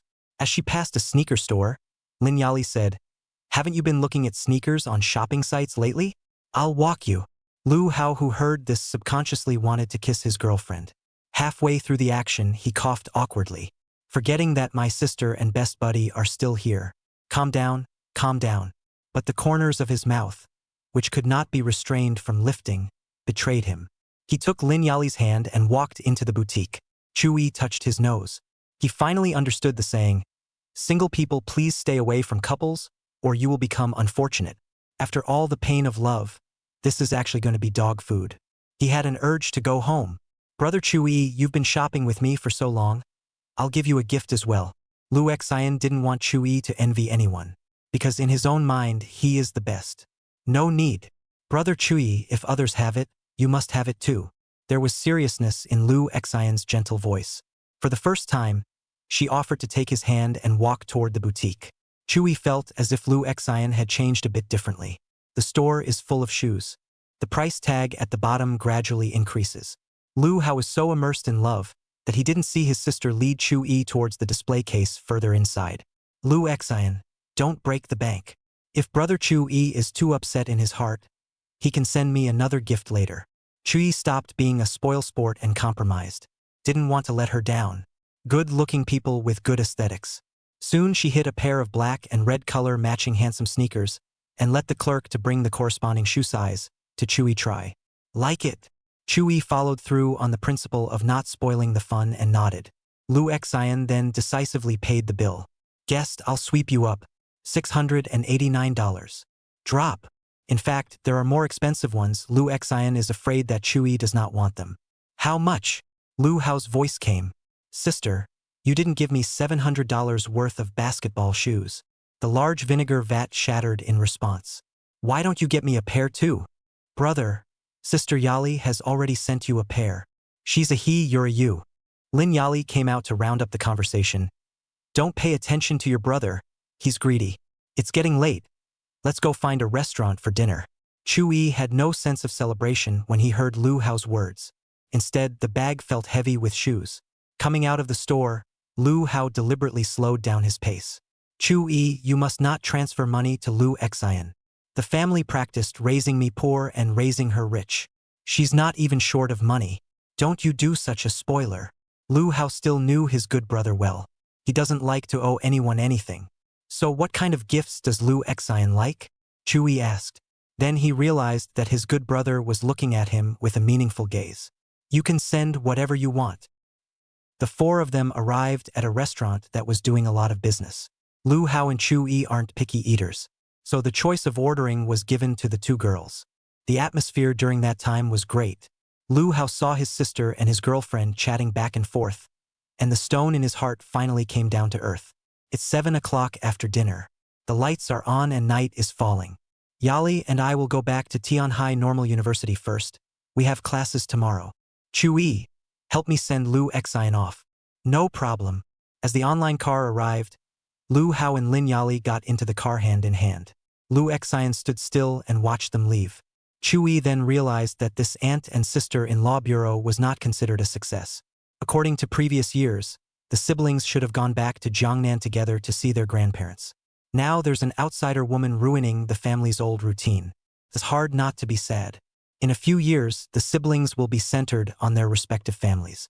By then, Lu Xian, her younger sister, would have to bring gifts when she went to Lu Hao's house, turning her from a family member to a relative. This is why many great-uncles are hostile to their sister's boyfriends. Maybe Lu Hao had called him to the meal for the moment when the song ended. But he didn't know how to comfort Lu Xian, because it's an inevitable process that no one has the power to change. Brother Chu-yi, walk with me again. Good. The last day of vacation was still crowded. People everywhere. There was a booth with a circle of people around it. Chu-yi brought Lu Xian to join in the fun. It's always good to go to a crowded place when you're sad. It was only when I got closer that I realized the stall was selling hairpins. There was also a sassy woman teaching how to hold hair at the temples. You want to buy it? Chu-yi saw Lu Xian's gaze fall on the stall. He was worried about finding a gift for her himself. Aha! Chu-yi came to the stall and found that they were all mahogany hairpins. Jade hairpins are available with a poor texture. It's like, you can't even give it as a gift. In his moment of hesitation, Lu Xian stretched out her delicate hand and picked up one of the peach wood hairpins with a smooth and somewhat graceful shape. Brother Chu-yi, I want this one. Pay up, she urged, fearing that Chu-yi would back out. The owner's wife sniffed and pulled out a QR code. Chu-yi saw that she liked it and bought it. Girl, your kind of temperament is really suitable for holding your hair and wearing a hairpin. Young man, I'll teach you all over again. The charming woman came behind Lu Xian. Untie her hairband. Lu Xian, with her long hair reaching her waist, was beautiful beyond words. Amazed the boys in the audience who came to accompany their girlfriends to buy pins. Look at the infatuation. But more beauty is yet to come. The woman was dexterous, explaining the steps as she pulled up her green silk. Finally, slant that mahogany pin. Lu Xian's beauty was then completely displayed. Warm and gentle as water at the same time, more noble and elegant. It is a national color. Suddenly someone sucked in a breath of cold air. It turns out that he was watching too intently and got his girlfriend to twist the soft flesh around his waist hard. Brother Chu-yi, how was it? At this moment, Chu-yi also had to marvel at her beauty. It suits you. Lu Xian smiled sweetly as she received praise from her beloved. It's beautiful. The people next to him were envious of Chu-yi. Isn't that just proper girl for girl? Leaving from the stall, Chu-yi noticed that Lu Xian was in a much better mood. Is she that easy to coax? It wasn't far from Tianhai University, and the two were walking back. Lu Xian shared with Chu-yi about the vacation. She speaks, Chu-yi listens. Brother Chu-yi, will you come to Jiangnan for a visit in the future? I suppose so. Who wouldn't want to visit the picturesque beauty? I'll wait for you. Back at Tianhai University, Lu Xian removed the mahogany hairpin. The green silk cascaded down as if it were spring water. It was a scene that seemed to amaze time. Beautiful long hair blown by the wind. 3,000 green threads. 3,000 love affairs. To be retained by the king. Chapter 56, Being Petty in Love. Chu-yi watched that gentle and pure silhouette gradually walk away in the light gilded on her by the campus streetlights. Everything has become a bit unreal. His mind couldn't help but recall the image of his green silk like a waterfall just now. He suddenly remembered something. It seems like you can't just give away hairpins. The implications are extraordinarily profound. For the next few days, Chu-yi was in full class. Busy as a gyroscope. Go to class, get out of class, rush to class, and so on and so forth.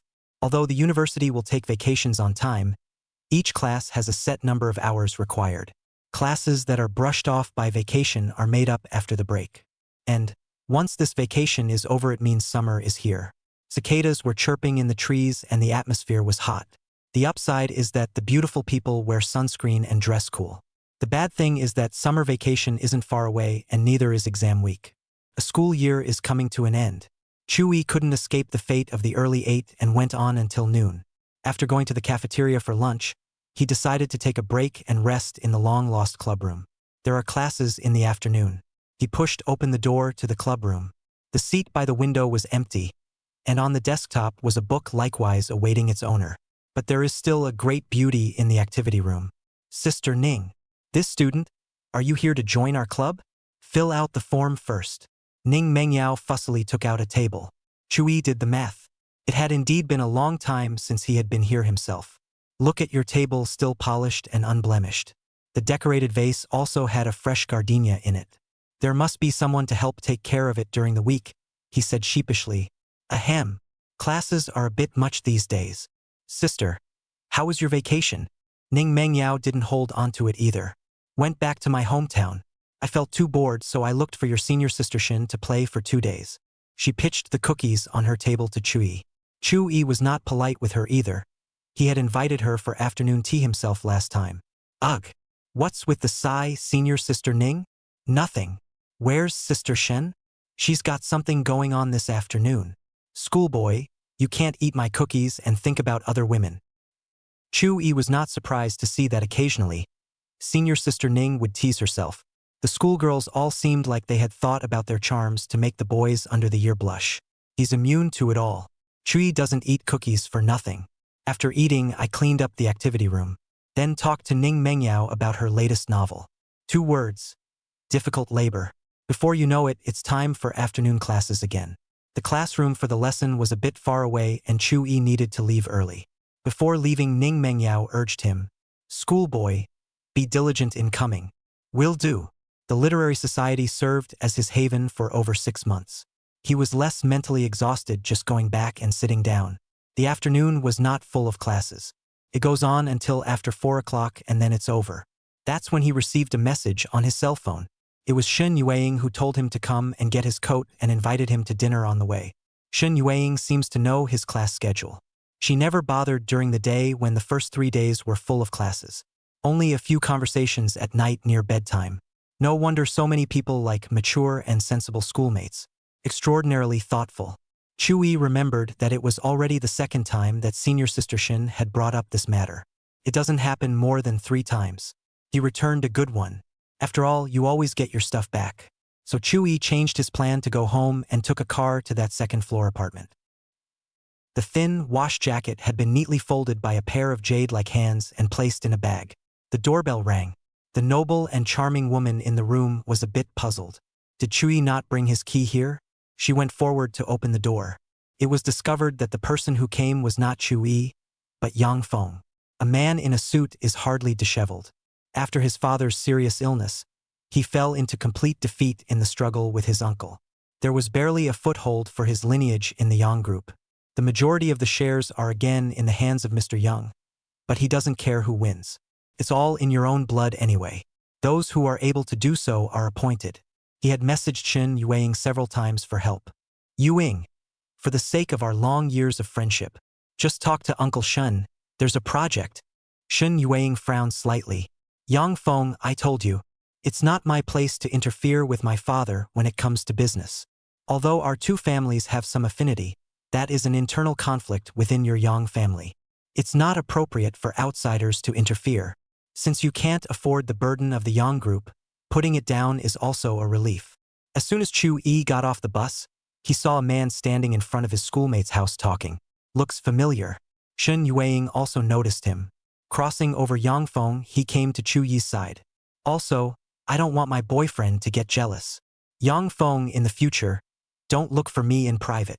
Chu Yi, who has just arrived, has not yet entered the acting state, but was taken by his girlfriend by the arm. A gush of fragrant softness and warmth came. Yang Feng looked at Shen Yueying holding Chu Yi and was jealous. Then, with a dash of disdain. After dinner that day, he checked Chu Yi's background. Uncle Shin wouldn't let his daughter marry someone like that. You won't be happy for long. Sooner or later, they'll separate. I'm sure Chu Yi's temperament isn't that small. When one lives in the world, it's inevitable to come into contact with the opposite sex. Loving someone shouldn't restrict her personal freedom. Yang Feng's words were a hidden trap. You're being petty if you mind me looking for her. No, I'm a very petty person when it comes to love. Yang Feng, can you tolerate your girlfriend being harassed by another man? Chui doesn't let on in the slightest, calling his behavior harassment. Yang Feng let out a deep breath. Ignoring Chui, he said to Shen Yueying, I still have some things to do, so I'll take my leave first. Wait for him to walk away. Chui changed his tone. Sister, Yang Feng hasn't died yet? He came here today to get Shen's group to help him. Shen Yueying told the matter from beginning to end without hiding anything. Walk into the apartment. Chui had a feeling of, I'm back again. You can still smell the aroma of the meal.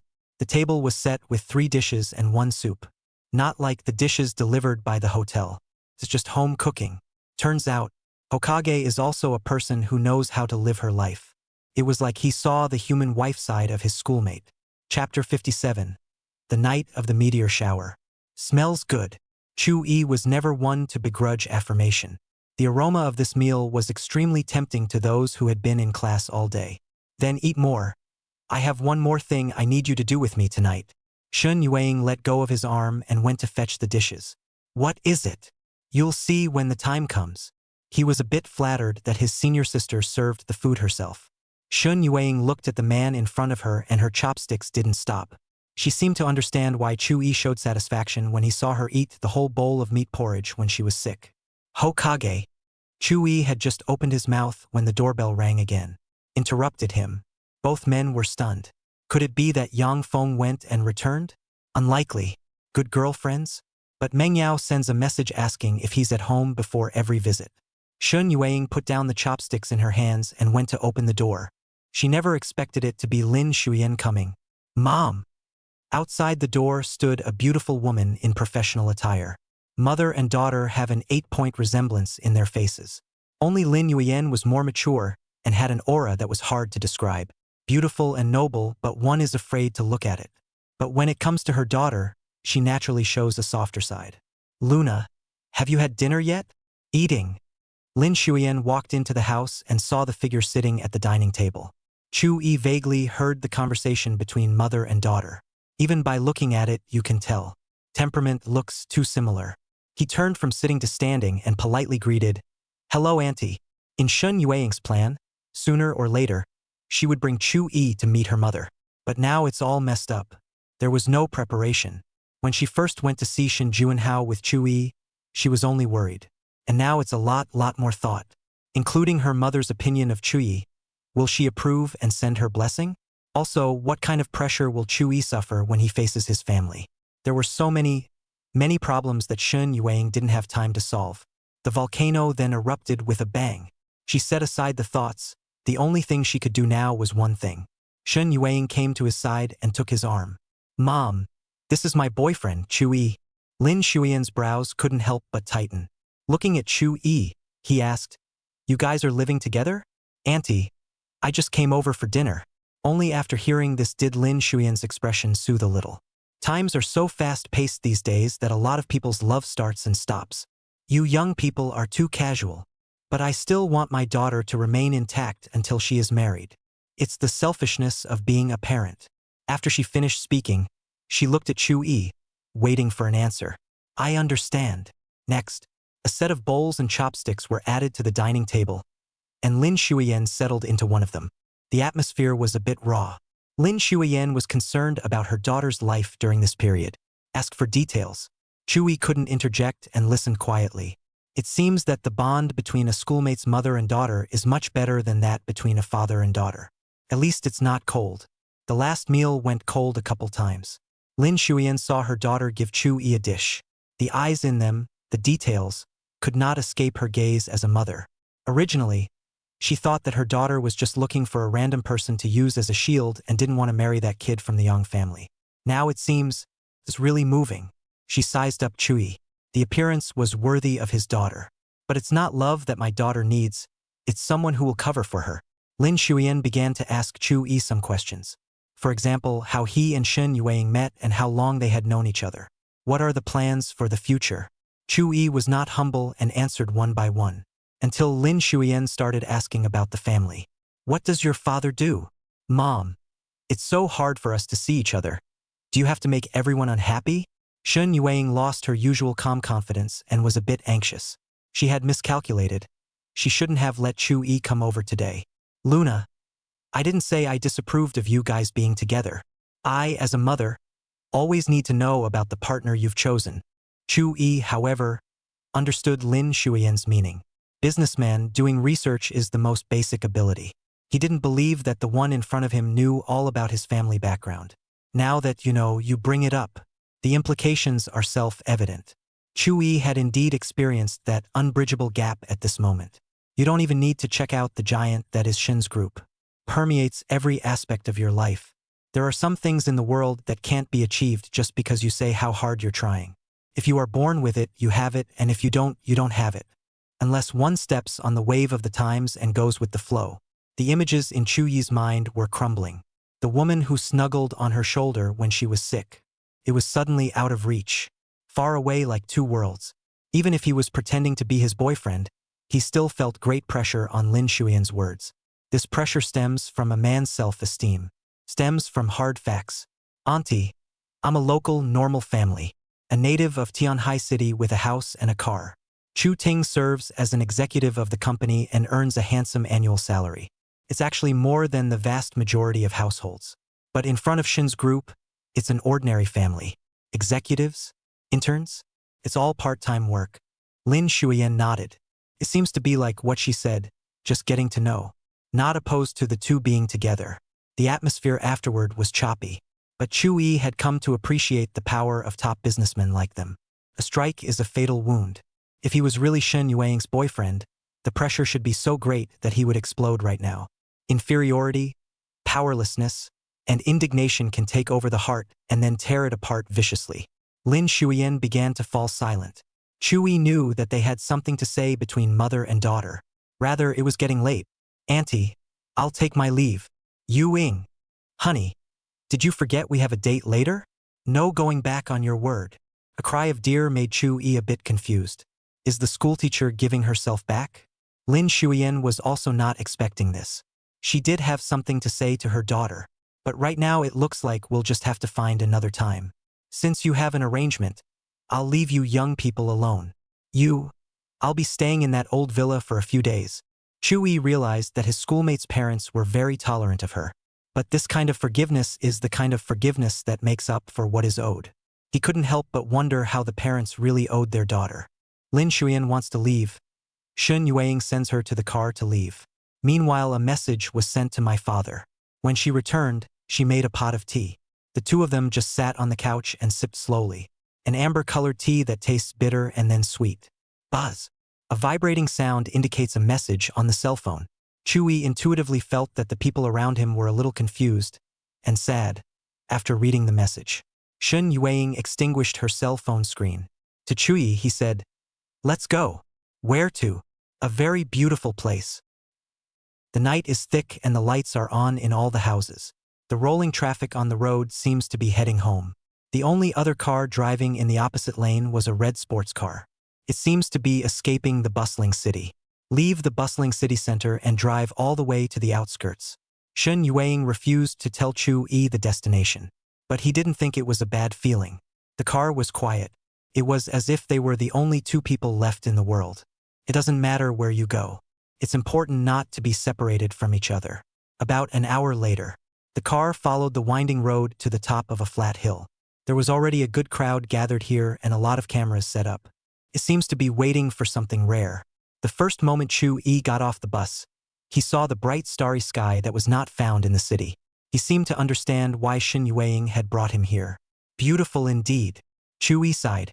Shun Yueying said softly, "This is just a prelude. There's going to be a periodic meteor shower tonight, once every 80 years. One has only one chance to see it in one's lifetime. As per the forecast given by the official agencies. Around 10 o'clock it'll come." Chu Yi nodded his head. Tilt your head back and look up at the vast, bright starry sky. It gives the impression of being incredibly small in itself. Normally, I find the greatest difficulties, the greatest setbacks. It's all nothing in front of the vastness of the universe. Waiting under the stars isn't boring. Suddenly, a shooting star came into view. Like a dream, meteor shower unveiled. One after another, mysterious and brilliant meteors streaked by, turning the night sky into a magnificent painting. It is like the highest masterpiece of heaven. The crowd in the room was blown away by the beauty. At this moment a pleasant voice came. Chuyi, make a wish. If the meteor doesn't grant you your wish, so, I'll help you. Chapter 58. Happy Forever. More and more bright meteors streaked across the night sky. This once in 80 years meteor shower was beyond gorgeous. Chu-yi, however, turned his gaze to this woman who had once redeemed herself. Let the shooting stars fall and miss. It was as if there was a layer of holy starlight on her body. In addition to her overwhelming beauty, she also carried a touch of sadness that could not be dispersed. She was looking at herself too. My wish is simple. What is it? Chu-yi no longer looked at her and raised his head to look up at the bright shooting stars that crossed one after another. The sheer number of them makes you believe that if you wish for something in this moment, it will come true. I hope the schoolmarm, happy forever. After Shun Yueying heard this wish, her brimming beautiful eyes looked at the man in front of her for a while, followed by the same look up into the magnificent night sky. It seemed like he got the answer he wanted, and it seemed like he didn't. She looked up at the shooting stars in the sky and made a nice and simple wish in her heart. The two stood side by side at the top of this flat hill. Enjoy this mysterious and magnificent view that you will never encounter again in this life. All worries are meteors away. Shun Yueying put the text message from her mother behind her, and Chu-yi didn't care how tomorrow was. At the moment, they are unencumbered. During this time, someone in the crowd enjoying the view took out a ring. Get down on one knee and propose to your partner. This meteor shower then witnessed one more love. About 2 hours later, the bright shooting stars are becoming fewer and fewer. Shen Yueying had the sense of loss that the song had ended. The more beautiful something is, the shorter it exists. But all her negative emotions slowly dissipated when she saw Chu-yi still by her side. On the way back, it was Chu-yi who drove. Shun Yueying sat on the passenger side. In the middle of the night, cars are rare on the road. Hokage. Chu-yi's call went unanswered. A glance at the co-pilot revealed that she had fallen asleep at some point. The foot was unconsciously shallow on the gas. The red sports car had finally returned to the bustling city of Tianhai City. Traffic lights are starting to appear everywhere on the smooth roads. Upon returning to that second-story apartment, he examined the sleeping Shen Yueying. But I don't know if I should wake her up. Chu-yi gave up on this idea for the time being and sat quietly in the car. The lights of the city are so prevalent that you can no longer see the beautiful starry sky. It's been a dreamy couple of hours. It makes for a long-lasting memory. The beautiful eyes of the co-pilot Shen Yueying slowly opened. She fell asleep without realizing it when she looked at Chu-yi's side face that was concentrating on driving.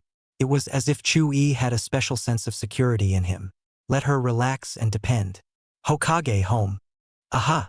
The voice of Shun Yueying, who had just woken up, carried a few moments of lethargy. Plus, it was already flirty. Extraordinarily good. She looked at her cell phone and it was already midnight. It's too late for you to take this car home. Chu-yi didn't expect his senior sister to be good to him beyond imagination. Millions of dollars in cars say you borrowed them. No, there's a late-night internet ride. Shen Yueying saw his decisive refusal and remembered what the book said. In a relationship where the woman is strong and the man is weak, the point of emphasis is to be considerate of the boy's self-esteem. The gap between the two was deliberately brought up during her mother's dinner. Now that he himself is giving him material help, it is only natural that he resists. Shen Yueying no longer brought up this matter. Let Chu-yi drive the car into the garage. I'll get your coat. It was a night of a few twists and turns, some good things and some bad things. First Yangfeng, Lin Shuyan, and then a stunning meteor shower. Chu-yi had almost forgotten why he had come. In no time at all, the long-awaited coat was back in its owner's hands. How long before the netbook arrives? Shen Yueying asked, concerned. How developed is the service industry in the premier metropolis? Netflix is available 24 hours a day. 2 minutes. Aren't you sleepy, sister? Go back to bed. I'll wait with you. Under the streetlight, in the lonely city, their shadows melted into one. Chu-yi looked at the paper bag in his hand. The inside jacket is neatly folded. He couldn't help but think of a question. When Lu Hao went traveling, did his girlfriend organize his suitcase and fold his clothes?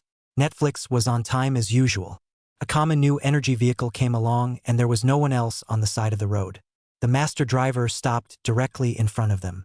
Sister, I'll leave first. Send me a message when you get home. Chui sniffed for a moment, then said, Good. He got into the car and watched Shen Yueing get farther and farther away from himself through the rearview mirror. There was something inexplicable in his heart. What? Can't give up your girlfriend?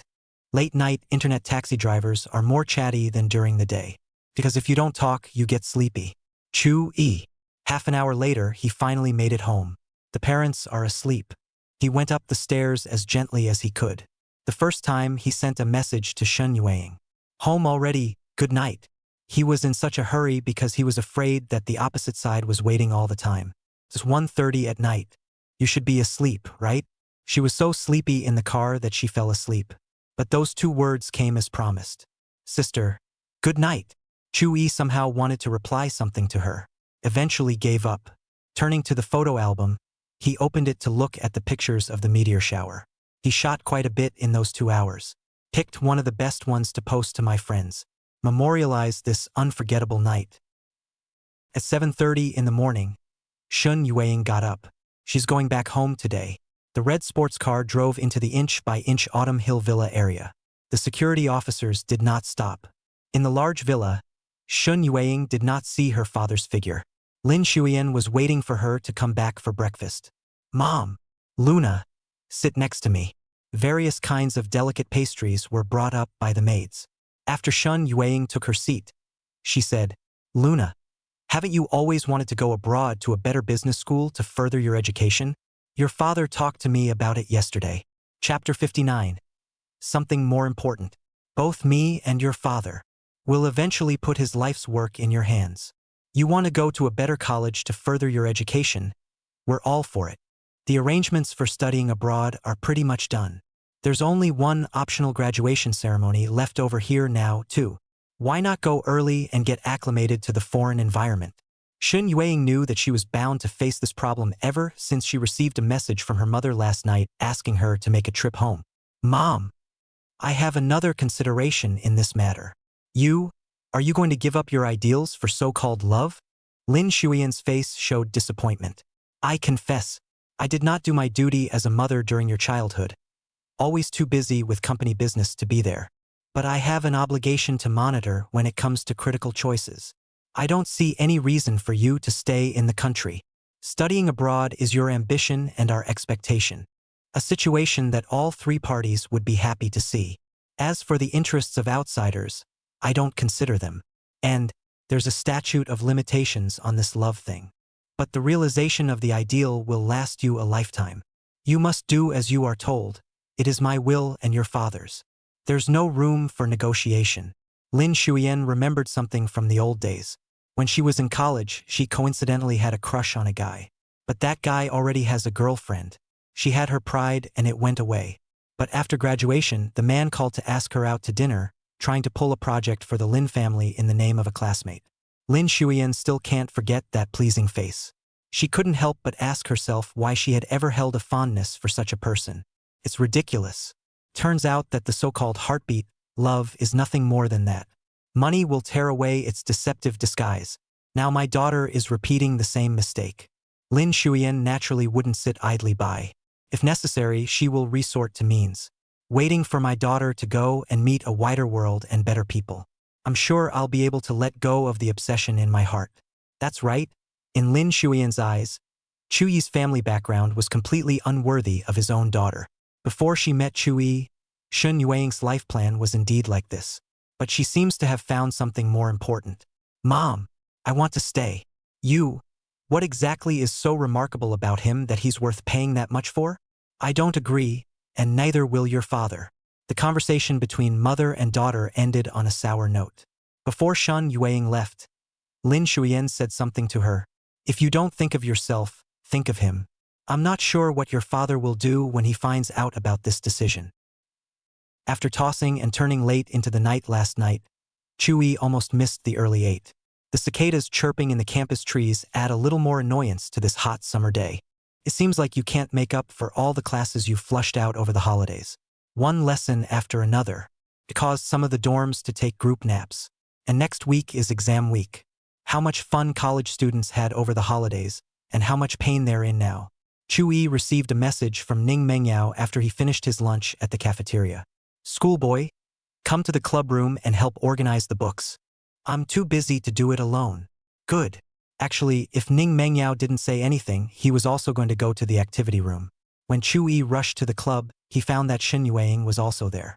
Only she seemed to have something on her mind. Staring blankly out the window. Shouldn't you be happy after watching that brilliant meteor shower last night? Why is it more sad? These days, strangely enough, the two always met outside of the club. Sister. Which books are to be organized? Get it done. Chu-yi woke up to the fact that senior sister Ning was probably trying to round up the members of the club. He sat in his seat, enjoying the quiet afternoon. The sound of cicadas kept coming from the window. The graduation ceremony of the schoolmates seems to be just around the corner. When they leave school, it's unlikely that such a scene will be reproduced, right? He took out his cell phone and tried to record the afternoon. Schoolboy, are you filming me? Ning Mengyao noticed his small movements. And, I'm in grad school, I'll see you later. Rather, it's your senior sister Shin who will soon be studying abroad. You'll probably have a hard time seeing her afterward. Want to take some pictures with her? Perhaps, staying in the country would be a good option. At this moment, the silent Shin Yueying spoke out. Ning Mengyao, however, seemed to have heard something incredible. Hasn't your own best friend been preparing for this for a long time? Now all of a sudden you're not going? But is it too late to stay at this juncture? Wouldn't all the previous preparations be wasted?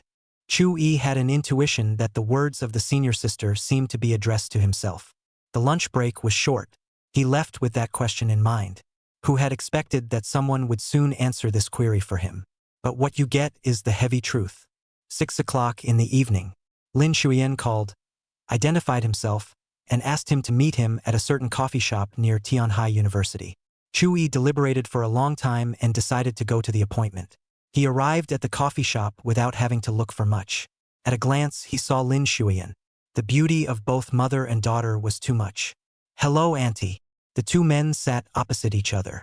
Chu-yi ordered a latte. Lin Shuyan picked up her coffee and took a sip. Following that, I asked, do you think love makes people better or worse?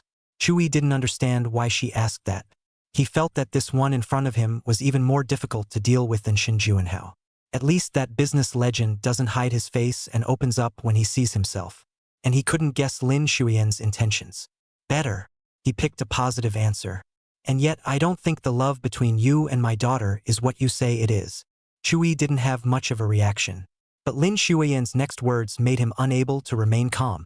Yuing gave up her original life plan and gave up going abroad for further study for you. What better way to put it? Chapter 60, The Moon's Mind. As you say, love makes people better. But now, you are acting as that biggest stumbling block on Yu Ying's life path. Worthy of being a thoughtful businessman. The first words of the meeting dug a good hole for Chu-yi. Spare my daughter, and spare yourself. You're not even from the same world. Except for the fact that Tianhai University has allowed your lives to intersect. Look, the red light came on at that intersection out there. And tens of thousands of dollars of cars then stopped with millions of dollars of supercars. Wait for the 30-second red light to pass, and one of them drives to the urban village and one to the upscale villa area. Lin Shuyan seemed to want to destroy Chu-yi's self-esteem in one fell swoop. If you must keep Yu Ying behind in the name of love, stop her from running to a better future and giving up her ideals. Then you don't even talk about love for her. It's just selfish possessiveness at work. In my opinion, true love is unconditional and selfless. Of course, I'll make it up to you, so if you have any requests, you can make them. Lin Shuyan looked at Chu-yi and quietly waited for the other party to present his conditions. She felt that Chu-yi would not let go of this opportunity. When you lose something, you have to stop it in time. Proper businessman thinking. But she waited for a long time. Chu-yi didn't make a sound, as if he was caught up in some emotion.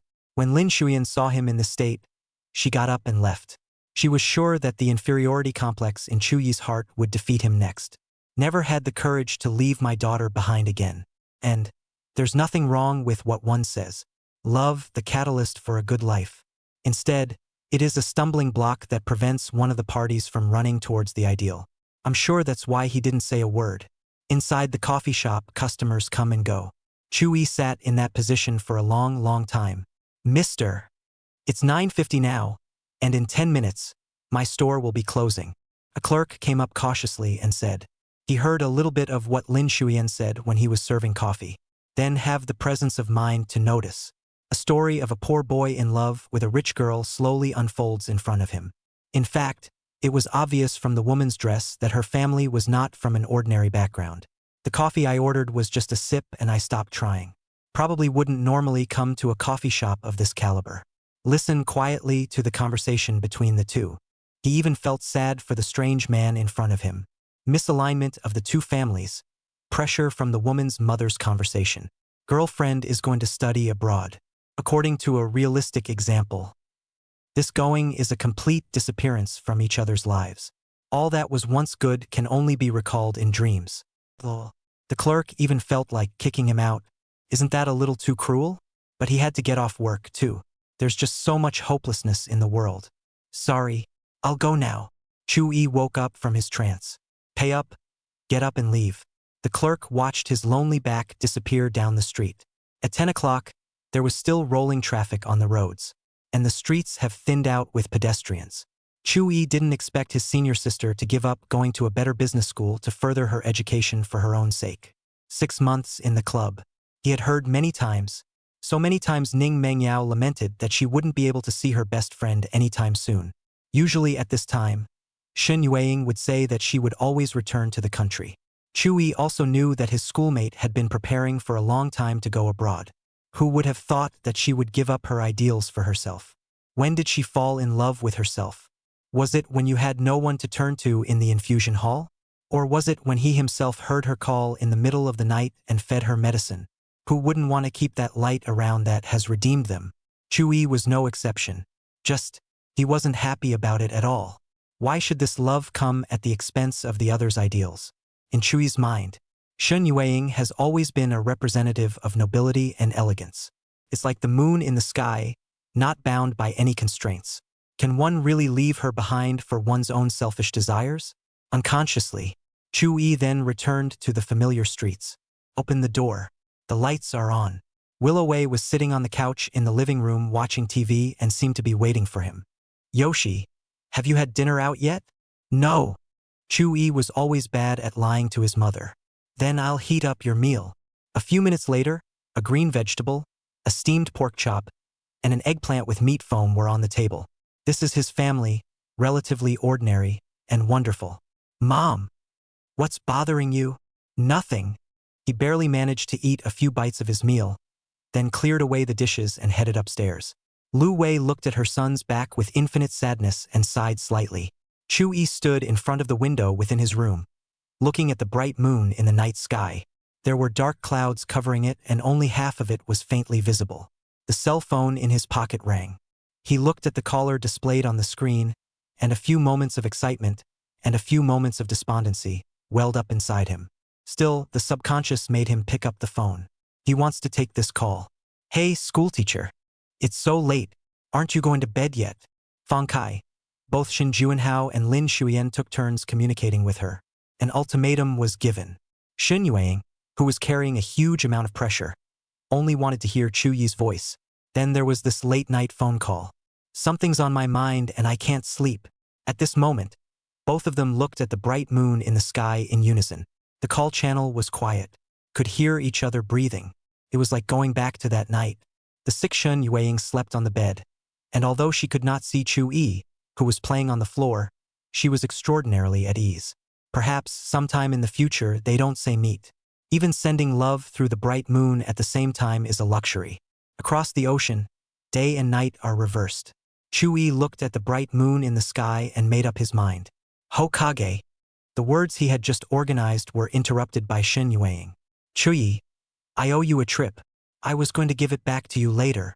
Now it seems, I don't seem to have much time. Let's go, we'll leave tomorrow. Chu-yi knew that the other party was trying to pay back what he owed. But he had never felt that Shen Yueying owed him anything. Sister, have you changed your mind? Pretty good. I wish you a better life ahead. Chu-yi couldn't describe his current mood. Should be happy more than one point. If the attachment in Shen Yueying's heart could be completely severed, so that she could go after her own ideals without any worries. Chu-yi was willing to accompany her on this trip. Well, I'll take my vacation now. Where to? South Island. The call fell silent again, but no one could hang up, quietly listening to each other's breathing as if the other was close by. Occasionally the caller on the other end of the line would call his name. Chui then responded in a low voice. He called out to his senior sister, and Shen Yueying would respond to him. Who knows the mind of the moon? Maybe it also wants to be held in the warmth of a lover's arms instead of hanging alone in the cold night sky. 61.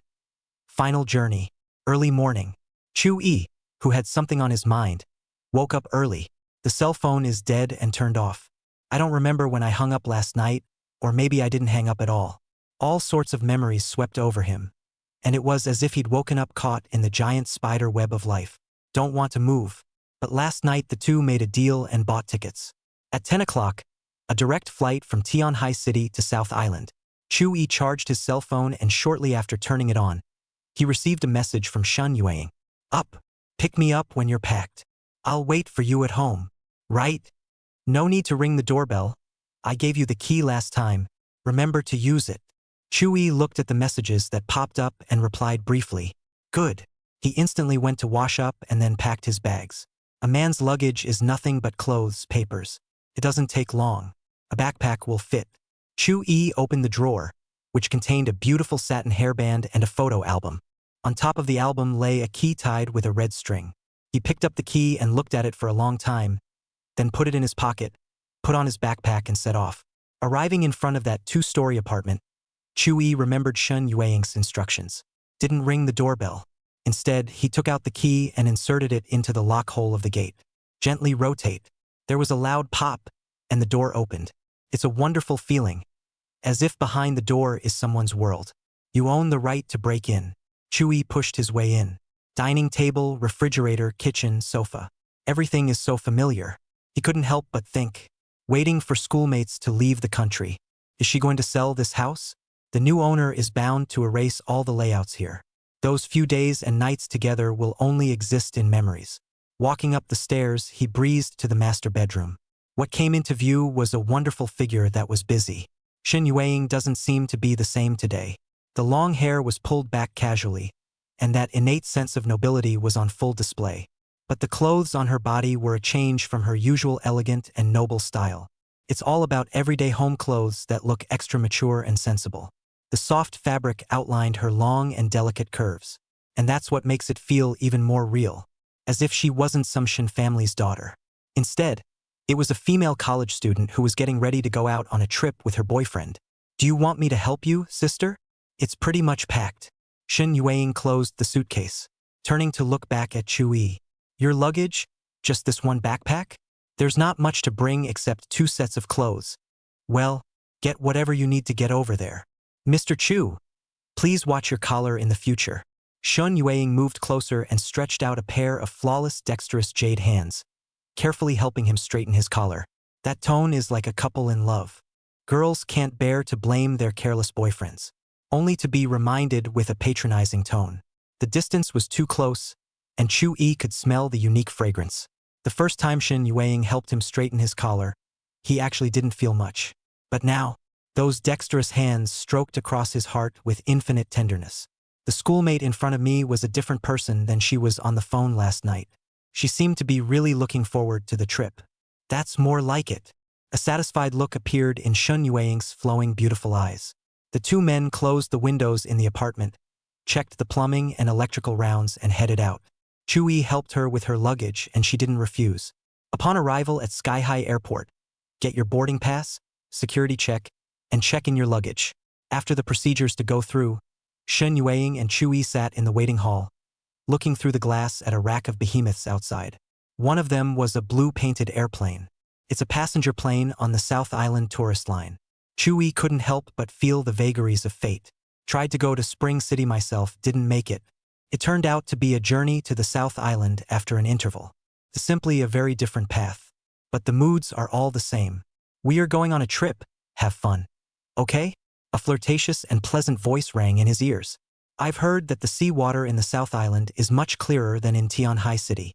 Shen Yueying knew that her mother had approached Chui last night. The conversations in it are guessable, and she didn't want to bring up that aspect of the trip anymore. The rest of the time, should make some good memories. And she had her own plans. I hope so. Chu-yi gathered all his sorrowful thoughts. Boarding time is here. Passengers boarded the plane via the corridor bridge. The airfare was booked together by Shun Yueying, with the seats. Tiny, cramped economy class. Chu-yi was worried that she wasn't used to it and asked, "Sister, should we upgrade the cabin?" Shun Yueying, however, shook her head slightly. "You can get there in economy class." "Chu-yi, I don't really care about these things." The plane taxied to the runway and increased throttle. The noise of the engine vaguely overshadowed her last words. Chu-yi didn't hear it. A strong pushback force was transmitted and the airplane lifted off and disappeared into the clouds. That's how they left those annoyances in Skyhaven. When the plane was stable, a familiar feeling came from Chu-yi's shoulder. Shun Yueying snuggled up to him and closed her beautiful eyes. A short time later, she was still asleep to the sound of the noisy engine. Chu-yi could detect that the woman beside him felt so dependent on him, as if she had returned to the time when she was sick. Is it because this is the last trip? Flight attendants go from passenger to passenger asking what type of airplane meal they need. When it came to Chu-yi, he made a gesture of silence. The stewardess understood and fetched a thin blanket. Chu-yi gently covered her with the blanket. In the middle of the journey, most of his eyes were on Shun Yueying. Occasionally look out the window at the clouds. That stewardess passed by again when she came to ask the travelers what drinks they needed, secretly marveling that Chu-yi had such a beautiful girlfriend. You know, the flight attendant program is never short of beautiful women. 3 hours of flight time. It's the blink of an eye for those who are asleep. Shun Yueying woke up and realized that she was covered with a blanket, surrounded by people whose hearts are in the right place. How she wished time would stop at this moment. Chapter 62. Queen of Summer. The air in the South Island smells like the sea. Blue sky, white clouds, beach and ocean. Coconut Grove shadow. The resort hotel Chu-yi booked was not far from the beach. The two of them took a taxi directly after getting off the plane. Lift the curtains on the floor-to-ceiling windows in your room and you'll be able to see the view in the distance. The sea and sky are so blue and clear. The beach looks like golden satin in the sunlight. Everything in sight is breathtaking. Chu-yi appreciated for a while and planned to go to the next room to find Shun Yueying. He ran right into the other guy as soon as he was out the door. Both of them were a little hungry after missing their airplane meal. But they weren't going to eat at the hotel. It would be the equivalent of sleeping somewhere else if you came on a trip and didn't go looking for food and meeting the local people. Chu-yi and Shun Yueying arrived at a nearby lively street. "What would you like to eat, schoolmarm?" "Anything but spicy." Shun Yueying skillfully took Chu-yi's arm. Naturally. The streets are mostly filled with travelers, and people come and go. There are a lot of couples too.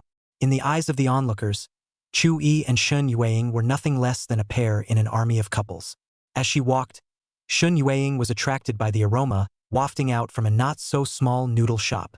"Let's try this one?" "Could be. The facilities in the store are a bit old, but hygiene is done properly." Shun Yueying's vision proved to be good. The noodles were strong and the soup was mellow but not greasy. It's amazing how the exhaustion from the airplane ride is eased by a bowl of noodles. While paying, the boss's wife nagged Chu-yi for a few moments. "Boy, your girlfriend is handsome.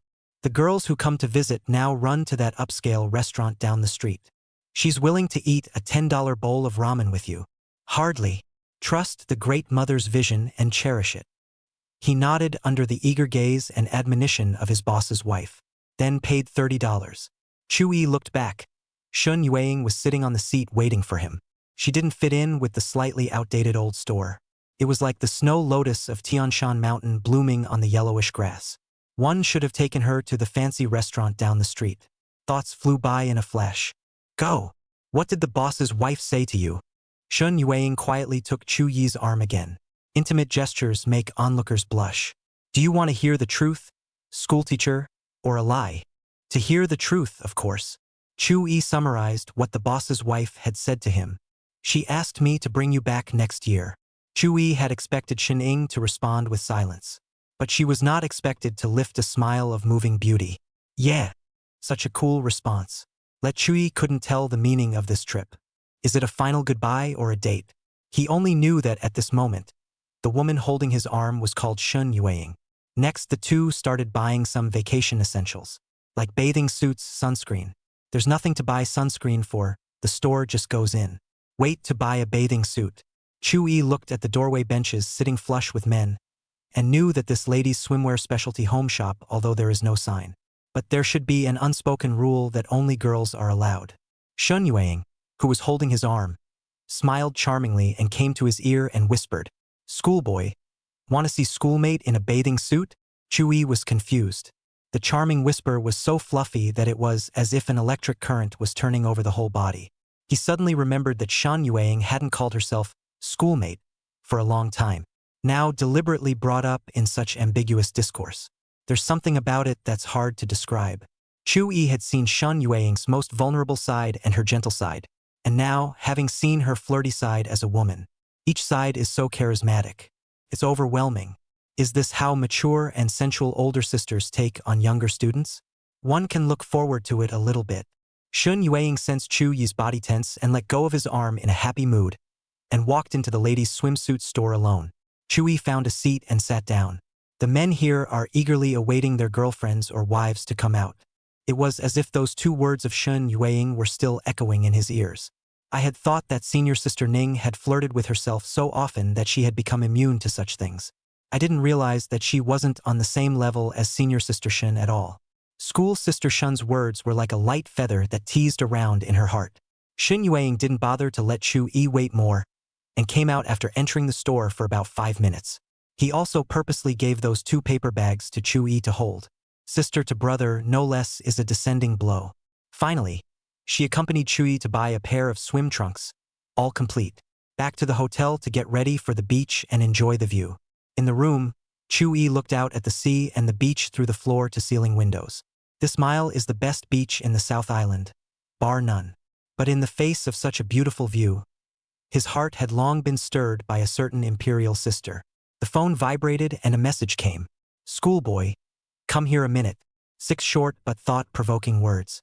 Chu-yi came to the next room and found the door unlocked.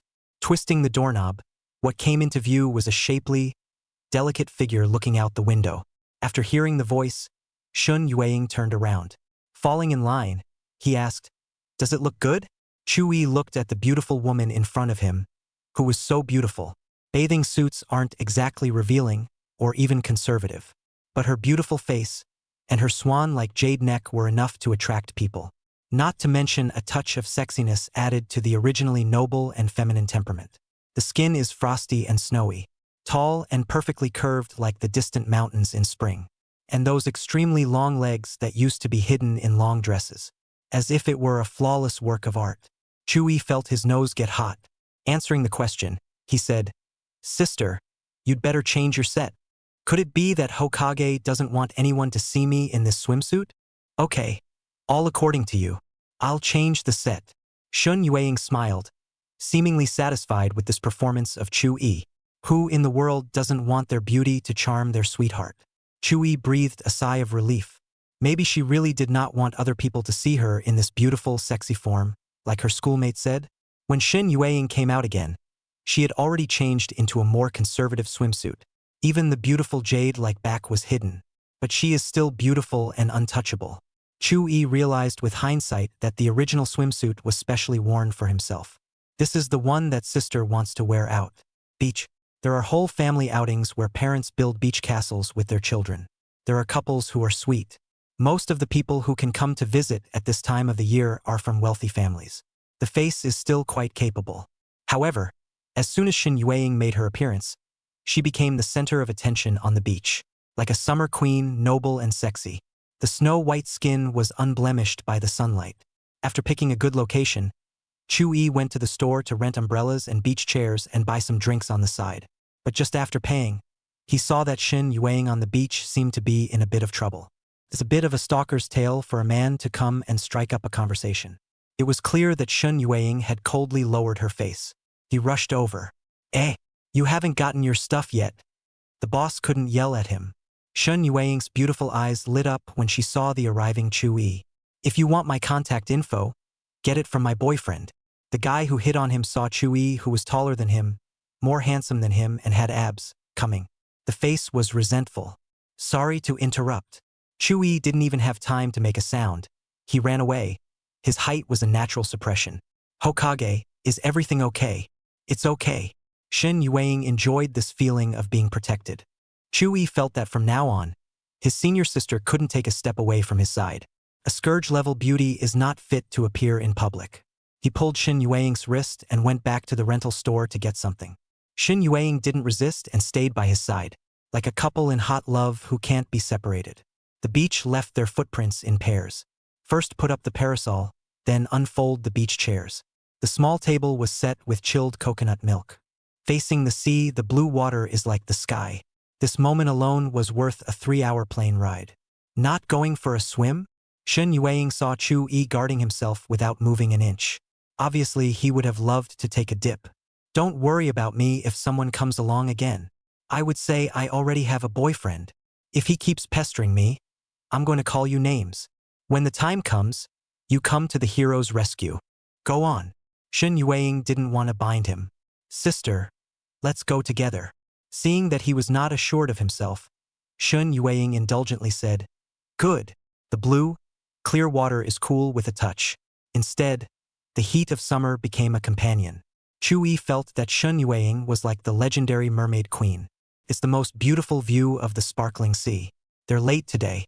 After I got tired of playing, it was already sunset, but the beach is growing rather than decreasing.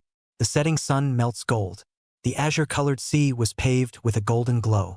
Heaven and earth are beautiful in this moment. Everyone was enthralled. Chu Yi, we're watching the sunset now. Tomorrow, can you watch the sunrise with me once? Shen Yueying turned her head, just as Chu Yi also turned his head at the same time. The two men, who had been sitting next to each other, became close together. The eyes of both parties met. The atmosphere inexplicably fell into a charming state. Chu Yi's heart beat faster by the sudden ambiguous scene. So did Shen Yueying. The sunset and the sea were all behind them. At this moment, they only have each other in their eyes.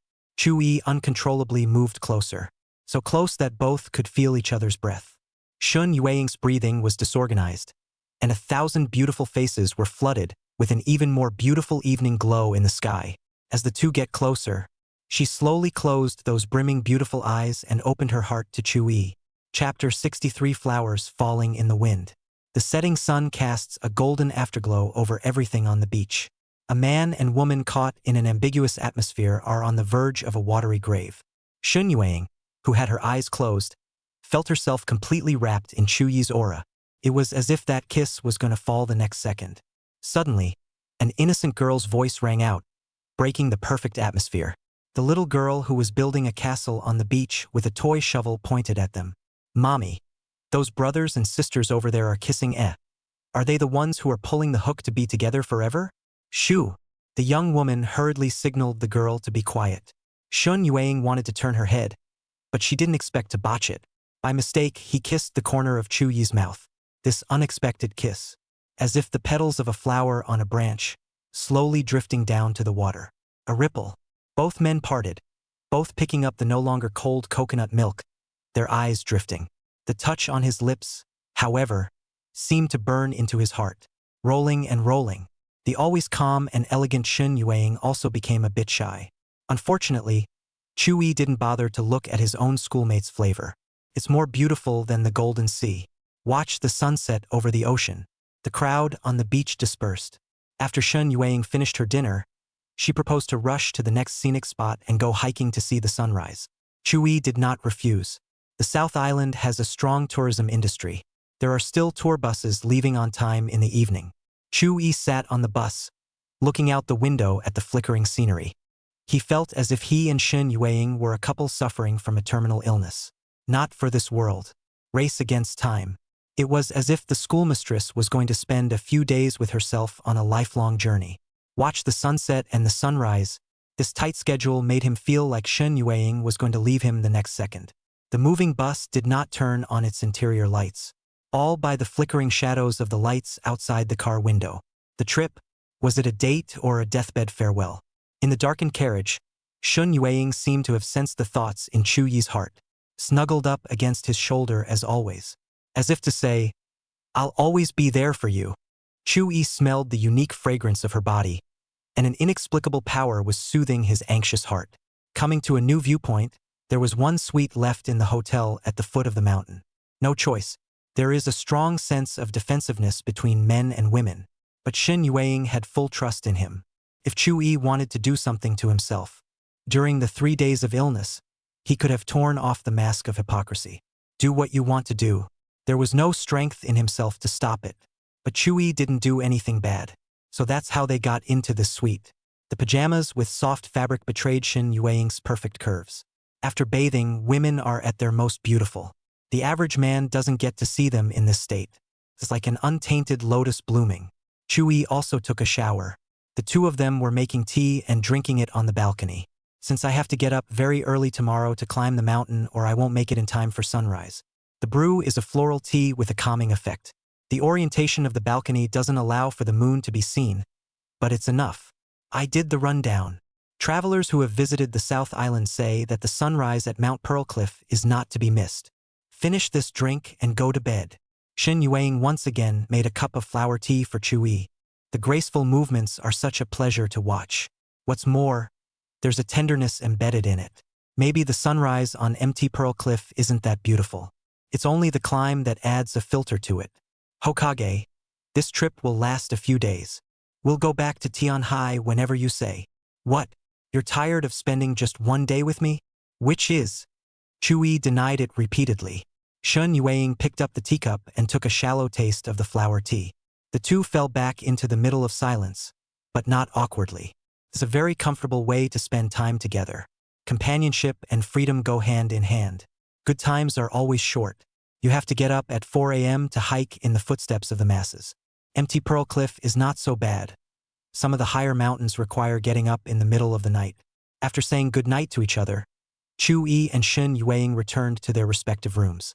Shen Yueying's line, "Whenever you say we'll go back," completely dispelled his anxieties. But a new scene comes to mind. The touch of that kiss. It's as if it's still lingering. It's not the kind of kiss to the point of suffocation that they show in movies and TV shows. Boom. Instead, it fell on the water like petals blown off by the wind, creating faint ripples. But it's hard to forget. Chapter 64. Chu Yi fell asleep in this long-lost feeling of happiness. Get a restful sleep without any alcohol. Just after 3:30 a.m., the alarm clock woke Shen Yueying and Chu Yi from their sleep.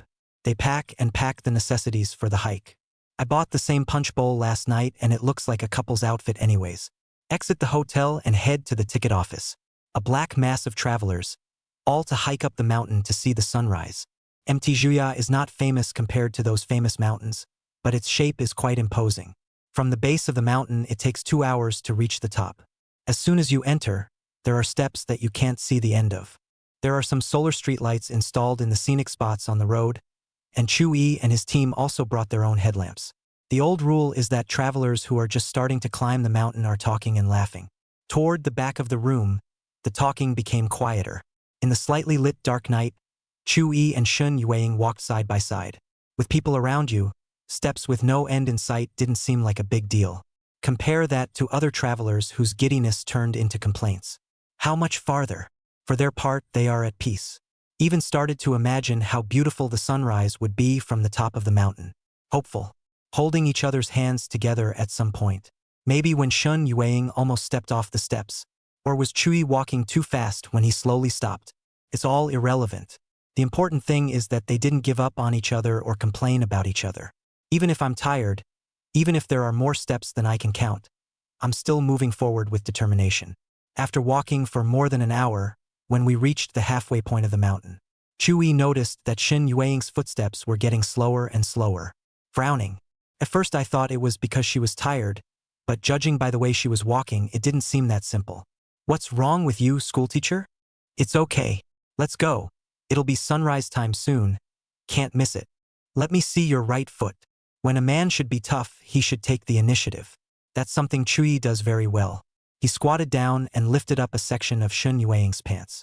The slender, delicate ankles were as dazzling as spring snow in the headlights. He looked around and realized that it was the hiking shoes that had worn out Shen Yueying's heel. Both tinted the tightly packed areas with a bit of red. I don't know if the new shoes are too tight or if it's the material.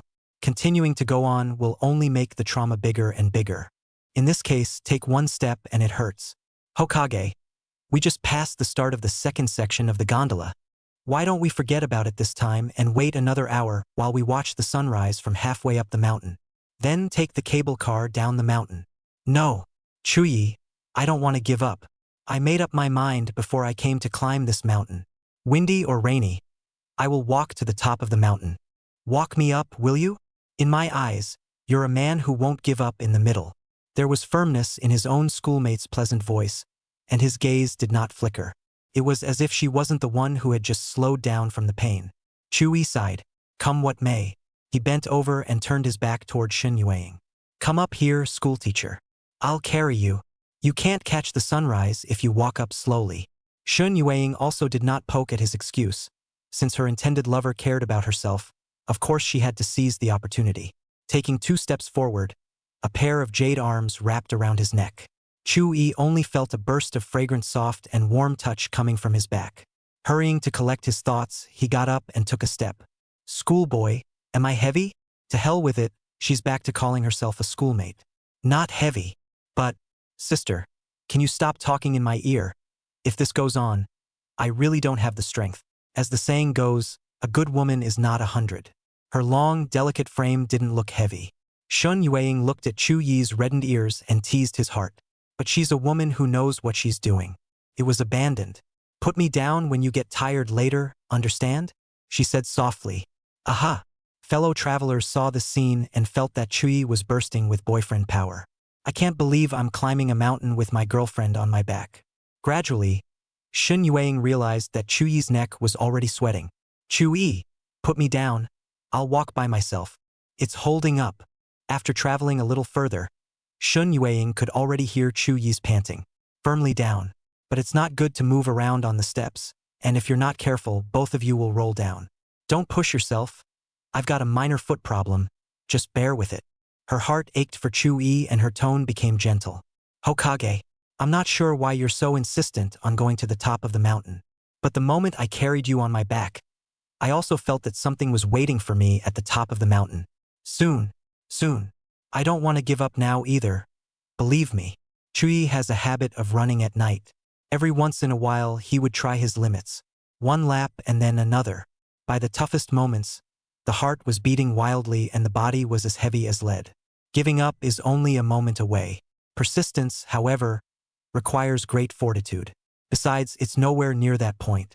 Chuyi, that perseverance, real transmission. Shen Yueying heart. Anything you say now pales in comparison. Maybe Chuyi needed his own support, not understanding. Shen Yueying stopped speaking. Quietly, he leaned back against the broad back and could hear the heartbeat. I don't know how many steps I've walked up. Chuyi finally brought Shen Yueying to the top of the mountain. Shen Yueying took out a tissue to help him wipe the sweat off his face. Taking another bottle of water out of his bag, he unscrewed the cap and handed it to him. Chuyi took it as wildly bored. Sister, the sky is white. The sun will come out soon. He was tired, but there was an unmistakable excitement in his tone. Just like every traveler present at the summit. Both are proud of their perseverance. Shen Yueying pulled a few strands of green silk that had been blown around by the mountain wind behind her ears. From the moment Chuyi carried her on his back, the meaning of coming here had already been reached. The sunrise at Mtjui is beautiful, but what is more important is the person who is watching the sunrise with you. It was not long before the first rays of morning sun shone like a sword out of its sheath, illuminating the world. You can still see the sea from here, unlike the sunrise on the horizon. The wonders of the sky and sea jump out at you. After a little while longer, the haze erupted in all its splendor, and the sun will rose from the sea. Chuyi suddenly understood the difference between Spring City and South Island. Spring City is a very gentle city for long-term living. It will heal you. The South Island, on the other hand, will leave you with memories that will last forever. On top of the mountain, someone is watching the sunrise. Someone was watching the people enjoying the sunrise. 2 for the price of 1. Chapter 65. What is love? Chuyi and Shen Yueying had watched the sunrise for nearly half an hour. A sunrise is always a little more hopeful than a sunset. Another unforgettable experience was added to their lives. In just 24 hours, the two have gone into the sea and hiked together and have witnessed sunrises and sunsets. It's like there are no more regrets in this life. On the return trip, there would be no need to go down level by level. The cable car will take the tired travelers to the foot of the mountain. In the cable car with only each other, Shun Yueying did not mind the sweaty Chu-yi in the slightest. Taking his arm tightly, he sat down. Let's take a picture. You have to leave something behind when you come here. She raised her cell phone and used the front camera to freeze the moment forever. The men and women in the photo wearing the same punch bowl are not only superbly handsome and very well matched. If it was posted on the internet, it would definitely get a huge wave of well wishes. Chu-yi's eyes fluttered a bit. She's a little too close. He's all feeling things he shouldn't. Upon returning to the hotel suite, the first thing both men did was take off their hiking boots and rucksacks. Take a nice bath. After Chu-yi finished his bath, he saw that Shun Yueying hadn't come out of her room yet. So I went outside alone and bought iodophor and band-aids for disinfecting. Hokage. He knocked on the door. The door is unlocked. You can come in. A pleasant voice came faintly from inside. Only after receiving permission did Chu-yi push the door in. Being in the middle of it, he hadn't recognized how much trust it was. Shun Yueying exited the album. She thought Chu-yi had climbed the second half of the mountain on his back. Add to that the fact that I woke up at 3 a.m. and should have been resting long before now. Not sleepy. Chu-yi shook his head. I bought iodophor and band-aids. It's better to treat the abrasion on your heel. It's a minor injury, though, and it will be uncomfortable to walk. Shun Yueying's heart warmed when she heard his words. Chu-yi tore open the cotton swab package and dabbed it with iodine vapors, and waited for the beauty on the bed, who had bathed and was wearing a nightgown, to stretch out her feet. It is said that a woman's feet are a very private part of her body. When the party was on the mountain, Shun Yueying couldn't care less. Now a man and a woman are alone in the same room. Things are different. Still, she stretched out that fine, delicate jade foot. The curve of the snow-white instep was extraordinarily soft. Impeccable. Sadly, this work of art is broken. Chu-yi gently rubbed the iodine vapor-soaked cotton swab on the wound. He chose the mildest of peroxide, alcohol, and iodophor. Shun Yueying only felt a slight pain. After disinfecting, Chu-yi opened the band-aid. Cover the wound flatly. The inadvertent touch of her fingers caused Shun Yueying's delicate body to tremble slightly. When the patch was finished, she quickly retracted her delicately snowy feet under her nightgown. The noble and feminine face flushed. Chu-yi yawned, tears coming out of his eyes. Climbing a mountain on your back is a job of pure strength. Since you're sleepy, go to your room and get a good night's sleep. Well, remember to wear looser shoes. Good night, schoolmarm. Chu-yi reacted. What to say good night in the morning? He coughed a few times to hide his embarrassment, not forgetting to close the door before leaving. The two had gotten into the habit of saying good night to each other without realizing it. Shun Yueying didn't respond to him, her face rolling like a fever. I don't know why, when Chu-yi's fingertips touched her feet, there's always a feeling swirling around that I've never felt before. Chu-yi slept straight through until 4 in the afternoon. But this time, he didn't have the loneliness that comes from napping too long. Spirited and stretched. Perhaps, his subconscious had already classified Shun Yueying as a partner. With a partner, one is never alone. He shuffled around and then came out of his room. The whole suite was found to be silent. He knocked on Shun Yueying's room door once again. Both of them hadn't eaten when they came back from climbing the mountain. Sister. Still quiet. Chu-yi's heart had an inexplicable omen. 3 knocks and not a sound from the room. He turned the doorknob and realized that Shun Yueying was not in the room at all. Turning his gaze to the balcony, the noble and elegant figure was also absent from the rattan chair. He hurriedly took out his cell phone to call Shun Yueying. However, Shun Yueying seemed to be inconvenient to answer at the moment and only returned a message. I'm going to meet a friend. I'll be back before dark. Don't worry. Chu-yi frowned at the text message. My sister said it was her first time in the South Island too. What's more, this style of acting isn't like her either. If you're going to meet your friends, why didn't you say so in the morning? Chu-yi had an intuition that Shun Yueying was hiding something. Meditate for a long time. Some of the details slowly strung together. The schoolteacher took herself around the various scenic spots as if she was in a hurry. The sudden appearance of her friend made her ignore her hiking-worn heels to meet him. And keep it to yourself. If this friend is her parents, everything seems to explain itself. After deducing this uncertain truth, Chu-yi's heart became heavy. Whether it was Shin Juanhao or Lin Shuyan, he had relevant conversations. There was no way these two would approve of themselves traveling with their schoolmates. He looked at the message on his cell phone, in the input box, typing and deleting it. I don't know what to post. If one's suspicions are true, sisters are bound to be under a lot of pressure. And himself the culprit. Chu-yi typed in the input box, typed and deleted. Only a short sentence was eventually sent over. Where are you now? Shin Yueying didn't give an answer, only saying that she would definitely come back before nightfall. The large suite was awfully quiet. Thoughts and anxieties come in like a tidal wave, as if frying on a frying pan. It was now at least 3 hours before dark. These 3 hours in Chu-yi's eyes, it was exceptionally long. He couldn't stay any longer, took his room card and left the hotel. The streets were bustling with people, but none of them were her. Chu-yi didn't know when Shin Yueying left.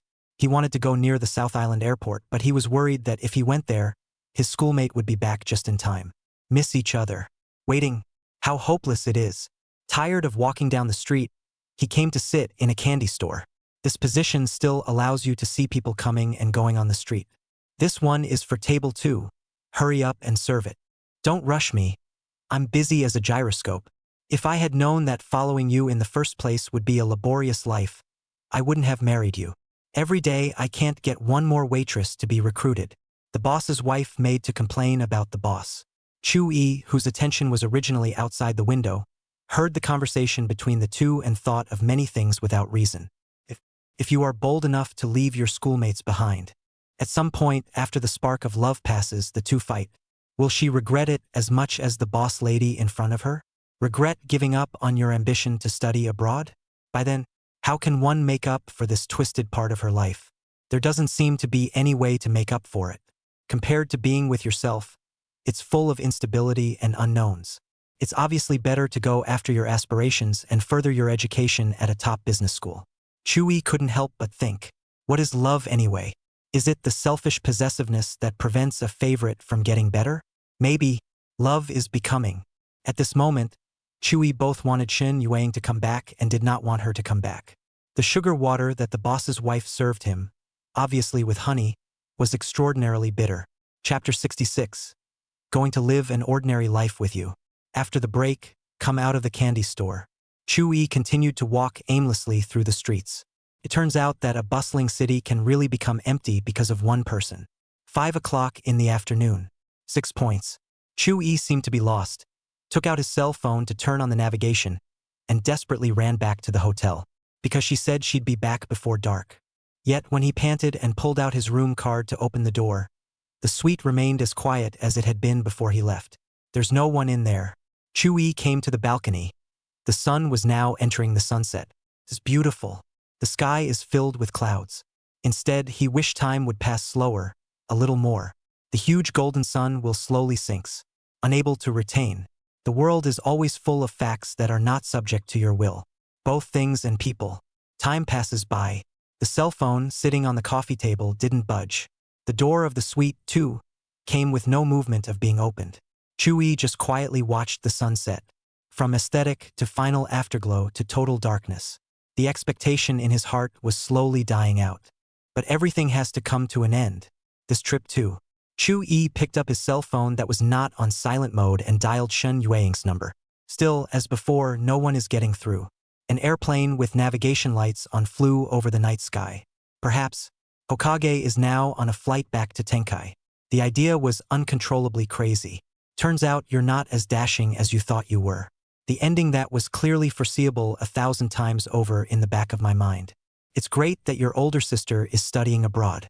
Her life would be more perfect that way. Why are the waves of grief lapping at sanity? I'm sorry. The number you have dialed. He put down the cell phone that was carrying the sound of a robotic announcement. I don't know when, but Chu-yi had quit drinking except for that night when Lu Hao asked him to go out for a drink. Nowadays, and he missed that feeling. After calling the special line at the front desk, the hotel attendant brought a bottle of red wine. Chu-yi didn't use any goblets. Popped the cork and took a big swig from the bottle. It's as if the only way to vent something in your heart is to drink in this rude way. The red wine has a strong aftertaste and feels like nothing is happening when you drink it. When the night breeze blew, Chu-yi stood up from his rattan chair and it was as if the world had turned upside down and back. He wobbled and felt his way to his room. With the last bit of sobriety, he dialed Shin Yueying's phone again. Whether there is anyone to pick up, Chu-yi can no longer remember. dragged into a dream by alcohol. An hour later, the doorknob of the suite was turned. A woman wearing a mask and a hat but hardly concealing her regal demeanor pushed her way in. Shen Yueying is back. She searched the entire suite and found Chu Yi, who smelled strongly of alcohol and was lying on the bed, still clutching his cell phone. Actually, that last call, it went through. Chu Yi's guess was not wrong. Shen Yueying was going to meet Lin Shuyan, who came to South Island. Mother's tone was no longer described as harsh. Rather, it's ordered. Tonight is the last time she's bought. Shen Yueying had many things to say to Chu Yi. Speak her mind, speak the future of the two. But now, Chu Yi is drunk. Shen Yueying, who hurried back, did not have any blame, but rather heartache. She knew that she was the one who hadn't kept her promise to return before dark. Let Chu Yi mistakenly think that he was abandoned. The delicate hand gently caressed the face of her beloved. It was as if 1,000 words had coalesced in this loving gesture. Chu Yi drunkenly murmured, "Sister." At this moment, the tip of Shen Yueying's heart trembled slightly. Actually, the other day when we went to the countryside to watch the meteor shower, she had implied the utmost obviousness. But Chu Yi didn't confess. Instead, I say, "I hope you're always happy." It was also the first time Shen Yueying liked someone. Her experience with relationships was nothing more than hearsay. But Chu Yi's subconscious calls when he's drunk. Finally, she was given a real answer. He had himself in mind. And one has him in one's heart. Why can't two people who like each other come together? Every person in the world is unique. Out of billions of people, there is only one Chu Yi. There is also only one Shen Yueying. Even if the names overlapped, he wasn't him. Once you miss it, it's likely to be forever. And Shen Yueying wanted a life with Chu Yi involved. She leaned down and dropped a kiss on Chu Yi's thin lips, compared to that unexpected kiss at the beach. The kiss was undoubtedly full of fondness and love. Shen Yueying helped Chu Yi cover the quilt and sat on the edge of the bed to keep watch over the sleeping intended. Looked mesmerized. There really is some unintended moment in human life that makes you feel immensely fulfilled. Morning. Chu Yi woke up in a daze. Headache. He lay in silence for several minutes. It's as if I haven't gotten out of the dream yet. Last night Chu Yi dreamed that Shen Yueying had returned. Say to him, "Shall we be together forever?" It wasn't until I woke up that I realized it was a dream. Chu Yi smiled to himself.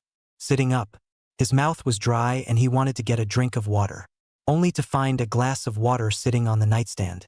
Under the glass of water there was a piece of paper pressed. So, academic sister really came back. He hastily drew out the piece of paper and examined it. The beautiful handwriting on it is as good as seen. Chu Yi, last night I guarded a drunk in you. Heard you call out to me twice. When I was watching the meteor shower the other night, I said that I was going to grant you a wish, but I actually wanted you to confess your love to me.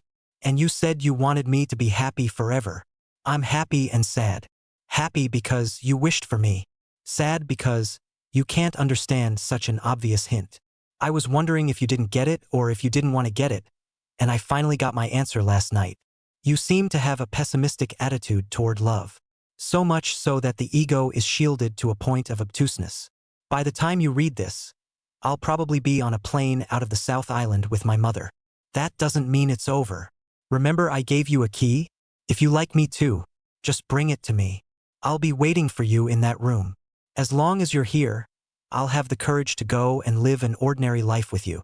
If you don't want to come, just take a good look at the sea in the South Island. Throw that key in the ocean, by the way. Forget that a woman named Shen Yueying ever loved you. I hope you come to me. Chapter 67, Cowboys and Weavers. As Chu Yi read the letter, Shen Yueying's pleasant voice seemed to echo in his ears. Through the few lines, he saw the waiting figure of a woman. It's obviously a thin sheet of paper, but it weighs 1,000,000 pounds. Love and ideals. The schoolmarm has taken the choice into her own hands. To go or not to go. Two very different outcomes. There are always things and people that can't be lived up to. It's like that meteor shower. If you miss it, it's for life. Chu Yi seemed to be standing at the fork in the road of life. One to the left, one to the right. The inner voice is like a surging wave. He was told to seek the woman who had redeemed him. When you find her, tell her yourself, "I love you." Even if the whole world tells you that she's not destined for a good ending with you. But love is a matter for two people. What does it have to do with others? How do you know you can't give her happiness if you don't try? No matter what, it's not more regrettable than missing each other when you're clearly in love. Almost instantly, Chewie figured out a lot of things, and the courage to take on the whole world. And all of these were given to him by Shen Yuang. Love and ideals are beautiful things. Why is it that if you choose one side, you have to give up one side? Love can be a firm backbone for one's pursuit of ideals. Ideals can make the flower of love bloom more and more beautiful. Likewise, Chewie was willing to wait, waiting to go after the ideal Shen Yuang. All it takes is a promise. Chewie still remembers how hard it was for him to carry her up the mountain. This time, too, I'm sure I'll be able to see the morning sun piercing the darkness from the top of the mountain. Without further hesitation, he took his keys and this most beautiful love letter and left without packing his bags or checking out of his room. Chewie didn't know how long Shen Yuang would wait for him. He had a feeling that time was running out. Chewie saw the hotel door passengers just under the cab. Like the wind immediately squeezed up. Master, South Island Airport. Please hurry. The master driver didn't even react to the fact that the next order came so smoothly. I was going to change passenger to empty on the roof. You don't even have to change it now. Holler. The cab riveted out of the scenic complex. No need to navigate, nimbly turned onto the highway. The South Island has begun its peak tourist season. The house was in the middle of a traffic jam in front because of a car accident. Traffic that you can't see the end of at a glance. The countless red taillights burned Chewie's heart like a ball of flame. The cab driver who had just boasted that he would be there in half an hour was severely slapped in the face. Neither is too good to continue the meter. Ahem. Life is full of surprises. Don't worry, young man. I'll ask the group what's up ahead. In fact, pictures of the crash have been coming back on the navigation map. Quite tragic. I'm guessing it's going to take quite a bit of time to clean up. No one understood the torment in Chewie's heart right now. Time is passing by in minutes. 10 points. 11 o'clock.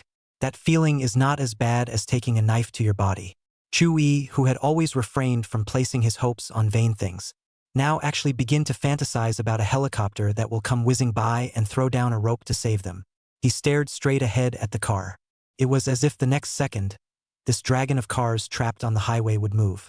The color on the navigation map, red and black. The cab driver, bored with smoking, flicked his cigarette ash out the window. If I hadn't gotten on the highway and taken the provincial highway, I would have been at the South Island Airport long ago. He sighed helplessly. Through the rearview mirror, the driver saw Chewie's anxious look were tormented for him. The young man will probably have to change his visa. Chewie did not say anything. He didn't understand why he was having so much difficulty just going to see someone. Could it be that even God is making things difficult for himself? After another 20 minutes or so, the traffic finally began to move slowly. Crews cleared 2 lanes with alternating traffic. A snail crawls through the pass and turns into a sweaty horse, galloping recklessly. After getting out of the traffic jam, the cab driver passed car after car like a fish out of water. Just like Chewie's mood at this moment, the heart of return was like an arrow. The cab driver didn't lie. As long as there is no traffic, you must reach the South Island Airport in half an hour. But the scheduled flight has been missed. He had to wait another hour. Many of today's waiting halls are filled with returning travelers. There were those who didn't want to leave, those who complained that the hotel was too expensive, and those who said they would come back next time. Invariably, these travelers have someone to talk to, and Chewie could only sit alone. He had climbed mountains and entered the sea with Shen Yuang, have seen sunrises and enjoyed sunsets. No worse than the experience of any of those present. But the heroine of the story is already absent. Who should Chewie tell? The sister is still around. Would she be resting snuggled up against her shoulder right now? It should. In this way, one does not have to envy others. Finally waiting to board the plane. As always, fate was so unpredictable, and when he arrived he was traveling in economy class. When I went back, but because I booked late, I bought a first-class ticket. The plane taxied down the runway and took off. It's like a giant green bird. For the first time, Chewie felt that the plane speed of nearly 1,000 kilometers per hour was so slow. Can't resist the thoughts in my heart. By the time we got back to Tianhai Airport, it was already 4 o'clock in the afternoon. He hoofed it to the second-story apartment. The key with the red string was held in his hand. Pray that the door will be opened later and that happiness awaits. Not the tragedy of missing out. In that second-story apartment building, a noble woman in a purple dress looked on, as if waiting for someone. It's time, let's go. Shin Juinhao urged. The stretch limousine had already been waiting outside. The figure of the heart is slow to appear. She's not happy about it. Tears vaguely blurred her vision. 제5이. Why haven't you come yet? Suddenly, the sound of crackling rain came from the window. It's raining. The last hope in Shin Yuang's heart was doused. But just as she was despairing, there was a thin sound at the door. Immediately afterward, a drenched figure pushed through the door. Chapter 68. A man's commitment. The two men in the room had opposite looks when they saw the visitor. Shin Juinhao's aura around his body sank, and his brows subconsciously tightened. It was still raining outside, but the heavy dark clouds in Shen Yuang's heart had been swept away. He came after all. Though soaked to the bone, he didn't fit in at all with the elegant Prince Charming of fairy tales. Hokage. Chu Yi's eyes were now full of Shen Yuang, even ignoring the fact that there was someone else on the side. Tears surfaced in Shen Yuang's beautiful eyes as she came to Chu Yi's side in front of Shen Juinhao, offered to take his hand as a way of swearing his firm resolve. Dad, I wanted to stay in the country, and he was the reason I stayed. If it's a business opinion, I'll listen to you. But when it comes to love, I want to make my own decisions. You and Mom don't seem to love each other. I don't want to repeat your mistakes. Any father who sees his daughter holding another boy's hand in front of him, both will be nonchalant. A hint of hostility flashed through Shin Juinhao's deep eyes. In this instant, he really wanted to send someone to sink Chu Yi to the bottom of the sea. What exactly is so very good about him that he's worth giving up your ideals? I don't understand. For the first time, the business legend was so helpless. He is not Shindong now, but a father. Dad, Chu Yi gave me what I wanted most. Nothing about money. He was the one who was there for me day and night when I was at my toughest. That's enough. Shin Juinhao never expected that his daughter would be pried away by someone else with such a worthless thing. He couldn't help but reflect. Was it that this business marriage between herself and Lin Shuyan had left her daughter only materially rich and extremely spiritually poor? Shin Juinhao was powerless to refute this thought. There was a quiet sigh. However, he still disapproved of his daughter being with this no-good man. A father always wants to handpick a man at least as good as himself and then entrust his daughter to him, instead of marrying your daughter off suddenly to a poor kid who came out of nowhere. The future daughter will be at the helm of the Shin Group, a commercial aircraft carrier, with countless frightening waves ahead. What can he do to help his daughter? Chu Yi had never been in the habit of hiding behind women. Hokage has done everything she can. You should try your best yourself. The first words he opened his mouth subverted Shin Juinhao's impression of him. Even Shen Yuang, who was holding his hand, was puzzled. Uncle Shin, I didn't come here this time to ask Yuing to stay in the name of love. On the contrary, I share your approval and support for her to further her education at a better business school and pursue her ambitions. Loving someone shouldn't be her bondage. Only, letting Yuing leave the country now, it's a bit too early. I know that you don't approve of us being together. Forcibly separating us will only alienate the father-daughter bond between you and Yuing. Think about it. Is it worth it to cause a stalemate in your relationship with your daughter for the sake of an outsider like me? The answer is absolutely not worth it. I said I wouldn't stop her from studying abroad. If the love between us can't stand the test, it's false, it's unbearable. Then time and distance will keep us apart. In this way, you have accomplished your purpose without having to do anything, and you have preserved the father-daughter bond between you. 100%. Or do you think we'll be able to hold out in a cross-country relationship for a few years? Really? What's the harm in you giving us a chance? Although I don't dare to boast that I can reach the heights that you have, I can definitely give her a happy and fulfilling life. I don't want much, and I beg you to be able to leave these last 2 months to us. All the rest is for time to witness. Shin Juinhao was silent. He saw the bearing belonging to a man from Chu Yi. There was even a hint of shock at his statement that he supported his daughter's pursuit of her ambitions. The key was that Chu Yi's words were completely on his side.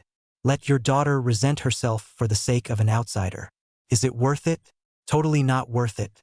And the truth was, as he said, that one did not have to do anything for the purpose to be accomplished. Said he was intent on it. Chu Yi was anxious when he saw that Shin Juinhao did not speak. The chips in one's hand have all been pressed into the scales, and no tilt has been seen. The room was depressingly scary. All you can hear is the sound of rain outside. After a long time, Shin Juinhao slowly spoke. I have one more condition. You say, no crossing that red line until you're married. Chu-yi didn't hesitate after hearing this and nodded his head in agreement. For true love is not desire, but giving without expecting anything in return. Failure to keep a promise can end badly. Remember what you said. He still chose to take a step back in order to keep the gap between father and daughter. But this situation is what Chu-yi gave up all in exchange for. It was also precisely because Chu-yi had the bearing of a man that he would consider thinking about it. Well, I'll keep that in mind. Chu-yi subconsciously gripped Shin Yueying's plain hand tightly. The mountain that was pressing down on him finally disappeared. Shin Yueying was responding to him as well, their hands holding tightly together. Shin Juinhao stayed behind to have dinner with his daughter, in which there was still no good face for Chu-yi. But none of that matters. Shin Yueying held the umbrella to send Shin Juinhao to the car. A simple gesture made this elderly father happy. After he left, only Chu-yi and Shin Yueying were left in this house. Both sides felt that there was 1,000 things to say. But as eyes met, so did minds. No sound is better than sound. Unfortunately, such a beautiful scene was broken by a sneeze. Chu-yi was in a hurry when he arrived and couldn't care less about getting wet. Fighting with Shin Juinhao in soaking wet clothes and being fearful. And had dinner. The cold wasn't so bad, I just felt a little chilly. Shin Yueying wore a worried expression. Go take a shower before you catch a cold. Hokage. I left all my clothes at the hotel and didn't have time to pack them. I have it here. Shin Yueying went upstairs and actually took out a set of men's home clothes for him. It looks pretty new. Even the towels are ready. Thoughtful to a fault. He took it and walked into the bathroom. When did you buy these? While removing his soaked clothes, he rambled on. No answer after half a day's thought. The warm water relaxed his mind and body. After washing, Chu-yi remembered something. The piece of paper was similarly drenched. When I took it out, the writing was blurry. He rushed to find a blowtorch. Schoolboy. People are all around you and you still care about that piece of paper? Would you mind blow-drying my hair? I'll write you another one when I'm done blowing. Shin Yueying also finished her shower in the bathroom on the second floor. It's as beautiful as the moon in the sky right now. Blow dry your hair. It's usually a must-have interaction between intimate couples. Chu-yi realized a problem. What is the relationship between himself and his schoolmate now? Like each other and run to each other. But there hasn't been a decent ceremony. Chu-yi took the blow-dryer and carefully helped Shin Yueying blow-dry her hair. She also had waist-length hair. Shin Yueying enjoyed his gentle movements. Asked, Mr. Chu, in what capacity did you come back this time? It's my schoolmate, or... Shin Yueying's pleasant and charming voice rang out. The words were only half-spoken, and the implication was already extremely obvious. Chu-yi turned off the blowtorch in his hand. In what capacity did he or she return? The answer cries out. From what he saw on that piece of paper. Especially that line. As long as you're here, I'll have the courage to go and live an ordinary life with you. This unwavering and unquestioning love cannot be lived up to. That's why he rushed back to Tianhai like crazy from the South Island, which was thousands of miles away. But when Chu-yi realizes that he has inadvertently failed another love that is deeper and heavier than this, and what a mood it would be. Chapter 69, Confession. Shin Yueying turned around, expecting his answer. Chu-yi understood that the schoolteacher asked him in what capacity he came back. It's nothing more than a stepping stone to confession. It's like that day when you were watching a bright meteor shower. She said, Chu-yi, make a wish. If meteor can't help you get your wish, then I will. At that time, I didn't listen to my sister's words. Missed opportunities for nothing. Perhaps he was hurt so deeply that from the bottom of his heart, he did not believe that love would come to him.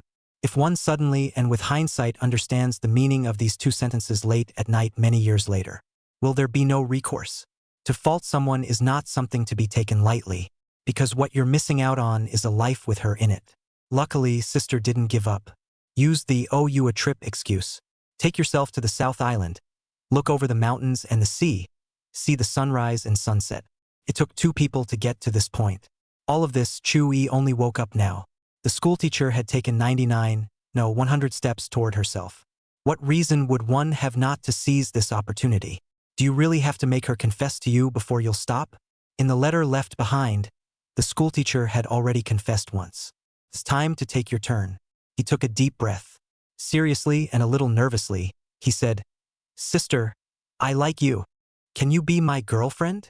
When Chu-yi carried Shin Yueying up the mountain, he was only panting, and his voice didn't tremble for half a minute. He was a little nervous. Shin Yueying heard that this log finally got the hang of it. A happy smile blossomed on Kairatsu's face. Aha! She handed over her flawless white jade hand into Chu-yi's warm hand. Chu-yi gently held it. The moment Shin Yueying agreed, he felt marvelous. It's as if you have something more in your life. The person in front of him turned out to be his girlfriend. The overwhelming happiness flooded Chu-yi. The hand that is held, the eyes that look into each other's eyes become a bridge for two hearts to come closer together. The room was ambiguous and overgrown like weeds. You've never eaten pork, you've seen a pig run. There's a voice inside at such an important time. You can't just have words, you have to add actions to be perfect enough. Chu-yi's gaze rested on Shin Yueying's attractive red lips. He wanted so much to kiss, to think that the extremely beautiful woman in front of him was already his girlfriend. He then had no worries and had courage. Powerful arms crept around her incredibly soft willow waist. Chu-yi slowly lowered his head and kissed the beautiful person in his arms. Neither had much experience with kissing. Luckily, men have this aspect of things etched into their genes. Chu-yi quickly became untutored, prying open the shell teeth to find the deftly flavored tongue. The always subdued Shin Yueying could only be guided passively. Gradually, she would also respond to Chu-yi in a youthful manner. Her body softened into a puddle. "I'm a little, can't breathe." Shin Yueying gently pushed Chu-yi's chest. Kissing someone you like is indeed intoxicating. But inexperienced as she was, there was no way to enjoy it consistently. This long, drawn-out kiss was not at all in the same league as the fated kiss on the beach. Chu-yi looked at the noble and elegant person in his arms, and a scarlet color surfaced on his face. The beautiful eyes were like the glistening autumn water, plus a little bit of dodging. Is this still the usual imperial goddess?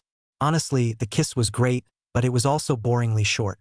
Even someone with a good head like Chu-yi had only just found the trick when it was over. It's like playing a game, picking a hero, just taking first blood, and getting disconnected. He pushed down the agitation in his mind. "Hokage, I remembered something. Just wait. I'll be right back." A boyfriend who has just established a relationship runs off and abandons him.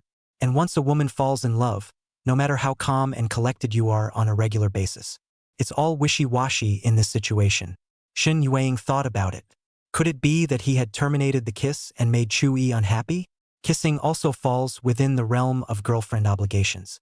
One should really fulfill it properly. Actually, it was Shin Yueying who thought too much.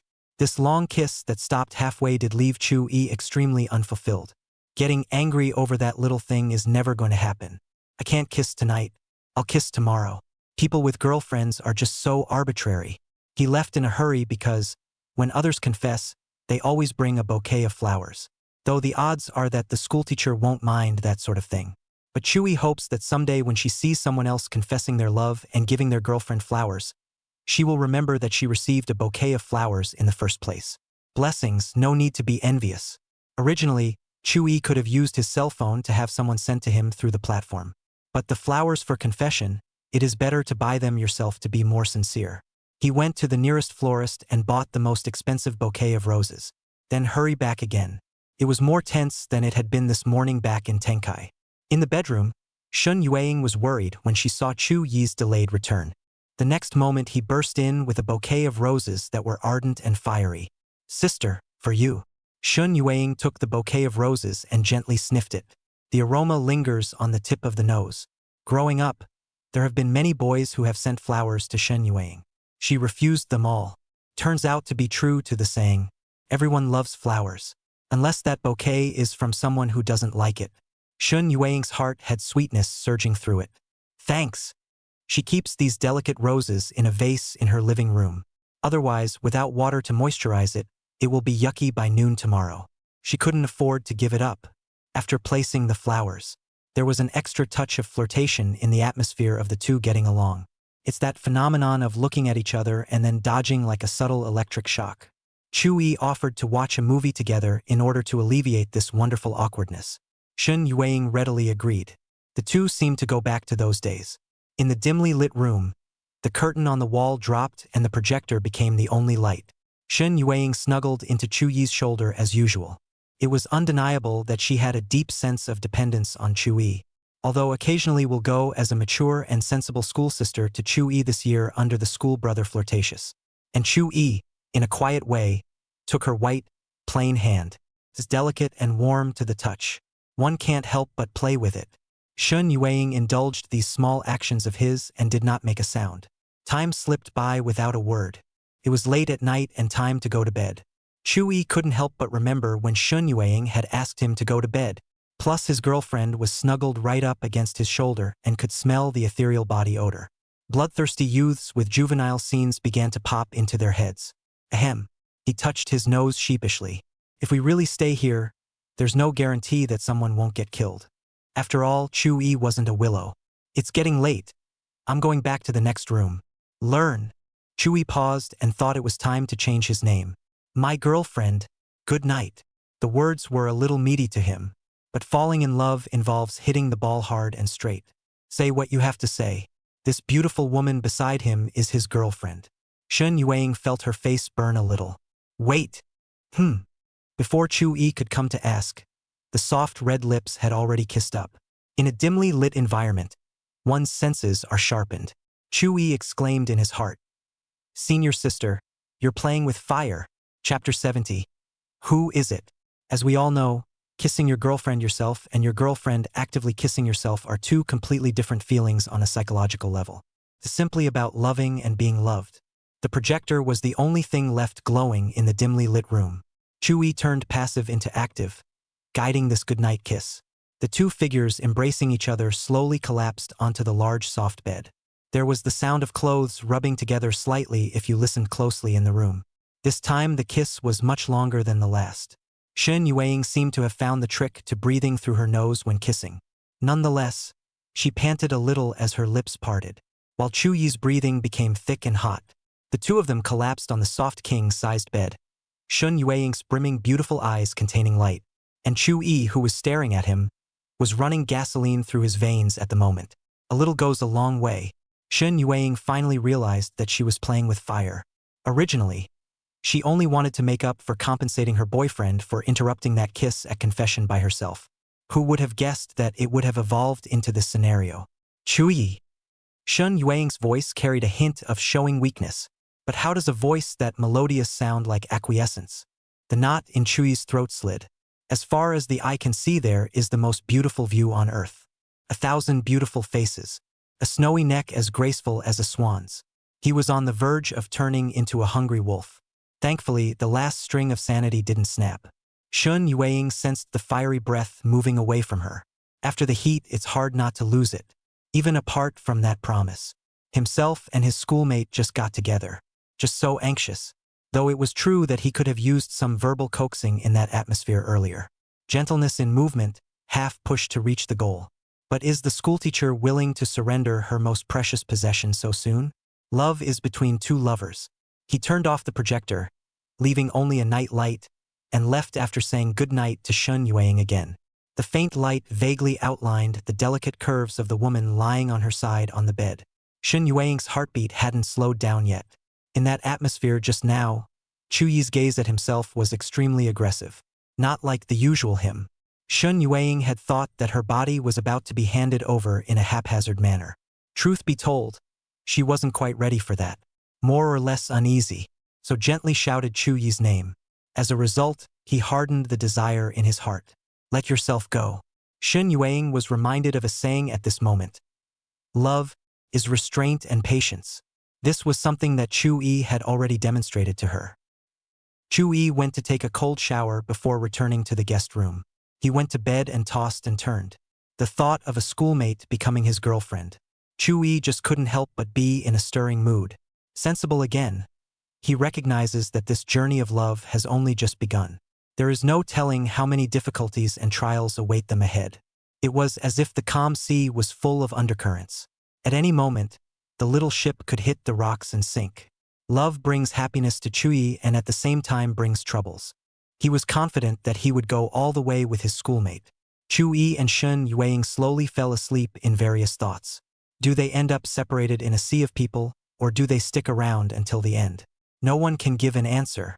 But one thing is 100% certain. The two were genuinely in love in this moment. Early morning. Chu-yi hazily opened his eyes and saw a noble and charming woman come into view. Shun Yueying was wearing a mysterious and elegant black dress today. The green silk is coiled up, adding a touch of sensual beauty. Chu-yi looked hard for several seconds before reacting. Good morning, schoolteacher. Time to get up. Didn't you only take 3 days off? Shun Yueying has really turned into an attentive girlfriend. A kind reminder of what the boyfriend forgot. Chu-yi snapped out of it. There is so much that happens on a trip. Yeah, almost forgot. He immediately lifted the thin quilt covering him and got out of bed to wash up. Ing 8 in the morning. When he had finished washing up, he came into the living room. Found breakfast for two already set out on the table. Millet porridge, hot milk, eggs. His heart was occupied with happiness and warmth. Chu-yi's movement of picking up the bowl paused slightly. This feeling seems to have been experienced at some point as well. He racked his brain to think about it, but couldn't come up with anything. It's as if this feeling is like dew on a lotus flower. As soon as it slipped, there was no trace of it. As is her love, silent and unrequited.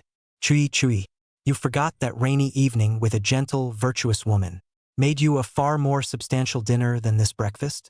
After eating breakfast made by my girlfriend, Chui took the initiative to take on the task of cleaning up the dishes. You cook and I wash the dishes, and it's cozy in a plain way. I'm going home to get my textbooks for my major. I'll walk you. Shun Yueying raised the key in her hand. Obviously, she had prepared it long ago. No wonder so many people like to fall in love with their schoolmates. Sister is mature and sensible, and she loves people. Who doesn't love it? The red sports car carried the two men into the rolling traffic. Chui froze as he looked at his girlfriend. Shun Yueying, who was driving the car, noticed the gaze coming from the passenger side. It wasn't aggressive, but it was always a little humiliating to keep looking at it.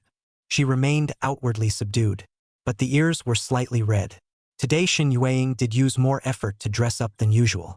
For example, the green silk that was pulled up suited her noble temperament. From Chu-yi's perspective, even the side face was stunningly beautiful. Traffic lights. Hokage, you're beautiful. Chu-yi said what was on his mind. There was little time left for them to be intimate with each other. So Chu-yi is very frank. What love words to say in a hurry. Besides, how can people know what you're thinking if you don't say something out loud? You've been watching all the way. Shun Yueying forced herself to be calm when she heard these words, but the scarlet color that surfaced on her face betrayed her. Haven't seen enough. Shun Yueying sweetly and helplessly indulged him. Half an hour later, the red sports car pulled up on that familiar street. Chu-yi was really scared by the whole meeting the parents thing, so he thought differently and didn't let Shun Yueying meet his parents so hastily. If the senior sister was willing, Chu-yi would book a box at the Nanju Hotel and formally introduce her to her parents. During the wait, Shun Yueying got out of the car and surveyed Chu-yi's house. Suddenly, she realized that someone was watching her in the distance. It's a little far away. Shun Yueying couldn't see the woman in the long white dress clearly. Judging from the cold and clear aura alone, the other party's appearance was not far off. A long white dress and a long black dress. It became the most beautiful scenery on this street. The two women that Chu-yi couldn't get around in the course of his life met like this. Chapter 71. The Magic of Love. There's something magical about love. Even if the one you want is in a sea of people, you can recognize her at once. Even when stumbling through the raging crowds and brushing up against her. And the heart will tell you it's her. I don't know when Chu-yi lost this ability towards Jiang Wanqing. Maybe 6 months ago. Maybe on that dark, rainy night. He hurriedly stuffed the textbooks he was going to use for his major into his backpack and closed the door to leave the house. To Shun Yueying, he said, "Let's go. Just get into the passenger side." Completely unaware that someone in the distance was looking at him. A woman's intuition told Shun Yueying that the woman in the white dress had a not-so-shallow connection with her boyfriend. But she didn't open her mouth to ask right away. She didn't want to talk about another woman when the two were alone. Perhaps for family reasons, Shun Yueying's possessiveness was actually far stronger than that of an average girlfriend. Chu-yi hadn't noticed it yet. But how will she feel when she discovers that her boyfriend has a childhood friend that she once loved for a long time? Chu-yi's house was not far from Tianhai University. It's a short drive. To be honest, Chu-yi's family was already considered extremely good. Nay, the Shin family is too large. The two exited the parking lot on campus. Chu-yi quietly took Shin Yueying's plain hand. It drew a wave of envy from passersby. Sour. They can't even dream of a girlfriend of this caliber. Shin Yueying accompanied Chu-yi all the way to the bottom of the school building. I'll meet you in the club room at noon. Aha! Chu-yi's powerful arms wanted to wrap around his female friend's soft willow waist. Shin Yueying drifted and dodged. How could she not know Chu-yi's mind? Concentrate on your lessons and go home tonight. The long and white jade finger gently tapped Chu-yi's forehead. The flirtatious voice was tinged with a bit of pout. No matter how you look at it, it looks like flirting. Damn it, I'm not even going to 8 a.m. and eat dog food. On the off chance that they weren't cuddling in public. Unable to report. This simple gesture carries the sour stench of being in love. But such a great tasting dog food that goes so well together. Chu-yi was happy and helpless. The only bad thing about being in a relationship with a schoolmate. The ability to take you down. See you at noon. Gazes shot around the room. If the gaze could kill, Chu-yi would have already died 100 times. He said goodbye to his girlfriend and headed towards his assigned classroom. Shin Yueying stood in place until she couldn't see his figure before she was willing to leave. The morning's full class was not boring at all for Chu-yi, a scholarship-winning academic bully. Instead, I listened with great interest. A good love really fuels life. Near noon, Ning Mengyao came to the clubroom. I found out that my best friend, who had been missing for a long time, was actually there, up for a mushy moment. Is the South Island fun? Shin Yueying helplessly closed the book. The view is great. Why didn't you call me when you went? How can you travel alone when you're going to study abroad? Don't you want to meet my boyfriend? I'll call him. Ning Mengyao realized that today's BFF was odd in every way. After she found a man's jacket at Shin Yueying's house last week, her best friend only admitted that she has a boyfriend. As for who the boyfriend is, keep your mouth shut. It made Ning Mengyao start to wonder if she was a fake BFF, right? Yueying, you're finally willing to talk? Who is it? You'll see later. You just make it hard to sell it. Ning Mengyao said without a trace of anger. She returned to her table. Chu-yi, who had just gotten out of class not long ago, received a message on his cell phone. Honey, when you come to the activity room later, bring an afternoon tea for you Ning senpai. Chu-yi froze as a message appeared with 3 people. Himself, Sister Ning. What a mess. He didn't understand, but returned an okay, look. Last time I ate Ning's cookies myself, there was nothing wrong with bringing an afternoon tea. Chu-yi went to the store and packed 3 portions, then set off towards the club activity room. But the moment he pushed open the door to the club room, finding Ning Mengyao looking at herself with incredulous eyes. Senior Sister Ning, what's wrong? Chu-yi asked. Chapter 72, The Moon and the Blue Star. Ning Mengyao ignored Chu-yi's words. Turning her head, she asked her best friend rhetorically, your boyfriend is a schoolmate? Shin Yueying nodded bashfully. Ning Mengyao was confused and couldn't stay in this club for a minute. 3 good people, and you guys are secretly in love behind my back. And Chu-yi's application to join the club was still approved by her, the president. It's like something's been stolen.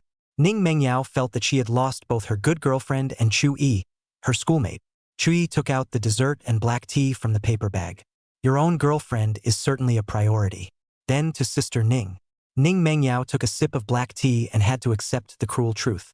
A sudden thought occurred to her. Since you're in love, Yueying, are you still studying abroad? Sister, love and ideals don't conflict. She's just out of the country and can come back on vacation. Or I can come over. This time apart. Consider it a test.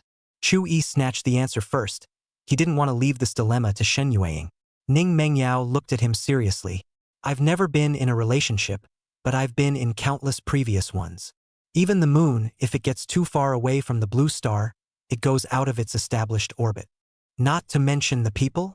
Sister Ning had given the best insights to the onlookers. People who love each other should be together all the time.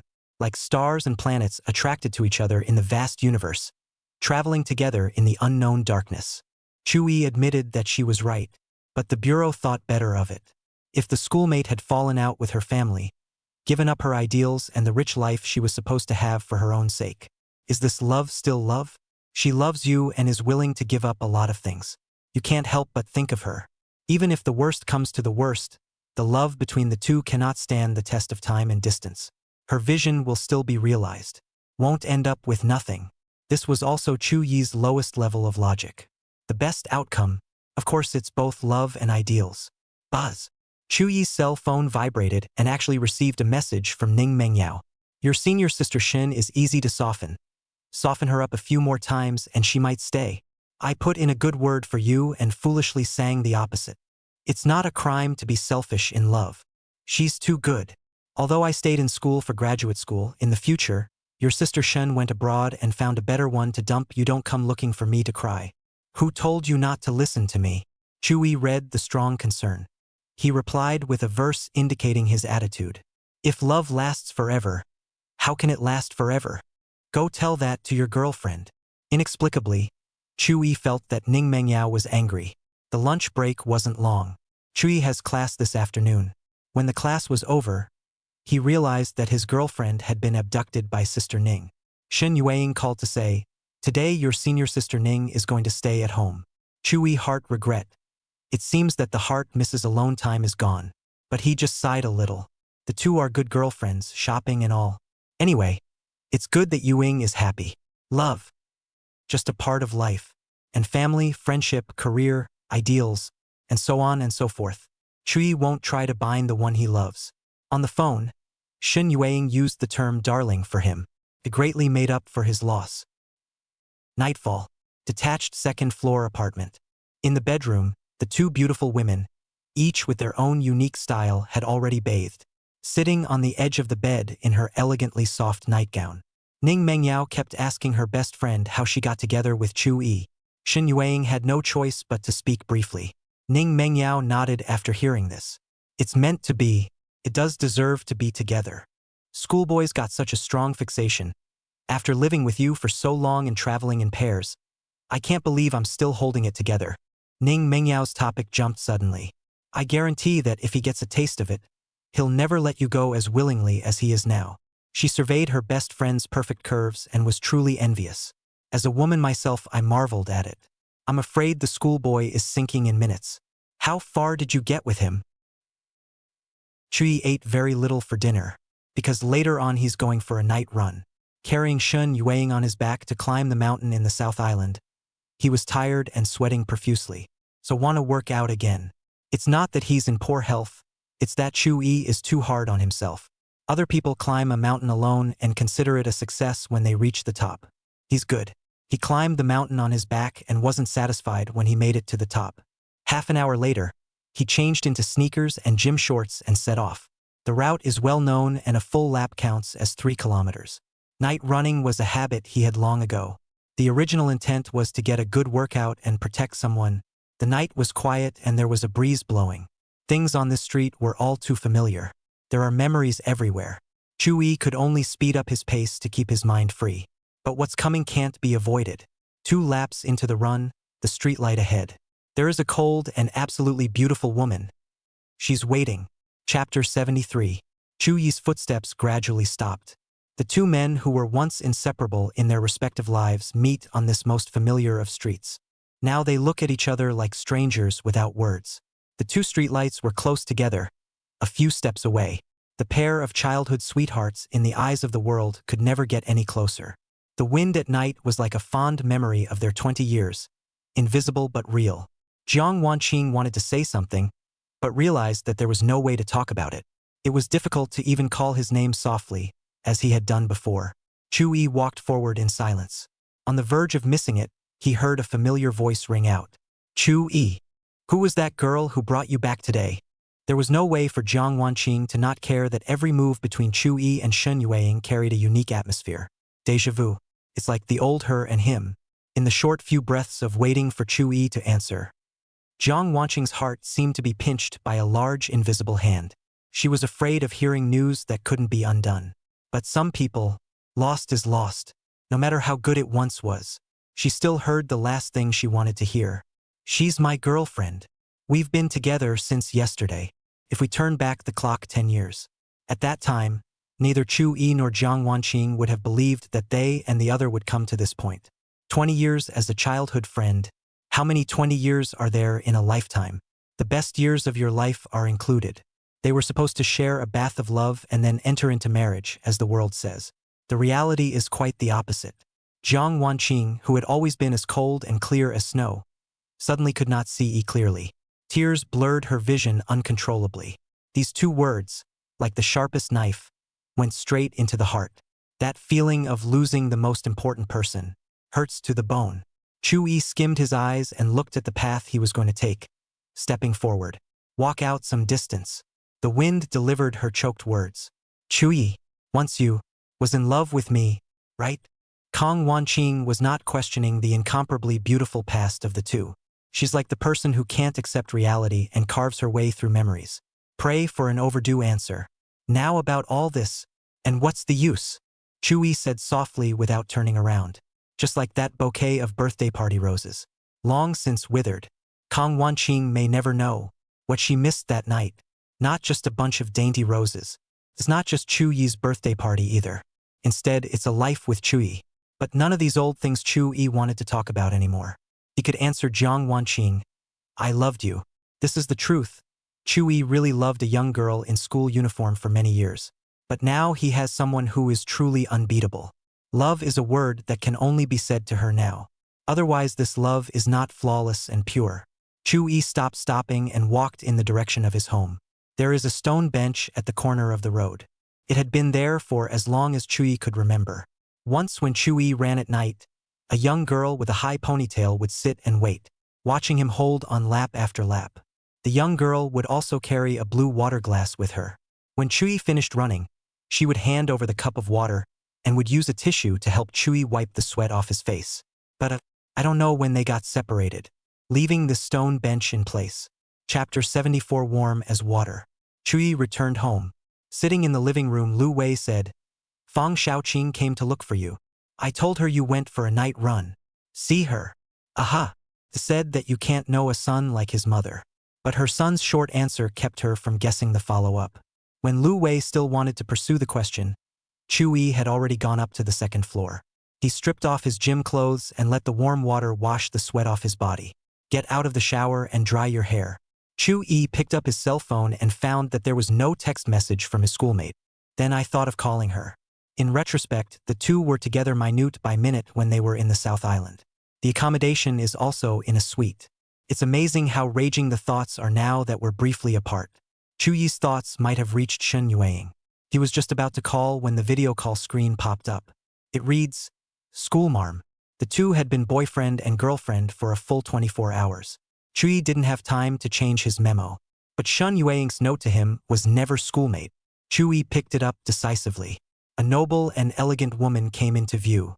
Shen Yueing was conservative and sexy in her silk nightgown. Conservative because only the white jade neck is exposed. Sexy, on the other hand, is the smooth material that can't hide her slender, perfect curves. Hokage, I was just about to call you. I didn't think you'd call first. Then we really do have a heart-to-heart. Actually, it's me who misses you. Chu-yi upholds the philosophy of playing straight. There's something to be said for that. The woman on the other end of the phone was both her schoolmate and her girlfriend. What words of love can't you say? Cherishing the moment is what one should do. How much? Shen Yueing spread a stunning smile, waiting for the boyfriend's answer. Chu-yi was a bit speechless, because once it's said, it's set in stone. Shen Yueing didn't make things difficult for him either, stopping when appropriate. Let me see your room. Nothing to see here. Chu-yi gave her a precautionary shot. His own bedroom is very monotonous. Bed, bookshelf, computer desk, closet. A quick glance. But the win is in simplicity. With the phone converted into a rear camera, the bedroom was thus unreservedly displayed in front of Shen Yueing.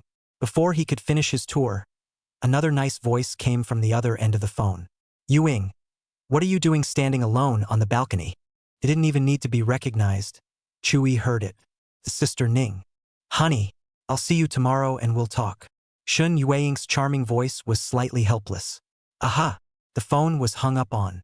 Chu-yi sighed. Senior Sister Ning, it's good that you're a few minutes late. He didn't even get to talk to his girlfriend about anything. Ding dong. The phone vibrates slightly, symbolizing a message. Only then did Chu-yi notice that Shen Yueing's avatar had changed. Replace it with a backdrop standing in the morning sunrise. He tapped it to view the message. For words. I miss you too. Chu-yi recalled the first time he met Shin Yuang. Her innate nobility and impeccable looks made people only dare to look at her from a distance. Elegant and subdued. But now she was showing a different side of herself. Mature knowingness. Like a normal woman in love, she likes to hear love words. It will also hold on to the beloved. And such a Shin Yuang belonged to him alone. That's so nice. Chu-yi didn't feel embarrassed about playing straight ball and saying something that looked like a mushy love story. Only by letting the other person know what is going on in their heart. This love can go far. Shortly afterward, a second message was sent. This Lu House, they have an unwritten rule. There's always a get-together at the end of the week. Even if one went to Tianhai University and the other went to Tianhai Normal University. The habit still remains. Last weekend, Chui was still in South Island, so we didn't get together and put it off. What have you been up to lately? Busier than I am in a relationship. Chui, fall in love. Lu Hao sent a disdainful emoticon. Don't be a repeater. Image. He actually sent over an intimate duo selfie with Lin Yali from their travels. Chui flipped through the album, trying to give a retort. He doesn't care for this dog food. It turned out that he hadn't taken a single photo with Shen Yuang during his trip to the South Island. It's a failure. Lu Hao, tomorrow at the usual place, don't see you there. I'm not even here with my girlfriend to have a drink with you, so don't push it back. What else could Chui say? He couldn't be a bigot. Okay. Exhaustion from the night run flooded his brain. He's a little sleepy. Sent my girlfriend a good night. Good night. Sweet dreams. Shen Yuang quickly replied. Sure enough, there are only people in the world who don't want to return your messages, and there are no messages that can't be returned. Chui peacefully went to sleep. He seems to have had a long dream, too long to remember. The next day, Chui was woken up by his alarm clock. A full course awaits him today as well. Except that I can see Shin Yuang in the activity room for a while at noon. Classes continued again in the afternoon. And in the evening, he had promised Lu how to get together. The setting sun shed its golden afterglow. Chui held Shin Yuang's plain hand as he strolled through the campus. He wanted to say something. What's wrong? Shin Yuang could see that he had something on his mind. I'm going to get together with my very close brothers later. I can't stay with you tonight. It was hard to be free for a whole day, and in the activity room, it was impossible to show love in front of senior sister Ning. It's a bit of a buzzkill to say that. That's okay. Have fun. Hokage, do you know what I'm thinking at this moment? Think what? How my girlfriend is so understanding and overly nice. Chui couldn't help but kiss her flawless face. I'll try to be back early. Aha! Shen Yuang answered softly. The two cherished the time they had left, enjoying the campus together. At 7 o'clock, Chu-yi rushed to the old place, the open-air barbecue restaurant. It wasn't that he didn't want to bring Shin Yuang. It's because I'm afraid she won't be able to adapt to the environment. Lu Hao had long ago ordered the dishes, and the beer was waiting for him. Once seated, the open cap of beer was placed in front of him. What are you busy with these days? Messages don't even come back to me very often. Took a trip to the South Island. Chui took a sip of beer. It was bitter. Happy people can't drink. What's the point of going to the South Island? Lu Hao asked suspiciously. It wasn't a vacation. What else? Making up for the last trip I didn't get to go on. Chui paused, swallowed the bitter beer, and continued. I have a girlfriend. Cough, cough. Lu Hao, who was drinking, choked his beer out of his nose when he heard this. What did you say? I said, I have a girlfriend. Lu Hao's heart and mind were shaken, and he just wanted to ask after him. Another sudden change of face. Bad. He's trying to stop something from happening. Chui looked along with Lu Hao's gaze. Not far away was a figure as gentle as water. Chapter 75. 3 Twists and Turns. Lu Hao wondered if his sister had heard what Chui had just said. The heart is apprehensive. A person who has been waiting for over a decade with great difficulty finally waits for hope. But then it was overthrown in the twinkling of an eye. Lu Hao didn't dare to imagine what kind of consequences that would be. Lu Xen, wait for me. Lin Yali then walked into the store and caught a glimpse of her boyfriend, and greeted Chui politely. Chui nodded in response. Don't stand there, sit down. Lin Yali said to Lu Xen. Wasn't she quite happy when she just came? Why don't you say anything now? Aha! Lu Xen faintly answered. Her beautiful and serene face had little expression. Happy or sad? Neither. As if wearing a mask. She settled across from Chu-yi, her eyes lowered. Chu-yi wasn't surprised that Lu Xian would come. Once upon a time, the two brothers met on weekends and she was rarely absent. In fact, in the beginning, Chu-yi also felt that Lu Xian would not come often. After all, it's not like the place the brothers chose was a highly atmospheric, high-style restaurant, but a bustling, smoky, ordinary storefront. Besides, what's so great about two grown men drinking and bragging? He knew the nature of this sister of his, gentle and fond of silence. It's just out of place to come to a place like this. But Lu Xian came almost every time. The beauty of it is, watching you guys before you drink too much. Over time, Chu-yi got used to her presence. Going to the game tomorrow? The barbecue is ready, eat. Lu Hao wanted to shut his good brother up now. Never say anything you shouldn't. At the same time, an inexplicable fire burned inside. He didn't know why. Probably for the sister. Chu-yi was puzzled.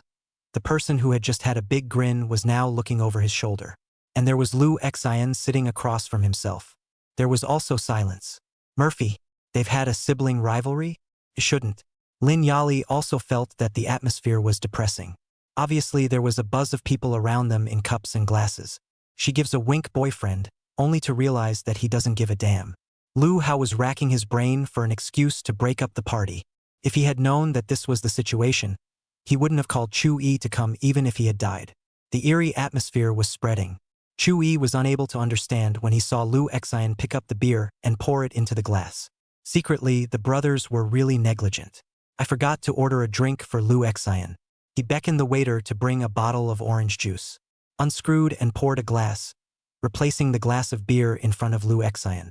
Drink this, don't drink. The tone was like a brother disciplining his sister. But it was this insignificant concern that crushed Lu Xian's emotions. She actually heard Chu-yi's line, I have a girlfriend. People have their own protection mechanisms. It will slowly postpone the unbearable grief. Lu Xian had the numbness of being stripped of the world when she heard those words. Can't feel anything. Like a soulless puppeteer, he was pulled into his seat by Lin Yali, unable to escape. She had thought herself to last until the end. Wouldn't show the slightest hint in front of Chu-yi. So that, tomorrow the two will still be brother and sister and friends. The strongest of the strong is not as strong as a little care. Years of hidden love turned into tears. Red eyes, 2 lines of clear tears fell. This gentle, watery woman at the moment is so sad. When Chu-yi saw this, the tip of his heart trembled for no reason. What's going on? He subconsciously tried to use his hand to help Lu Xian wipe away her tears.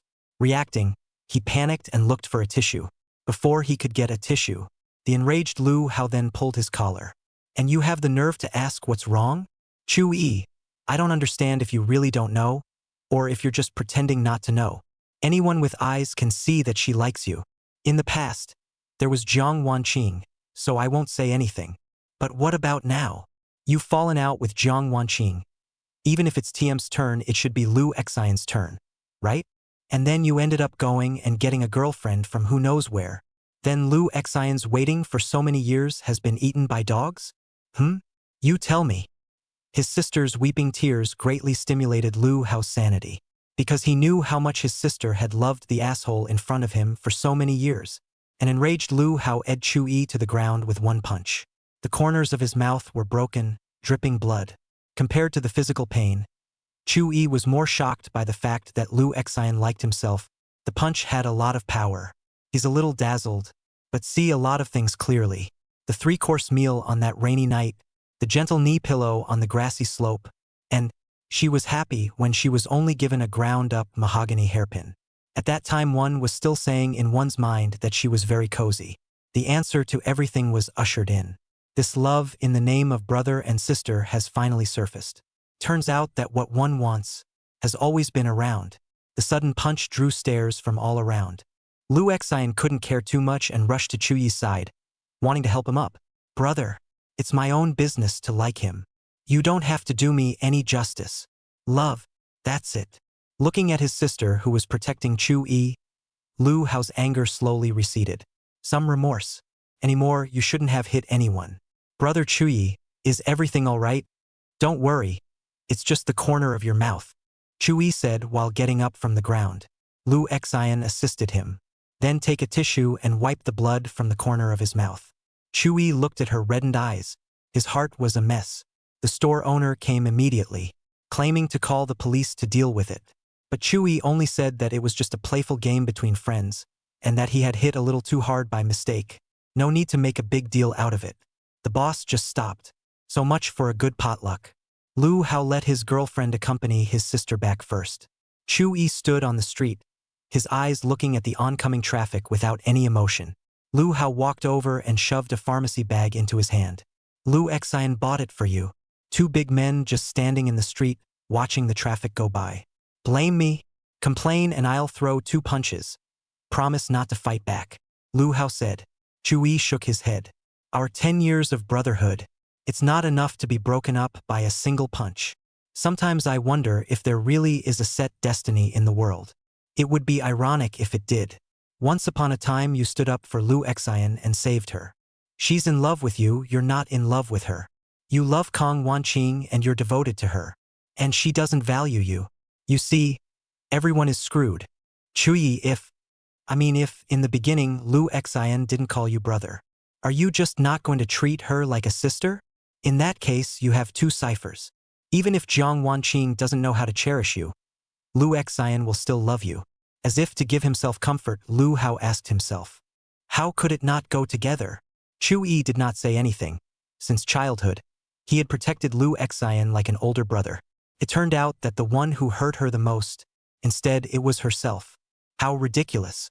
Looking back now, there are countless memories that Lu Xian has brought back. Lu Hao was worried about his sister and quickly left. As Chui had said, their 10 years of brotherhood was not something that could be broken up with a single punch. Chui walked alone in the lively and bustling city. Without realizing it, he arrived at the place where he had his first date with Shen Yueying. The water on the bund still reflects the neon lights of the skyscrapers. Pull out your cell phone and try to take a picture, only to find a lot of unread messages in there. The latest entry from Lu Xian. Brother Chui, don't be troubled by my love. You're happy. I'll be happy. I don't know how long it took before Chui looked at the next message. It's from Shen Yueying. Ask him when he'll be back. She can come and get it if she's been drinking. Chui informed him that he was at the bund and put his cell phone back in his pocket. It was about 20 minutes or so. The bund is just one more noble and elegant figure. Chui pulled a wolfish smile at her. Take your girlfriend into your arms. Shen Yueying saw the corner of his mouth with a bit of bruising and frowned slightly in pain. What's going on? Inadvertently hurt someone who shouldn't have been hurt. I deserve it. Shen Yueying saw that he was holding the bag containing the medicine in his hand and took it. Pour the hemostatic and anti-inflammatory powder onto medical cotton. Then gently cover the wound. Careful with every move. Fear of giving Chui a sense of pain. Shen Yueying is very concerned about the person who should not be hurt, as her boyfriend puts it. For no apparent reason, she remembered something. The dressing is complete. Shen Yueying took Chuyi's arm and looked at the flowing river together. When I walked you home this morning, there was a woman in a white dress looking at me from a distance. Do you know her? Chui did not expect Shen Yueying to ask about this matter. Love doesn't tolerate half-lies. Once you start lying, 2 people are destined to break up. Her name is Jiang Wanqing, and she and I grew up together on that street. Shen Yueying understood the meaning in her boyfriend's words. There is a word dedicated to this relationship. A childhood friend. Based on a woman's intuition, she thought the two had more than a connection. You liked her. Shen Yueying looked at the slowly flowing river and asked the question that hit the nail on the head. There were 2 choices before Chui. Lies, denials. Confess, admit. Despite the unknown fear in Chuyi's heart, but chose to be honest with his girlfriend. Nodded. Aha. With these words, he didn't know what Shen Yueying's mood was. Would a perfect woman tolerate flawed love? Last night Jiang Wanqing asked herself if she had ever loved her. No answer for myself. Now, instead, the exact answer is given in front of his girlfriend. God forbid. It was a night full of twists and turns. It's mind-numbing. Chapter 76. Sense of Love. Shen Yueying remembered the drawing paper that had fallen to the hem of her skirt that day. The woman on it is painted wonderfully. Turns out, he had met her in this way long ago. Only now that I think about it, my mind is in a completely different place. Any girlfriend who knows that her boyfriend once loved someone is more or less concerned. unless the two are just playing along, not planning for the future and naturally not caring about each other's past. Shen Yueying experienced the taste of jealousy for the first time. Heart like a messy ball of wool. Love is paved with sensual undertones. That's why they say being in love makes you irrational. Chu-yi looked at his silent girlfriend beside him but did not let go of his arm. It's even ramped up a little bit. With his other hand, he gently pulled the few strands of green silk that had been blown about by the wind behind Shen Yueying's ear. Chu-yi understood that his girlfriend was a little low. But it's precisely because she has you in her heart that she does. Who cares what happens to you if you're not loved? And love is exclusive. Yueying, I know these are answers you don't really want to hear. Since you asked, I am obligated to answer you. Only love that is honest with each other can go far. A love that's full of lies, that's not even love. Cherishing the moment is what everyone should do most. Didn't we agree on a date in the afternoon? Come on, it's 9 o'clock. There's still time. Chu-yi's tone is as light as possible, coaxing his girlfriend. Where is Mr. Chu taking me on a date? Shen Yueying resumed her usual appearance, her flirtatious tone carrying the intimacy of a couple. Chu-yi froze. He had only said 2 words and his schoolmate's anger subsided? Happiness comes too soon. Actually, I did feel uncomfortable when I heard about your past with her just now. But after thinking about it, it has been extremely difficult for us to hold hands and stay by each other's side as we are now. It can't be because of something in the past that affects our relationship. If there's a falling out with you, wouldn't that be a disguised way of pushing you toward her? Might as well love you more. Shen Yueying recalled yesterday's scene. That woman with the long white dress definitely still had Chu-yi in her heart. Why else would you stare at each other for so long? Mr. Chu, do you think I'm right? Shen Yueying's flowing beautiful eyes carried a tenderness that was uniquely his. What was said was so moving. At this moment, in Chu-yi's heart, Shen Yueying was the absolute perfect girlfriend. Her realization of love has gone ahead of herself. Right, Chu-yi responded decisively. Senior sister, I must have done something heavenly in my past life. The old genius let me meet you. Shen Yueying, however, did not agree. Chu-yi, you don't have to be presumptuous. You have given far more than I have in this love. Sometimes I wonder what you really get out of being with me. Money? But in all the time we've been together, I haven't had a chance to spend any money on you. People? And you encourage me to chase my ambitions abroad. You're the one who showed me pure love. You said it was your great fortune to meet me. It seems to me to be just the opposite. The revelation of the past didn't drive any wedge between the two. Chu-yi drew out his arm that was being held and took the initiative to hold Shen Yueying's white and flawless hand, interlocking his fingers. As long as the world has people who love you, it can't be that bad. Chu-yi wanted to pick a gift for Shen Yueying. Surrounded by luxury stores, Chu-yi could afford it, but Shen Yueying didn't want her boyfriend to waste his money. Honey, I'm not missing any of these things. If you really want to give me a present, then play a song. Large shopping malls have pianos on the first floor, decorating and enhancing the ambience and allowing passers-by to play. Okay, what do you want to hear? Chu-yi was instantly energized. Why wouldn't music be an excellent gift? As you wish. Chu-yi settled down in front of the piano. After a few slight tries, you start playing officially. Passing tourists have been attracted by the beautiful tunes and romantic melodies. Shen Yueying also plays this piece and knows the backstory. The expression is a reverie of love and happiness. So much so that every note of this piece is so beautiful. Chu-yi's playing was, however, mixed with a light sadness. It was as if a man standing on the ground wanted to reach out and touch the bright moon in the sky. Words lie, music doesn't. Shen Yueying, as the other half of this love, could relate to the emotions expressed in the tune better than anyone else present. Yet, it was far from smooth sailing between himself and Chu-yi. There are so many obstacles ahead. One should have faith and a little more determination in this love. Give him more security. A song was played. The tourists sent a round of applause. They say that serious men are the most handsome, and a bit of elegance is indeed hard to stop. A bold, long-legged girl plucked up the courage to want Chu-yi's contact information. When Shen Yueying came to his side, it was like a pot of cold water pouring down. A good man doesn't come around. The two left the bustling business district and went to a nearby ancient street. The pavement underfoot is flagstone, and the warm streetlights shed a warm, soft glow. There's a flower store, there's a coffee shop. Chu Yi held Shun Yueying's hand and came to the flower store. All she wanted was an individually wrapped bright red rose. The quaint and elegant street came to life. A noble and elegant woman holding her lover's arm. Passers-by couldn't hear the conversation, but they could infer how sweet they were by their intimate gestures. That unattainable woman would unconsciously smile a happy smile every time she looked at those around her. Wandering to the end, there was only one pet store left. It's patronized by a lot of couples. Chu Yi proposed to also go in and take a look. Shun Yueying followed him. The store has many breeds of cats, ragdolls, short hairs, civets, and more. Fluffy kittens are very cute.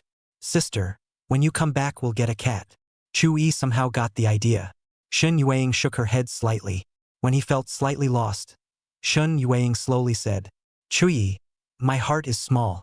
When you came, there couldn't even be room for a kitten there anymore. There was a time when I was alone and thought about getting a cat. On sunny afternoons when the sun is just right, it will lie quietly at my feet to keep me company. But right now, I'd much rather be sitting in a wicker chair on the balcony with you on that sunny afternoon, leaning in close enough to snuggle into your shoulder. Chu Yi, our future is not illusory, nor does it need to be filled with many engagements. Love is the best agreement between us. Chu Yi felt an extra softness in his heart. It's like a gentle spring rain that takes the worry and anxiety away, and firm as a rock. And the person who gave him this power was none other than Shun Yueying. Well, I'm sure we'll have a bright future. Chu Yi stopped worrying about many things and enjoyed this late date with his girlfriend. Happy times are always short. It's 10:30 in the blink of an eye. They had to say goodbye to this quaint street. Chu Yi took the initiative to sit in the main driver's seat and drove Shun Yueying home. Walking along the way, traffic lights in the city are like life's unforeseen setbacks. It's a lot, but you'll get where you want to go eventually. After about half an hour, the familiar two-story apartment building came into view. The roller gate of the garage rose, and Chu Yi slowly parked the car into the garage. He looked at Shun Yueying, who was undoing her seatbelt. Mentally, I sighed that it was time to part ways again. Obviously, normal couples who settle down in a relationship usually get into the heat of the moment quickly. Like glue, stick together all day long. But there are still many, many obstacles in the way of their love. Chu Yi often couldn't find authenticity in Shun Yueying. It's like the moon in the water. The water shakes and dissipates. The heart festered with disenchantment. For a moment, he forgot that he had a wound at the corner of his mouth. Want to go kiss the moon? Inside the small, dimly lit car, Shun Yueying had just undone her seatbelt. The willow waist was then wrapped around by a big strong hand.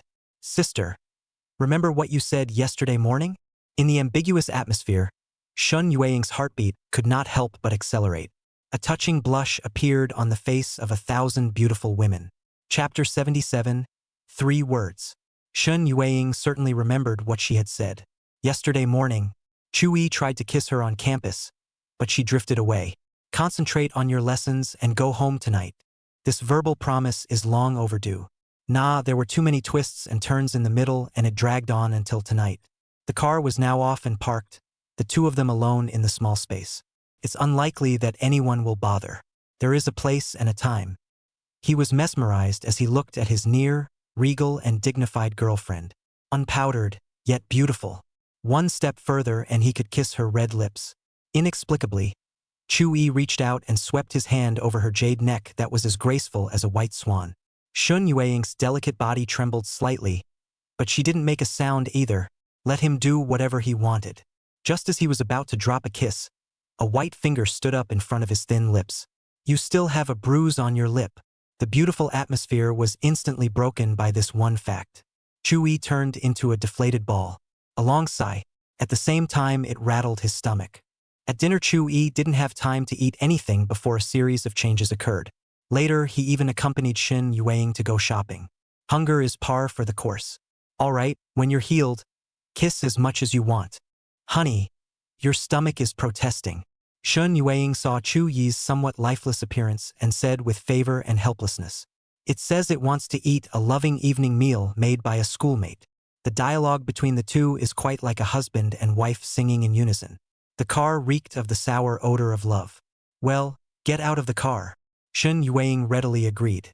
The two just got off the bus, Chu Yi said as he held his girlfriend's hand. Kissing isn't allowed, but hugging is always okay, right? Shen Yueying answered him with her actions. Active in the arms. Cuddling with someone you love is a beautiful thing. Feels like you own the world. Chu-yi hugged his girlfriend for a long time before letting go of her hands in love. Half an hour later, he ate the meat porridge made by Shen Yueying. Satisfaction. It's getting late. Staying tonight? Facing his girlfriend's good intentions, Chu-yi didn't want to spoil the fun. There had been his clothes, toiletries here for some time. Even a new extra razor. Chu-yi froze for several seconds when he saw it. There is a lot behind it. After a shower, he went to the master bedroom. Shen Yueying patted the seat beside him, signaling him to come over and sit.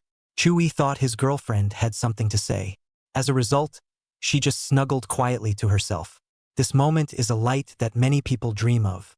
Perhaps there was a forbidden red line across the two. It makes them want to be next to each other even more.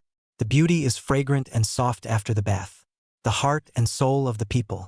Before Chu-yi went back to the next room, Shen Yueying did something that was on his mind. Gently kissed the right corner of his mouth. Sort of a goodnight kiss. Sweetie, sweet dreams tonight. Mature and sensual royalty is good in its own way. Express your love in a big way. The next day, after breakfast, the two of them went to Tianhai University together. Exams are thoughtful. Chu-yi is busy. You can only meet your girlfriend in the club room at noon. Shen Yueying was holding a medical sponge and pouring some medicinal powder onto it. It was gently applied to the corner of Chu-yi's mouth. The movements are gentle. The pain that Chu-yi didn't feel last night can now be involved in every word he says. It's like a mouth ulcer tossed around. When Shen Yueying's long, white fingers inadvertently brushed over her lips, bring on the tingling sensation. The door to the activity room was opened. Who else but Ning Mengyao? What happened to the corner of your mouth, schoolboy? Before Chu-yi could reply, Ning Mengyao said with an odd expression on her face, "You guys are too enthusiastic, aren't you? You can break your lips kissing." Chu-yi. Shen Yueying. Ning Mengyao walked closer to look at the slightly blackened wound from the dressing. I wanted to ask if it hurt, but the words were retracted. Chu-yi and Shen Yueying uphold not to show their love in front of her. The three get along as they usually do. Cell phone vibration. Chu-yi received another text message from his own senior sister Ning. Ask him if he has persuaded Shen Yueying to stay in the country. Don't catch up with it. Chu-yi's mood was detached from sweet love. It seems that even Sister Ning doesn't think highly of this relationship, but he learned a lesson firsthand. Those who will separate are destined to separate, even if they see each other every day. Shen Yueying was looking at the book and noticed the gaze cast by Chu-yi. There are extremely mixed emotions in there. Exam week was busy, and Shen Yueying rarely bothered Chu-yi these days. After the end of exam week, the hot summer vacation is upon us. The corners of Chu-yi's mouth were almost as good. Shen Yueying was panting from his kiss. The two counted down the hours they spent together one day at a time. It's both sensational and mediocre at the same time. They sometimes go to date meccas like aquariums, amusement parks. Also stay at home and snuggle with each other and enjoy a quiet afternoon. Occasionally he played the piano, and Shen Yueying listened quietly from the sidelines. Chu-yi looked through the books on his girlfriend's bookcase. Mostly about the business side of things. There is also a part of philosophy. Chu-yi asked if he didn't understand, and Shen Yueying would also explain in detail. The interactions in it are sweet and tender. The benefits of having a schoolmate as a girlfriend are countless. The good times flew by. The day Shen Yueying left the country was near. The two sat on the wicker chairs on the balcony, leaning in close. It was enough for Shen Yueying to snuggle up on his shoulder. Sunset. Chu-yi felt his girlfriend's reluctance. He was having a hard time while thinking about the upcoming parting, while being happy that Shen Yueying was able to go after her ideals. A bird flew across the sky. It's very free. Shen Yueying was silent. Chu-yi thinks she's the perfect girlfriend. But how can there be perfect people in this world? The separation was imminent and she began to suffer. That white-skirted woman was Chu-yi's childhood friend. They live on the same street. What's more, she still has lingering feelings for Chu-yi. Wouldn't there really be a bit of a change of heart after being away for so long himself? Due to the influence of the family of origin, Shen Yueying is actually a person who lacks love. They all said that she was the one who redeemed Chu-yi. And why wasn't Chu-yi the one who redeemed her? Pure love. Just what she craved most. Shun Yuang's love for Chu Yi was beyond his imagination. Along with that is full of possessiveness.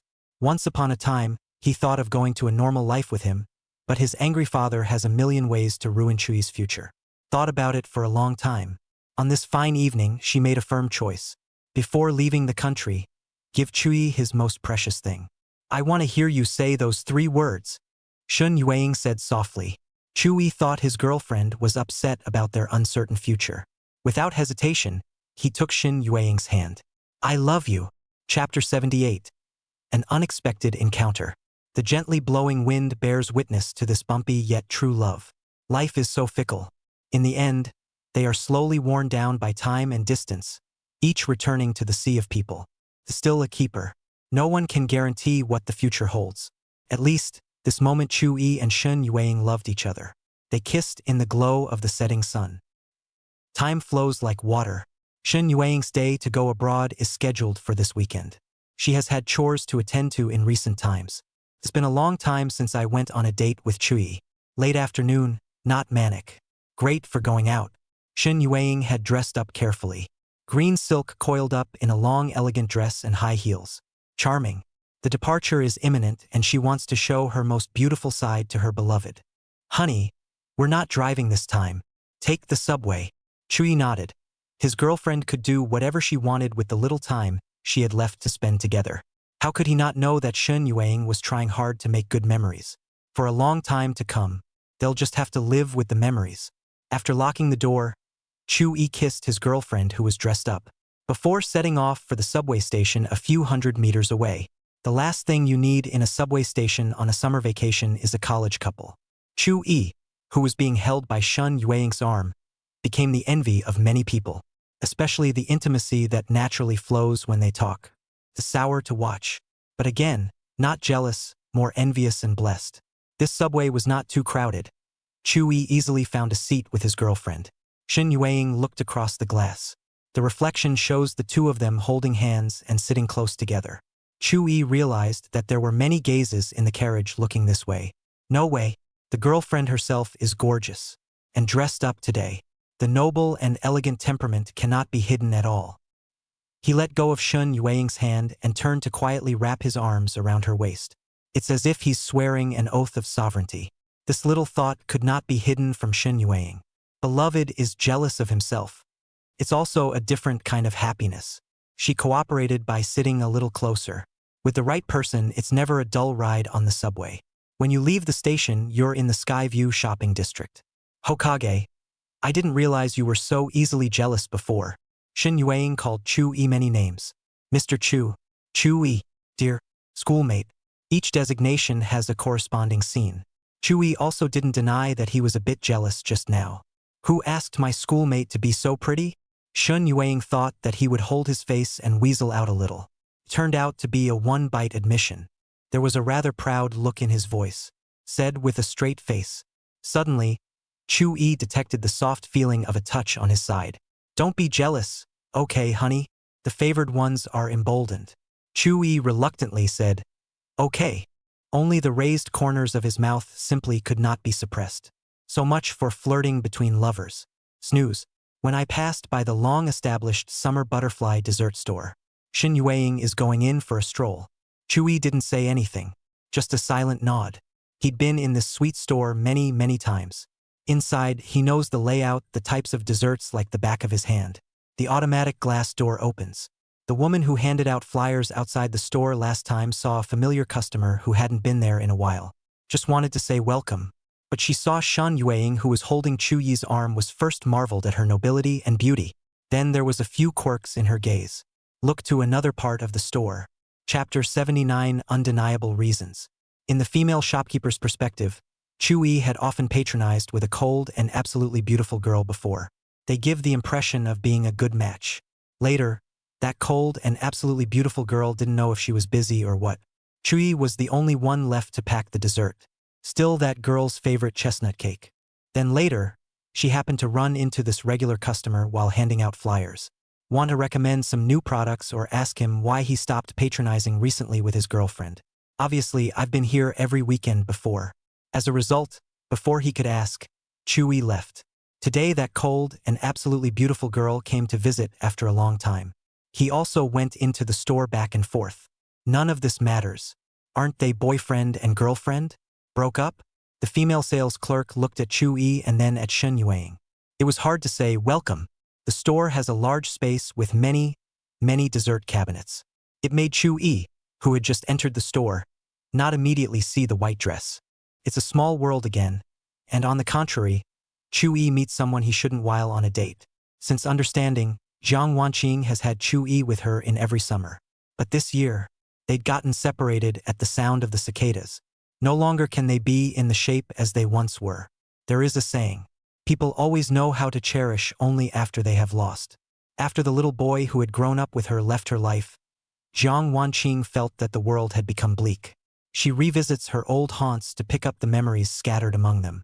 Like a man in an icy field, desperately searching for a combustible twig and kindling. But what if she found branches covered in snow underneath? Just as a white gardenia cannot bloom in a dry desert, damp wood won't start a flame either. Chu-yi walked into the store that hadn't been here for a long time, and the layout and everything was the same as before. There's a sigh of relief that comes from flipping through a photo album. You've been to this store before? Shen Yuang saw him skillfully find the plate and clip for choosing desserts. Aha!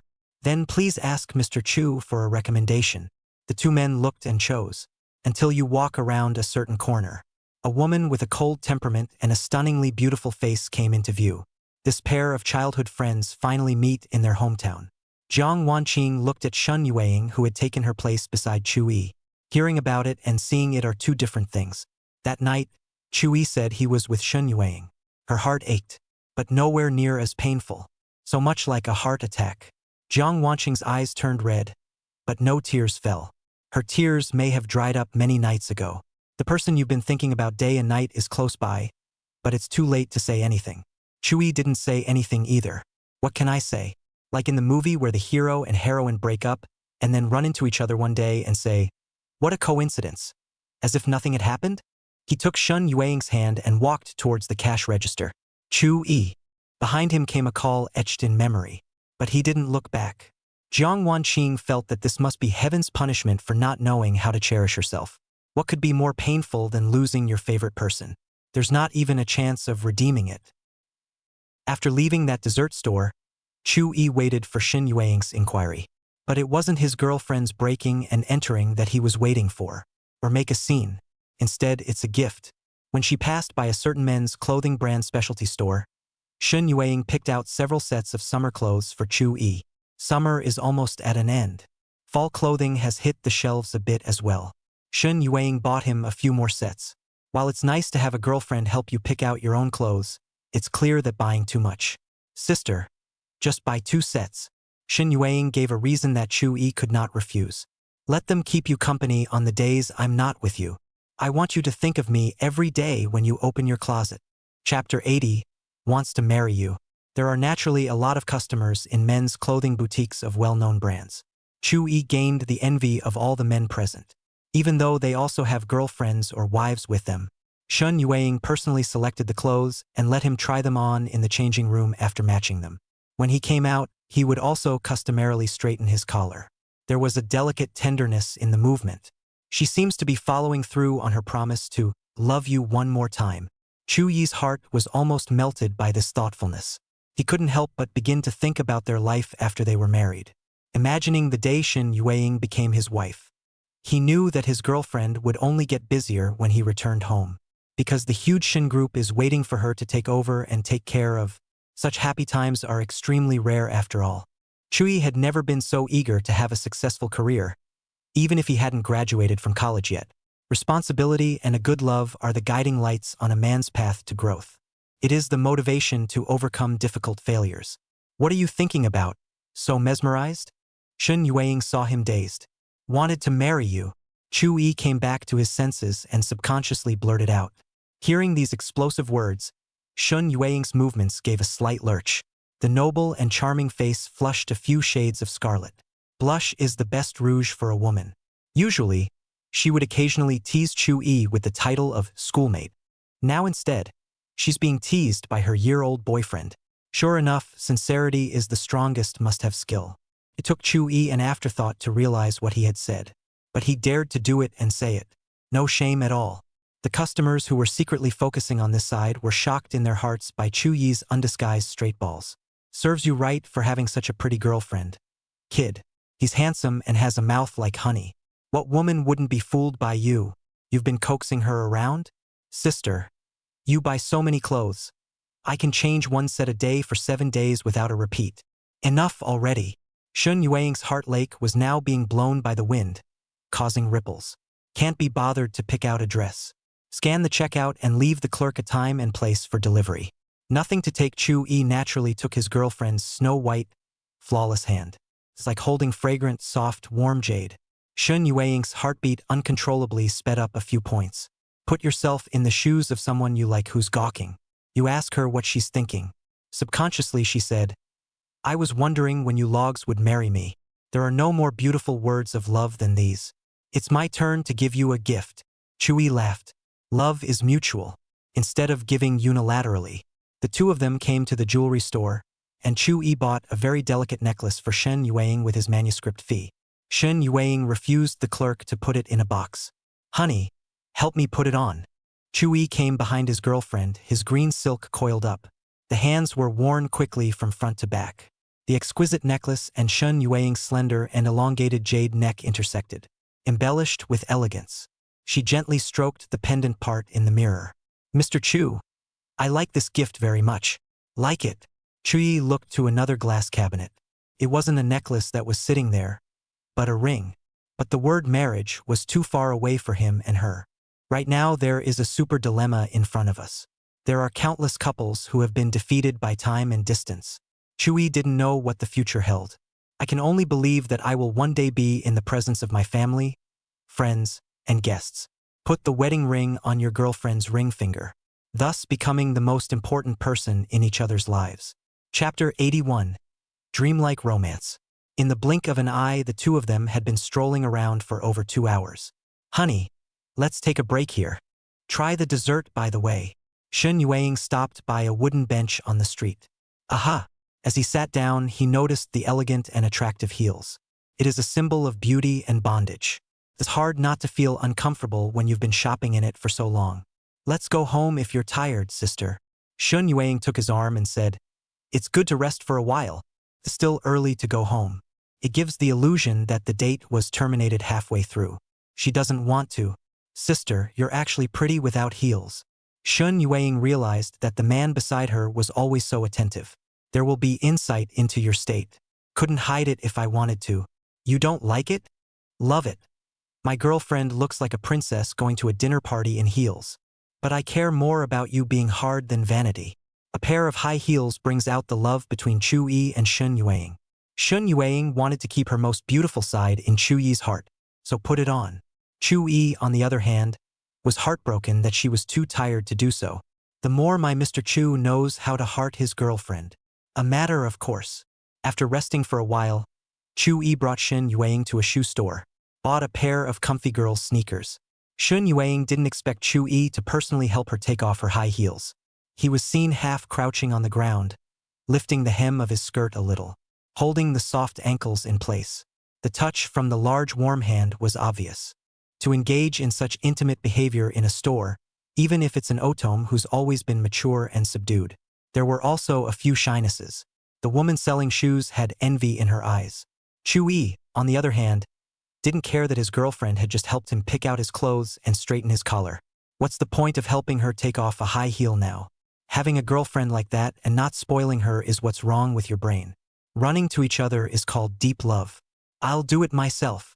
Seeing that her boyfriend still wanted to put on her shoes, Shun Yuang took her exquisite snowy feet back under the hem of her skirt. Chu-yi looked at his shy girlfriend with interest.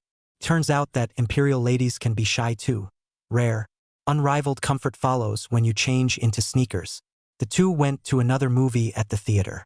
It was getting late. The street lights are all starting to come on in droves down the street. Chu-yi had wanted to eat outside at a restaurant for dinner. After all, it's a date, and it should end perfectly. Shun Yuang, however, said she wanted to have a candlelight dinner at home once. Neither side mentioned that deadline coming up. But each other is working hard to try to make more good memories. This candlelit dinner was destined to be filled with the poignancy of a pre-parting. It's like a flower falling with the wind. Came home from a trip to the grocery store. Chu-yi and Shin Yueying had a clear division of labor. Shin Yueying was in charge of setting up the scene for the candlelight dinner, and Chu-yi was in charge of making the food. Cut the steak into chunks and plate it. Colorful pasta. Fruit salad. By the time he came out of the kitchen, the light in the living room outside had become slightly dimmer. The table was covered with a nice dining cloth. The brass candlesticks were staggered with 3 lighted candles. Shed a soft, warm glow, a sense of atmosphere. There were 2 decorative bouquets of roses on the side.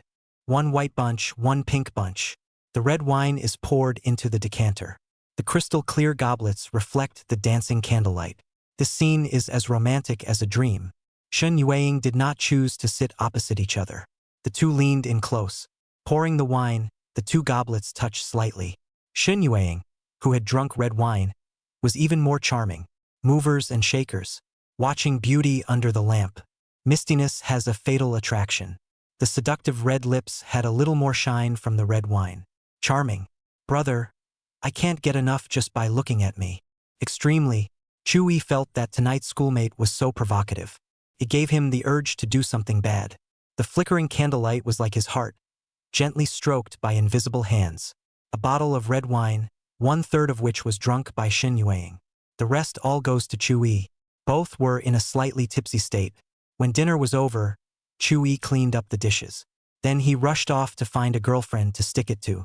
It turned out that Shin Yueying was already bathing in the bathroom on the 2nd floor. It's hard to avoid the smell of grease in the kitchen. Chu-yi also took this time to go to the other bathroom to take a shower. Back in the bedroom, a slender, wonderful figure came into view. Chu-yi had only wanted to take the beautiful person into his arms. But I didn't expect a good person to initiate a kiss. The long, lingering kisses were mesmerizing and uncontrollable. Over the past 2 months, they've kissed on no less than a handful of occasions.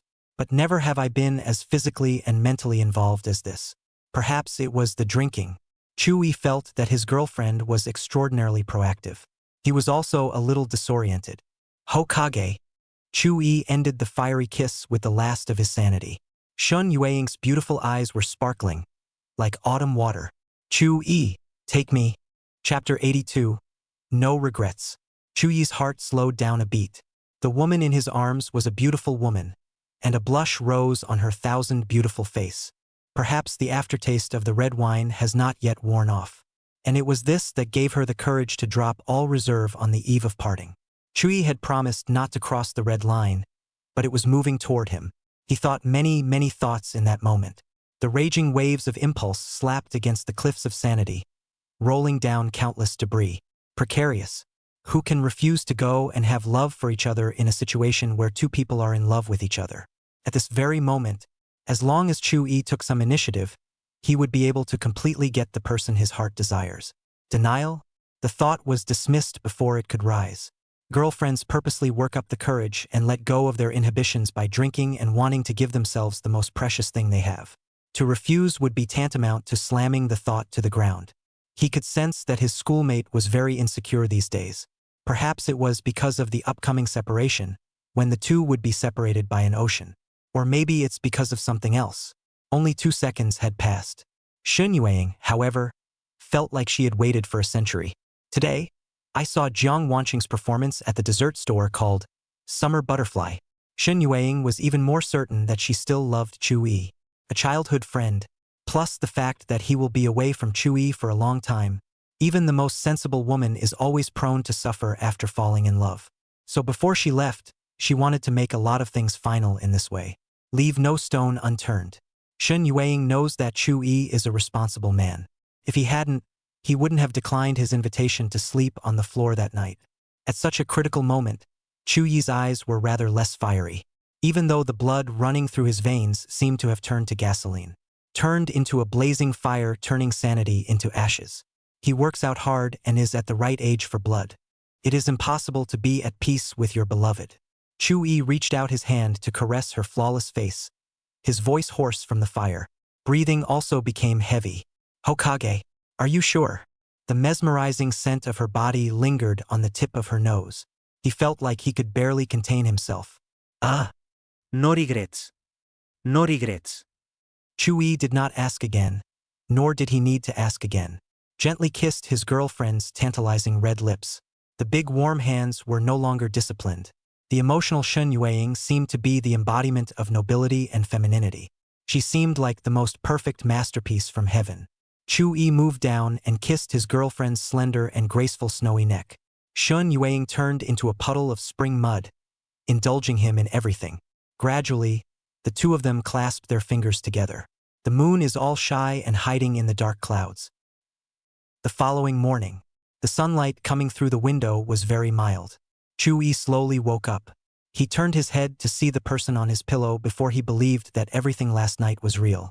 A dreamlike experience. Although he went to bed late last night, Chu-yi wasn't tired. Instead, the spirit is full. He scrutinized Shen Yueying, who was still dreaming for a long time. So stunning no matter how you look at it. With an extra touch of flavor between her eyebrows, she looks more mature and sensual. Noblesse oblige. The few strands of sideburns around her ears were slightly disheveled, but had a unique beauty. Chu-yi couldn't help but drop a kiss on his girlfriend's white forehead. The bed is not as neat as it used to be. The sheets were wrinkled and there was a torn nightgown. It goes without saying who the culprit is. Chu-yi lightly got out of bed and packed up his things while trying not to affect Shen Yueying. Then go wash up and make breakfast. It was an extraordinarily hearty breakfast that could have been dinner. So less time is spent. He also didn't forget Shen Yueying's habit of drinking milk for breakfast. Doing it, a soft to the touch came from Chu-yi's back. A pair of jade arms looped around her waist. Why don't you get more sleep? Chapter 83. Love Across the Sea. Chu-yi held Shen Yueying's hand and smiled. There used to be a forbidden red line between the two. Every time the love affair comes to a screeching halt, it was as if invisible walls stood. But that all dissolved last night. There is no longer any separation between them. There was a natural intimacy in his demeanor. Shen Yueying's reliance on Chu-yi was even greater. Want to stay by your side? She came to Chu-yi's side from behind. The aroma of breakfast came to my nose. When you meet the right person, S can turn into happiness. Chu-yi looked at his girlfriend. He was sure it was definitely not the lover's eye. Today's schoolmarm is just a few moments more beautiful than yesterday. Obviously the same green silk coiled up, noble and elegant, but with a little more indefinable flavor. Yu-ing. Chu-yi pointed to his face, shamelessly asking for a kiss. Shen Yueying lifted a smile when she saw this. It's really 100 winks. Chu-yi waited for a long time, but he was not able to get a fragrant kiss. Slightly discouraged. Just then, a touch gentler than a spring breeze came. Shen Yueying did as he wished. Someone's sinking heart leapt up instantly. Sisters are always a descending blow to their younger brothers. Mr. Chu, aren't you going to give your girlfriend a good morning kiss? Shen Yueying's tone was flirtatious. It turns out that the way the imperial sisters are pampered is also tantalizing. Gave it away. This answer was unexpected by Shen Yueying. When? I just woke up and kissed my girlfriend's white forehead. But, senior sister doesn't have to be sorry. Who says you can only have one good morning kiss? Chu-yi smoothly turned off the stove fire, taking hold of Shen Yueying's soft and boneless waist. Behind her was the refrigerator door. Chu-yi leaned in for a kiss. It's very long. Shen Yueying's wipe of loss was quietly dissolved. Couples trivia game over. The two began to enjoy a hearty breakfast. Shen Yueying ate a bit more than usual, probably too much physical exertion. Chu-yi washed the dishes and came out to find his girlfriend organizing the roses that were used to decorate the atmosphere during last night's candlelight dinner. Trim the branches and keep them in a vase with water. That way it will last longer. The image before us is full of beauty. Chu-yi took out his cell phone and took a few pictures. He was sure that even if these photos were taken to the competition, they would still be a notable presence. Don't get me wrong, it's not about how good the photography is. Pure and simple it is. The flowers are beautiful and the people are even more beautiful. Out of nowhere, Chu-yi felt his bouquet of roses that he hadn't sent out bloom. All over his heart. The two have spent very little time together. The deadline for Shen Yueying to leave the country is very close. There are only a few days left. Due to the reason of physical inconvenience, Shen Yueying and Chu-yi did not go out. Simple companionship at home. They sat on the couch in the living room and snuggled up to each other. It doesn't matter what's on TV anymore. The important thing is to be there for each other. reach out and touch. Taking the last step, the pair's disenchantment intensified. It's like the pounding dark clouds before a storm. Honey, I made a wish while watching a meteor shower from the top of a mountain. Now that wish is half granted. There will be many hardships and obstacles ahead, but the day will come when our love will blossom. As long as we don't give up on each other, there's nothing to be afraid of. With these words, Shen Yueying seemed to be talking to Chu-yi, but also seemed to be talking to herself. Aha! Chu-yi gave a firm reply. The girlfriend has shown her commitment by giving herself the most precious thing she has. How can one not be firm? Yueying, there is a bird in this world that can fly across the ocean called the albatross. I think the love between us is like it. Instead of a butterfly that can't cross the ocean.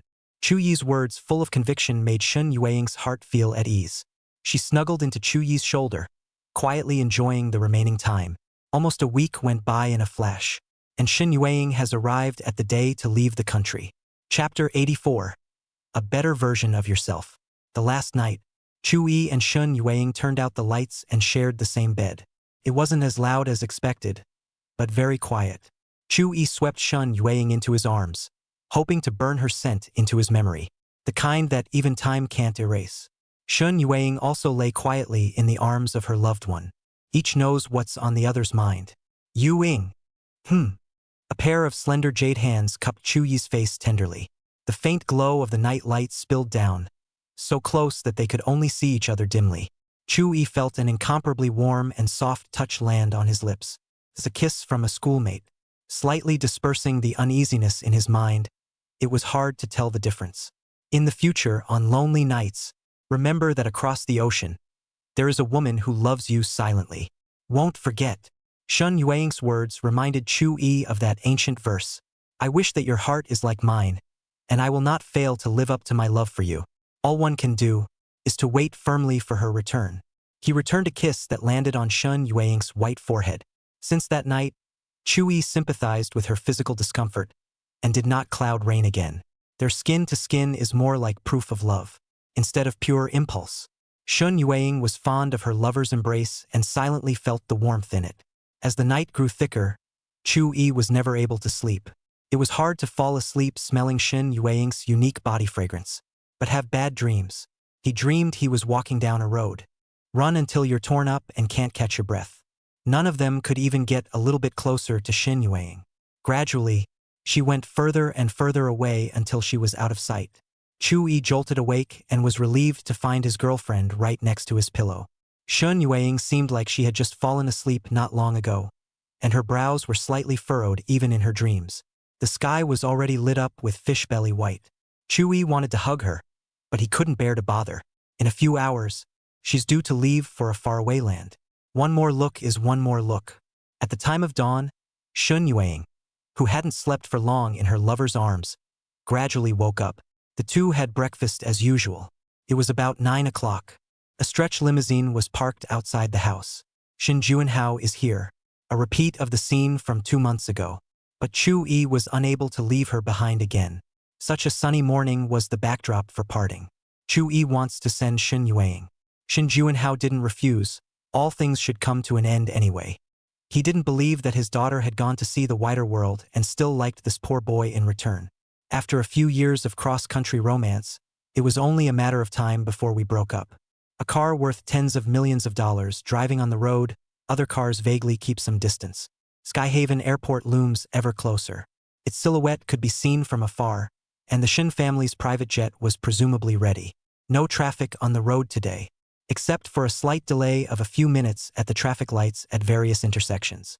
The car came to a steady stop outside the airport. Not a few steps away is the security checkpoint. Dad, I want to say something to Chu-yi. Please give us a few minutes. Shin Juinhao was unwilling to be the villain in front of his daughter again. Promised to go through the security checkpoint of the passageway himself first. Shen Yueying held Chu-yi's hand and had 1,000 words in her heart, but didn't know what to say. Clearly time is running out. Sister, I can't be with you next, but a better version of yourself is waiting for you. What kind of person is sad on their way to realizing their dreams? Have fun. Chapter 85. The Woman Who Makes You Happy. Chu-yi's heart was not good. A forced smile describes him at this moment. Sadness and joy. grieving because of parting. Also rejoice in the fact that the beloved has gone off to pursue his ideals. Chu-yi had always believed that Shen Yueying would be better than Blue. It's even better than Shin Juanhao, the business legend. It's just a trip out of the country. Transportation is so advanced now. You can video it, and with a longer vacation we haven't been able to meet. Remember to call and let me know when you get there. In his narration, it was as if Shen Yueying was just going to the next door Guqing. There is no endless ocean in between. Chu-yi's tone lightened. Don't worry, I'll miss you every day. He didn't care that the hall was swarming with people, so he just swept his girlfriend into his arms. Not all separations lead to reunions. Not every flower bears fruit successfully. It will be preceded by baptisms of heavy rain after heavy rain. But Chu-yi believed that since Tianhai Airport had witnessed their separation, it would also witness their reunion. As he parted, he had nothing left to give to his loved ones. The only thing that was left was this brief embrace. The "I love you" was said long ago, and his heart, too, would float across the ocean with Shen Yueying. After this point, Chu-yi could not be considered complete in the true sense of the word. Even when walking on the busiest streets with all the people and traffic, he still feels alone. Shen Yueying's voice rang in his ears. It's moving, but it's hard to hide the disenchantment in it. Honey, when I first saw you, I thought you were a man troubled by sorrow. And then, I fell in love with you, trying to make you a little happier. But from the looks of it, I'm not the woman to make you happy. Wait for me to come back, okay? I will spend the rest of my life healing the pain and loneliness you have suffered. Chu-yi kissed the side of her near-perfect face, holding her a little tighter. Good. Not long after, Shen Yueying's cell phone rang. Chu-yi understood who that was calling. He offered to end the hug. Only then did Chu-yi see that there were tears flashing in Shen Yueying's brimming beautiful eyes. The end of her eyes were tipped with a hint of red. She reached out her hand and gently stroked Chu-yi's face. In the end, 1,000 words were reduced to just one. I'm leaving. Before going through the security check, Shen Yueying looked back with tears in her eyes. Chu-yi stood in place and watched her beautiful figure fade away, drowning in a sea of people, disappearing from sight. It was as if he had become an empty shell. The touch of embracing, the scent of hair among the green silk. All of them were telling Chu-yi that the beloved was still around just now. A great sense of fallout raged. He didn't even know what kind of way he left Tianhai Airport. Walking down the road, a gust of wind blew by. A few leaves were wrapped and fell. Chu-yi caught one of the pieces. The ups and downs of love between himself and his schoolmate. Dreamy and sweet enough. And that's what makes it so tough. It's like hiking up a mountain to see the sunrise. Before you can enjoy the most beautiful scenery, you have to get up at midnight to climb the mountain and walk through countless steps. The moment you see the morning break, it'll be worth all the work you've done before. Chu-yi went back to that second-story apartment to wrap things up. There were too many memories between him and Shen Yueying here. I didn't want to leave until the sun was setting. After a 10-hour voyage, Shen Yueying arrived on the other side of the ocean. A luxurious motorcade was waiting to carry the father and daughter to their namesake villa. This side has the Shin Group's overseas department, and the relevant matters have long been prepared. After settling in, Shen Yueying stood in front of the floor-to-ceiling window and dialed the international call. It's a mildly sunny afternoon over here. Then Chu-yi was in the late morning. But she knew. Chu-yi hadn't slept yet and was waiting for his call. Chu-yi's cell phone was quietly placed on the table. He tried to read a book to pass the time, but found it impossible to do so. Even playing games is distracting. He'd only managed to get some sleep last night and had bad dreams. Now in the wee hours of the morning, it's sleepy as hell. The cell phone on the desktop suddenly rang, dispelling all sleep. He rushed to pick it up. A melodious voice came from the other end of the line. Honey, did you miss me? They've been apart for less than 12 or 14 hours. Chu-yi, however, felt separated by a summer. Without a stiff upper lip, he answered honestly, I guess. Simple, straightforward. Shen Yueying suppressed the idea of a long conversation considering the time difference. You didn't get much sleep last night, so go to bed early tonight. Staying up all night is bad for you. I'll call you tomorrow. I want to hear more of your voice, Chu-yi said. Shen Yueying seemed to have anticipated this situation. Honey, in the drawer of my bedroom desk, there's a picture. You can put it on your own bedside. That way you'll see me every day when you wake up. As for good morning and good night kisses, Mr. Chu, can I owe it first? No problem, but interest will be charged, doubling for every day owed. Chui laughed. Then I'll just have to give myself up. Chapter 86. Drunkenness. Well, go to bed early. Good night. Chui also wants to say good night to his girlfriend, just like he usually does. But he remembered that it was daytime on Shun Yueying's side. It was only possible to respond with a reluctant, aha. The room fell silent after hanging up.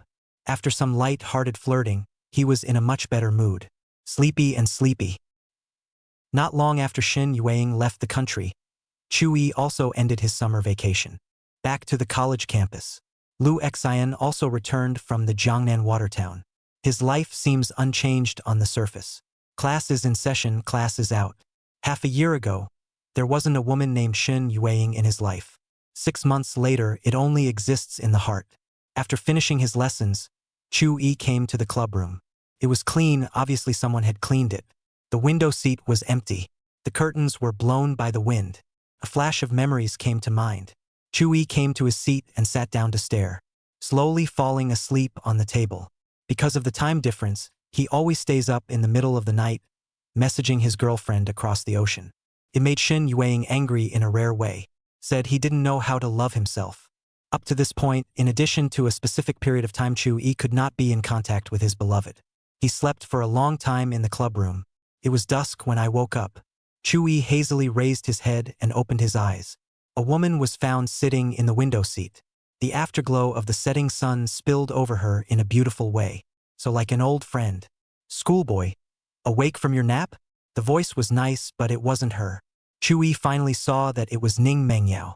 Senior sister Ning, long time no see. Mouthing off. The look in your eyes just now clearly treats me as your senior sister Shin. Chu Yi touched his nose sheepishly. I didn't expect to be recognized. Feeling the pain of long-distance love? I reminded you of that over and over again in the first place. In the end, it's just asking for trouble. Ning Mengyao propped her hand on her white chin and said helplessly, good girlfriends go off to fulfill a vision. Her life was bound to be happy. That's what's bad. When one basks in the warmth and comfort of the sun, does one remember the little fire that once warmed her in the freezing cold? People, you only like to reminisce about the past when you're having a bad time. Just as it takes loss to appreciate loss. Even if the schoolboy is not a tiny fire, but the sun in the life of a good friend. Looking up at the night sky, countless stars twinkle. Some of them are well over 1,000 times, 10,000 times larger than the sun. But the moment dawn breaks, they will be covered. That's the power of distance. Lol. Ning Mengyao sighed for no reason. The way things were going, she didn't think much of the love. I just hope that when the time comes, there is a happy ending for both sides. Hokage, I'll leave the club recruitment for the new semester to you. I haven't had time lately. Okay, I'll try. But Ning Senpai, don't expect too much from me. Don't worry. You sit down there and you're guaranteed to be approached by a pretty schoolgirl. Remember to abduct a few more back, or else you'll be left with just the two of us to depend on each other in the club after your senior sister Shin leaves. Chui felt strange listening to it. Was it so miserable? Looks like we do have to recruit tomorrow. Come on, I'll buy you a meal in the cafeteria. Sort of a reward for recruiting new members. You go ahead, senior sister Ning. I still want to sit here for a while. What? Even I have to keep my distance after having a girlfriend. Anne, your girlfriend even messaged me yesterday to tell me to take care of you a little. You look like you're teetering on the edge of your seat. Not much different from when you first joined the club and were miserable. Chu Yi didn't want to remember what had been and hurriedly called a halt. The next day, Chu Yi went to the designated place, opened the parasol, set up the table and chairs, and the sign of the literature club. Sure enough, I received several applications from schoolgirls to join the club. Chu Yi handed this information into the hands of Ning Mengyao, the president, and then ate her hard. Last night Shan Yueying snapped. Your senior sister Ning invited you to dinner. There's no need to be polite with her. More good food. Obviously she's very relieved to have her best gal pal. Time is not subject to the will of man. Minute by minute, the clock is ticking. Chui had his first vacation in the second half of the year. It was supposed to be 3 days, but unfortunately it overlapped with the weekend. It's the equivalent of just putting in a day. He wanted to cross the ocean to meet Shin Yueying. Shin Yueying, however, said that she would return after a while. Let him stay well in the country. Bear with me a little longer. Shin Yueying had her own considerations. Chui coming, and his own return to the country, is not a difficulty at all. Let's not talk about the cumbersome paperwork involved. Let's just say the simplest question. From Tianhai City to Country A, it usually requires a connecting flight of at least 10 hours. You can get there yourself by sleeping in a private jet or first class. Chui. It was expected to be a long time in a crowded economy class, and her heart ached. First class costs close to $100,000 a trip. That's nearly $200,000 round trip. Even a family with $1 million a year can hardly afford it. It's better to run toward him yourself. With his girlfriend's advice, Chui could only hold his tongue and obediently stay in Tianhai City. He hadn't taken Lu Hao's punch to heart at first. The two continued to get together once a week after school started. As soon as the vacation arrived, so did his call. It's time to drink and blow off steam. Lu Hao saw that the bottles of wine by the foot table kept increasing. What's the difference between being in love and not being in love? Not happy at all. Cross-country romance? In Lu Hao's eyes, Chu Yi's lost love is already doomed. I don't blame him for being biased. He had another 5 feet 8 inches buddy in his dorm break up in a long-distance relationship the day before. Drinking and weeping at the same time. Old misery. A foregone conclusion is at hand. Hello? Don't drink. I won't dare to take you home if you're drunk. When he was small, he was the one who brought Lu Xian to the door to ask Chui out. It resulted in an attack by stray dogs. Lu Hao then had a natural fear of Chuyi's parents. Why else would we always meet outside? If he sends his drunken best buddy home tonight, he'll really be the parents' best friend. Ha! Chuyi looked like a computer with a delay, and it took a few seconds before he answered. Bad. It was already late, so Lu Hao hurriedly settled the bill, helping a good buddy with a wobbly walk to get online for a ride. He planned to bring Chuyi back to his house to make do for the night. Anyway, my sister and parents went to Grandma's house. He stayed in Tianhai City to make love to his girlfriend. When he got off the bus, the sleeping Chu-yi was shaken awake. Yu Ying. Chapter 87. Not letting go. I can't let go either. Serves you right for tossing yourself into this mess when there was a better love you didn't choose. Hasn't Jiang Wanqing's lesson been enough? Okay. Sleep until you get to your room. Lu Hao said without a good mood, and it could be seen that there was still a bit of anger and sorrow in his heart in this regard. After helping his good buddy out of the car, he pulled out his keys and opened the door to his house. I'm exhausted. Drunk people are just heavy. Lu Hao spent a lot of effort to get Chu-yi to the guest room on the first floor and threw him on the bed. Wiping the sweat from his forehead, he went to the living room and poured water to drink. I had just picked up my cup when I heard footsteps coming down the stairs. At this time, a warm, watery figure appeared at the corner of the stairs. She seemed like a woman who had stepped out of an ink scroll. Long hair to the waist, beautiful. Lu Hao's heart thumped, and he subconsciously glanced in the direction of the guest room. Sis, didn't you go back to Grandma's? Lu Xian shook her head slightly, but did not explain why. Brother, you've been drinking? Yeah. Got together with Chu-yi. Lu Hao was a bit flustered and difficult. If he had known that his sister was at home, he would not have brought Chu-yi back even if he had killed himself. My sister, ever since the day she heard her best buddy say in person that he had a girlfriend. It's quiet. Went back to my grandmother's house for the summer for almost 2 months. He used to be able to guess what was going on in his sister's mind, but now he couldn't see through it. The only thing that's certain is, she didn't let go, and she couldn't let go. It also makes sense. In the beginning, my mother was able to marry my father without any hesitation despite my family's disapproval.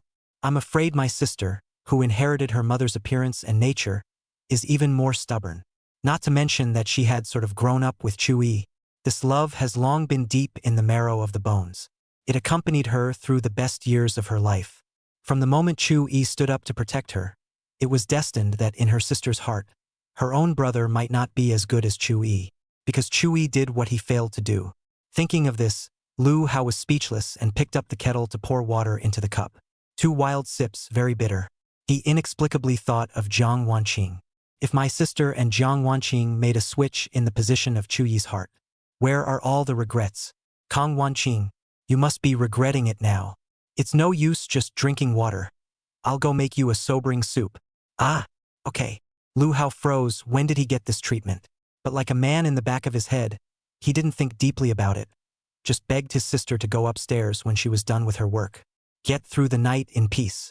Let Chui go early tomorrow morning. He's not supposed to throw up when he's drunk, is he? Lu Hao was in a hurry, but he could only pretend that nothing happened.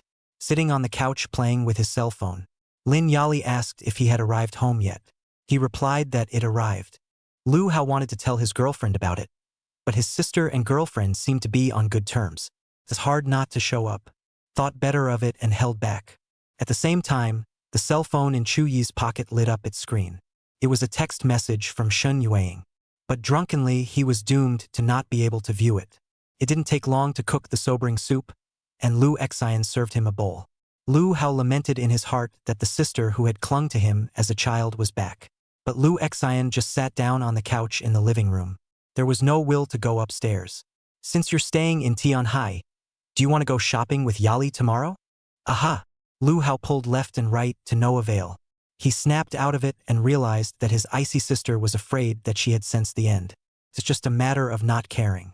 He sighed and said he was going to take a shower. As for the good brother, someone will take care of him.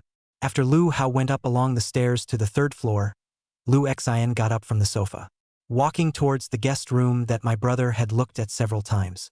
She had a hunch. The person I want to see is in that room. Soft, veiny hands turned the door handle. The lights in the room were still on. The daydreamer came into view. Chapter 88. Real Love. Chui is a good drinker. Drunkenness neither vomits nor yells for more. Lu Hao threw him on the bed and he slept peacefully. Brother Chui. Those who were in the dream were not destined to hear the call that was so gentle that it could not be heard. Lucian soaked the towel and wrung it out, wiping the face of Chui, who was covered in alcohol. His movements were incomparably considerate.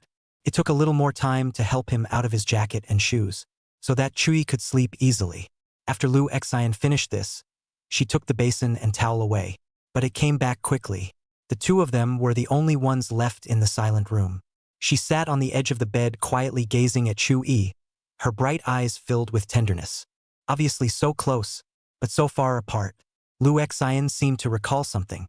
The white catkin gently lifted the sleeve of Chu Yi's right hand. It faded all the way to the crook of the arm. She looked very carefully, as if searching. Finally, a scar came into view, though it's gotten pretty light over time. But it still exists. You can imagine how serious it was back then.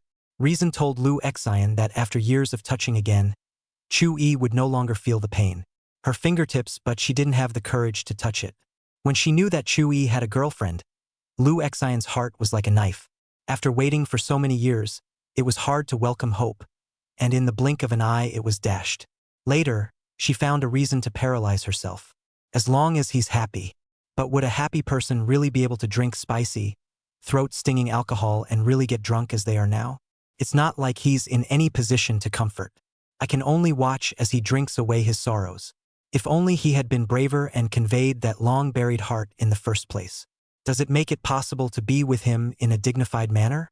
That life must be as good as a dream. Chu Yi's cell phone rang, breaking her reverie. In a villa somewhere on the other side of the ocean, a noble and elegant woman delayed her reply. A slight frown. Normally at this time of night, the deer should still be awake? Is it to take a shower? It doesn't take an hour to shower.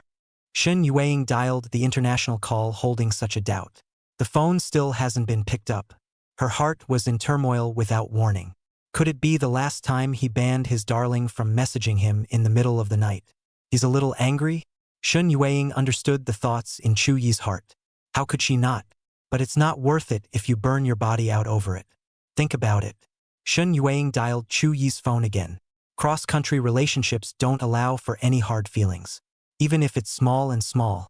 At a distance of tens of thousands of kilometers, anything small is infinitely magnified. Waiting for a certain moment when a little thing turns into a bomb. It's going to blow this relationship up into 1,000 pieces. Shen Yueing didn't want to leave a hidden danger. Lu Xian had thought it was a call from her aunt and uncle.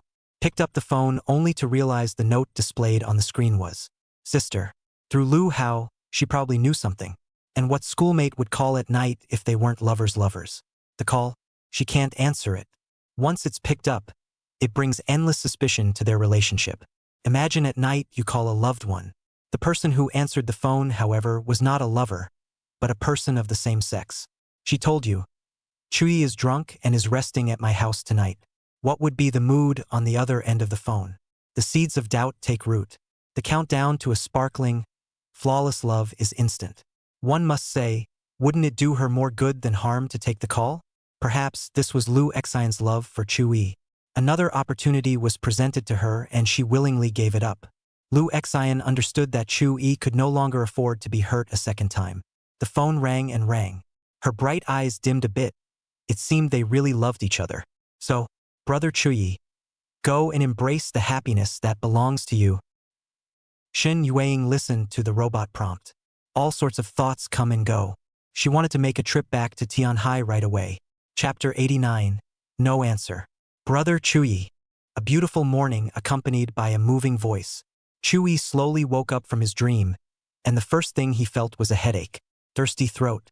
The image of the person in front of you goes from hazy to clear, gentle and quiet.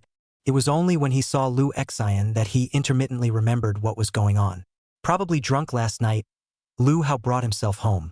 Well, you're on this vacation. Aren't you going back to grandma's? Chui subconsciously asked. In the past, once he was on vacation, he couldn't even find a good brother to play with. It was later learned that the siblings were often brought back to their mother's house by Auntie Anne.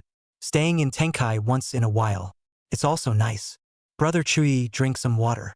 Lu Xian handed over a cup of water at the right time, and he directly drank it in one gulp.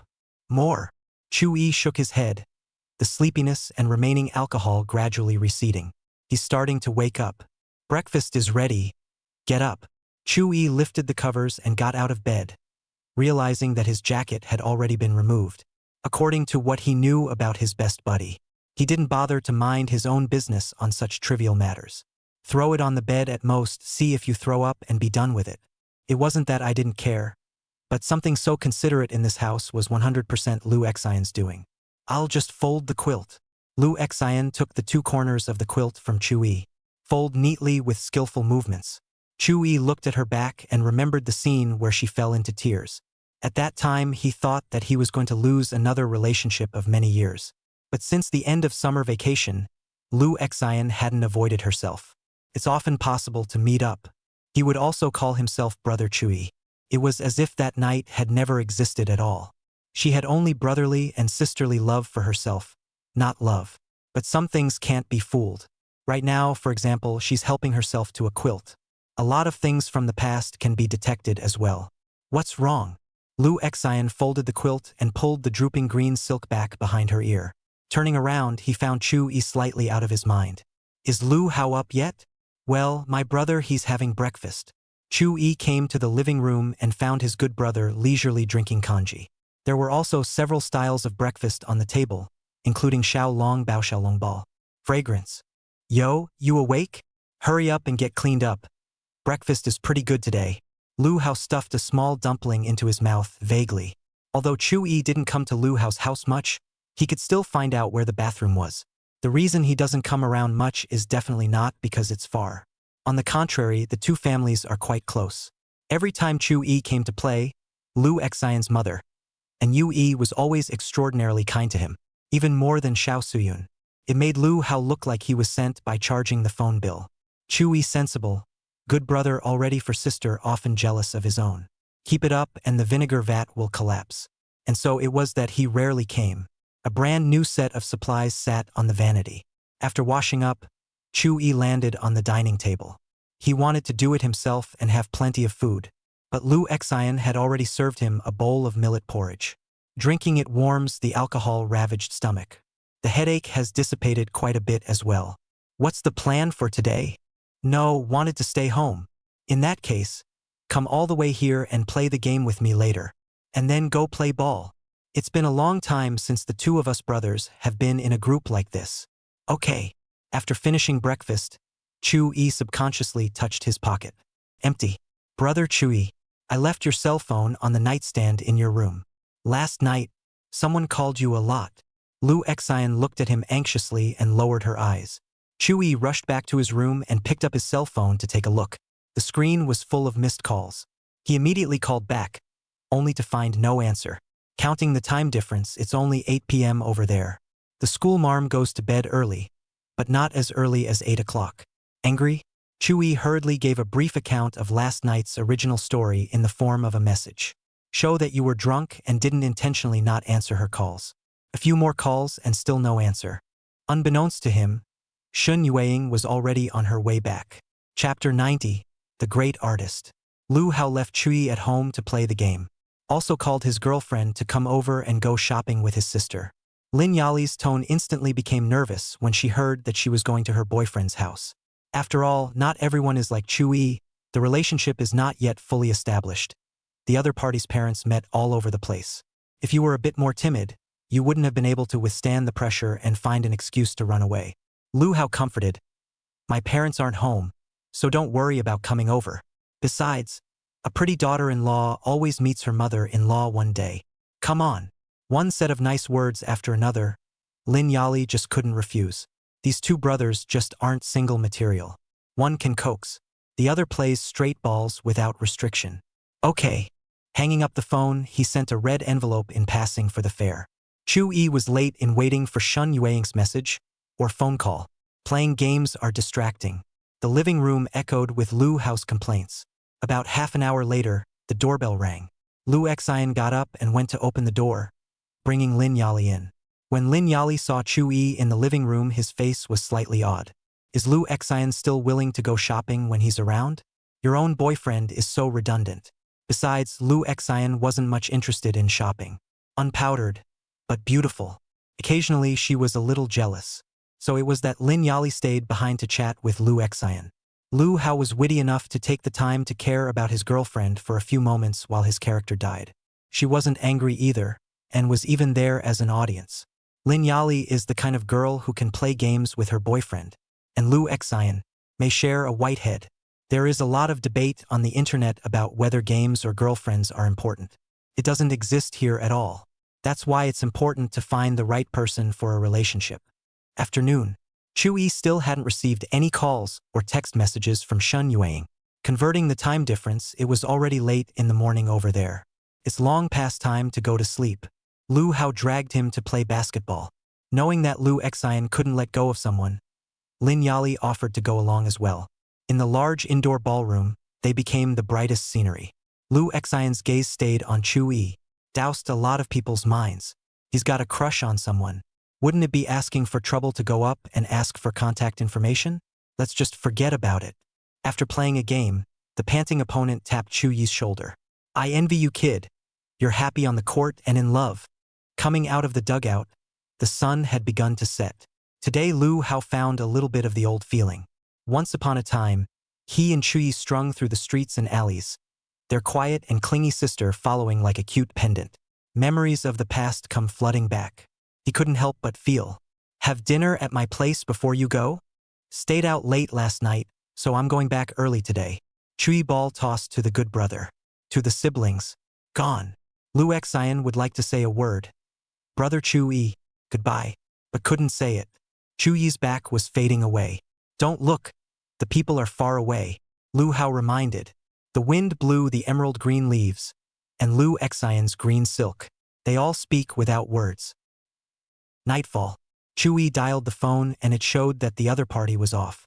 Are you in trouble? But she said she traveled with female bodyguards. Or was she mad at herself for not answering all the calls she made last night? Various speculations rose and fell in the mind. He began to think of some excuse to ask his counselor for a leave of absence. Airfare, procedure flow for, and so on and so forth. Chui burned up a lot of energy playing. It was a night of tossing and turning, but it was hard to sleep. You also wake up automatically when you fall asleep to see if you've received any new messages on your phone. The next day, he went to school in a trance. It was hard to stay up through the morning classes to talk to the counselor. Instead, he received a call from Ning Mengyao. Schoolboy, it's an emergency. Come to the activity room quickly. Be sure to come. Before Chui could ask what exactly was going on, the opposite party hung up. Sister Ning isn't so impatient, is she? He had no choice but to change direction. In the club room, Ning Mengyao put down her cell phone, said to a noble and elegant woman, I get it. He's the only one who wants you back in the future. Life abroad. How is it? Aha. Schoolboy, he comes to the club every day to see what's going on. And don't you forget that he's still stupidly waiting for you. Ning Mengyao talked about this topic as if nothing had happened. Look in your desk drawer. Shen Yueying opened it as instructed. There are a lot of sketches in there. The one at the top of the list was, quite literally, herself. The technique isn't top-notch, but it's enough to see that the person who drew it put a lot of effort into it. I'm afraid he's going to be a big artist by the time this cross-country romance of yours is over. Ning Mengyao joked. Only the joke sounds heartbreaking. Not much longer. Chui hurried over and pushed the door open. Chapter 91 Reunion. Some people say time goes back. Chui never believed in unproven fallacies. Nowadays it creates this illusion.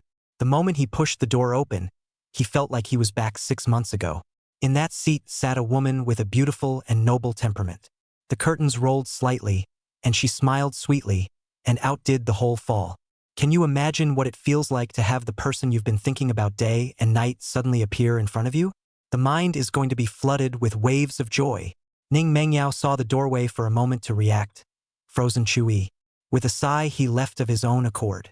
Leave space for them as a longtime couple. There was also a message in the club group that the activity room was being cleaned today and would be closed for the time being. Ordinary long-distance couples. At the latest, you can see them once a month. Those who run to each other meet up on the weekends.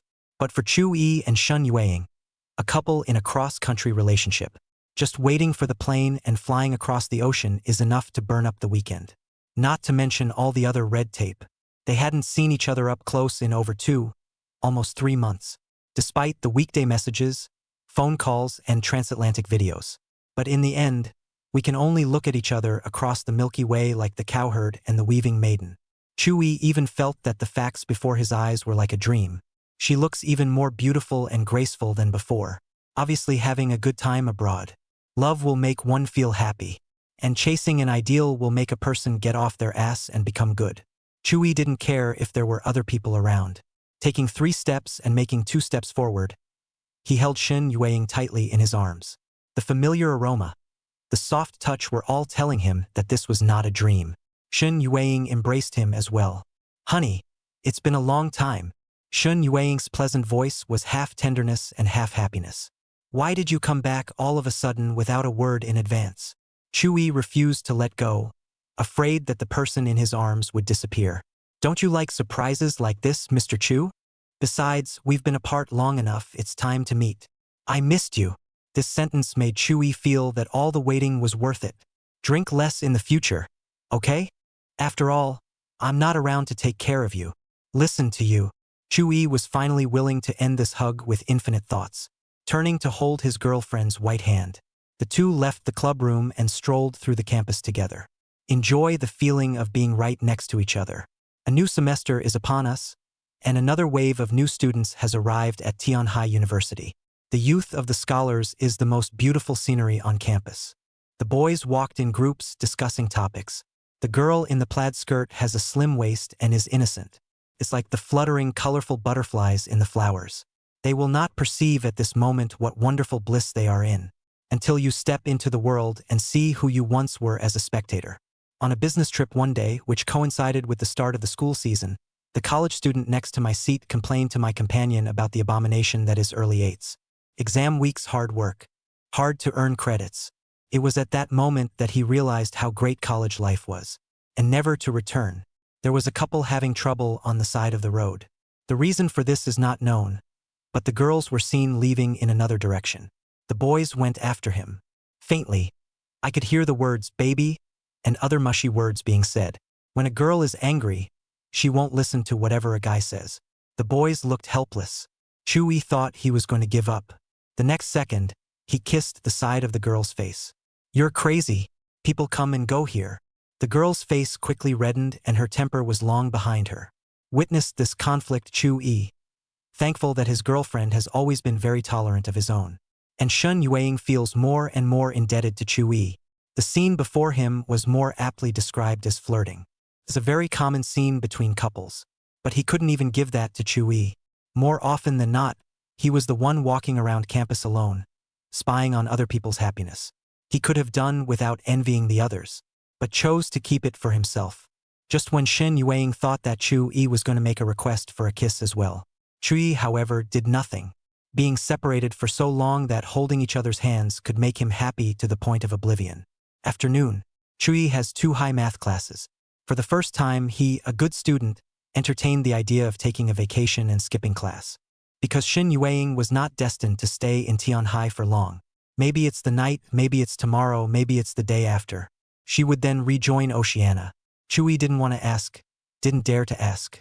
Schoolboy, let's go to class together. Shen Yueying took Chu-yi's arm. Together? Well, it's hard to believe you want to skip class? Don't want the scholarship? I know you want to be there for me, but I can stay with you too. Some things are not either or. If we put our minds to it, we'll find the best of both worlds. It's normal for people to dabble in public classes once in a while. The teacher won't say anything. On the contrary, they would love to have more students in the class. Indeed, in a large classroom, it's hard for the teacher on stage to notice the occasional mix of students from outside departments. But the likes of Moon Ing, it's pretty hard to stay out of sight. But it didn't matter, as my girlfriend said. Teachers don't usually give dabblers a hard time. Chu-yi said humorously, "Senior sister came back from a long way just to supervise my studies. There's a reward for good behavior." Shen Yueying made a very tempting promise. Come to the large classroom where the class is held.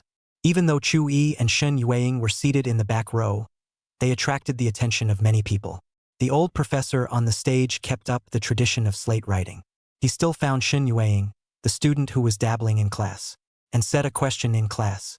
Let the stranger student solve it. Shen Yueying walked up to the podium under the gaze of the crowd and wrote the complete process in 2 minutes. The face and talent seemed to be impeccable. It's perfect. In between classes, bystanders saw Chu-yi and Shen Yueying chatting. The heart is sour to the core. The two didn't make any intimate gestures. But the way they looked at each other, the tone of their words, it's all about intimacy and sweetness. So that statement was true. No matter how cold a woman is in a relationship, she usually shows a side full of tenderness. Such a regal and elegant beauty smiles unconsciously as she speaks to the man sitting next to her. Gentle and flirty. These all belong to Chu-yi alone. With Shen Yueying's company, Chu-yi felt that class time passed quickly. It was late in the evening after 2 big high math classes. The two went back into that second-story apartment. Cooking and talking together. Snuggle up with each other and watch a movie. Their love no longer needs the bustling city as an embellishment. There have been booms, there have been twists and turns, there have been separations. What Chu-yi and Shen Yueying craved happened to be something that some couples could hardly endure. An uneventful day. The room had turned off the lights because of the projector. The curtain reflects a young school romance movie. Shen Yueying relaxed against Chu-yi's shoulder. Even Ning Mengyao wouldn't have guessed that her best friend had such a dependent side. She kind of lamented that she graduated too soon. Too late to have a schoolyard romance with Chu-yi. The two were more preoccupied with chatting than with the movie. Listen to the other person's own words about how those 2 or 3 months were spent. At this point in the movie, the heroine receives a love letter, and when the hero learns about it, he goes out of his way to break the final windowpane. Chu-yi also had a sense of crisis. Sisters are so beautiful and wonderful. Extremely charming. What are you rambling on about, dear? Shen Yueying could always detect Chu-yi's subtle emotions. No one in this world can dare to say they are the best one. But you are the best in my heart. Have faith in me and have faith in yourself. We must not be defeated by limited distance and limited time. At this moment, Chu-yi did not envy the male lead in the movie at all. Because his girlfriend is obviously 1,000,000 times better than the heroine in the movie. Haven't been happy for long. Shen Yueying's words changed. I heard that Honey recruited 2 pretty schoolgirls into the club? Chu-yi's back was slightly cold. It's really 100%. Ahem. Ning Senpai didn't have time to recruit new members, so she asked me to go. Promise you didn't get any ideas. Chu-yi coaxed his jealous schoolmate for the first time. There are no sets to speak of. Well, I believe you. Shen Yueying remembered the painting in the drawer. Very attentive. The credits of the movie played and it was getting late. Chu-yi suddenly remembered something. Isn't it time to pay back the goodnight kiss you owe me, schoolmarm? 86 days, 1 for each day. With interest, that's 100. Chu-yi wrapped his arms around her soft, boneless willow waist, smelling the unique body fragrance. Hurry up and pay your debt, Sister Shin. or I'll turn into the vicious big bad wolf. Chui went to great lengths to get a kiss from his girlfriend. The words were not finished. Shun Yueying tilted up her beautifully slender snowy neck and dropped a kiss. The two slowly collapsed onto the bed. Both of them were a little out of breath when they ended the long kiss. Chui looked at his amorous girlfriend. 1,000 beautiful faces flushed red, and her beautiful eyes were like water, compared to her usual noble and elegant look. A little more ineffable flavor. Chapter 92. If you look back, I'll always be there. The green silk spread out slightly and lay on the bed. The beauty of the noble and charming beauty is thrilling. Shun Yueying was willing to give her body and mind to Chui. There was not the slightest resistance. Chui saw that his beloved looked like he was at the mercy of the king. No more patience.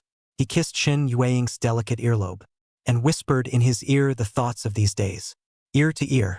Everything between the two seemed to be as natural and harmonious as if it was water under the bridge. It is said that a small farewell is better than a wedding. The night came to its thickest without realizing it. Shun Yueying had already fallen into a deep sleep in Chu Yi's arms.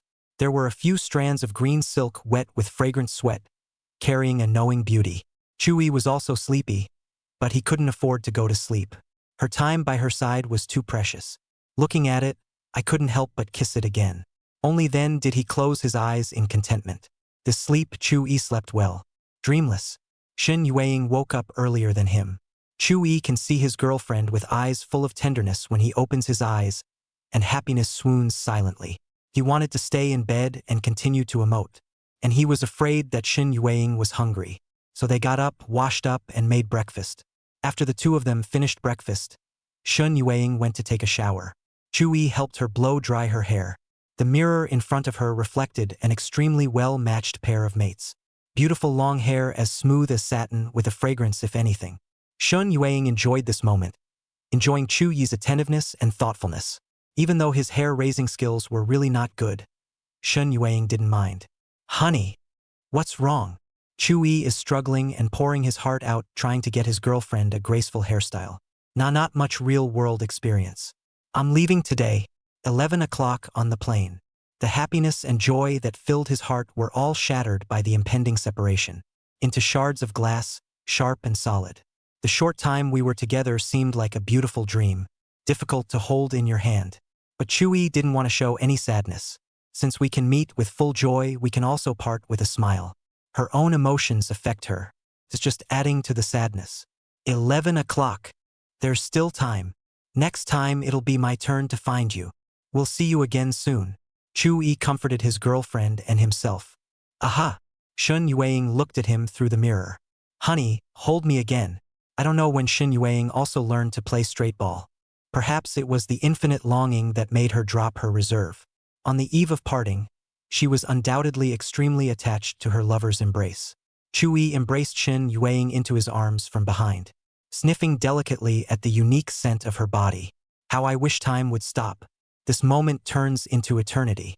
Yet time never stops for anyone. The hand they've been holding will finally be loosened. Tianhai Airport once again witnessed Chui and Shun Yueying's separation. A huge airliner flies from the runway into the blue sky. Chuyi's lips still had his lover's kisses on them. It turns out that meeting people who are destined to be separated is so torturous.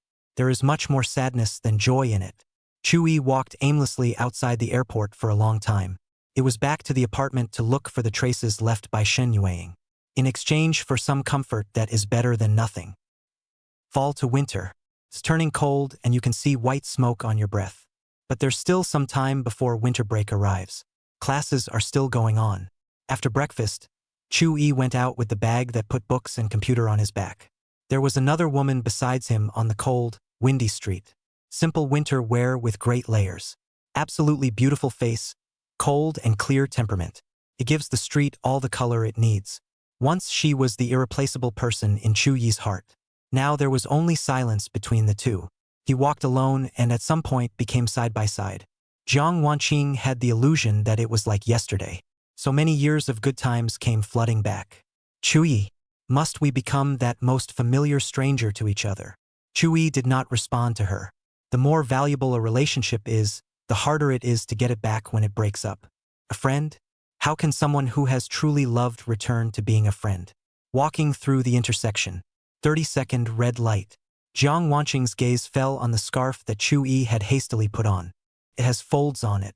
Subconsciously, she tried to reach out to straighten it out, to smooth it out. This was a habit many years ago. But Chu Yi took a step back to the left the moment her fingertips were about to touch. I'll just do it myself. Such a small distance, but it's like a moat.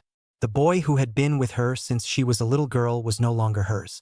It was also this cold when I walked in high school. Chu Yi put the warm scarf on her. Would ask with concern, still cold. These are gone for good. The green light is on, and up ahead is the Tianhai Annex Middle School. There are tons of great memories in there. Further on, there's Tianhai University. All the way, it's the life of this pair of childhood friends. Chu Yi. It is often said that there is no greater good than learning from one's mistakes. But heaven doesn't seem to give me that chance. Jiang Wanqing's rolling tears finally managed to fall on this cold winter day. Nowadays, I don't ask for anything anymore. But if one day you're not living happily ever after, as long as you look back, I'll always be there. Chapter 93. Time flies like an arrow. 3 years gone. 20 years. How many 20 years are there in life? This relationship has ended up like this. The three girls passing by looked at the tearful Jiang Wanqing and the silent Chu Yi. One could vaguely sense that there must be an uncomplicated story between the two. Chu Yi sighed and just wanted to speak. Jiang Wanqing grabbed the opportunity to speak before him, fearing that the last glimmer of hope would be dashed. I have a class, so I'll go first. Her gaze lingered unwillingly on Chu Yi for a moment before she left in the direction of the art department classroom. Chu Yi also didn't stay where he was and went forward alone. Shen Yueying's figure came to mind. Counting the time, his girlfriend should not have gone to bed yet. He was capricious enough to make an international call. Miss me, honey? It's a little chilly walking around campus. It's snowing where you are. Isn't it? Wear more clothes. Aha! A lover's concern that spans vast oceans. Chu Yi listened to Shen Yueying's voice as if she was accompanying him. Even the cold wind became less cold. Came to class and had to hang up and get ready for class. Winter is especially hard without a loved one. The sun rises in the east and sets in the west, day after day. Shen Yueying welcomed the vacation.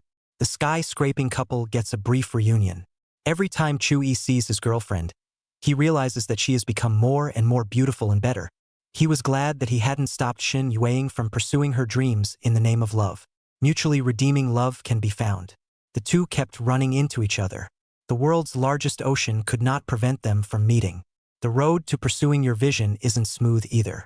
When Shen Yueying is stuck, lonely, and in need of dependence, she tends to seek spiritual solace from her beloved. Chu Yi also always appears across the ocean when she needs him the most. This love is happiness hidden in hardship. At no point did either side ever give up.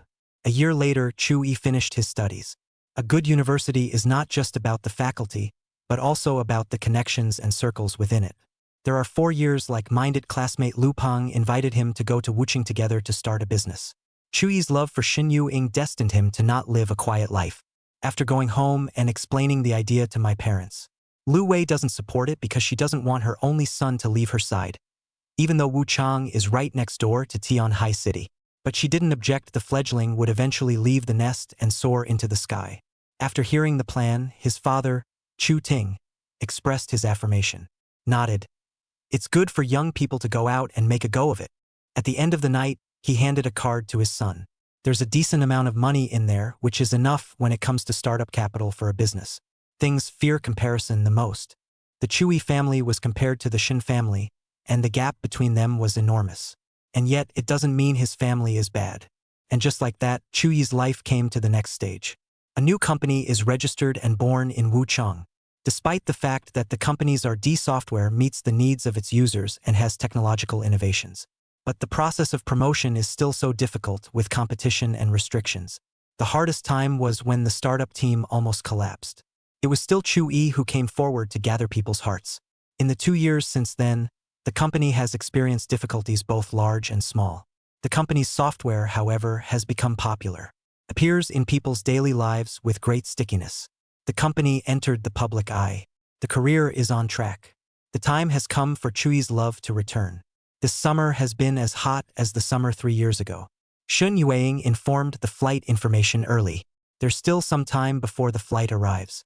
Chu-yi in the office had already had trouble quieting his mind. Mr. Chu, this afternoon there is a push off. Chu-yi, who had experienced various difficulties, had long since become composed. Now the secretary was seeing his anxious side.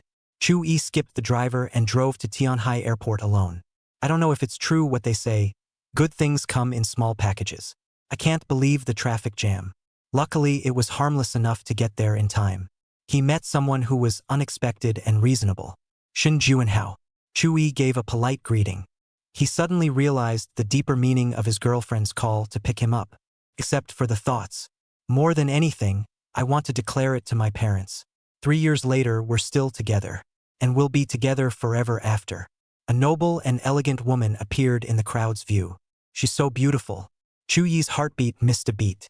If 1,000 days and nights of waiting were gray, black, smelly gunpowder. Then it was ignited because of Shun Yueying's return and blossomed into the most splendid fireworks. Dad. Shun Yueying greeted her father first. It's good to be back. Your mom's on her way. I had her rerouted to the hotel. Get in the car. Shun Yueying, however, came to Chu-yi's side and took his hand. Dad, can I have my boyfriend at this reception? Everything seems to be back to square one. 3 years has been called a long time. He had thought that by sending his daughter abroad, time would keep them apart. No need to strike out on your own. But now, the two were standing in front of them holding hands just as they had done then. Even Shin Juinhao was somewhat emotional. This could not separate the two, and the rest of the means were useless. How could he not understand that his daughter was showing her determination? Shin Juinhao was helpless, but had to accept it, because he owed Shin Yueying his daughter. Any further intervention will only make the father-daughter relationship worse. I won't speak for him in front of your mother, so be prepared. Shin Juinhao said indifferently. There was no denial. Chu-yi had no fear. He didn't run away from it when he had nothing to lose. Now he has the skills to be able to give the woman he loves the life she desires. It can also take on the responsibilities that a man should take on. What's there to be afraid of? Shin Yueying tightly gave Chu-yi a reassuring look. Chapter 94. Family Feast. Chu-yi drove silently and followed Shin Juinhao's convoy, as if the joyous mood of the fireworks in the sky was tinged with a touch of gravity. Unsurprisingly, this was the final obstacle that stood between him and his girlfriend. As long as it goes through, then they'll be together forever. So many things seem like a cycle. The venue for the meal is still the South Pearl Hotel from back in the day. Shin Yueying lagged behind her father by one body position, and shared her position with Chu-yi. The two men looked at each other with both delight and confidence. The reason she brought her boyfriend to meet her parents again as soon as she returned. Naturally, there is certainty. Moreover, both Shin Yueying and Chu-yi had waited too long. A group of 3 people were led into the box by a beautiful waitress in a cheongsam. Despite the opulence of the place, Chu-yi was no longer the Chu-yi of that year. It appears to be swimming. When Lin Shuyan saw that Chu-yi was also present, she was surprised and did not speak first. For a while, the atmosphere was somewhat frozen. Mom, 3 years have passed, so allow me to introduce you again. This is my boyfriend, Chu-yi. Shin Yueying's way of dealing with her mother is different again. She let go of Chu-yi's hand and went to take Lin Shuyan's arm. The daughter you haven't seen for a long time has just come back from abroad. More or less, you will be a little bit soft-hearted. It won't make the scene difficult. 3 years ago, she had pressured the young man in front of her and went along with the arrangement for her daughter to leave the country. 3 years later, even after their daughter returned from abroad, they were not defeated by time and distance as many couples are. The business associate has seen love in her daughter. The strong woman was actually less emotional. Auntie, Chu-yi greeted politely. Sit down. Lin Shuyan finally loosened up. The two men's hanging hearts fell to the ground. Shin Juinhao and Lin Shuyan's attitudes seemed to have changed with ease. It actually took an incredibly torturous 3 years to get there. Going abroad is the test. Now Shin Yueying and Chu-yi delivered a perfect score. The 4 of them sat down, and Shin Yueying enlivened the atmosphere. Shin Juinhao's relationship with his wife was not considered good. Lin Shuyan was perhaps distressed that her daughter had been trying to liven up the atmosphere, initiate the conversation. But it was actually not looking for Shin Juinhao, but for Chu-yi. I heard that you opened a company in Wuchang? Chu-yi nodded and responded without being condescending. A man should always have a bit of a career. It was as if he was responding to what Lin Shuyan had said to him at the coffee shop back then. Lin Shuyan heard the implication, but didn't count on it. She recognized or not that the young man in front of her was both calm and sharp.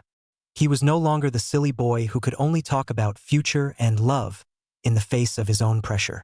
Pretty good.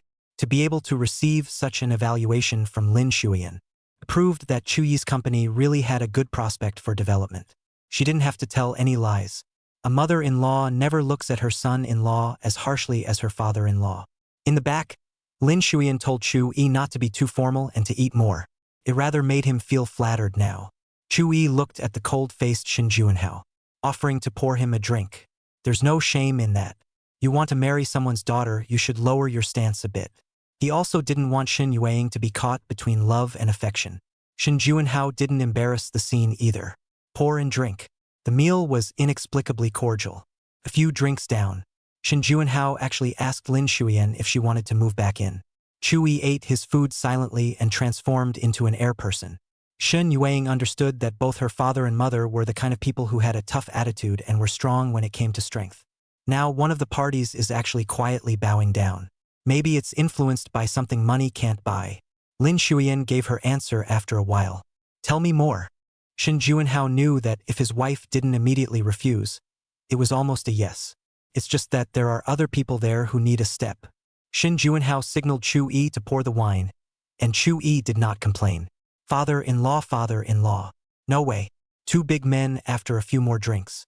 Lin Shuyan put down her chopsticks and said to Chu Yi, young people don't drink too much alcohol. It hurts your body. Got it. Chu Yi obediently put down the cup while glancing at Shin Juinhao. Everyone here is smart. I'm not sure I understand to whom this statement is really addressed. Shin Juinhao also put down his cup. Chapter 95. The river flows. Love for each other doesn't shift. Lin Shuyan's one sentence to control the two big men instead made the atmosphere a bit more warm. From this moment on, the family feast becomes true to its name. The meal was not a short one. Shin Juinhao gave several specific suggestions on the company's operation. Can be worth $1 million. I don't know how many people out there are begging for guidance from this business legend. Chu Yi vainly remembered that the success of his career did not make him sightless. Ginger is still hot. After the family banquet, they sent Lin Shuyan and Shin Juinhao away. Shin Yueying watched the two cars heading in the same direction, and her heart became even happier. The relationship between his parents has finally taken a turn for the better and has acquiesced to Chu Yi being with himself. Can be a double whammy. The two were in no hurry to leave either. They did something that is a luxury for long-distance couples. Walking. No need to worry about the passage of time. The love is all around. The pair strolled through the streets where people came and went. Intentionally or unintentionally, the two came to the bund again. If one were to seriously count, this was the place where Shin Yueying and Chu Yi had their first date. 3 years ago, they were confused and troubled about the future. 3 years later, they've been through so much and revisit their hometown with love for each other. The moon is full tonight. The water reflects the bustle of the city. It's like a flowing painting. The river flows, and love for each other does not move. Chu Yi suddenly sighed. He cursed himself for being so pig-headed, wasting such a good opportunity. If you had prepared the ring earlier, you could have gotten down on one knee and asked her to marry you at this very moment. Unfortunately, a good thing that went down the drain. What's the sigh, dear? Suddenly it occurred to me that there was something I should have done, but didn't. Shin Yueying guessed a few moments of truth from Chu Yi's tone and smile. There's no need to rush. I'll be with you all the way from now on. The rest of your life is long, don't sigh. Happiness awaits us. She took Chu Yi's arm and said softly. Shin Yueying felt that she owed the people around her too much.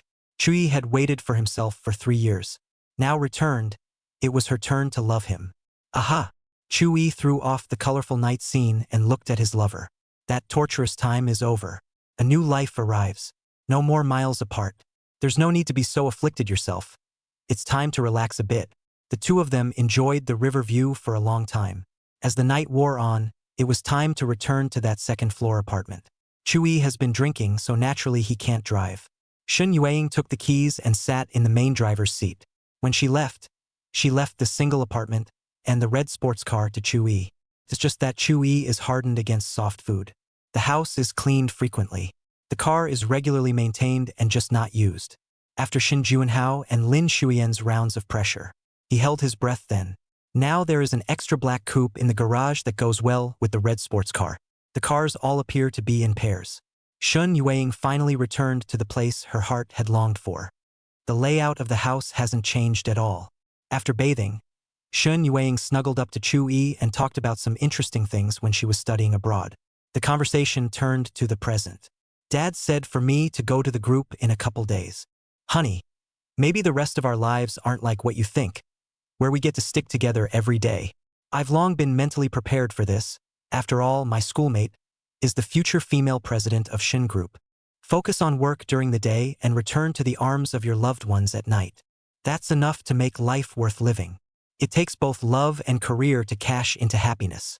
Seeing each other once in 2 months turned into seeing each other at night, and I'm content. Hearing Chu Yi's words filled with understanding, Shun Yueying tilted up her graceful and slender snowy neck and kissed Chu Yi. This one hitched itself up.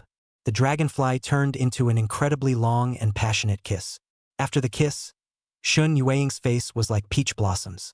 A touch of gloss on her seductive red lips. Elegant and feminine. It's maddening. Honey, not today, sorry. I'll make it up to you some other time. Okay? Shun Yueying cupped Chu Yi's face with a pair of plain hands. The brimming beautiful eyes were full of apologies. She was simply too much for the man who loved her. I'm keeping track of the days. Chu Yi's tone was relaxed, without the annoyance of ending abruptly halfway through. Warm palms came to rest on his girlfriend's flat, smooth stomach, rubbing it gently. The smallest gesture encompasses everything. Psychologically moved, far more than physically uncomfortable. Shun Yueying at special times does not lose her temper indiscriminately and is difficult to get along with. Simply the perfect girlfriend. In Chu Yi's gentleness, she gradually fell asleep. Yu-ing! Chu Yi tentatively shouted a few words. No response. So he quietly got out of bed and took the soft ruler out of the drawer. Sneakily, he measured the ring finger of the flawless jade hand, the middle finger. The heart is beating fast. Make it look like you're getting married. Chapter 96. Proposal Ring 1.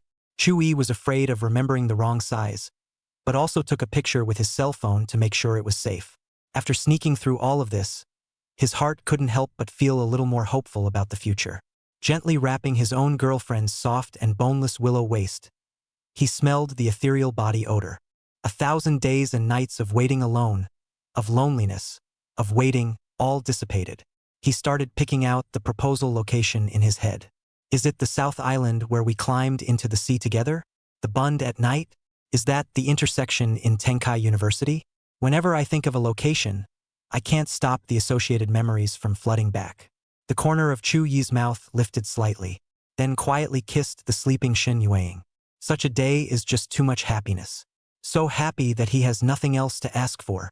The troubles had been insulated from Chu Yi, and he slept in peace. Dream on. Shun Yueying looked so noble and beautiful in her white wedding dress. Is waiting for him to put on his wedding ring. Unfortunately, the brain is missing material. The beautiful dream can't go on either. I woke up to an early morning. It wasn't the person on the pillow who woke up Shin Yueying. How could Chu Yi give it up? Instead, it was a call from Shin Juinhao asking her to go to Shin's group today. The two hadn't bonded enough before they each had their own things to do. But after sundown, they'll be back in this second-story apartment. Before you leave the house, Chu Yi had a special treat this morning and will have one in the future. Shun Yueying's flawless jade hands were very dexterous and were helping him tie his tie. Straighten your collar. This gentleness was going to melt Chu Yi's heart away. He couldn't help but kiss his schoolmate's tantalizing red lips. Linger a bit. Shun Yueying couldn't help but hook her lover's neck and responded to his affection. It wasn't until they were short of breath that the two ended the passionate kiss. Although there were 2 cars in the garage, Chu Yi still insisted on sending Shin Yueying to the Shin Group headquarters. See you tonight, honey. Aha! Shun Yueying unbuckled her seatbelt and kissed her lover's side before getting out of the car. Chu Yi watched her elegant back walk into the building before driving away. There were a lot of things waiting for him to deal with over at the company, but Chu Yi didn't rush there first. Instead, they stopped in Tianhai City and got a top designer to customize their wedding rings. His requirements were few, simple, and elegant. Because a girlfriend's hands are beautiful enough without needing anything to embellish them. Only after doing this did he leave the heavenly sea and set off towards Wu City next door. The large office is bright and spacious. From the huge floor-to-ceiling windows you can take in the busiest part of Wu City. There was a knock on the door. Enter. Chu-yi was always gentle and considerate in front of Shen Yueying. When it comes to work, it becomes calm and dignified. A beautiful woman who could have scored a 90 pushed her way in. A pair of long black silk legs. I do not know how many people drooling. Proper city girl. Yuan Ying. Responsible for the operations department. She came with a document stating the cause. Chu-yi looked at it carefully and found that there was no problem, so he signed with his hands. Yuan Ying saw that he was so focused that his eyes didn't even linger on himself too much.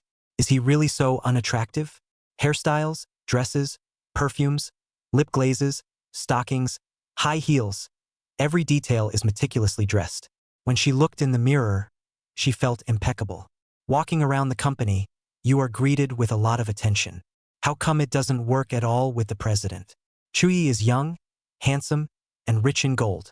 Totally fits the bill for the vast majority of beautiful women.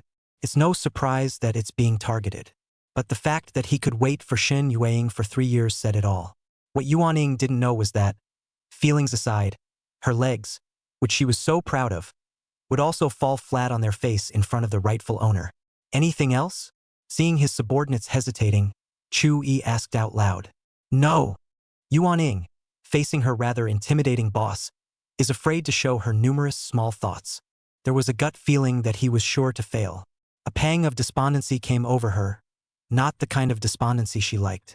Rather, it's the despondency of having lost a lot of money. Noon. Chu-yi received a message from his girlfriend. Honey, have you eaten yet? No matter how busy you are at work, you have to eat on time. Don't spoil your health. He decisively took a picture of his lunch and sent it. Responding to him was the same photo. The food is no worse than his. Uncle Shen is ready for you to take over the Shen group? Well, Dad's going to take me with him first and watch and learn more. It looks like I'll soon have another female president's wife to be proud of. Probably because the word wife played a role. Chu-yi did not wait for a long time for Shen Yueying's reply. The concern of a loved one makes even work seem less boring and tiring. A week later, the proposal ring had been customized. Chu-yi finished handling his work and couldn't wait for the other party to deliver it, so he personally went over to pick it up. Chapter 97. Love and Indebtedness. The elegant and delicate proposal ring lies quietly in the box that was customized for it. Chu-yi opened it to check it out. Very satisfied. He had already begun to brainstorm the scene where he would put it on his schoolmate's hand. After getting the ring, Chu-yi rushed back in a hurry. Unfortunately, the clock is slowly stepping into the evening rush hour. The car was never going fast enough. This sense of helplessness is truly torturous. Shen Yueying was also busy today, and Chu-yi didn't see that beautiful and wonderful figure when he returned to that single apartment. He picked up his cell phone and sent a message inquiring. Sister, are we almost done for the day? Even after 3 years had passed, Chu-yi would occasionally use the title senior sister, just as Shen Yueying often called him Mr. Chu, dear schoolmate. It's both about missing that great memory that was once there. Another couple's flirting trick. Within half a minute, Chu-yi's cell phone lit up the screen. Ready, I'll be back soon. Seeing this, Chu-yi involuntarily revealed a smile. Start working on dinner. Not to mention Shen Yueying, just on Chu-yi's financial strength, what a big villa, housekeeper, nanny. It's all small potatoes. The two of them were partial to this bland and cozy life. It is only after a long parting that one realizes that this life is also hard one. The aroma of the meal began to waft out of the kitchen into the living room. The doorknob was also turning quietly. Shen Yueying is back. In a professional outfit, she had taken on the demeanor of a female president. Beautiful without being too dry. It is easy for such a noble and excellent woman to make others ashamed of themselves. But when facing Chu-yi, she was always the embodiment of gentleness and femininity. It's not? Shen Yueying was carried into Chu-yi's arms just as he returned. Why are you later than usual today? There's a meeting coming up. It's compensation for the long wait. Shen Yueying's fragrant kiss fell. Chu-yi didn't linger too much, or the food would get cold. Dear, has your company been strapped for cash lately? He was a little surprised, and then he realized. Well, I can handle it.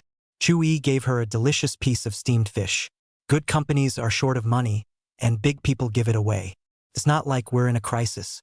Quite the contrary, the company is continuing to capture markets and develop business. Shin Yueying put down her chopsticks. Honey, sometimes I just want to help you out with that, since I brought it up. Ever since we finalized our relationship, no, before that, you've drawn a clear line on material things. But where in this world is there love without mutual indebtedness? Do you understand? It didn't take long for Shin Yueying to finish eating and go upstairs. Usually she would clean up the rest of the housework with Chu-yi, after Chu-yi washed the dishes, sitting on the couch watching the TV that wasn't on. Indeed, beforehand he was very mindful of the material division piece. When Shin Yueying sends clothes, he sends necklaces. Because of the unequal status. The business is also trying to prove to Shin Juinhao that he can give his girlfriend a good life. Worthy of her. After Shin Yueying left the country, she left him the sports car, the apartment, and he didn't use it. Chu-yi stared at himself reflected in the TV screen. A sudden awakening. All of these sorts of behaviors are a visualization of a girlfriend loving herself. No one can withstand constant rejection, even if it's done in good faith. Now that the aunt and uncle's hurdle has been cleared, is it possible to put your own pride aside? Go and owe your schoolmates something, and let your schoolmates owe you something. No, it's all come so far. There had long since been no such thing as indebtedness between the two. Take a step back. Instead of letting others invest, take shares and dividends. It might as well be cheaper for your own family. Chu-yi walked up the stairs to the second floor and found his bathroom girlfriend bathing. Also went to the bathroom on the first floor and took a shower. After showering, he walked into the master bedroom. Shin Yueying in her pajamas was reading some documents on her laptop. But once Chu-yi came, she left the time to Chu-yi. Silently, he closed his laptop. Chu-yi hugged his own schoolmate from behind. I could feel the fragrant soft touch of my petite body through my pajamas. Angry just now? No, I just want to love you more. But you're always rejecting me. My fault, too much pride. Yueying, there's something I had planned to discuss in the long run. But to make up for the damage I've done to you, let's make it happen a little sooner. After all, we've waited long enough. Chu-yi reached out and gripped the small box containing the proposal ring in his pocket. Chapter 98. Meeting the Parents. Chu-yi has suffered major and minor difficulties and setbacks since he graduated and founded the company. Handling things is something that could have been done with aplomb a long time ago. But when he took out the small box from his pocket, opened it in front of Shin Yueying, and went down on one knee, the heart rate has been high. Yueying, the 3-year parting is over. This love of ours has weathered too many storms. It's time to welcome the blossoming. Will you marry me? I will make you happy. Shin Yueying didn't expect Chu-yi to propose to her on this not-so-wonderful night. She suddenly realized that day on the bun Chu-yi said, remembering a thing that should have been done, but wasn't. What it means. Maybe the man in front of him was supposed to be preparing a grand ceremony. Favorably, the two had a small falling out tonight, disrupting the plan. He proposed without hesitation in order to remove any concerns from his mind. The truth is that the most important thing about a proposal is not the roses, the audience, the atmosphere. The most important thing is loving each other. The proposal was rustic and sudden, but Shin Yueying's heart was filled with happiness. Her smile was so stunning that it dimmed everything around her. That flawless jade hand stretched out, waiting for the love of your life to put a proposal ring on it. Chu-yi's heartbeat sounded like a drum. His hand actually shook a little as he picked up the beautiful, delicate ring in the small box. Its nerves and excitement. The ring swept over the fingertips and slowly slipped into the middle finger of Shin Yueying's snow-white right hand. For a short 2 or 3 seconds, a lot of things settled with the dust. Chu-yi could not help but hold Shin Yueying in his arms. The hands didn't let go either, interlocking fingers. Chu-yi sat on a chair while Shin Yueying was in his arms. Intimacy. He sniffed the scent of his lover's hair and said, Yueying, there is something I need you to help me with, and only you can help me. Shin Yueying's tone was gentle. This was the first time Chu-yi had asked for her help. When we get married, have a boy and a girl. This way life is considered truly beautiful. Chu-yi began to think about his future life. The ups and downs of these years are coming to an end, and the bitterness is over. The union of an only child from 2 families with only 1 child might be a dispute. What if the kids are too naughty? Don't worry, I'm firmly on your side. In 3 simple words, a beautiful family is outlined. Shin Yueying's flowing beautiful eyes looked towards the ring worn on her hand. It fits. Mr. Chu, when did you secretly measure my hand inches? Secret. I'll tell you when we're married. Well, it's time for bed. Chu-yi picked up Shin Yueying in a princess hug. She subconsciously wrapped her arms around Chu-yi's neck. The ring on Jade's hand reflected a glint of radiance. Very charming. The next day, the two separated in the morning and met in the evening. Chu-yi specially came to the Shin Group headquarters today to pick up Shin Yueying from work. With a bouquet of roses, Shin Juinhao knew about it and didn't comment on it. As a result, the matter of the director's daughter having a boyfriend quickly spread among the employees. Perhaps it is Shin Yueying's decisive and highly imposing image at work. It's hard to imagine that such a desirable woman would fall for someone else. I wonder how many hearts are broken. Shin Yueying got on the passenger side and saw the bouquet of roses. Can't help but remember when cross-country relationships were the norm. Every time Chu-yi came, he also brought her a bouquet of flowers like this. The cars merged onto the main road. Sister, let's go home for dinner today. Good. Occasionally the two would eat dinner out at a restaurant. That's why this sentence sounded very sparse to Shin Yueying. But she saw the smile at the corner of Chu-yi's mouth. Immediate response. Back to which home? My house. Hokage. I'm at an age where I should get married. Naturally, I want to bring my girlfriend home for my parents to meet. The red light at the intersection lit up, and Chu-yi laughed. It was Shin Yueying's turn to get nervous. No matter how good she was usually, she couldn't be calm as water when she was going to meet her sweetheart's parents. Nervous because I care. I have nothing prepared. Honey, find a shopping center to park in and I'll buy some gifts. By the way, what are your aunt and uncle's hobbies? Shin Yueying faced sudden see parents link. The first thought is not to escape. See you another day. Instead, I was in a hurry to get some gifts. Chu-yi didn't mean to make things difficult for his girlfriend. Lu Wei just called to ask if he would come back home for dinner tonight. He immediately agreed, and the first thing he thought of was Shin Yueying. No, the gift isn't important. It's the person you are. I promise.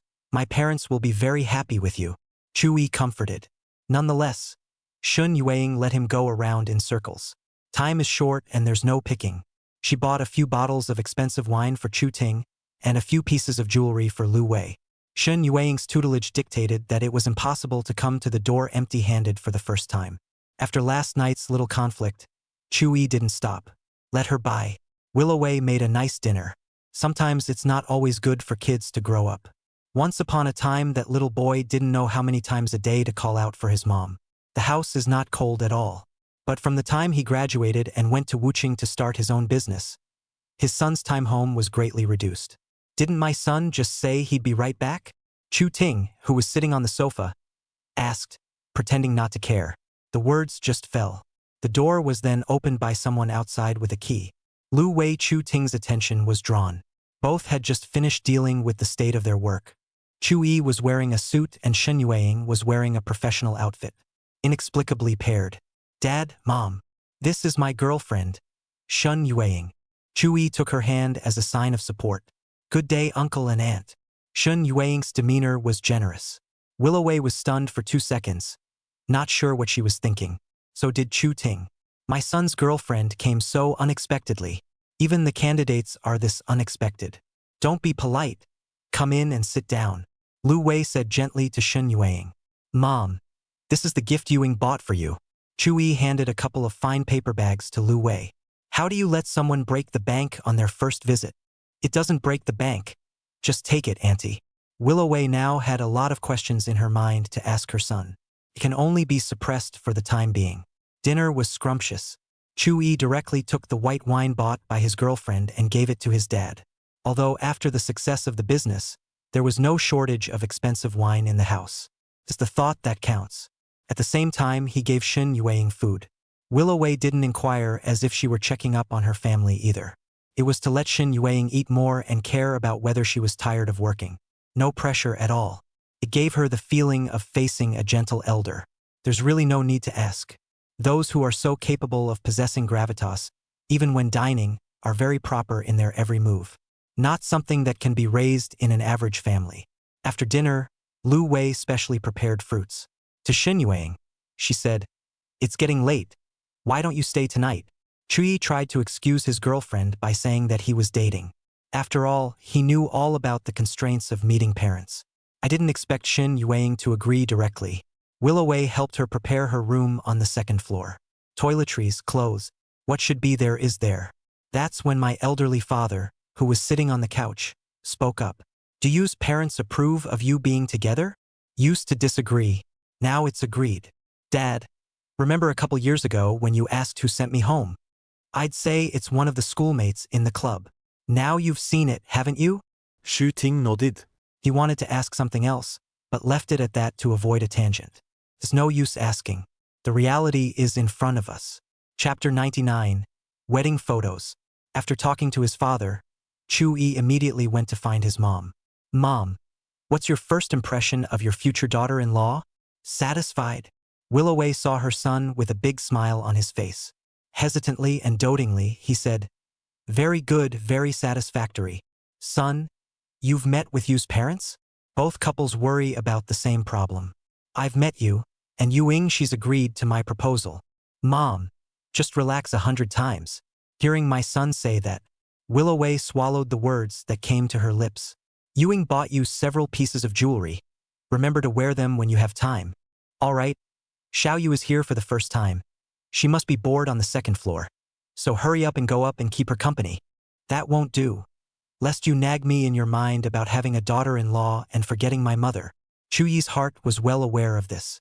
First, he opened his girlfriend's gift for his mom, and then he helped his mom with her shoulders as he used to do at home. Just walked up to the second floor. Shun Yuang finished bathing and wore the pajamas that Lu Wei had prepared. It's not too regal and adds a bit of homey charm. Knowledgeable and elegant. After the reunion, nourished by love, she became more and more beautiful. Chu-yi held his girlfriend's hand and brought her to his room. Then she used the blow-dryer to dry her waist-length hair. Shun Yuang surveyed all the details of this bedroom. When you fall in love with someone, you can't help but explore what is associated with them.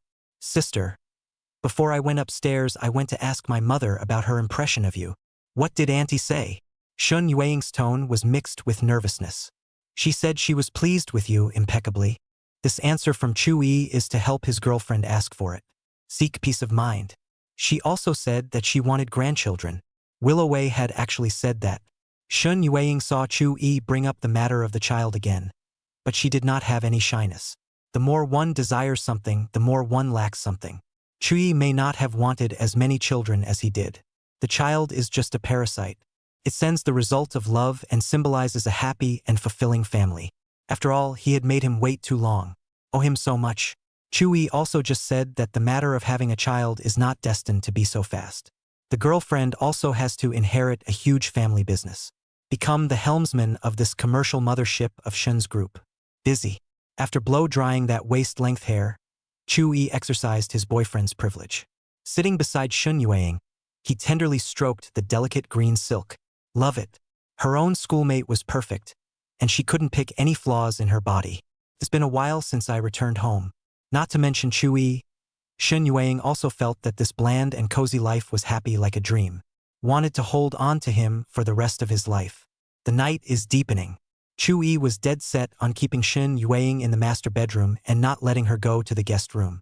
No one will be on the second floor tonight, I promise. Sister, I can't sleep without you. Chu-yi hugged Shun Yuang from behind and wrapped his arms around her willow waist, soft and hard. Shun Yuang knew full well that that pitiful tone was feigned. But the heart still softened and chose to indulge him. Chu-yi couldn't suppress the smile at the corner of his mouth. Turn off the lights and cuddle with your fragrant and soft schoolmate in the same bed. The faint glow of the nightlight barely allowed them to see each other clearly. Yuing. We've met both parents. Shouldn't we be engaged? Do you feel anxious? He asked. I'm not to blame for making you wait too long. Chu-yi sensed that a soft vegan hand was gently caressing his face. The pleasant voice continued in the dimly lit room. I'll talk to Dad about it tomorrow. Chu-yi's heart blossomed at the words. It's as if a seed that has experienced the sluggish fall winds and harsh winter snows has finally ushered in spring. He took his girlfriend's hand and then dropped a kiss on her white forehead. Good night. After receiving a goodnight kiss from her beloved, Shun Yuang fell asleep not long after. Chu-yi also hugged her with anticipation and went into a dream. The next day, after breakfast, they both left home. But the engagement didn't seem to go as well as expected. Shin Juinhao had only just accepted the fact that his daughter had a boyfriend. It didn't take long to talk about getting engaged. Usually, when the parties are engaged, they choose a great day to get married within a year. It won't drag on for long. Shin Juinhao was not mentally prepared to marry his daughter off. Engaged. Daughter, you've only been back from abroad for a short while. There's no need to rush. It's not too late to wait to fully take over Shin's group from Dad. Dad. Those two things don't conflict. Just as the old father was looking for his next excuse, the secretary came in and said there was a meeting to be held. It was only then that the deadlock was broken. I'm going to the meeting first. It's still a little too early for this engagement thing. Shin Juinhao threw down his conclusion and left. Near noon, the heartfelt Chu Yi called. Has uncle taken a stand on the engagement? Shen Yueying could hear the eager expectation on the other end of the phone. Dad said he'd consider this matter after I've fully taken over the Shen group. Chu Yi was silent for a second, unwilling for his girlfriend to be too difficult between affection and love. He consoled himself with the fact that things were so much better today than they had been during the transnational relationship. Meet every night. Also, Chu Yi turned his words around. Had lunch? Not yet. Darling, I'll come to you now, and then we'll go to mother together. She'll help us. The hope in Chu Yi's heart rose again. Yuing, you don't have to come. Just go back to the apartment and wait for me. I'll be there soon. After hanging up the phone, Chu Yi arranged the relevant matters and drove directly from the next door Wuchang to take the highway to rush back to Tianhai. After Lin Shuyan received the news that her daughter was going to bring her boyfriend to meet her, she also put off her trip. The number 1 villa in the inch-by-inch Autumn Hill Villa area. It was Shin Juinhao and Lin Shuyan's wedding room. It was also the place where Shen Yueying grew up. Mom. Hello, Auntie. When Lin Shuyan saw that the two had arrived, she ordered the housekeeper to serve the food. The hearty lunch was colorful and appetizing to look at. But Chuyi, who had something on his mind, didn't have much of an appetite. Now that he's here, the engagement thing should be said by him in person. Auntie, I already brought Yuing home to meet my parents yesterday. We're also of marriageable age. Want to get the marriage contracted? What do you think? Lin Shuyan had long ago discovered the proposal ring on her daughter's hand, and could have guessed the purpose of the two men's visit. It was only a matter of waiting to see if it was the daughter who opened her mouth, or Chu Yi. If Chu Yi still let his daughter open her mouth for this kind of thing, he would be too gutless. Well, it's time to get engaged. You should always have a name with you. Chu Yi didn't expect his future mother-in-law to agree so sharply, not dragging her feet in the slightest. In fact, it was his phrase, at the age of marriage, that woke up Lin Shuyan. Time flows like water. In the blink of an eye, my daughter grew up and returned from her studies at the age of 25. Any more delay and all the good years will be wasted. Since there is someone you like and the other person can take care of the family responsibilities, there's no reason not to get married. Mom, Dad sighed. Shen Yueying said, it's normal that he can't bear to see you marry. I'll talk to him tonight. Let's eat. With Lin Shuyan's promise, the two of them felt much more at ease. Bring Chuyi back for dinner more often in the future. Once a week at the very least. Lin Shuyan seemed to gradually accept Chuyi and admonished Shin Yueying in front of him. Got it. As it turned out, Chuyi's mother-in-law-to-be was still very reliable. In the evening, Shin Juinhao returned home. She then talked about getting engaged. Those two kids came to see me at lunchtime today. At first, we tried to separate them with time and distance. It turned out to be a failure. Instead, my daughter suffered a lot. Now that my daughters are 26 or 27 years old, it's time for them to get married. Junhao, you should agree before you delay Xiao Yu's happiness. To put it another way, you've also got an extra son, and you'll have grandchildren later. Shin Junhao sighed. It just feels too fast. According to you, book it and book it. The reason for the separation in the first place was that their tempers clashed too much. I'm determined not to return it if you don't. Perhaps that day at the dinner party, Shin Juinhao was colored by Chu Yi and his daughter's unwavering affection. A few glasses of wine and for the first time heads were bowed. Lin Shuyan also had the steps to move back. After learning to empathize with each other, the couple really felt that they had wasted too much time before, and glad for the turnaround. Go out for a walk at night? Shin Juinhao said. Good. Lin Shuyan knew that her husband was in a bad mood and nodded in agreement. Chu Yi and Shen Yueying both said that they didn't need any rehearsal for the engagement ceremony. It's not too late to wait until the wedding to make a big deal out of it. So a nice day was found and the two families got together for a dinner and a token exchange of gifts. The marriage was finalized. Shun Yueying officially became Chu Yi's fiancé. Chu Yi also became Shun Yueying's fiancé. The title sounds wonderful. Now that we're engaged, the countdown to marriage is almost at an end.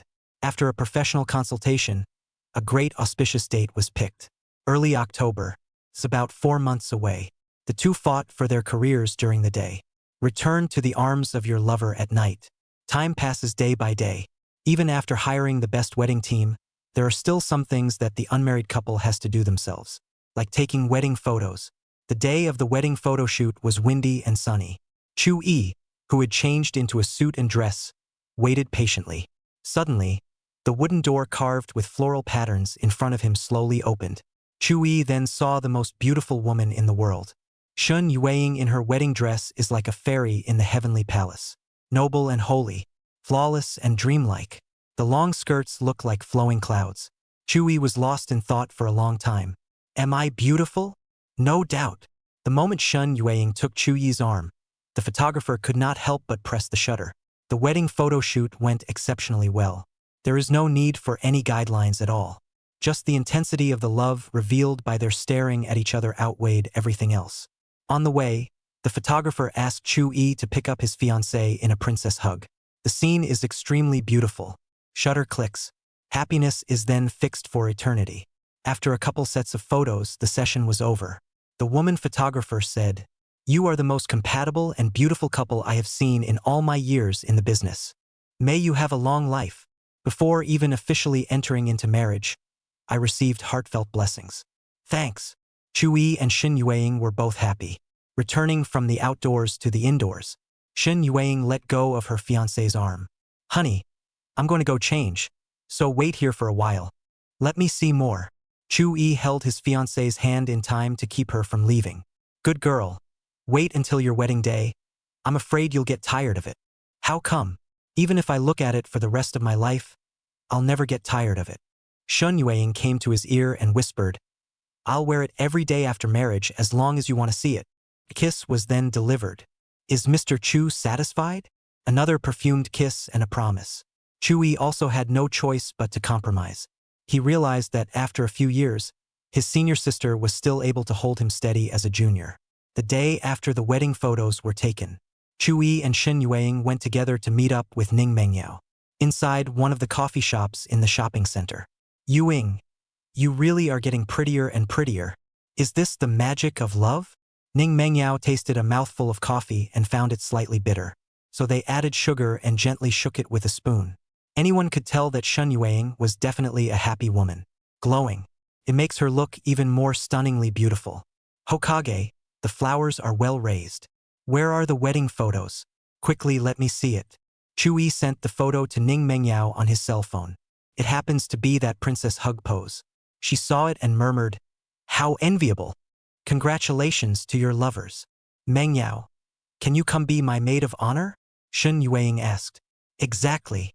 But you'll have to do some shopping with me this afternoon." "No problem. Go." Chu Yi followed behind and looked at the image of Shun Yueying and Ning Mengyao chatting. Trance back to that time in the literary club.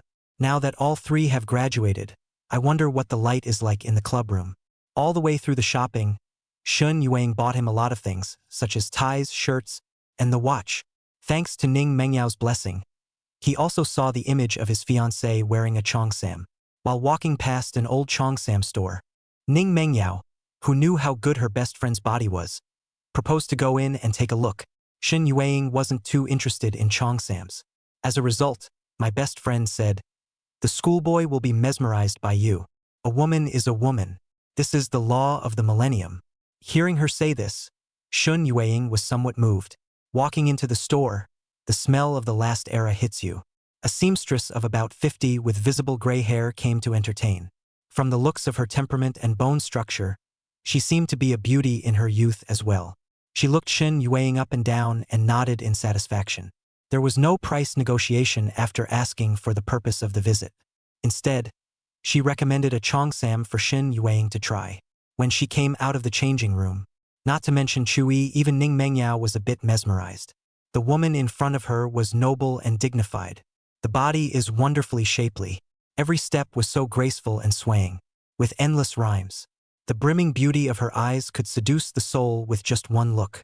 It is the best thing on earth. Within 3 short days, Chu Yi saw 2 sides of his fiancée with different temperaments but equally perfect. Shen Yueying saw that Chu Yi liked the way she wore the cheongsam. Customized 2 cheongsams in this old store. 2 pieces were also given to Ning Mengyao. It was getting late as we wandered around. The 3 ate and parted ways.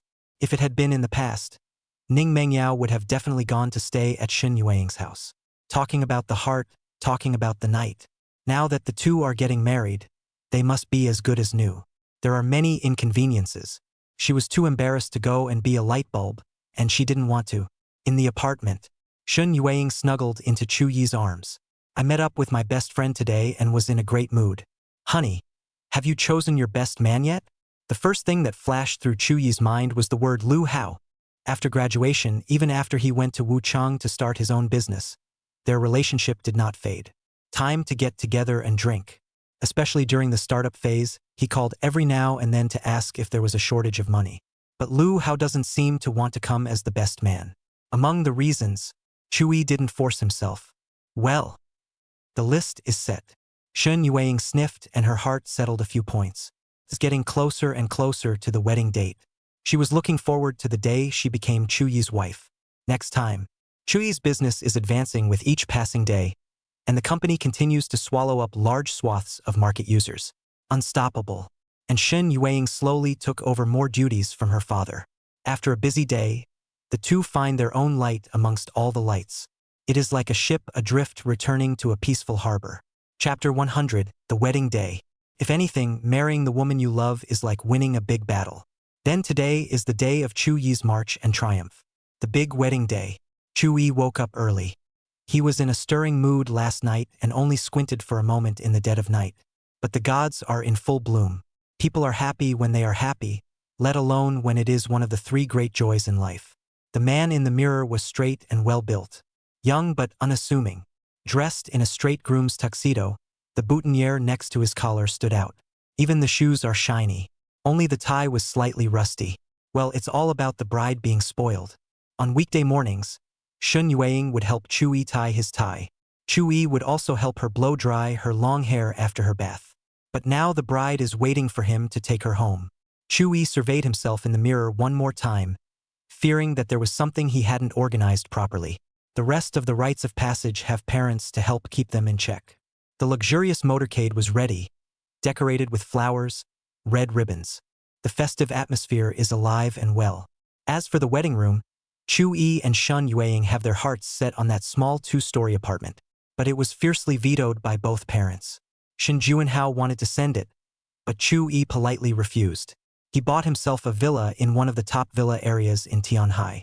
Downstairs, Lu Wei meticulously instructed her son on various matters. Chu Ting occasionally added a couple sentences. The experience of those who have been there is still quite useful. Sealed red envelopes she prepared a lot for Chu Yi, which is a good tool to open the way. The set hour has arrived. The attention-grabbing convoy was neatly organized and slowly drove down the main road towards the intended location.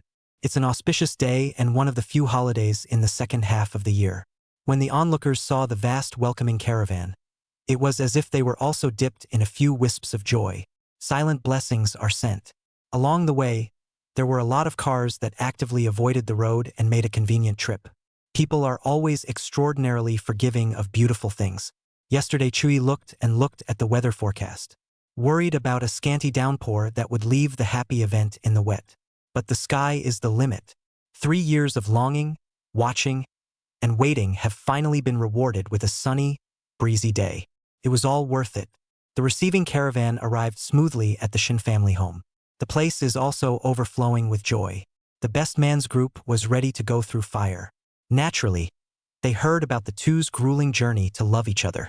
A long-distance relationship would be difficult, not to mention a cross-country relationship. It's so rare in today's fast-paced society. It makes one believe that there is still true love out there. Such a man and woman deserve to grow old together. Chui was the first to enter and the best man's group was ready for the ordeal. They've been to other people's weddings and understand that the woman's family can't let the groom pick them up that easily. Soon they were confused. The scene is peaceful. Where's Long Manson? What about the test? After walking through the rituals, Chu-yi just lightly went upstairs towards the bride's boudoir, until I met a couple of bridesmaids at the door of the room. And Ning Mengyao, groomer, you can't go in until you've answered the question. Chu-yi remembered Lu Wei's advice. Don't be stingy in the face of the bridesmaids. The red envelopes should be stuffed. So out came a big stack of red envelopes, bribing the bridesmaids with a straight face. Senior Sister Ning, can you make the difficulty easier? Anon, it's easy, just one question. Even though Ning Mengyao spoke easily, Chu-yi still pinched a sweat in his heart. When he was in the club, he had learned how quirky Senior Sister Ning was. Listen up. Chu-yi was on guard. Not even writing the high school math finals when he was 18 years old was this serious. What sign is the bride? Chu-yi froze, and so did the group of groomsmen. Finale questions turned into giveaways? At least ask for a birthday. Are you afraid the groom won't be able to take the bride? Libra, Chu-yi said tentatively, too simple to make him feel confident. Answer correctly. Someone told me 1,000 times not to embarrass you. But in this love, you have suffered enough. It's time to reap happiness. Open the door, groomsman. Ning Mengyao gave up her position, and as long as she opened the door in front of her, she would be able to take her bride home. In fact, apart from Shen Yueying's wishes, Ning Mengyao would also help Chu-yi. After all, when she first joined the club, she had taken quite a bit of care of this schoolmate. On the big day, how could one give up on him as the main character? Chu-yi turned the handle and pushed the door. It was his bride that caught his eye. Today's Shen Yueying was like a heavenly fairy, noble and holy and devoted. The two of them looked at each other, and it was all in the air. Chu-yi pressed down his surging feelings. There was still one last hurdle. Looking for wedding shoes. The best man's group hadn't had a chance to check out the corners of the room. Chu-yi then followed the bride's gaze and easily found the beautiful and delicate wedding shoes from under the cabinet. Tenderly, he leaned down and took hold of his lover's luscious snowy feet. Gently help it on. Next, he carried Shen Yueying to the wedding car in a princess carry, in full view of everyone. I don't know if it was at the groom's behest, but the motorcade went back a little faster. Inside the wedding car, the two were interlocked with their fingers. Just like getting on the bus, when getting off the bus, Chu-yi personally carried Shen Yueying to the decorated wedding room. Tea toast, change of words, small children rolling in bed. Although there were many links, Chu-yi and Shen Yueying did not feel tired. Afternoon, the vast fleet of vehicles set off for the five-star hotel owned by the Shen Group. The wedding ceremony will be held here. Richly decorated, the floor is paved with finely polished marble, reflecting the light of the crystal chandelier. It's like the castle where the princess and the prince get married in a fairy tale. There were many guests, all expecting the bride to make her entrance. The beautifully carved wooden gate was slowly pushed open. Shen Yueying, wearing a white wedding dress, stepped on the red carpet and walked towards him. There was no doubt that at this moment, she was the most beautiful woman in the whole world in Chu-yi's heart. Flawless, the gilded decorations all dimmed a bit with her entrance. At one time, the two were separated by an endless ocean and needed to travel thousands of miles and oceans to meet. Today, all it takes is 20 steps across the soft red carpet to be married with the blessing of the crowd. The two men with their hearts in the right place knew what each other was thinking. Chu-yi walked fast and steady to his lover's side. There is no need to memorize the pledge at all, and there is no script written in advance. Each sentence comes from the heart. The guests could feel the deep emotion hidden in his words. Lovely flower girl delivering wedding rings. Under the attention of all the guests, Chu-yi slowly put the wedding ring symbolizing love and happiness into the ring finger of his wife's left hand. Shen Yueying also tenderly helped her husband put on his wedding ring. The exchange of wedding rings is complete. Chu-yi swept Shen Yueying into his arms and kissed her deeply. There was loud applause and blessings on them. The bouquet thrown by Shen Yueying was grabbed by one of the bridesmaids. Guests enjoyed themselves and mingled. As night fell, the elaborately decorated wedding room was big and red. Chu-yi hugged his wife, who had just finished bathing and was wearing a nightgown, and couldn't let go.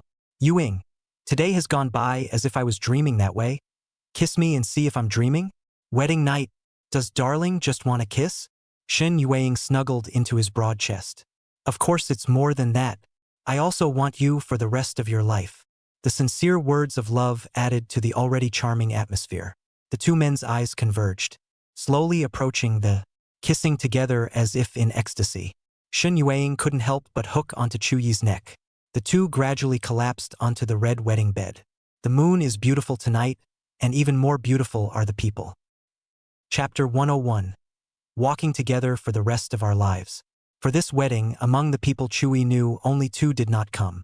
One lost her bamboo horse, which had been with her for 20 years, and it hurt like hell. Another is just the opposite. Love and not be able to. Chu Yi may never know why his big-hearted best buddy was during his business venture. It became like a nagging old woman, calling every other day, rushing to deliver money. Sometimes too much infatuation is not a good thing to miss out on for life. Not long after getting married, Chu Yi and Shen Yueying temporarily put down their work to go on their honeymoon. The two were also so in agreement about where to spend their honeymoon. Scenic South Island. If Chu Yi and Shen Yueying's love sprouted from a few days and nights of careful care in the apartment, then the South Island is where they set their love. On one of the nights when Shen Yueying went abroad to study, Chu Yi was lying in bed, staring at the ceiling. Memories of meeting and loving each other. Suddenly, he realized that in this love, Shen Yueying was the one who took the most initiative. Take yourself to see a meteor shower that happens once every 80 years, and say you can help grant a wish. It's just a shame that it was too wooden in the first place to even pick up on such an obvious hint. The sky is full of bright shooting stars across the night sky, dreamy and romantic, perfect for confessions. Even so, the schoolteacher was not disheartened. Under the pretext of giving you back a tour, she could have enjoyed first class in peace, but instead she accompanied herself in the crowded economy class as she flew from Tianhai to South Island. Climb a mountain to see the sunrise, watching the sunset on the beach. In just 2 or 3 days, it seemed like a lifetime. Every minute, every second during that time, she waited for herself to get the hang of it. Later, Lin Shuyan came. All the thoughts are then written in the parting letter. To really pursue who confessed first, it was undoubtedly Shen Yueying. Chu Yi, until today, was glad that he had made the choice in the first place. Without the slightest hesitation, he returned to Tianhai City to leave her behind. Life changed with it. Come back to the South Island and couples don't need to book a room. Stayed directly in Shen's luxury hotel, the best suite. Shen Yueying also didn't need to worry about her parents' opposition, scrambling to take Chu Yi over various scenic spots. This honeymoon will end with a happy ending. Unlike the last time, which ended abruptly. 3 years have passed and the South Island is still fascinating. The facilities for receiving tourists are getting better. Chu Yi and Shen Yueying's first stop was to find the noodle shop that was there in the beginning. The owner of the store had kindly urged him to cherish the people around him. Now that you're married, it's time to revisit your old stomping grounds. Fortunately, the old but neat noodle shop was not washed away by the flood of time and remained open. 3 years of people coming and going. The boss's wife hadn't remembered much about the two men for a long time, but Chu Yi still invited her to eat the wedding candy. After the exchange, the boss's wife vaguely remembered a little, warmly wishing the newlywed couple an early birth. Chu Yi and Shen Yueying's second stop was to climb the Pearl Cliff Mountain to see the sunrise. Wake up in the wee hours of the morning, put on your gear and follow the hiking crowd. Come. Chu Yi lowered his stance and gestured for Shen Yueying to wrap her arms around his neck. Honey, the hiking shoes fit this time. I can walk by myself. Do you need a reason to carry your wife? Chu Yi finds his true self after entering the marriage hall with his beloved. The pouring night rain made him melancholy. 3 years of waiting were too bitter, and thoughts haunted him. Can't tell. It wasn't until after I got married that the affliction disappeared. Shen Yueying's love healed him. There is no more sadness in the words. Shen Yueying was already happy to realize her husband's feelings. She took Chu Yi's hand and said, "We'll walk together, not just this mountain, but for the rest of our lives." The sincere and simple words set off a wave in Chu Yi's heart. He stopped pushing. Step by step with your wife on steps that you can't see the end of. The top of the mountain is far away, but with company you won't be alone. Finally, as dawn was about to break, the two regained the top of the mountain. The morning sun breaks through, and 10,000 feet of golden light pierces through the clouds to illuminate everything. The rippling landscape presents itself and the people you love are close by. This moment is so beautiful. Chu Yi brought a camera and took several pictures of Shen Yueying. The golden rays of the sun clothed her in a magnificent haze. Not like mortals. The two were physically exhausted but mentally satisfied as they rode the cable car down the mountain. That's probably the beauty of hiking. Early the next morning, in the soft big bed, Shun Yueying slowly opened her beautiful eyes. The newly awakened beauty is flirty and languid. Good morning. Shun Yueying did not get up immediately, but leaned against Chu Yi's broad chest to warm up the good times. But the big hands under the thin quilt were starting to get restless. She was shy, and her thousand-fold face climbed scarlet. It was obviously so late last night. Honey, didn't we say we were going to the beach today to see the ocean? It's not too late to go back this afternoon. It was biased that Shun Yueying didn't have the slightest resistance to him. Call your husband. The beach trip went out the window and was postponed right to the next day. Chu Yi and Shun Yueying, the incredibly loving newlyweds, spent a total of 7 days on their honeymoon in South Island. Of course, the days back in Tenkai were well spent. Many couples are subtractive and the relationship slowly fades from marriage. And Chu Yi and Shun Yueying's relationship was like a multiplication, getting sweeter and sweeter. Within 6 months, Shun Yueying checked out her pregnancy at the hospital. Both families rejoiced at the great news. Shin Juanhao directly stopped all of his daughter's work and regained power from his behind-the-scenes status. And Chui's company is mature enough that the team is able to handle a lot of things on its own. He also makes a lot of time for his wife. Want some water? Elle pour it for you.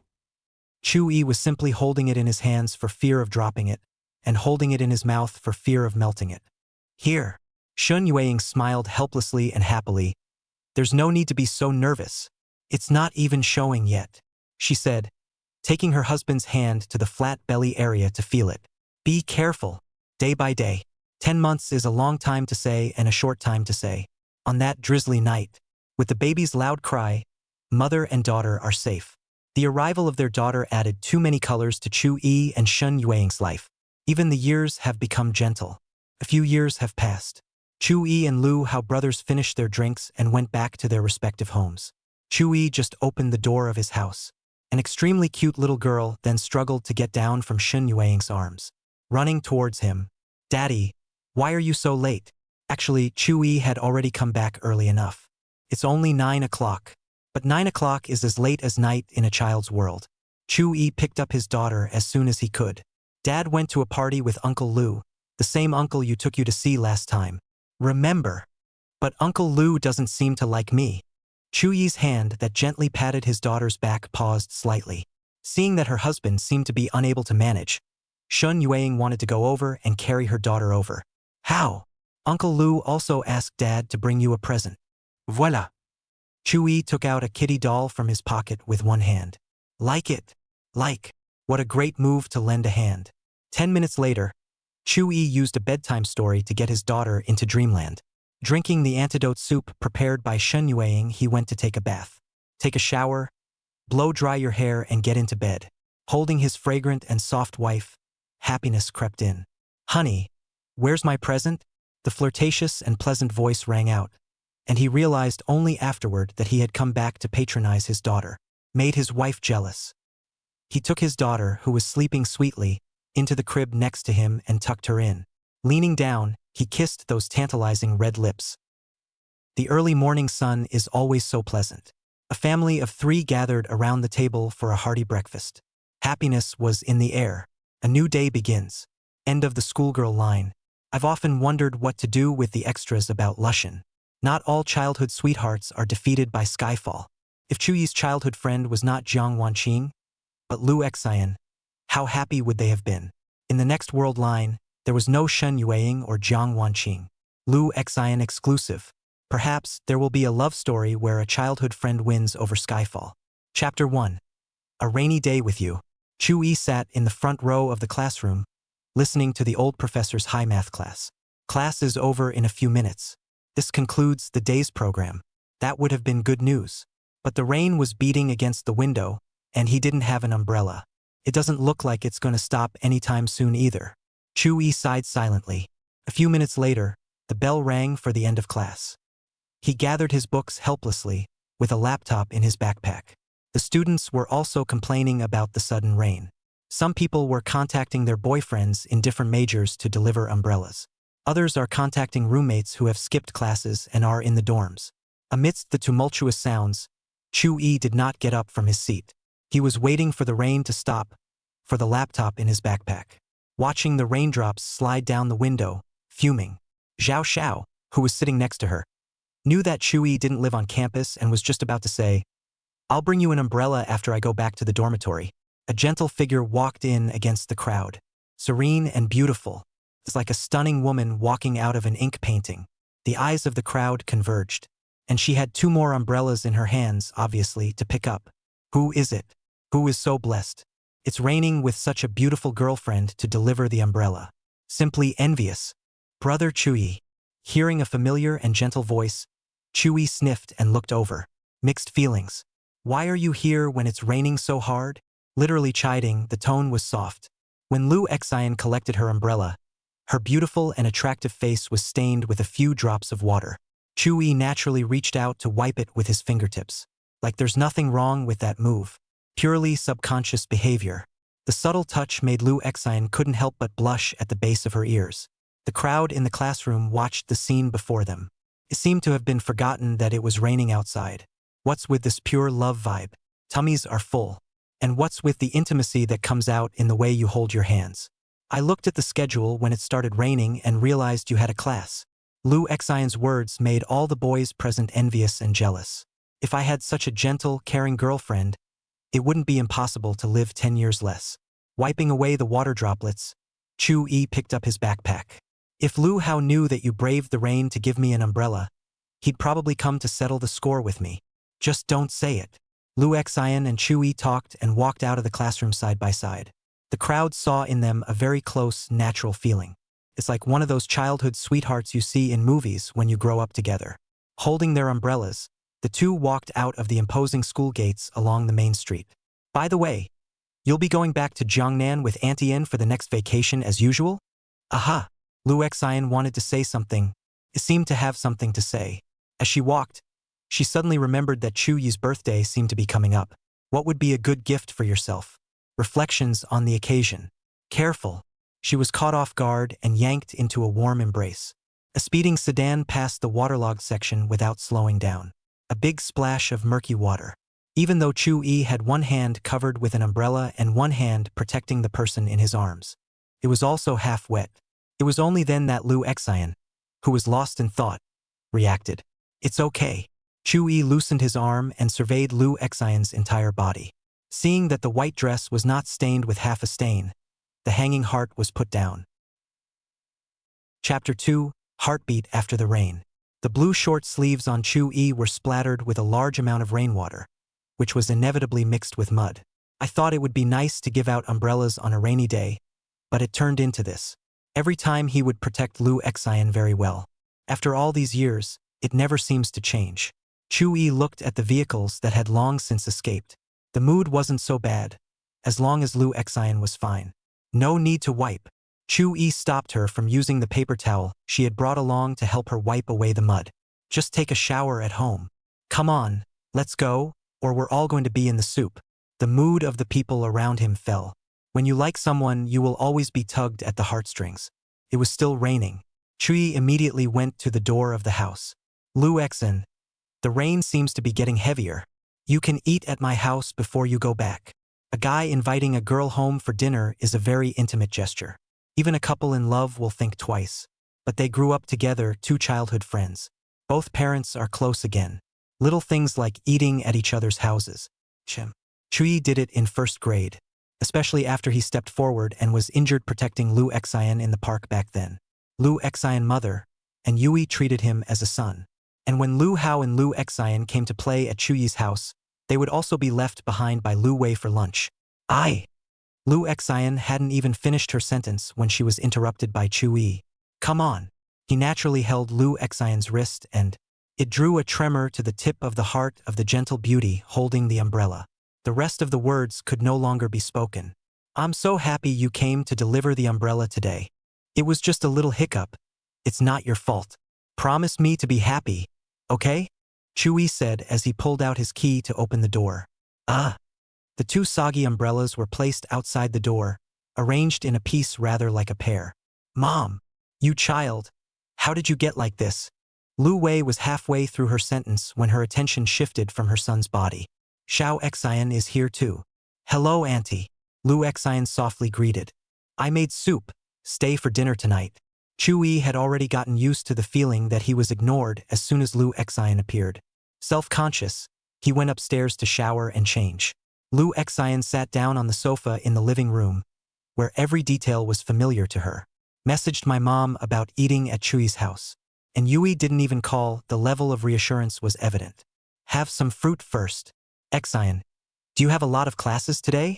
When Lu Wei realized that Lu Xian was there specifically to deliver an umbrella to her son, the loving smile on her face grew even wider. She had watched Chu Yi and Lu Xian grow up together along the way. If Lu Xian was her own daughter-in-law, Lu Wei would be 100% satisfied. The son, his aunt, and was also very fond of him. Both families were happy to see Chu Yi and Lu Xian together. Marry, have children. Only the son doesn't move as well. She even gave you an umbrella on a rainy day. Don't you understand what she means? The kids are in college. Getting to the age of falling in love. It's time to talk. Chu Yi, perhaps afraid that Lu Xian would be bored alone in the living room, didn't spend much time in the shower. Changed into a fresh set of clothes and came downstairs. Whether you're a guy or a girl, you usually look a little better than usual after a shower. Lu Xian glanced at Chu Yi, who was walking down the stairs, and moved her eyes away without moving. Dinner was a 3-course meal, which was quite hearty. Willow V was one to put food into her future daughter-in-law's bowl. I was afraid that Lu Xian wouldn't get enough to eat. Auntie, I'll do it myself. Chu Yi-in had a deep understanding of this, and it was the same when he went to Lu Xian's house. Time passes in the aroma of the meal. Night crept in, and the rain stopped. Go see Xian off, it's a big night. When Lu Xian went home, Chu Yi was accompanied by the mother, swept out of the door. In fact, even if Lu Wei didn't say anything, he would have sent it. The two homes are not far from each other. A 2 to 3 minute walk. Familiar streets are lined with streetlights. Chu Yi and Lu Xian didn't know how many times they had walked this road. How many memories were left behind. When it rains, the moon is not covered by dark clouds. Sprinkled with silvery white moonlight. They walked side by side, and by chance their hands touched lightly. Lu Xian's heartbeat accelerated uncontrollably. The extremely beautiful moonlight couldn't resist the woman's blush. Unfortunately, Chu Yi didn't look at it very closely. Specialized attention is now paid to standing water on the road. Chapter 3. That Happy Man. On this quiet night, the breeze is gentle. It was reasonable to say that it could only blow a few strands of green silk around Lu Xian's ears, but her heart also rippled in circles. The hand of the beloved was close at hand, and even, at certain moments, brushed gently with the sway of walking. The momentary contact allows ambiguity to be quietly born in the heart. Like the sprouting of grass seeds in the spring, it spreads over the hills. The longings within converged into one voice. Be brave and take his hand. Pity. This walk of 20 years was too short and rushed by in a deer in the headlights frenzy. I won't go in. Lest aunt and still make me sit for a while before I go. Chu Yi turned his head and saw that the woman beside him had some blush on her stunningly beautiful face. Lu Xian, your face is so red. Did you catch a cold from the rain? Large, warm hands probed toward her white forehead. Not hot. Lu Xian felt the soft touch coming from her forehead. I'm fine. She took Chu Yi's hand on her forehead and slowly lowered it. Brother Chu Yi, see you tomorrow. Well, I'll see you tomorrow. They had been together for so many years that they had long since infiltrated each other's lives. The sparse goodbyes revealed a security that others could not envy. After all, some people say goodbye and are never seen again. Chu Yi watched the gentle figure walk into the house before returning. Walking alone on a familiar street, muttering to myself, not a bad day. He has never been good at finding happiness in life. You don't forget that on a rainy day. Someone still misses you and comes to give you an umbrella even when you don't have class. Just because you're soaked to the bone by an unethical driver splashing water on you. Happy enough. A forest of streetlights lit his way home. Chu Yi on the way suddenly remembered that the good brother has been lost for a long time. Pull out your cell phone to make a video call. The weekend is approaching and it's time to get together. The result was a in progress. On the other end of the line, probably still talking to his girlfriend, Chu Yi didn't care and stepped up his pace home. Lu Xian inherits the beauty and gentleness of an Yui, a Jiangnan woman. When she saw her daughter return with a red face, her first reaction was the same as Chu-yi's. Did you catch a cold in the rain? But Lu Xian showed no signs of being drenched. And it's so late that Kid Yoshi will surely return to send her back. Then it all explains itself. It's good to be young. Lu Xian didn't know what was on her mother's mind. So she greeted her and went to take a shower. After getting out of the bath, Lu Xian was wearing loose pajamas. The whole person's quiet and gentle temperament is shown to the fullest. She was thinking about what exactly should be the best gift for Chui on his birthday. While calling his own brother, he ended up not getting through either. And with that, she slowly fell asleep with this happy worry. Lu Xian had a nice dream. Her brother Chui confessed his love to her on the day of his birthday party, holding a rose. Chui, who was a few hundred meters away from each other, didn't know that someone was worried about him. After turning off the computer, your mind is free of idle thoughts and you sleep peacefully. Early in the morning, the alarm clock goes off. Chui immediately got up after stretching. Something all college students can't avoid. 8 in the morning. Wash up and have breakfast. As soon as I left the house, I met the gentle, watery woman. It's the taciturn feeling of being a childhood friend. Morning. The two naturally walk side by side. Set off toward Tenkai University. There's no need to find anything to talk about. As long as you're around each other, it's just so relaxing. Not even a red light at an intersection is too long. When you walk into the campus, the smell of youth comes out. Many of the scholars are also catching up with their early 8 classes. Chui complains to Lu Xian about the full class this morning. While Lu, she softly reassures him that it's almost the weekend. To onlookers, the sour smell of love is overwhelming. The two men were in different departments and branched off to separate. The teachers at Tenkai University are very good. There are many lessons, but you can immerse yourself in them without getting tired. End of morning session. Lu Xian gathered her books and prepared to leave the classroom. The surrounding students saw Suzhua get up and walk towards her. Whisper, "Mr. Lu, I have a few extra tickets for the exhibition. It's a waste for me to hold on to them, so I'll give them to you." "No, take it back. I already have a date for the weekend." Lu Xian's tone was bland, and anyone who wasn't stupid could hear the rejection in it. Suzhua did not understand that his face value was online, and his professional grades and Lu Xian occupied the first and second place. It stands to reason that there's more or less a chance, right? But some contact was made. He realized that Lu Xian looked gentle and stunningly beautiful. But you're trying to close the distance and there's absolutely no chance. Who did she give her tenderness to? Before giving away the tickets to the painting exhibition, Suzhua had already sought out the topic twice. Even the communication on painting Lu Xian refused. It doesn't happen more than 3 times. Suzhua had a premonition that he was about to fail completely. His heart was not in it. So much for breaking the mold and being straightforward and honest. "Mr. Lu, can't you give me a chance?" "I'm sorry. I already have a favorite. Can you tell me where I'm worse than him? He's just the best in my heart. No one can compare." Lu Xian didn't lower her voice. There were still many students who hadn't had time to leave the large classroom. They all marveled at just who it was that could make such a stunning person die. How happy that man should be. Suzhua also aggravated on. "Unbeknownst to me, people are 2 young childhood sweethearts who have spent more than 20 springs and autumns together. Why would I lose to someone like you who came out of nowhere? On the basis of a novelty that will eventually wear off." "I'm sorry, but Lu Xian is a nostalgic person. She liked Chui in the past, she liked Chui now, and she would like Chui in the future. She wants very little and yet it's the hardest thing to get. For life. Pair of people." Chapter 4. The Trouble with Happiness. Lu Xian didn't leave any wiggle room and clearly rejected Suzhua. A few short sentences that fell on the ears of the onlookers turned into 4 words. Not him. Such a gentle and beautiful woman is in some ways more popular than the high ridge flower. There were quite a few crushes on her in the class. But at the moment it's all in vain. When you truly love someone, your love for them turns into the strongest walls in the world. If you hesitate and hesitate in the face of someone's advances, that's not enough love. In the afternoon, Lu Xian only had 2 classes. Chui, however, has 4 sections. Instead of going ahead by herself, she went to the library to study while she waited. Except for when there were no classes, Lu Xian wanted to go home with Chui. As if once, teenage girls and boys in blue and white school uniforms walking with school bags. Occasionally a pretty butterfly flies by and punctuates that good time.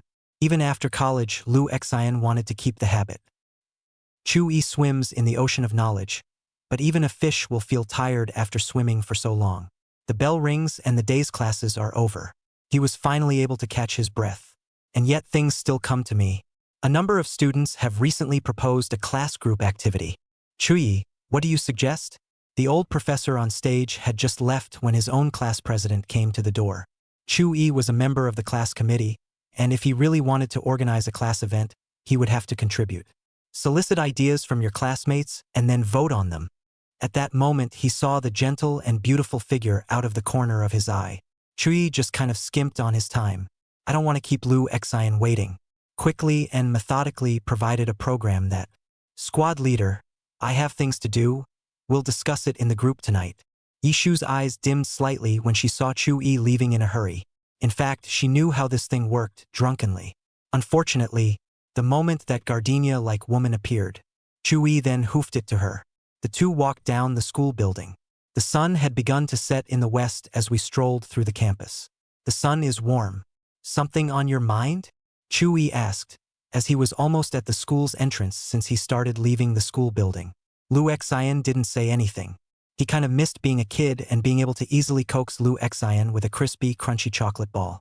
Now, the little girl has grown into a great beauty of the country. A chocolate ball is no longer good enough to coax. Chu-yi seemed to have forgotten one thing. Practice makes perfect. How do you know if it works if you don't coax it? What could be on Lu Xian's mind? Even if you flip it over and over, it's only 2 words. 최혜우이. Just now, she saw Yishu and Chu-yi talking. The details that flow out of the other side without a second thought might tell you one thing. It's more of a gut feeling. The look Yishu gave Chu-yi was not pure at all. Lu Xian couldn't be more clear about how liking someone would behave. A love rival appears. How could she not be worried? By the way, did Lu Hao contact you this week? Lu Xian shook her head slightly. I called my brother last night and he didn't answer. Chu-yi is speechless. It's just a matter of falling in love and forgetting about a good brother. Even his own sister can't care. No wonder Lu Xian was unhappy. A certain male student at Tenkai Normal University suddenly sneezed. What? Lu Hao said that last night. Although he was on a video call with his girlfriend for too long, he forgot to return his sister's call. But I'm not taking the blame for this one. Along the way, Chu-yi took great pains to make Lu Xian happy. But all to no avail. One can only hope for tomorrow, which is the weekend. Lu Xian watched him walk into the house, and the sense of crisis brought on by his love rival did not diminish in the slightest. Maybe I should be braver myself. The mischievous assist made Lu Xian make up her mind. Evening. Chu-yi runs back at night and takes a shower after resting for a while.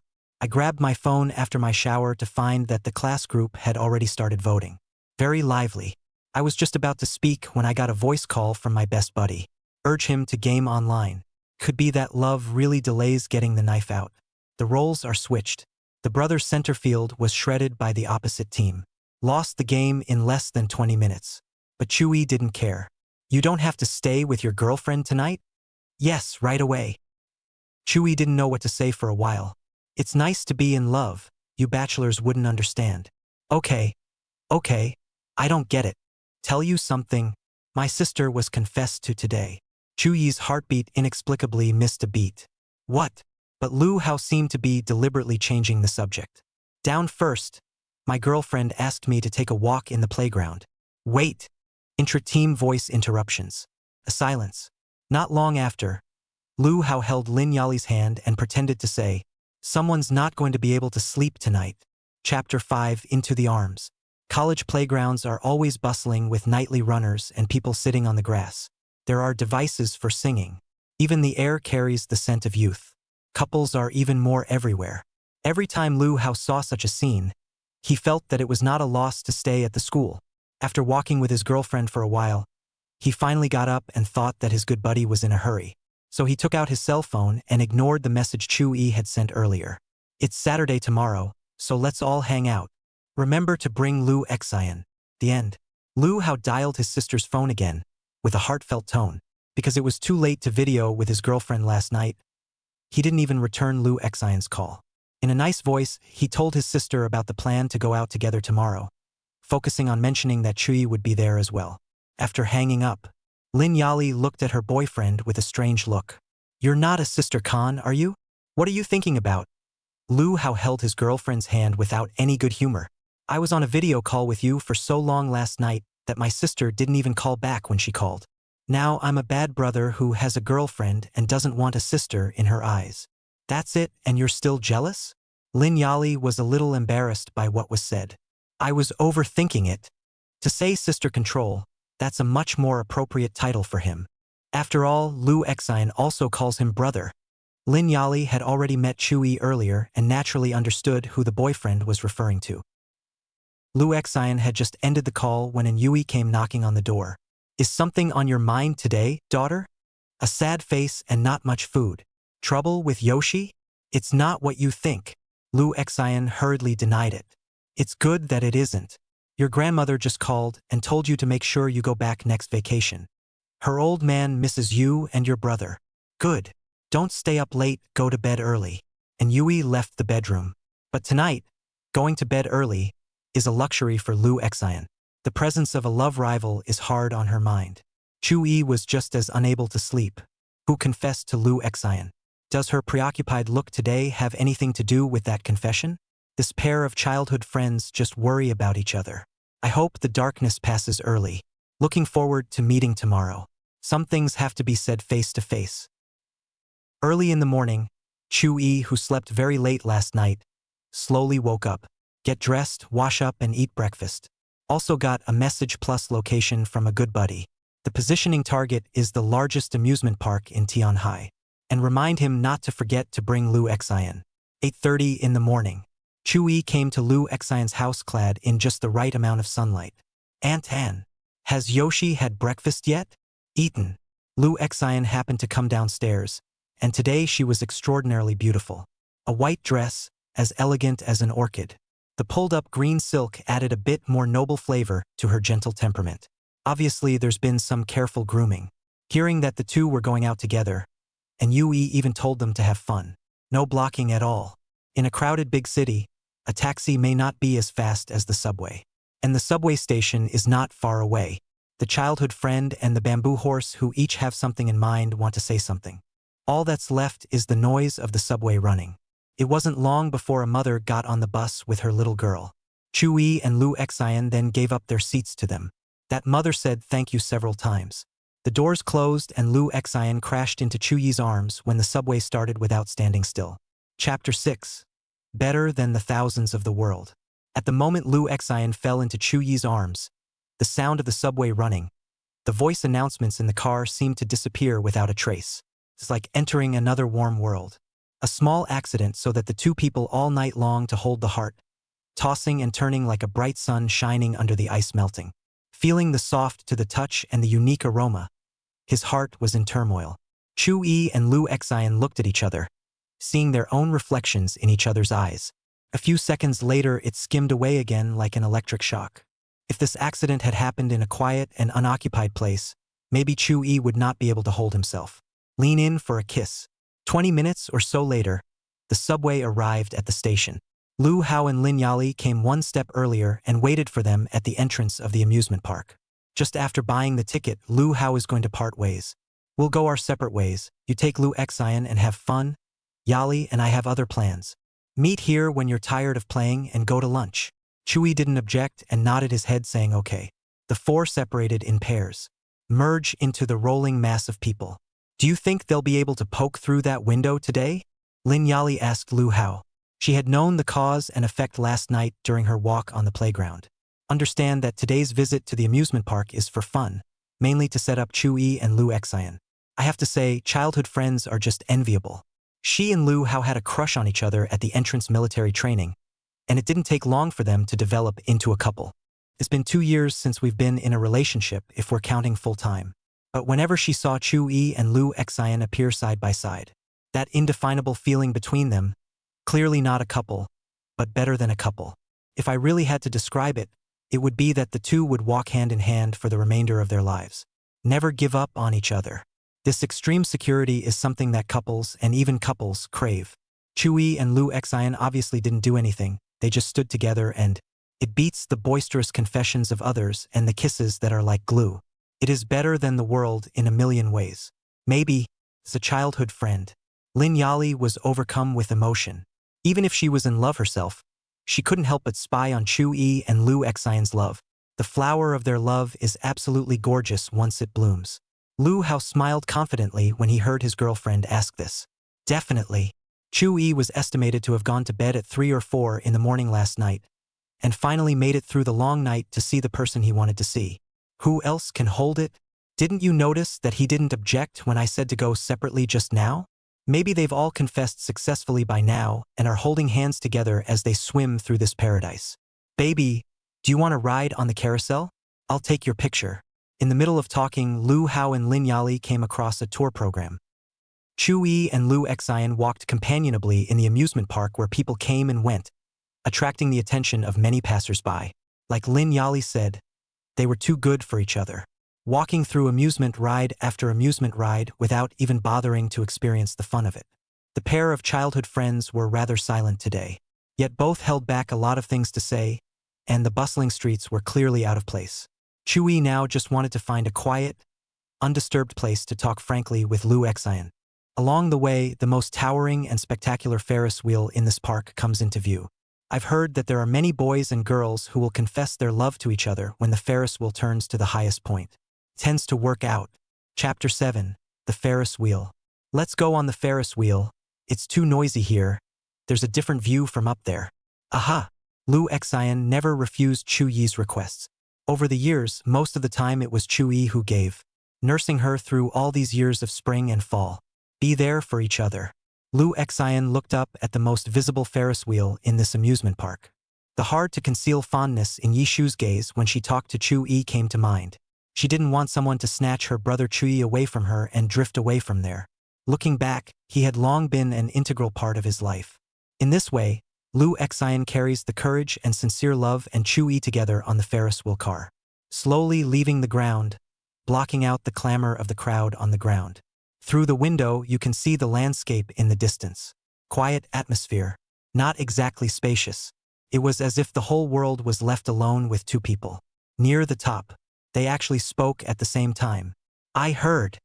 Brother Chu Yi. 2 seconds of silence returned to the sedan chair.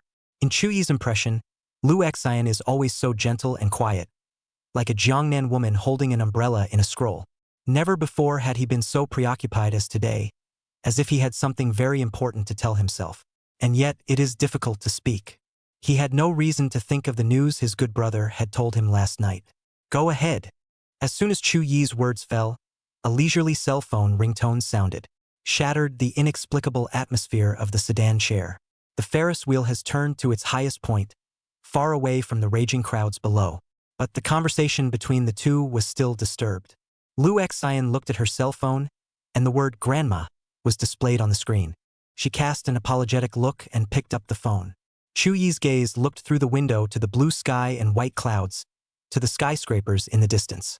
The scenery was great, but something was missing. The soft voice echoed in the small space.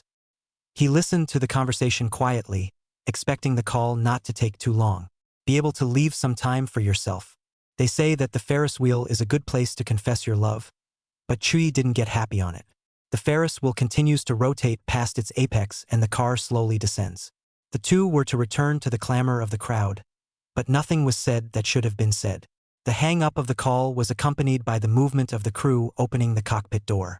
This concludes the Ferris wheel tour. Sorry, Brother Chu Yi. The party is calling from my grandmother. Lu Xian explained, as she watched a handful of couples holding hands ride into that empty sedan chair. The staff closed the door sharply. The Ferris wheel took them slowly up into the air. Lu Xian felt as if she had missed something. Her old man misses you? Chu Yi knew that Lu Xian and Lu Hao's parents were both only children. There's no difference between a granddaughter and a grandchild. Grandma asked me to go back and visit her next vacation. Chu Yi and Lu Xian walked and chatted, and coincidentally actually met Lu Hao and Lin Yali. Lu Hao is facing a dilemma. His girlfriend wants to go to a haunted house and he's a little freaked out. The good brother just shines through. As for the emotional stuff, come on, they're coming from the direction of the Ferris wheel. Can it not work? Encouraged by Lu Hao, the four of them teamed up to head to the haunted house. The Ferris wheel didn't bring Chu Yi happiness, and the haunted house couldn't make him afraid.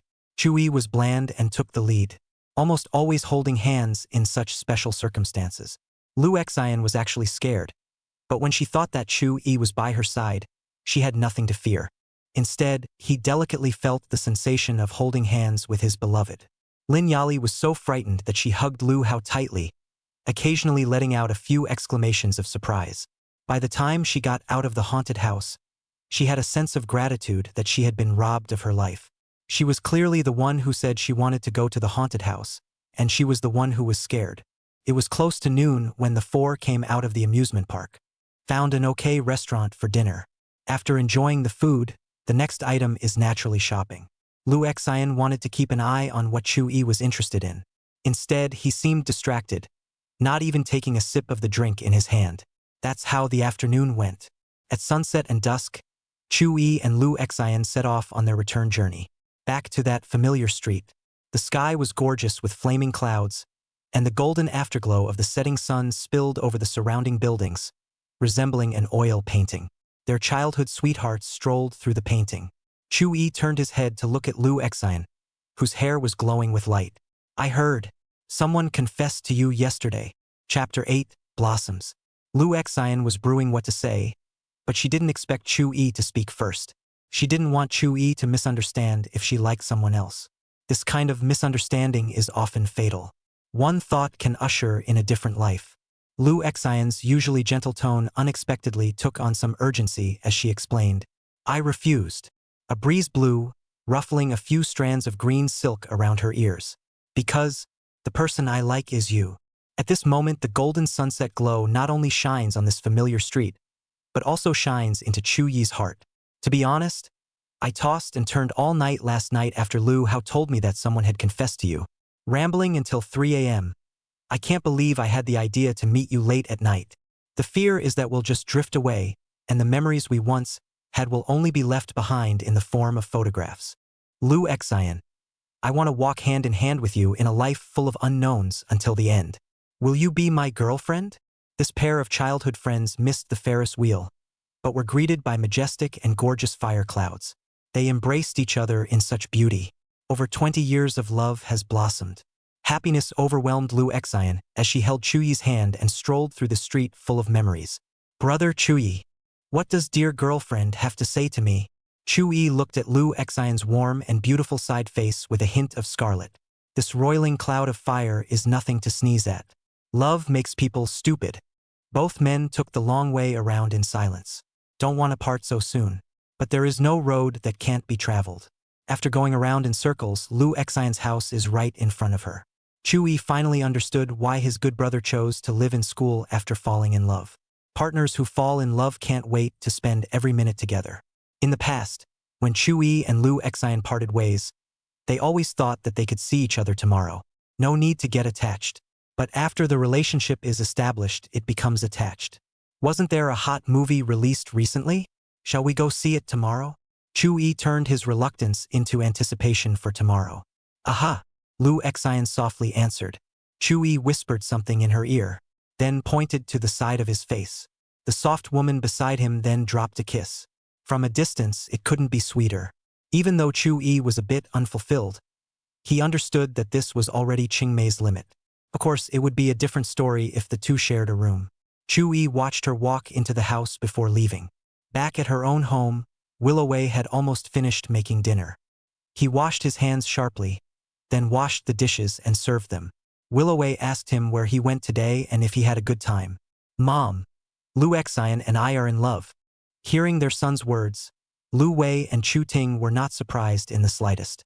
Sooner or later, in their minds, yeah, your dad and I are all for it, and you're old enough to be in a relationship. Xiao Xian, that child, is also considered to be the one I watched grow up. Her character and looks are nothing to write home about. You must treat them well. Chu Ting didn't make any comments, just simply said, after dinner, I'll transfer some money over to you. Perhaps love between childhood friends is as smooth as this. On the other hand, when Lu Xian told her parents the news, they reacted in the same way. What's more, and Yui had been doting on Chu-yi since she was a child. Now that he has become half a son-in-law, he is naturally happy to do so. He also told his daughter, bring Yoshi over for dinner tomorrow, He hasn't tasted my handiwork in a long time. Nightfall. Chu-yi wanted to send a message to Qingmei and thought about it. Still in my workout clothes and ready to go out for a night run. Okay. He admitted that the purpose of the trip, running, was instead secondary. Seeing your girlfriend is the primary goal. Chapter 9. Oh, a hug. Presumably, childhood sweethearts in love are extremely taciturn. Chu-yi had just left his house before he had gone far, when he saw a beautiful figure with long hair reaching her waist. The whole night was tender because of her. Chu-yi might have long forgotten that he once said he liked girls with green silk like waterfalls. The speaker doesn't have a heart, but the listener does. Lu Xian then took it to heart. Chu-yi couldn't wait to take her hand. He knew that Lu Xian's appearance here was definitely not a coincidence. Rather, they harbor the same feelings as themselves. Want to see each other. Streetlights illuminate the quiet street and the shadows of the two are inseparable. At dinner, I talked to my family about us being in a relationship. They're all very supportive. Chu-yi's tone was filled with joy, and Lu Xian was in a joyful mood when she heard this. Mom also said for you to come to my house for dinner tomorrow. No problem. Chu-yi agreed in one bite. In his childhood, meals were divided into two flavors. A kind of homegrown, one kind of Lu Xian's family.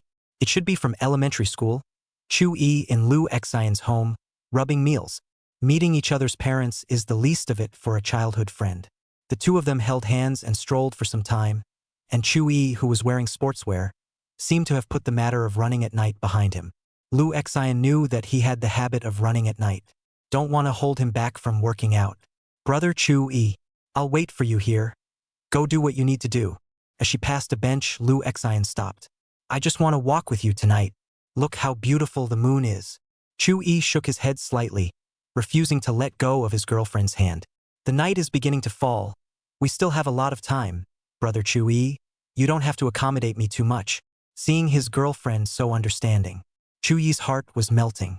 In fact, night running is addictive, and it's hard to go a day without it. It's more about the guilt of being lazy. Okay, then you sit here for a while. Aha! Chu-yi warmed up slightly and set off along the road. It's a circle, and for every kilometer he runs Lu Xian gets to see him. Lu Xian sat on the bench and waited, not feeling bored at all. Chu-yi's figure came into view again, and it was already the fourth lap. Bits and pieces of memories come to mind in the nighttime.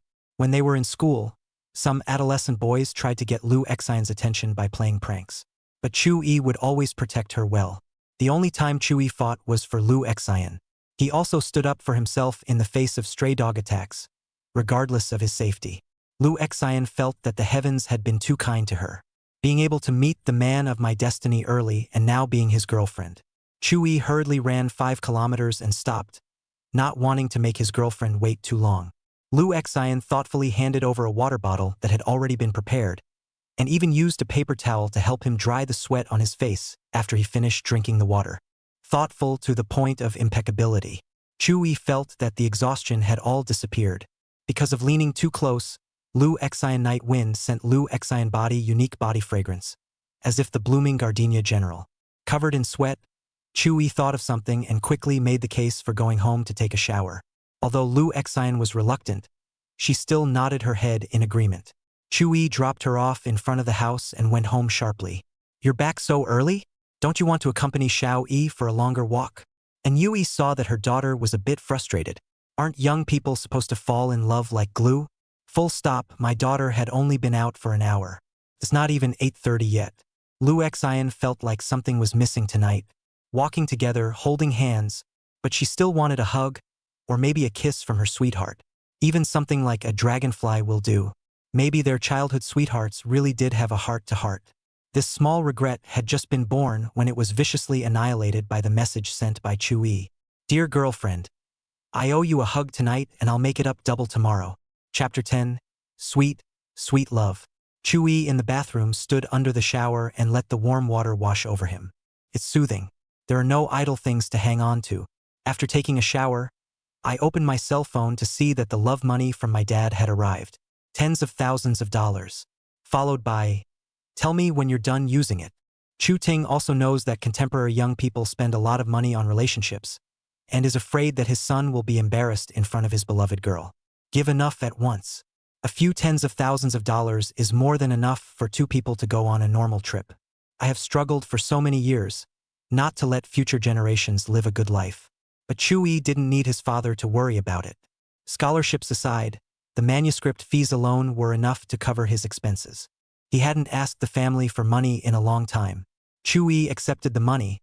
Sometimes not wanting money from parents is not always a good thing.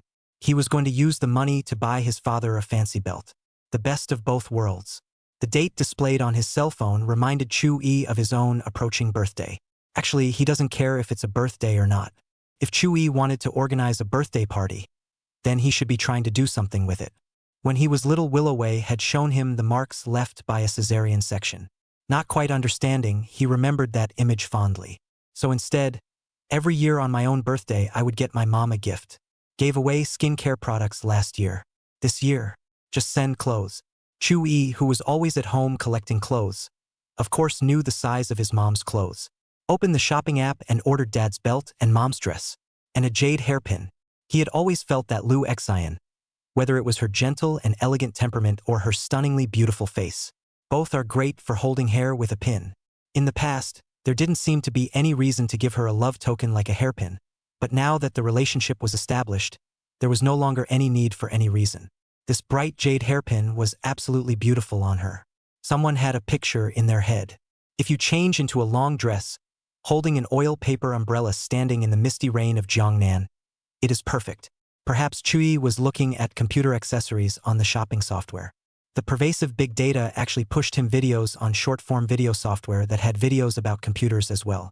The guy in the video received a highly configurable computer from his girlfriend, purposefully posting videos to show off how great his girlfriend is. It led to wailing in the comments section. If it was before today, Chui would have been stuffed with a mouthful of dog food. But that childhood friend who had grown up with him, and who was a child of 2, had already agreed to his confession. One need not envy anyone anymore.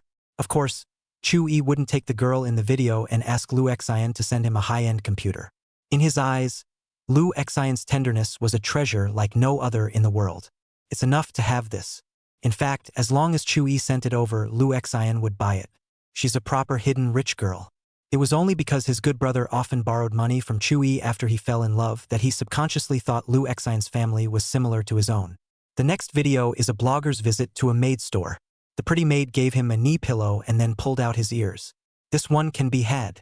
He sharply forwarded the video to Lu Xian. Dear girlfriend, I want that too. May I? It also comes with a cute emoji. It's got the sweetness of a couple's chat. Once so many years of relationships are watered down, the role change is just natural. When Lu Xian saw the message from Chui, a gentle smile appeared on her face. Could be. Being needed by your beloved is also a valuable sense of well-being. Chui quickly found a couple avatars. Image. Change this. After a minute had passed, the two men's avatars were extraordinarily matched and reeked of the sour stench of love. Chapter 11. The girlfriend you can't kiss.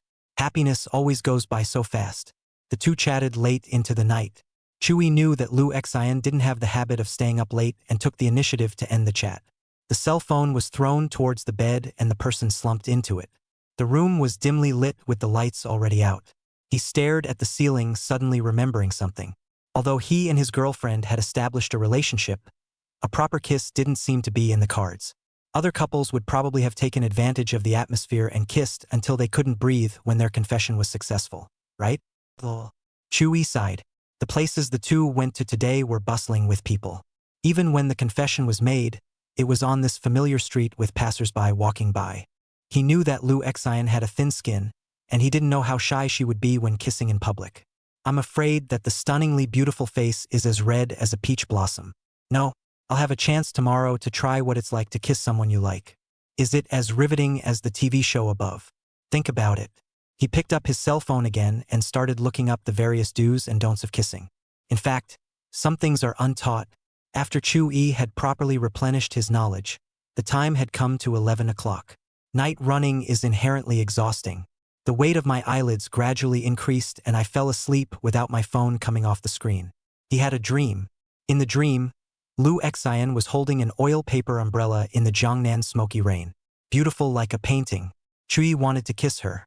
As a result, A delicate hand blocked his mouth, and the kiss landed on the white, delicate palm. Didn't Brother Chui say that he would send me a love jade hairpin? It's not too late to kiss me after you've done my hair. The scene shifts. The two were in an ancient room. Lu Xian sat demurely in front of the dresser. A pair of people reflected in the mirror. Chui stood behind her. There was an extra jade hairpin in his hand that was transparent and free of any color. The green silk is as smooth as water. Chui exhausted the efforts of the 9 bulls and 2 tigers, but also a bad hair.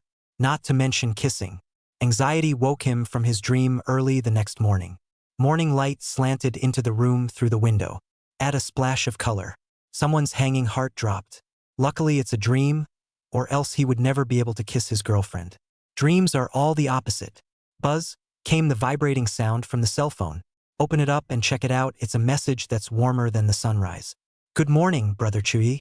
The corners of Chuyi's mouth rose slightly, and he immediately replied with a good morning emoticon as well. The troubles brought on by that dream were swept away. At breakfast, Lu Wei saw her son happier than ever.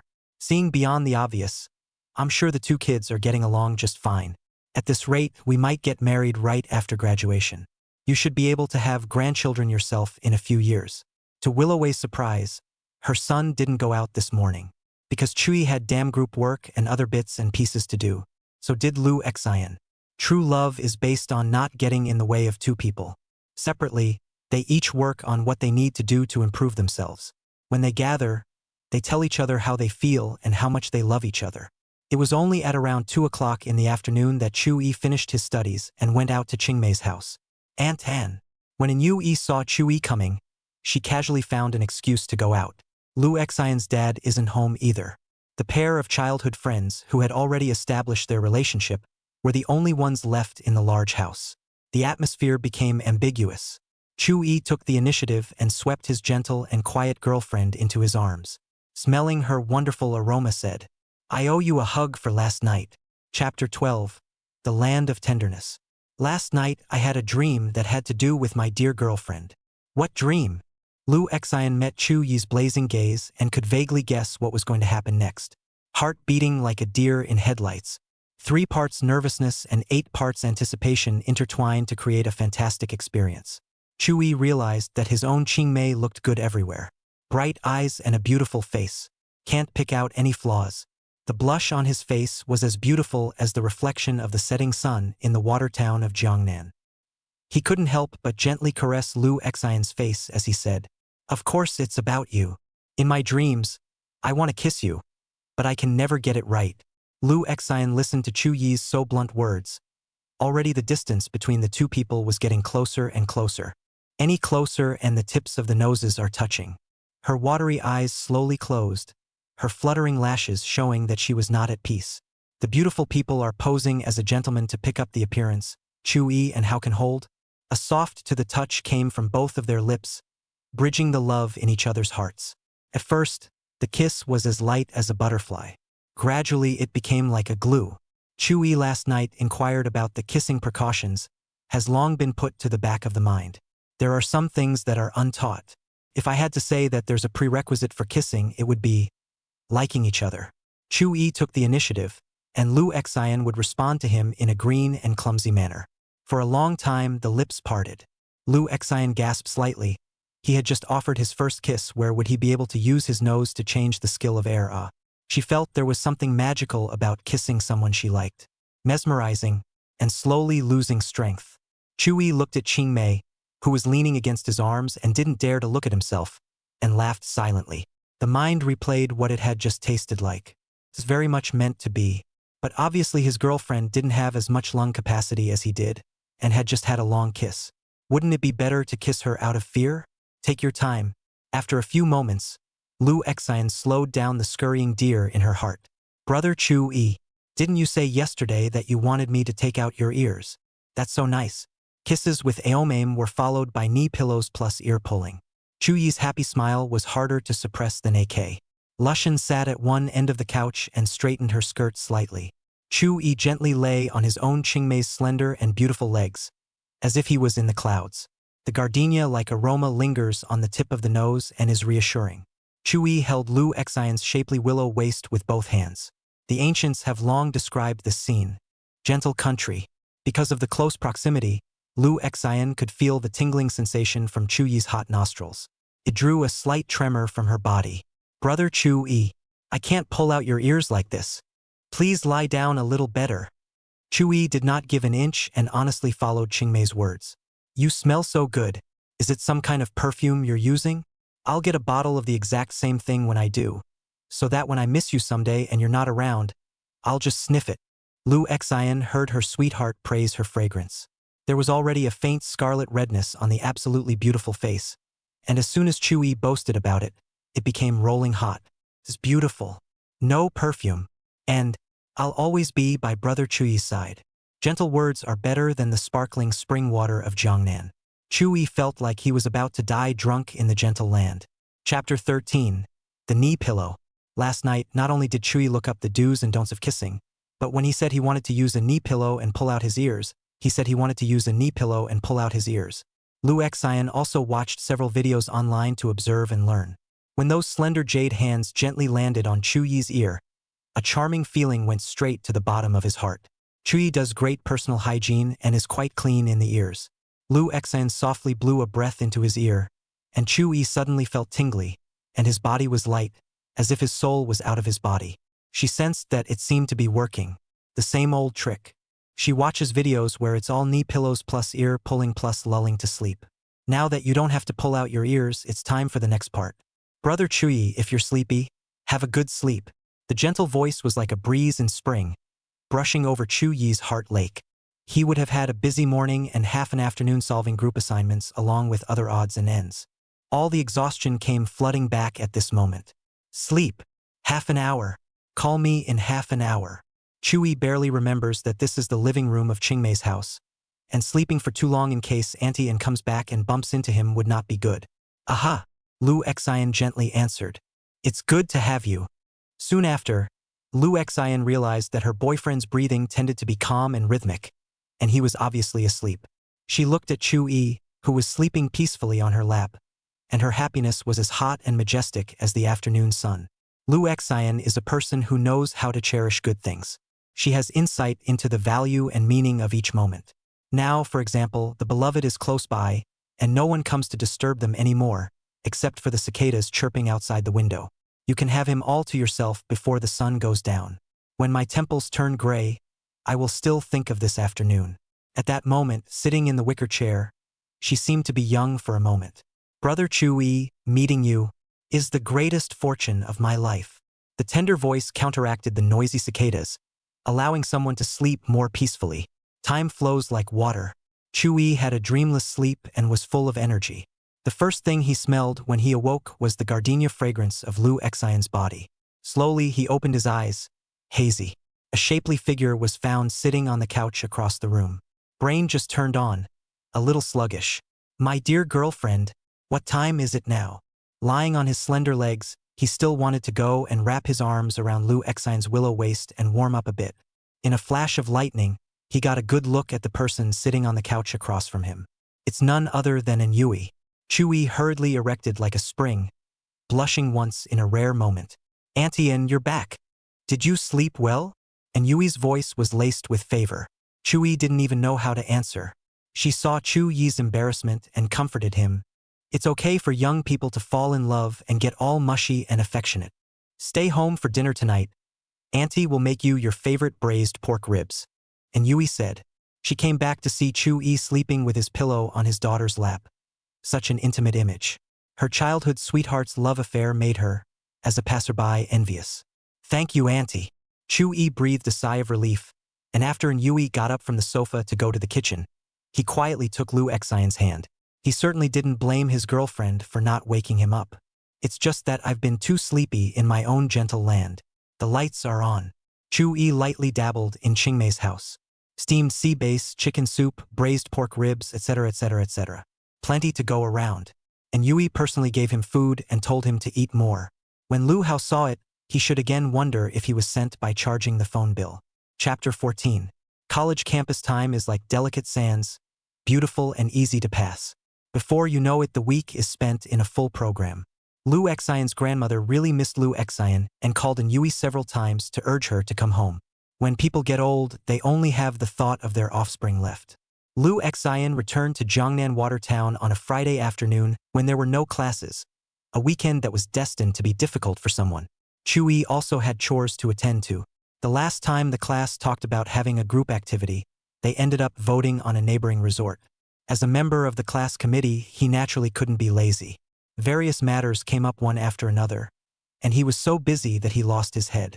By the time the event was over and the class returned to school, he was dragging his tired body back home even after doing the sweeping work. Lying in bed after a shower, the night was drawing in outside the window. Chu Yi began to think about Lu Xian, exited the lively class group chat interface, and clicked on Qingmei's avatar. Make a video call. Duh. In less than 3 seconds, it was connected. The scene shifts and a gentle woman in a clean white nightgown appears. Brother Chuyi, why are you so quiet? Is it something that you're not happy about? The melodious voice was mixed with gentleness, dispelling Chuyi's loneliness. Some miss you to see more. Perhaps the best thing for couples is to be able to express themselves directly to each other. Instead of you guessing and me guessing. Love and don't say it, aggression but choose to endure it. Feelings are just slowly worn away. Lu Xian pulled back the green silk around her ears. I missed you too. Thoughts are silent and need to be expressed. The two spoke to each other, both taking comfort from each other. Turns out, it's not just yourself that's holding the bag. Chu Yi shared with Qingmei about the interesting events at the resort today.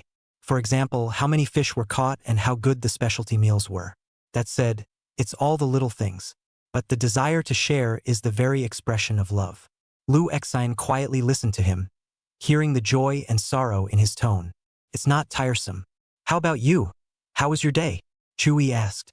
Accompany grandma and grandpa to enjoy the lotus flowers. It's beautiful, brother Chui. I'll send you some pictures. Chui immediately received a photo from Qingmei, especially the last one, with the evening sun reflecting on the water and the lotus flower in full bloom. He was still immersed in the beauty of the scenery. The voice of Lu Xian's grandmother came from the other end of the phone. Brother Chuyi, Grandma is looking for me. I'll call you later. Well. The call was hung up in a hurry. The thoughts in Chuyi's heart grew wildly again. Sure enough, Acacia is hard to understand. Lying on his bed looking at the ceiling, he suddenly remembered some details. The bedroom that my girlfriend just stayed in is quaint. I stumbled upon the cabinets all so beautifully. Could it be that Lu Xian's grandmother's family is not simple? This thought only survived for a second before Chu Yi stopped dwelling on it. All he loved was Lu Xian, nothing to do with anything else. Even if Lu Xian was penniless, or if her family had a lot of money, he loved her all. After a busy day, Chu Yi slowly entered dreamland with unadulterated love. The weekend ended and Lu Xian returned from the Jiangnan Watertown. But things seemed to be different from what Chu Yi thought. Didn't we say goodbye? Lu Xian seems to have gotten very busy. Even when Chu Yi asked her to come out for a walk together at night, she said she was not available. Chu Yi couldn't figure out how a good relationship had turned into this. Obviously last week was like glue. Chapter 15, Breaking the Ground. Taking the last high math class, Chu Yi looked distracted. And they were named by the teacher to go up and solve the problem. The questions were not difficult for him, it was Lu Xian who was difficult for Chu Yi. Class dismissed. Your brother asked me to get together near his school. Are you free? Come along. Lu Xian's reply was a busy one with an apology. Said it was going to be a painting. That answer didn't seem to have changed since her return. Chu Yi could only take a taxi by himself to meet his best buddy. Young college students are everywhere in the bustling barbecue joint. Lu Hao poured a glass of cold beer and placed it in front of Chu Yi, and picked out the big oysters on purpose. Eat up. Eat up. There's enough cashews and oysters today, my treat. Lu Hao saw that his good brother was not interested in the treasure in front of him, and said, painfully, if you don't listen to your brother, you will suffer. This is good stuff. Chu Yi looked at his brother who had gained a lot of weight and said, since falling in love, you rarely exercise, right? More exercise is the way to go. Ahem. See through it, don't say it. After Chu Yi said this, he really felt that he couldn't just get bored with his girlfriend. To make some time for a run, the two men raised their glasses and clinked them. Cold, refreshing beer in one gulp. Chat about what's going on while you eat. Chu Yi told Lu Hao, Your mom nagged you about having a girlfriend and forgetting about your mother, and not coming back on weekends after you moved out of the house and turned it into a residential school. Back. I'll be right back with you after this meal. Lu Hao was weak and skillfully changed the topic. There's no need to worry in your situation on a normal person, that's a sure way to get dumped. But Lu Xian is not normal to you. Chui sniffed, when the air more strong smell of vinegar. Vinegar in the oysters? Did you see that car outside? Lu Hao pointed outside with the wooden stick of the barbecue. Well, over $500,000 you want to buy it? Bull. I'm worried about money for a trip with my girlfriend on my next vacation. Where's the $500,000 coming from? I mean, even if you were to get hit by that car right away and become paralyzed and spend the rest of your life in a wheelchair, Lu Xian wouldn't break up with you. She'll raise you for life. Is that how you describe love? It's so sad. Just being honest. So you don't think so much about what's there. To get Lu Xian to come, dunk yourself more. I'll call and say you're drunk and she promises to be there soon. Lu Hao looked at his good brother, who was in the midst of blessings, speechlessly. He wouldn't dare to say that Lin Yali wouldn't leave him if he was hit by the $500,000 car outside and was half paralyzed. After all, the time he had known his girlfriend was not even a fraction of a second compared to Chui and his sister. And Chui had really gone out of his way for his sister. My sister has again inherited my mother's seemingly gentle, but obstinate nature. Recognize it and don't let go. After the dinner, Chui followed Lu Hao back to his home. And Yui was happy. Seeing the family's happy appearance, Chui couldn't bear to disturb, sat for a while and went home. In the next 2 days, Chui and Lu Xian spent less time together than an average couple. He didn't have any classes himself in the afternoon, and Lu Xian didn't have any classes either. The jade hairpin that I bought arrived long ago, and I've been slow to get too good a chance to give it away. Chui had never been a sitting duck. He took the exquisite wooden box containing the jade hairpin with him and directly killed Qingmei's family. Make sure you break the ice today and find out what your girlfriend is really up to. Chapter 16 Brother Chui, happy birthday. Aunt Anne. Come to see Xiao Xian? That kid has been locking herself in her room all this time lately, and I don't know what she's doing. You're just in time, go check it out. Okay. Chui had Aunt Anne's permission and walked straight up to the second floor. Knocked on the door of his girlfriend's room. It took a moment before there was a movement to open the door. Lu Xian thought it was her mother, but she didn't realize it was her sweetheart. Brother Chui, why are you here? It can't be helped. Who made Miss Lu Xian too difficult to date? Shopping said I wasn't available, and evening walks said I wasn't available.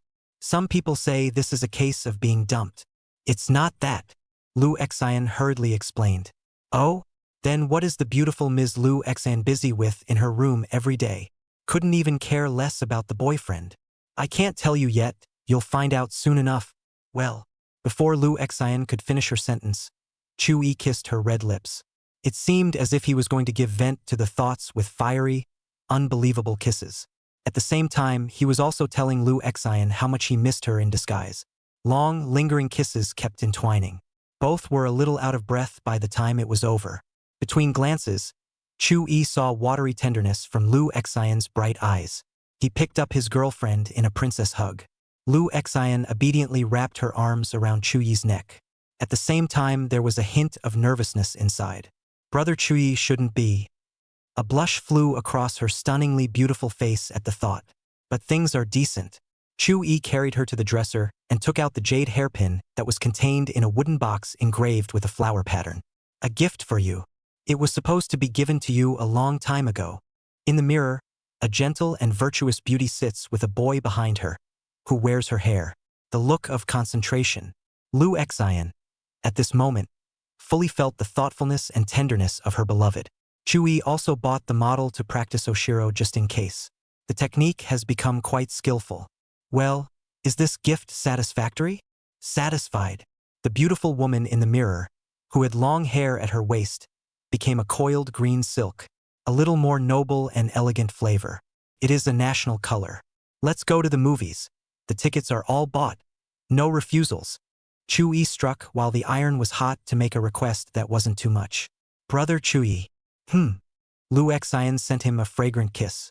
The two of them went downstairs in unison and greeted An Yui before heading towards the movie theater. On the street, Lu Xian held Chu Yi's hand. Intimacy. Halfway through, she reached down and removed the jade pin that was stuck diagonally into her green silk. With the green silk pouring out, even Chu Yi was a bit dumbfounded. Why did you take it off? I draw too much attention to myself when I'm like this. Also, in fact, Lu Xian got up one of the few small minds. She wanted Chu Yi to help her with her hair once more when she got home. As much as Chu Yi loved her knee pillow, she was enamored with the feeling of Chu Yi giving her hair for her.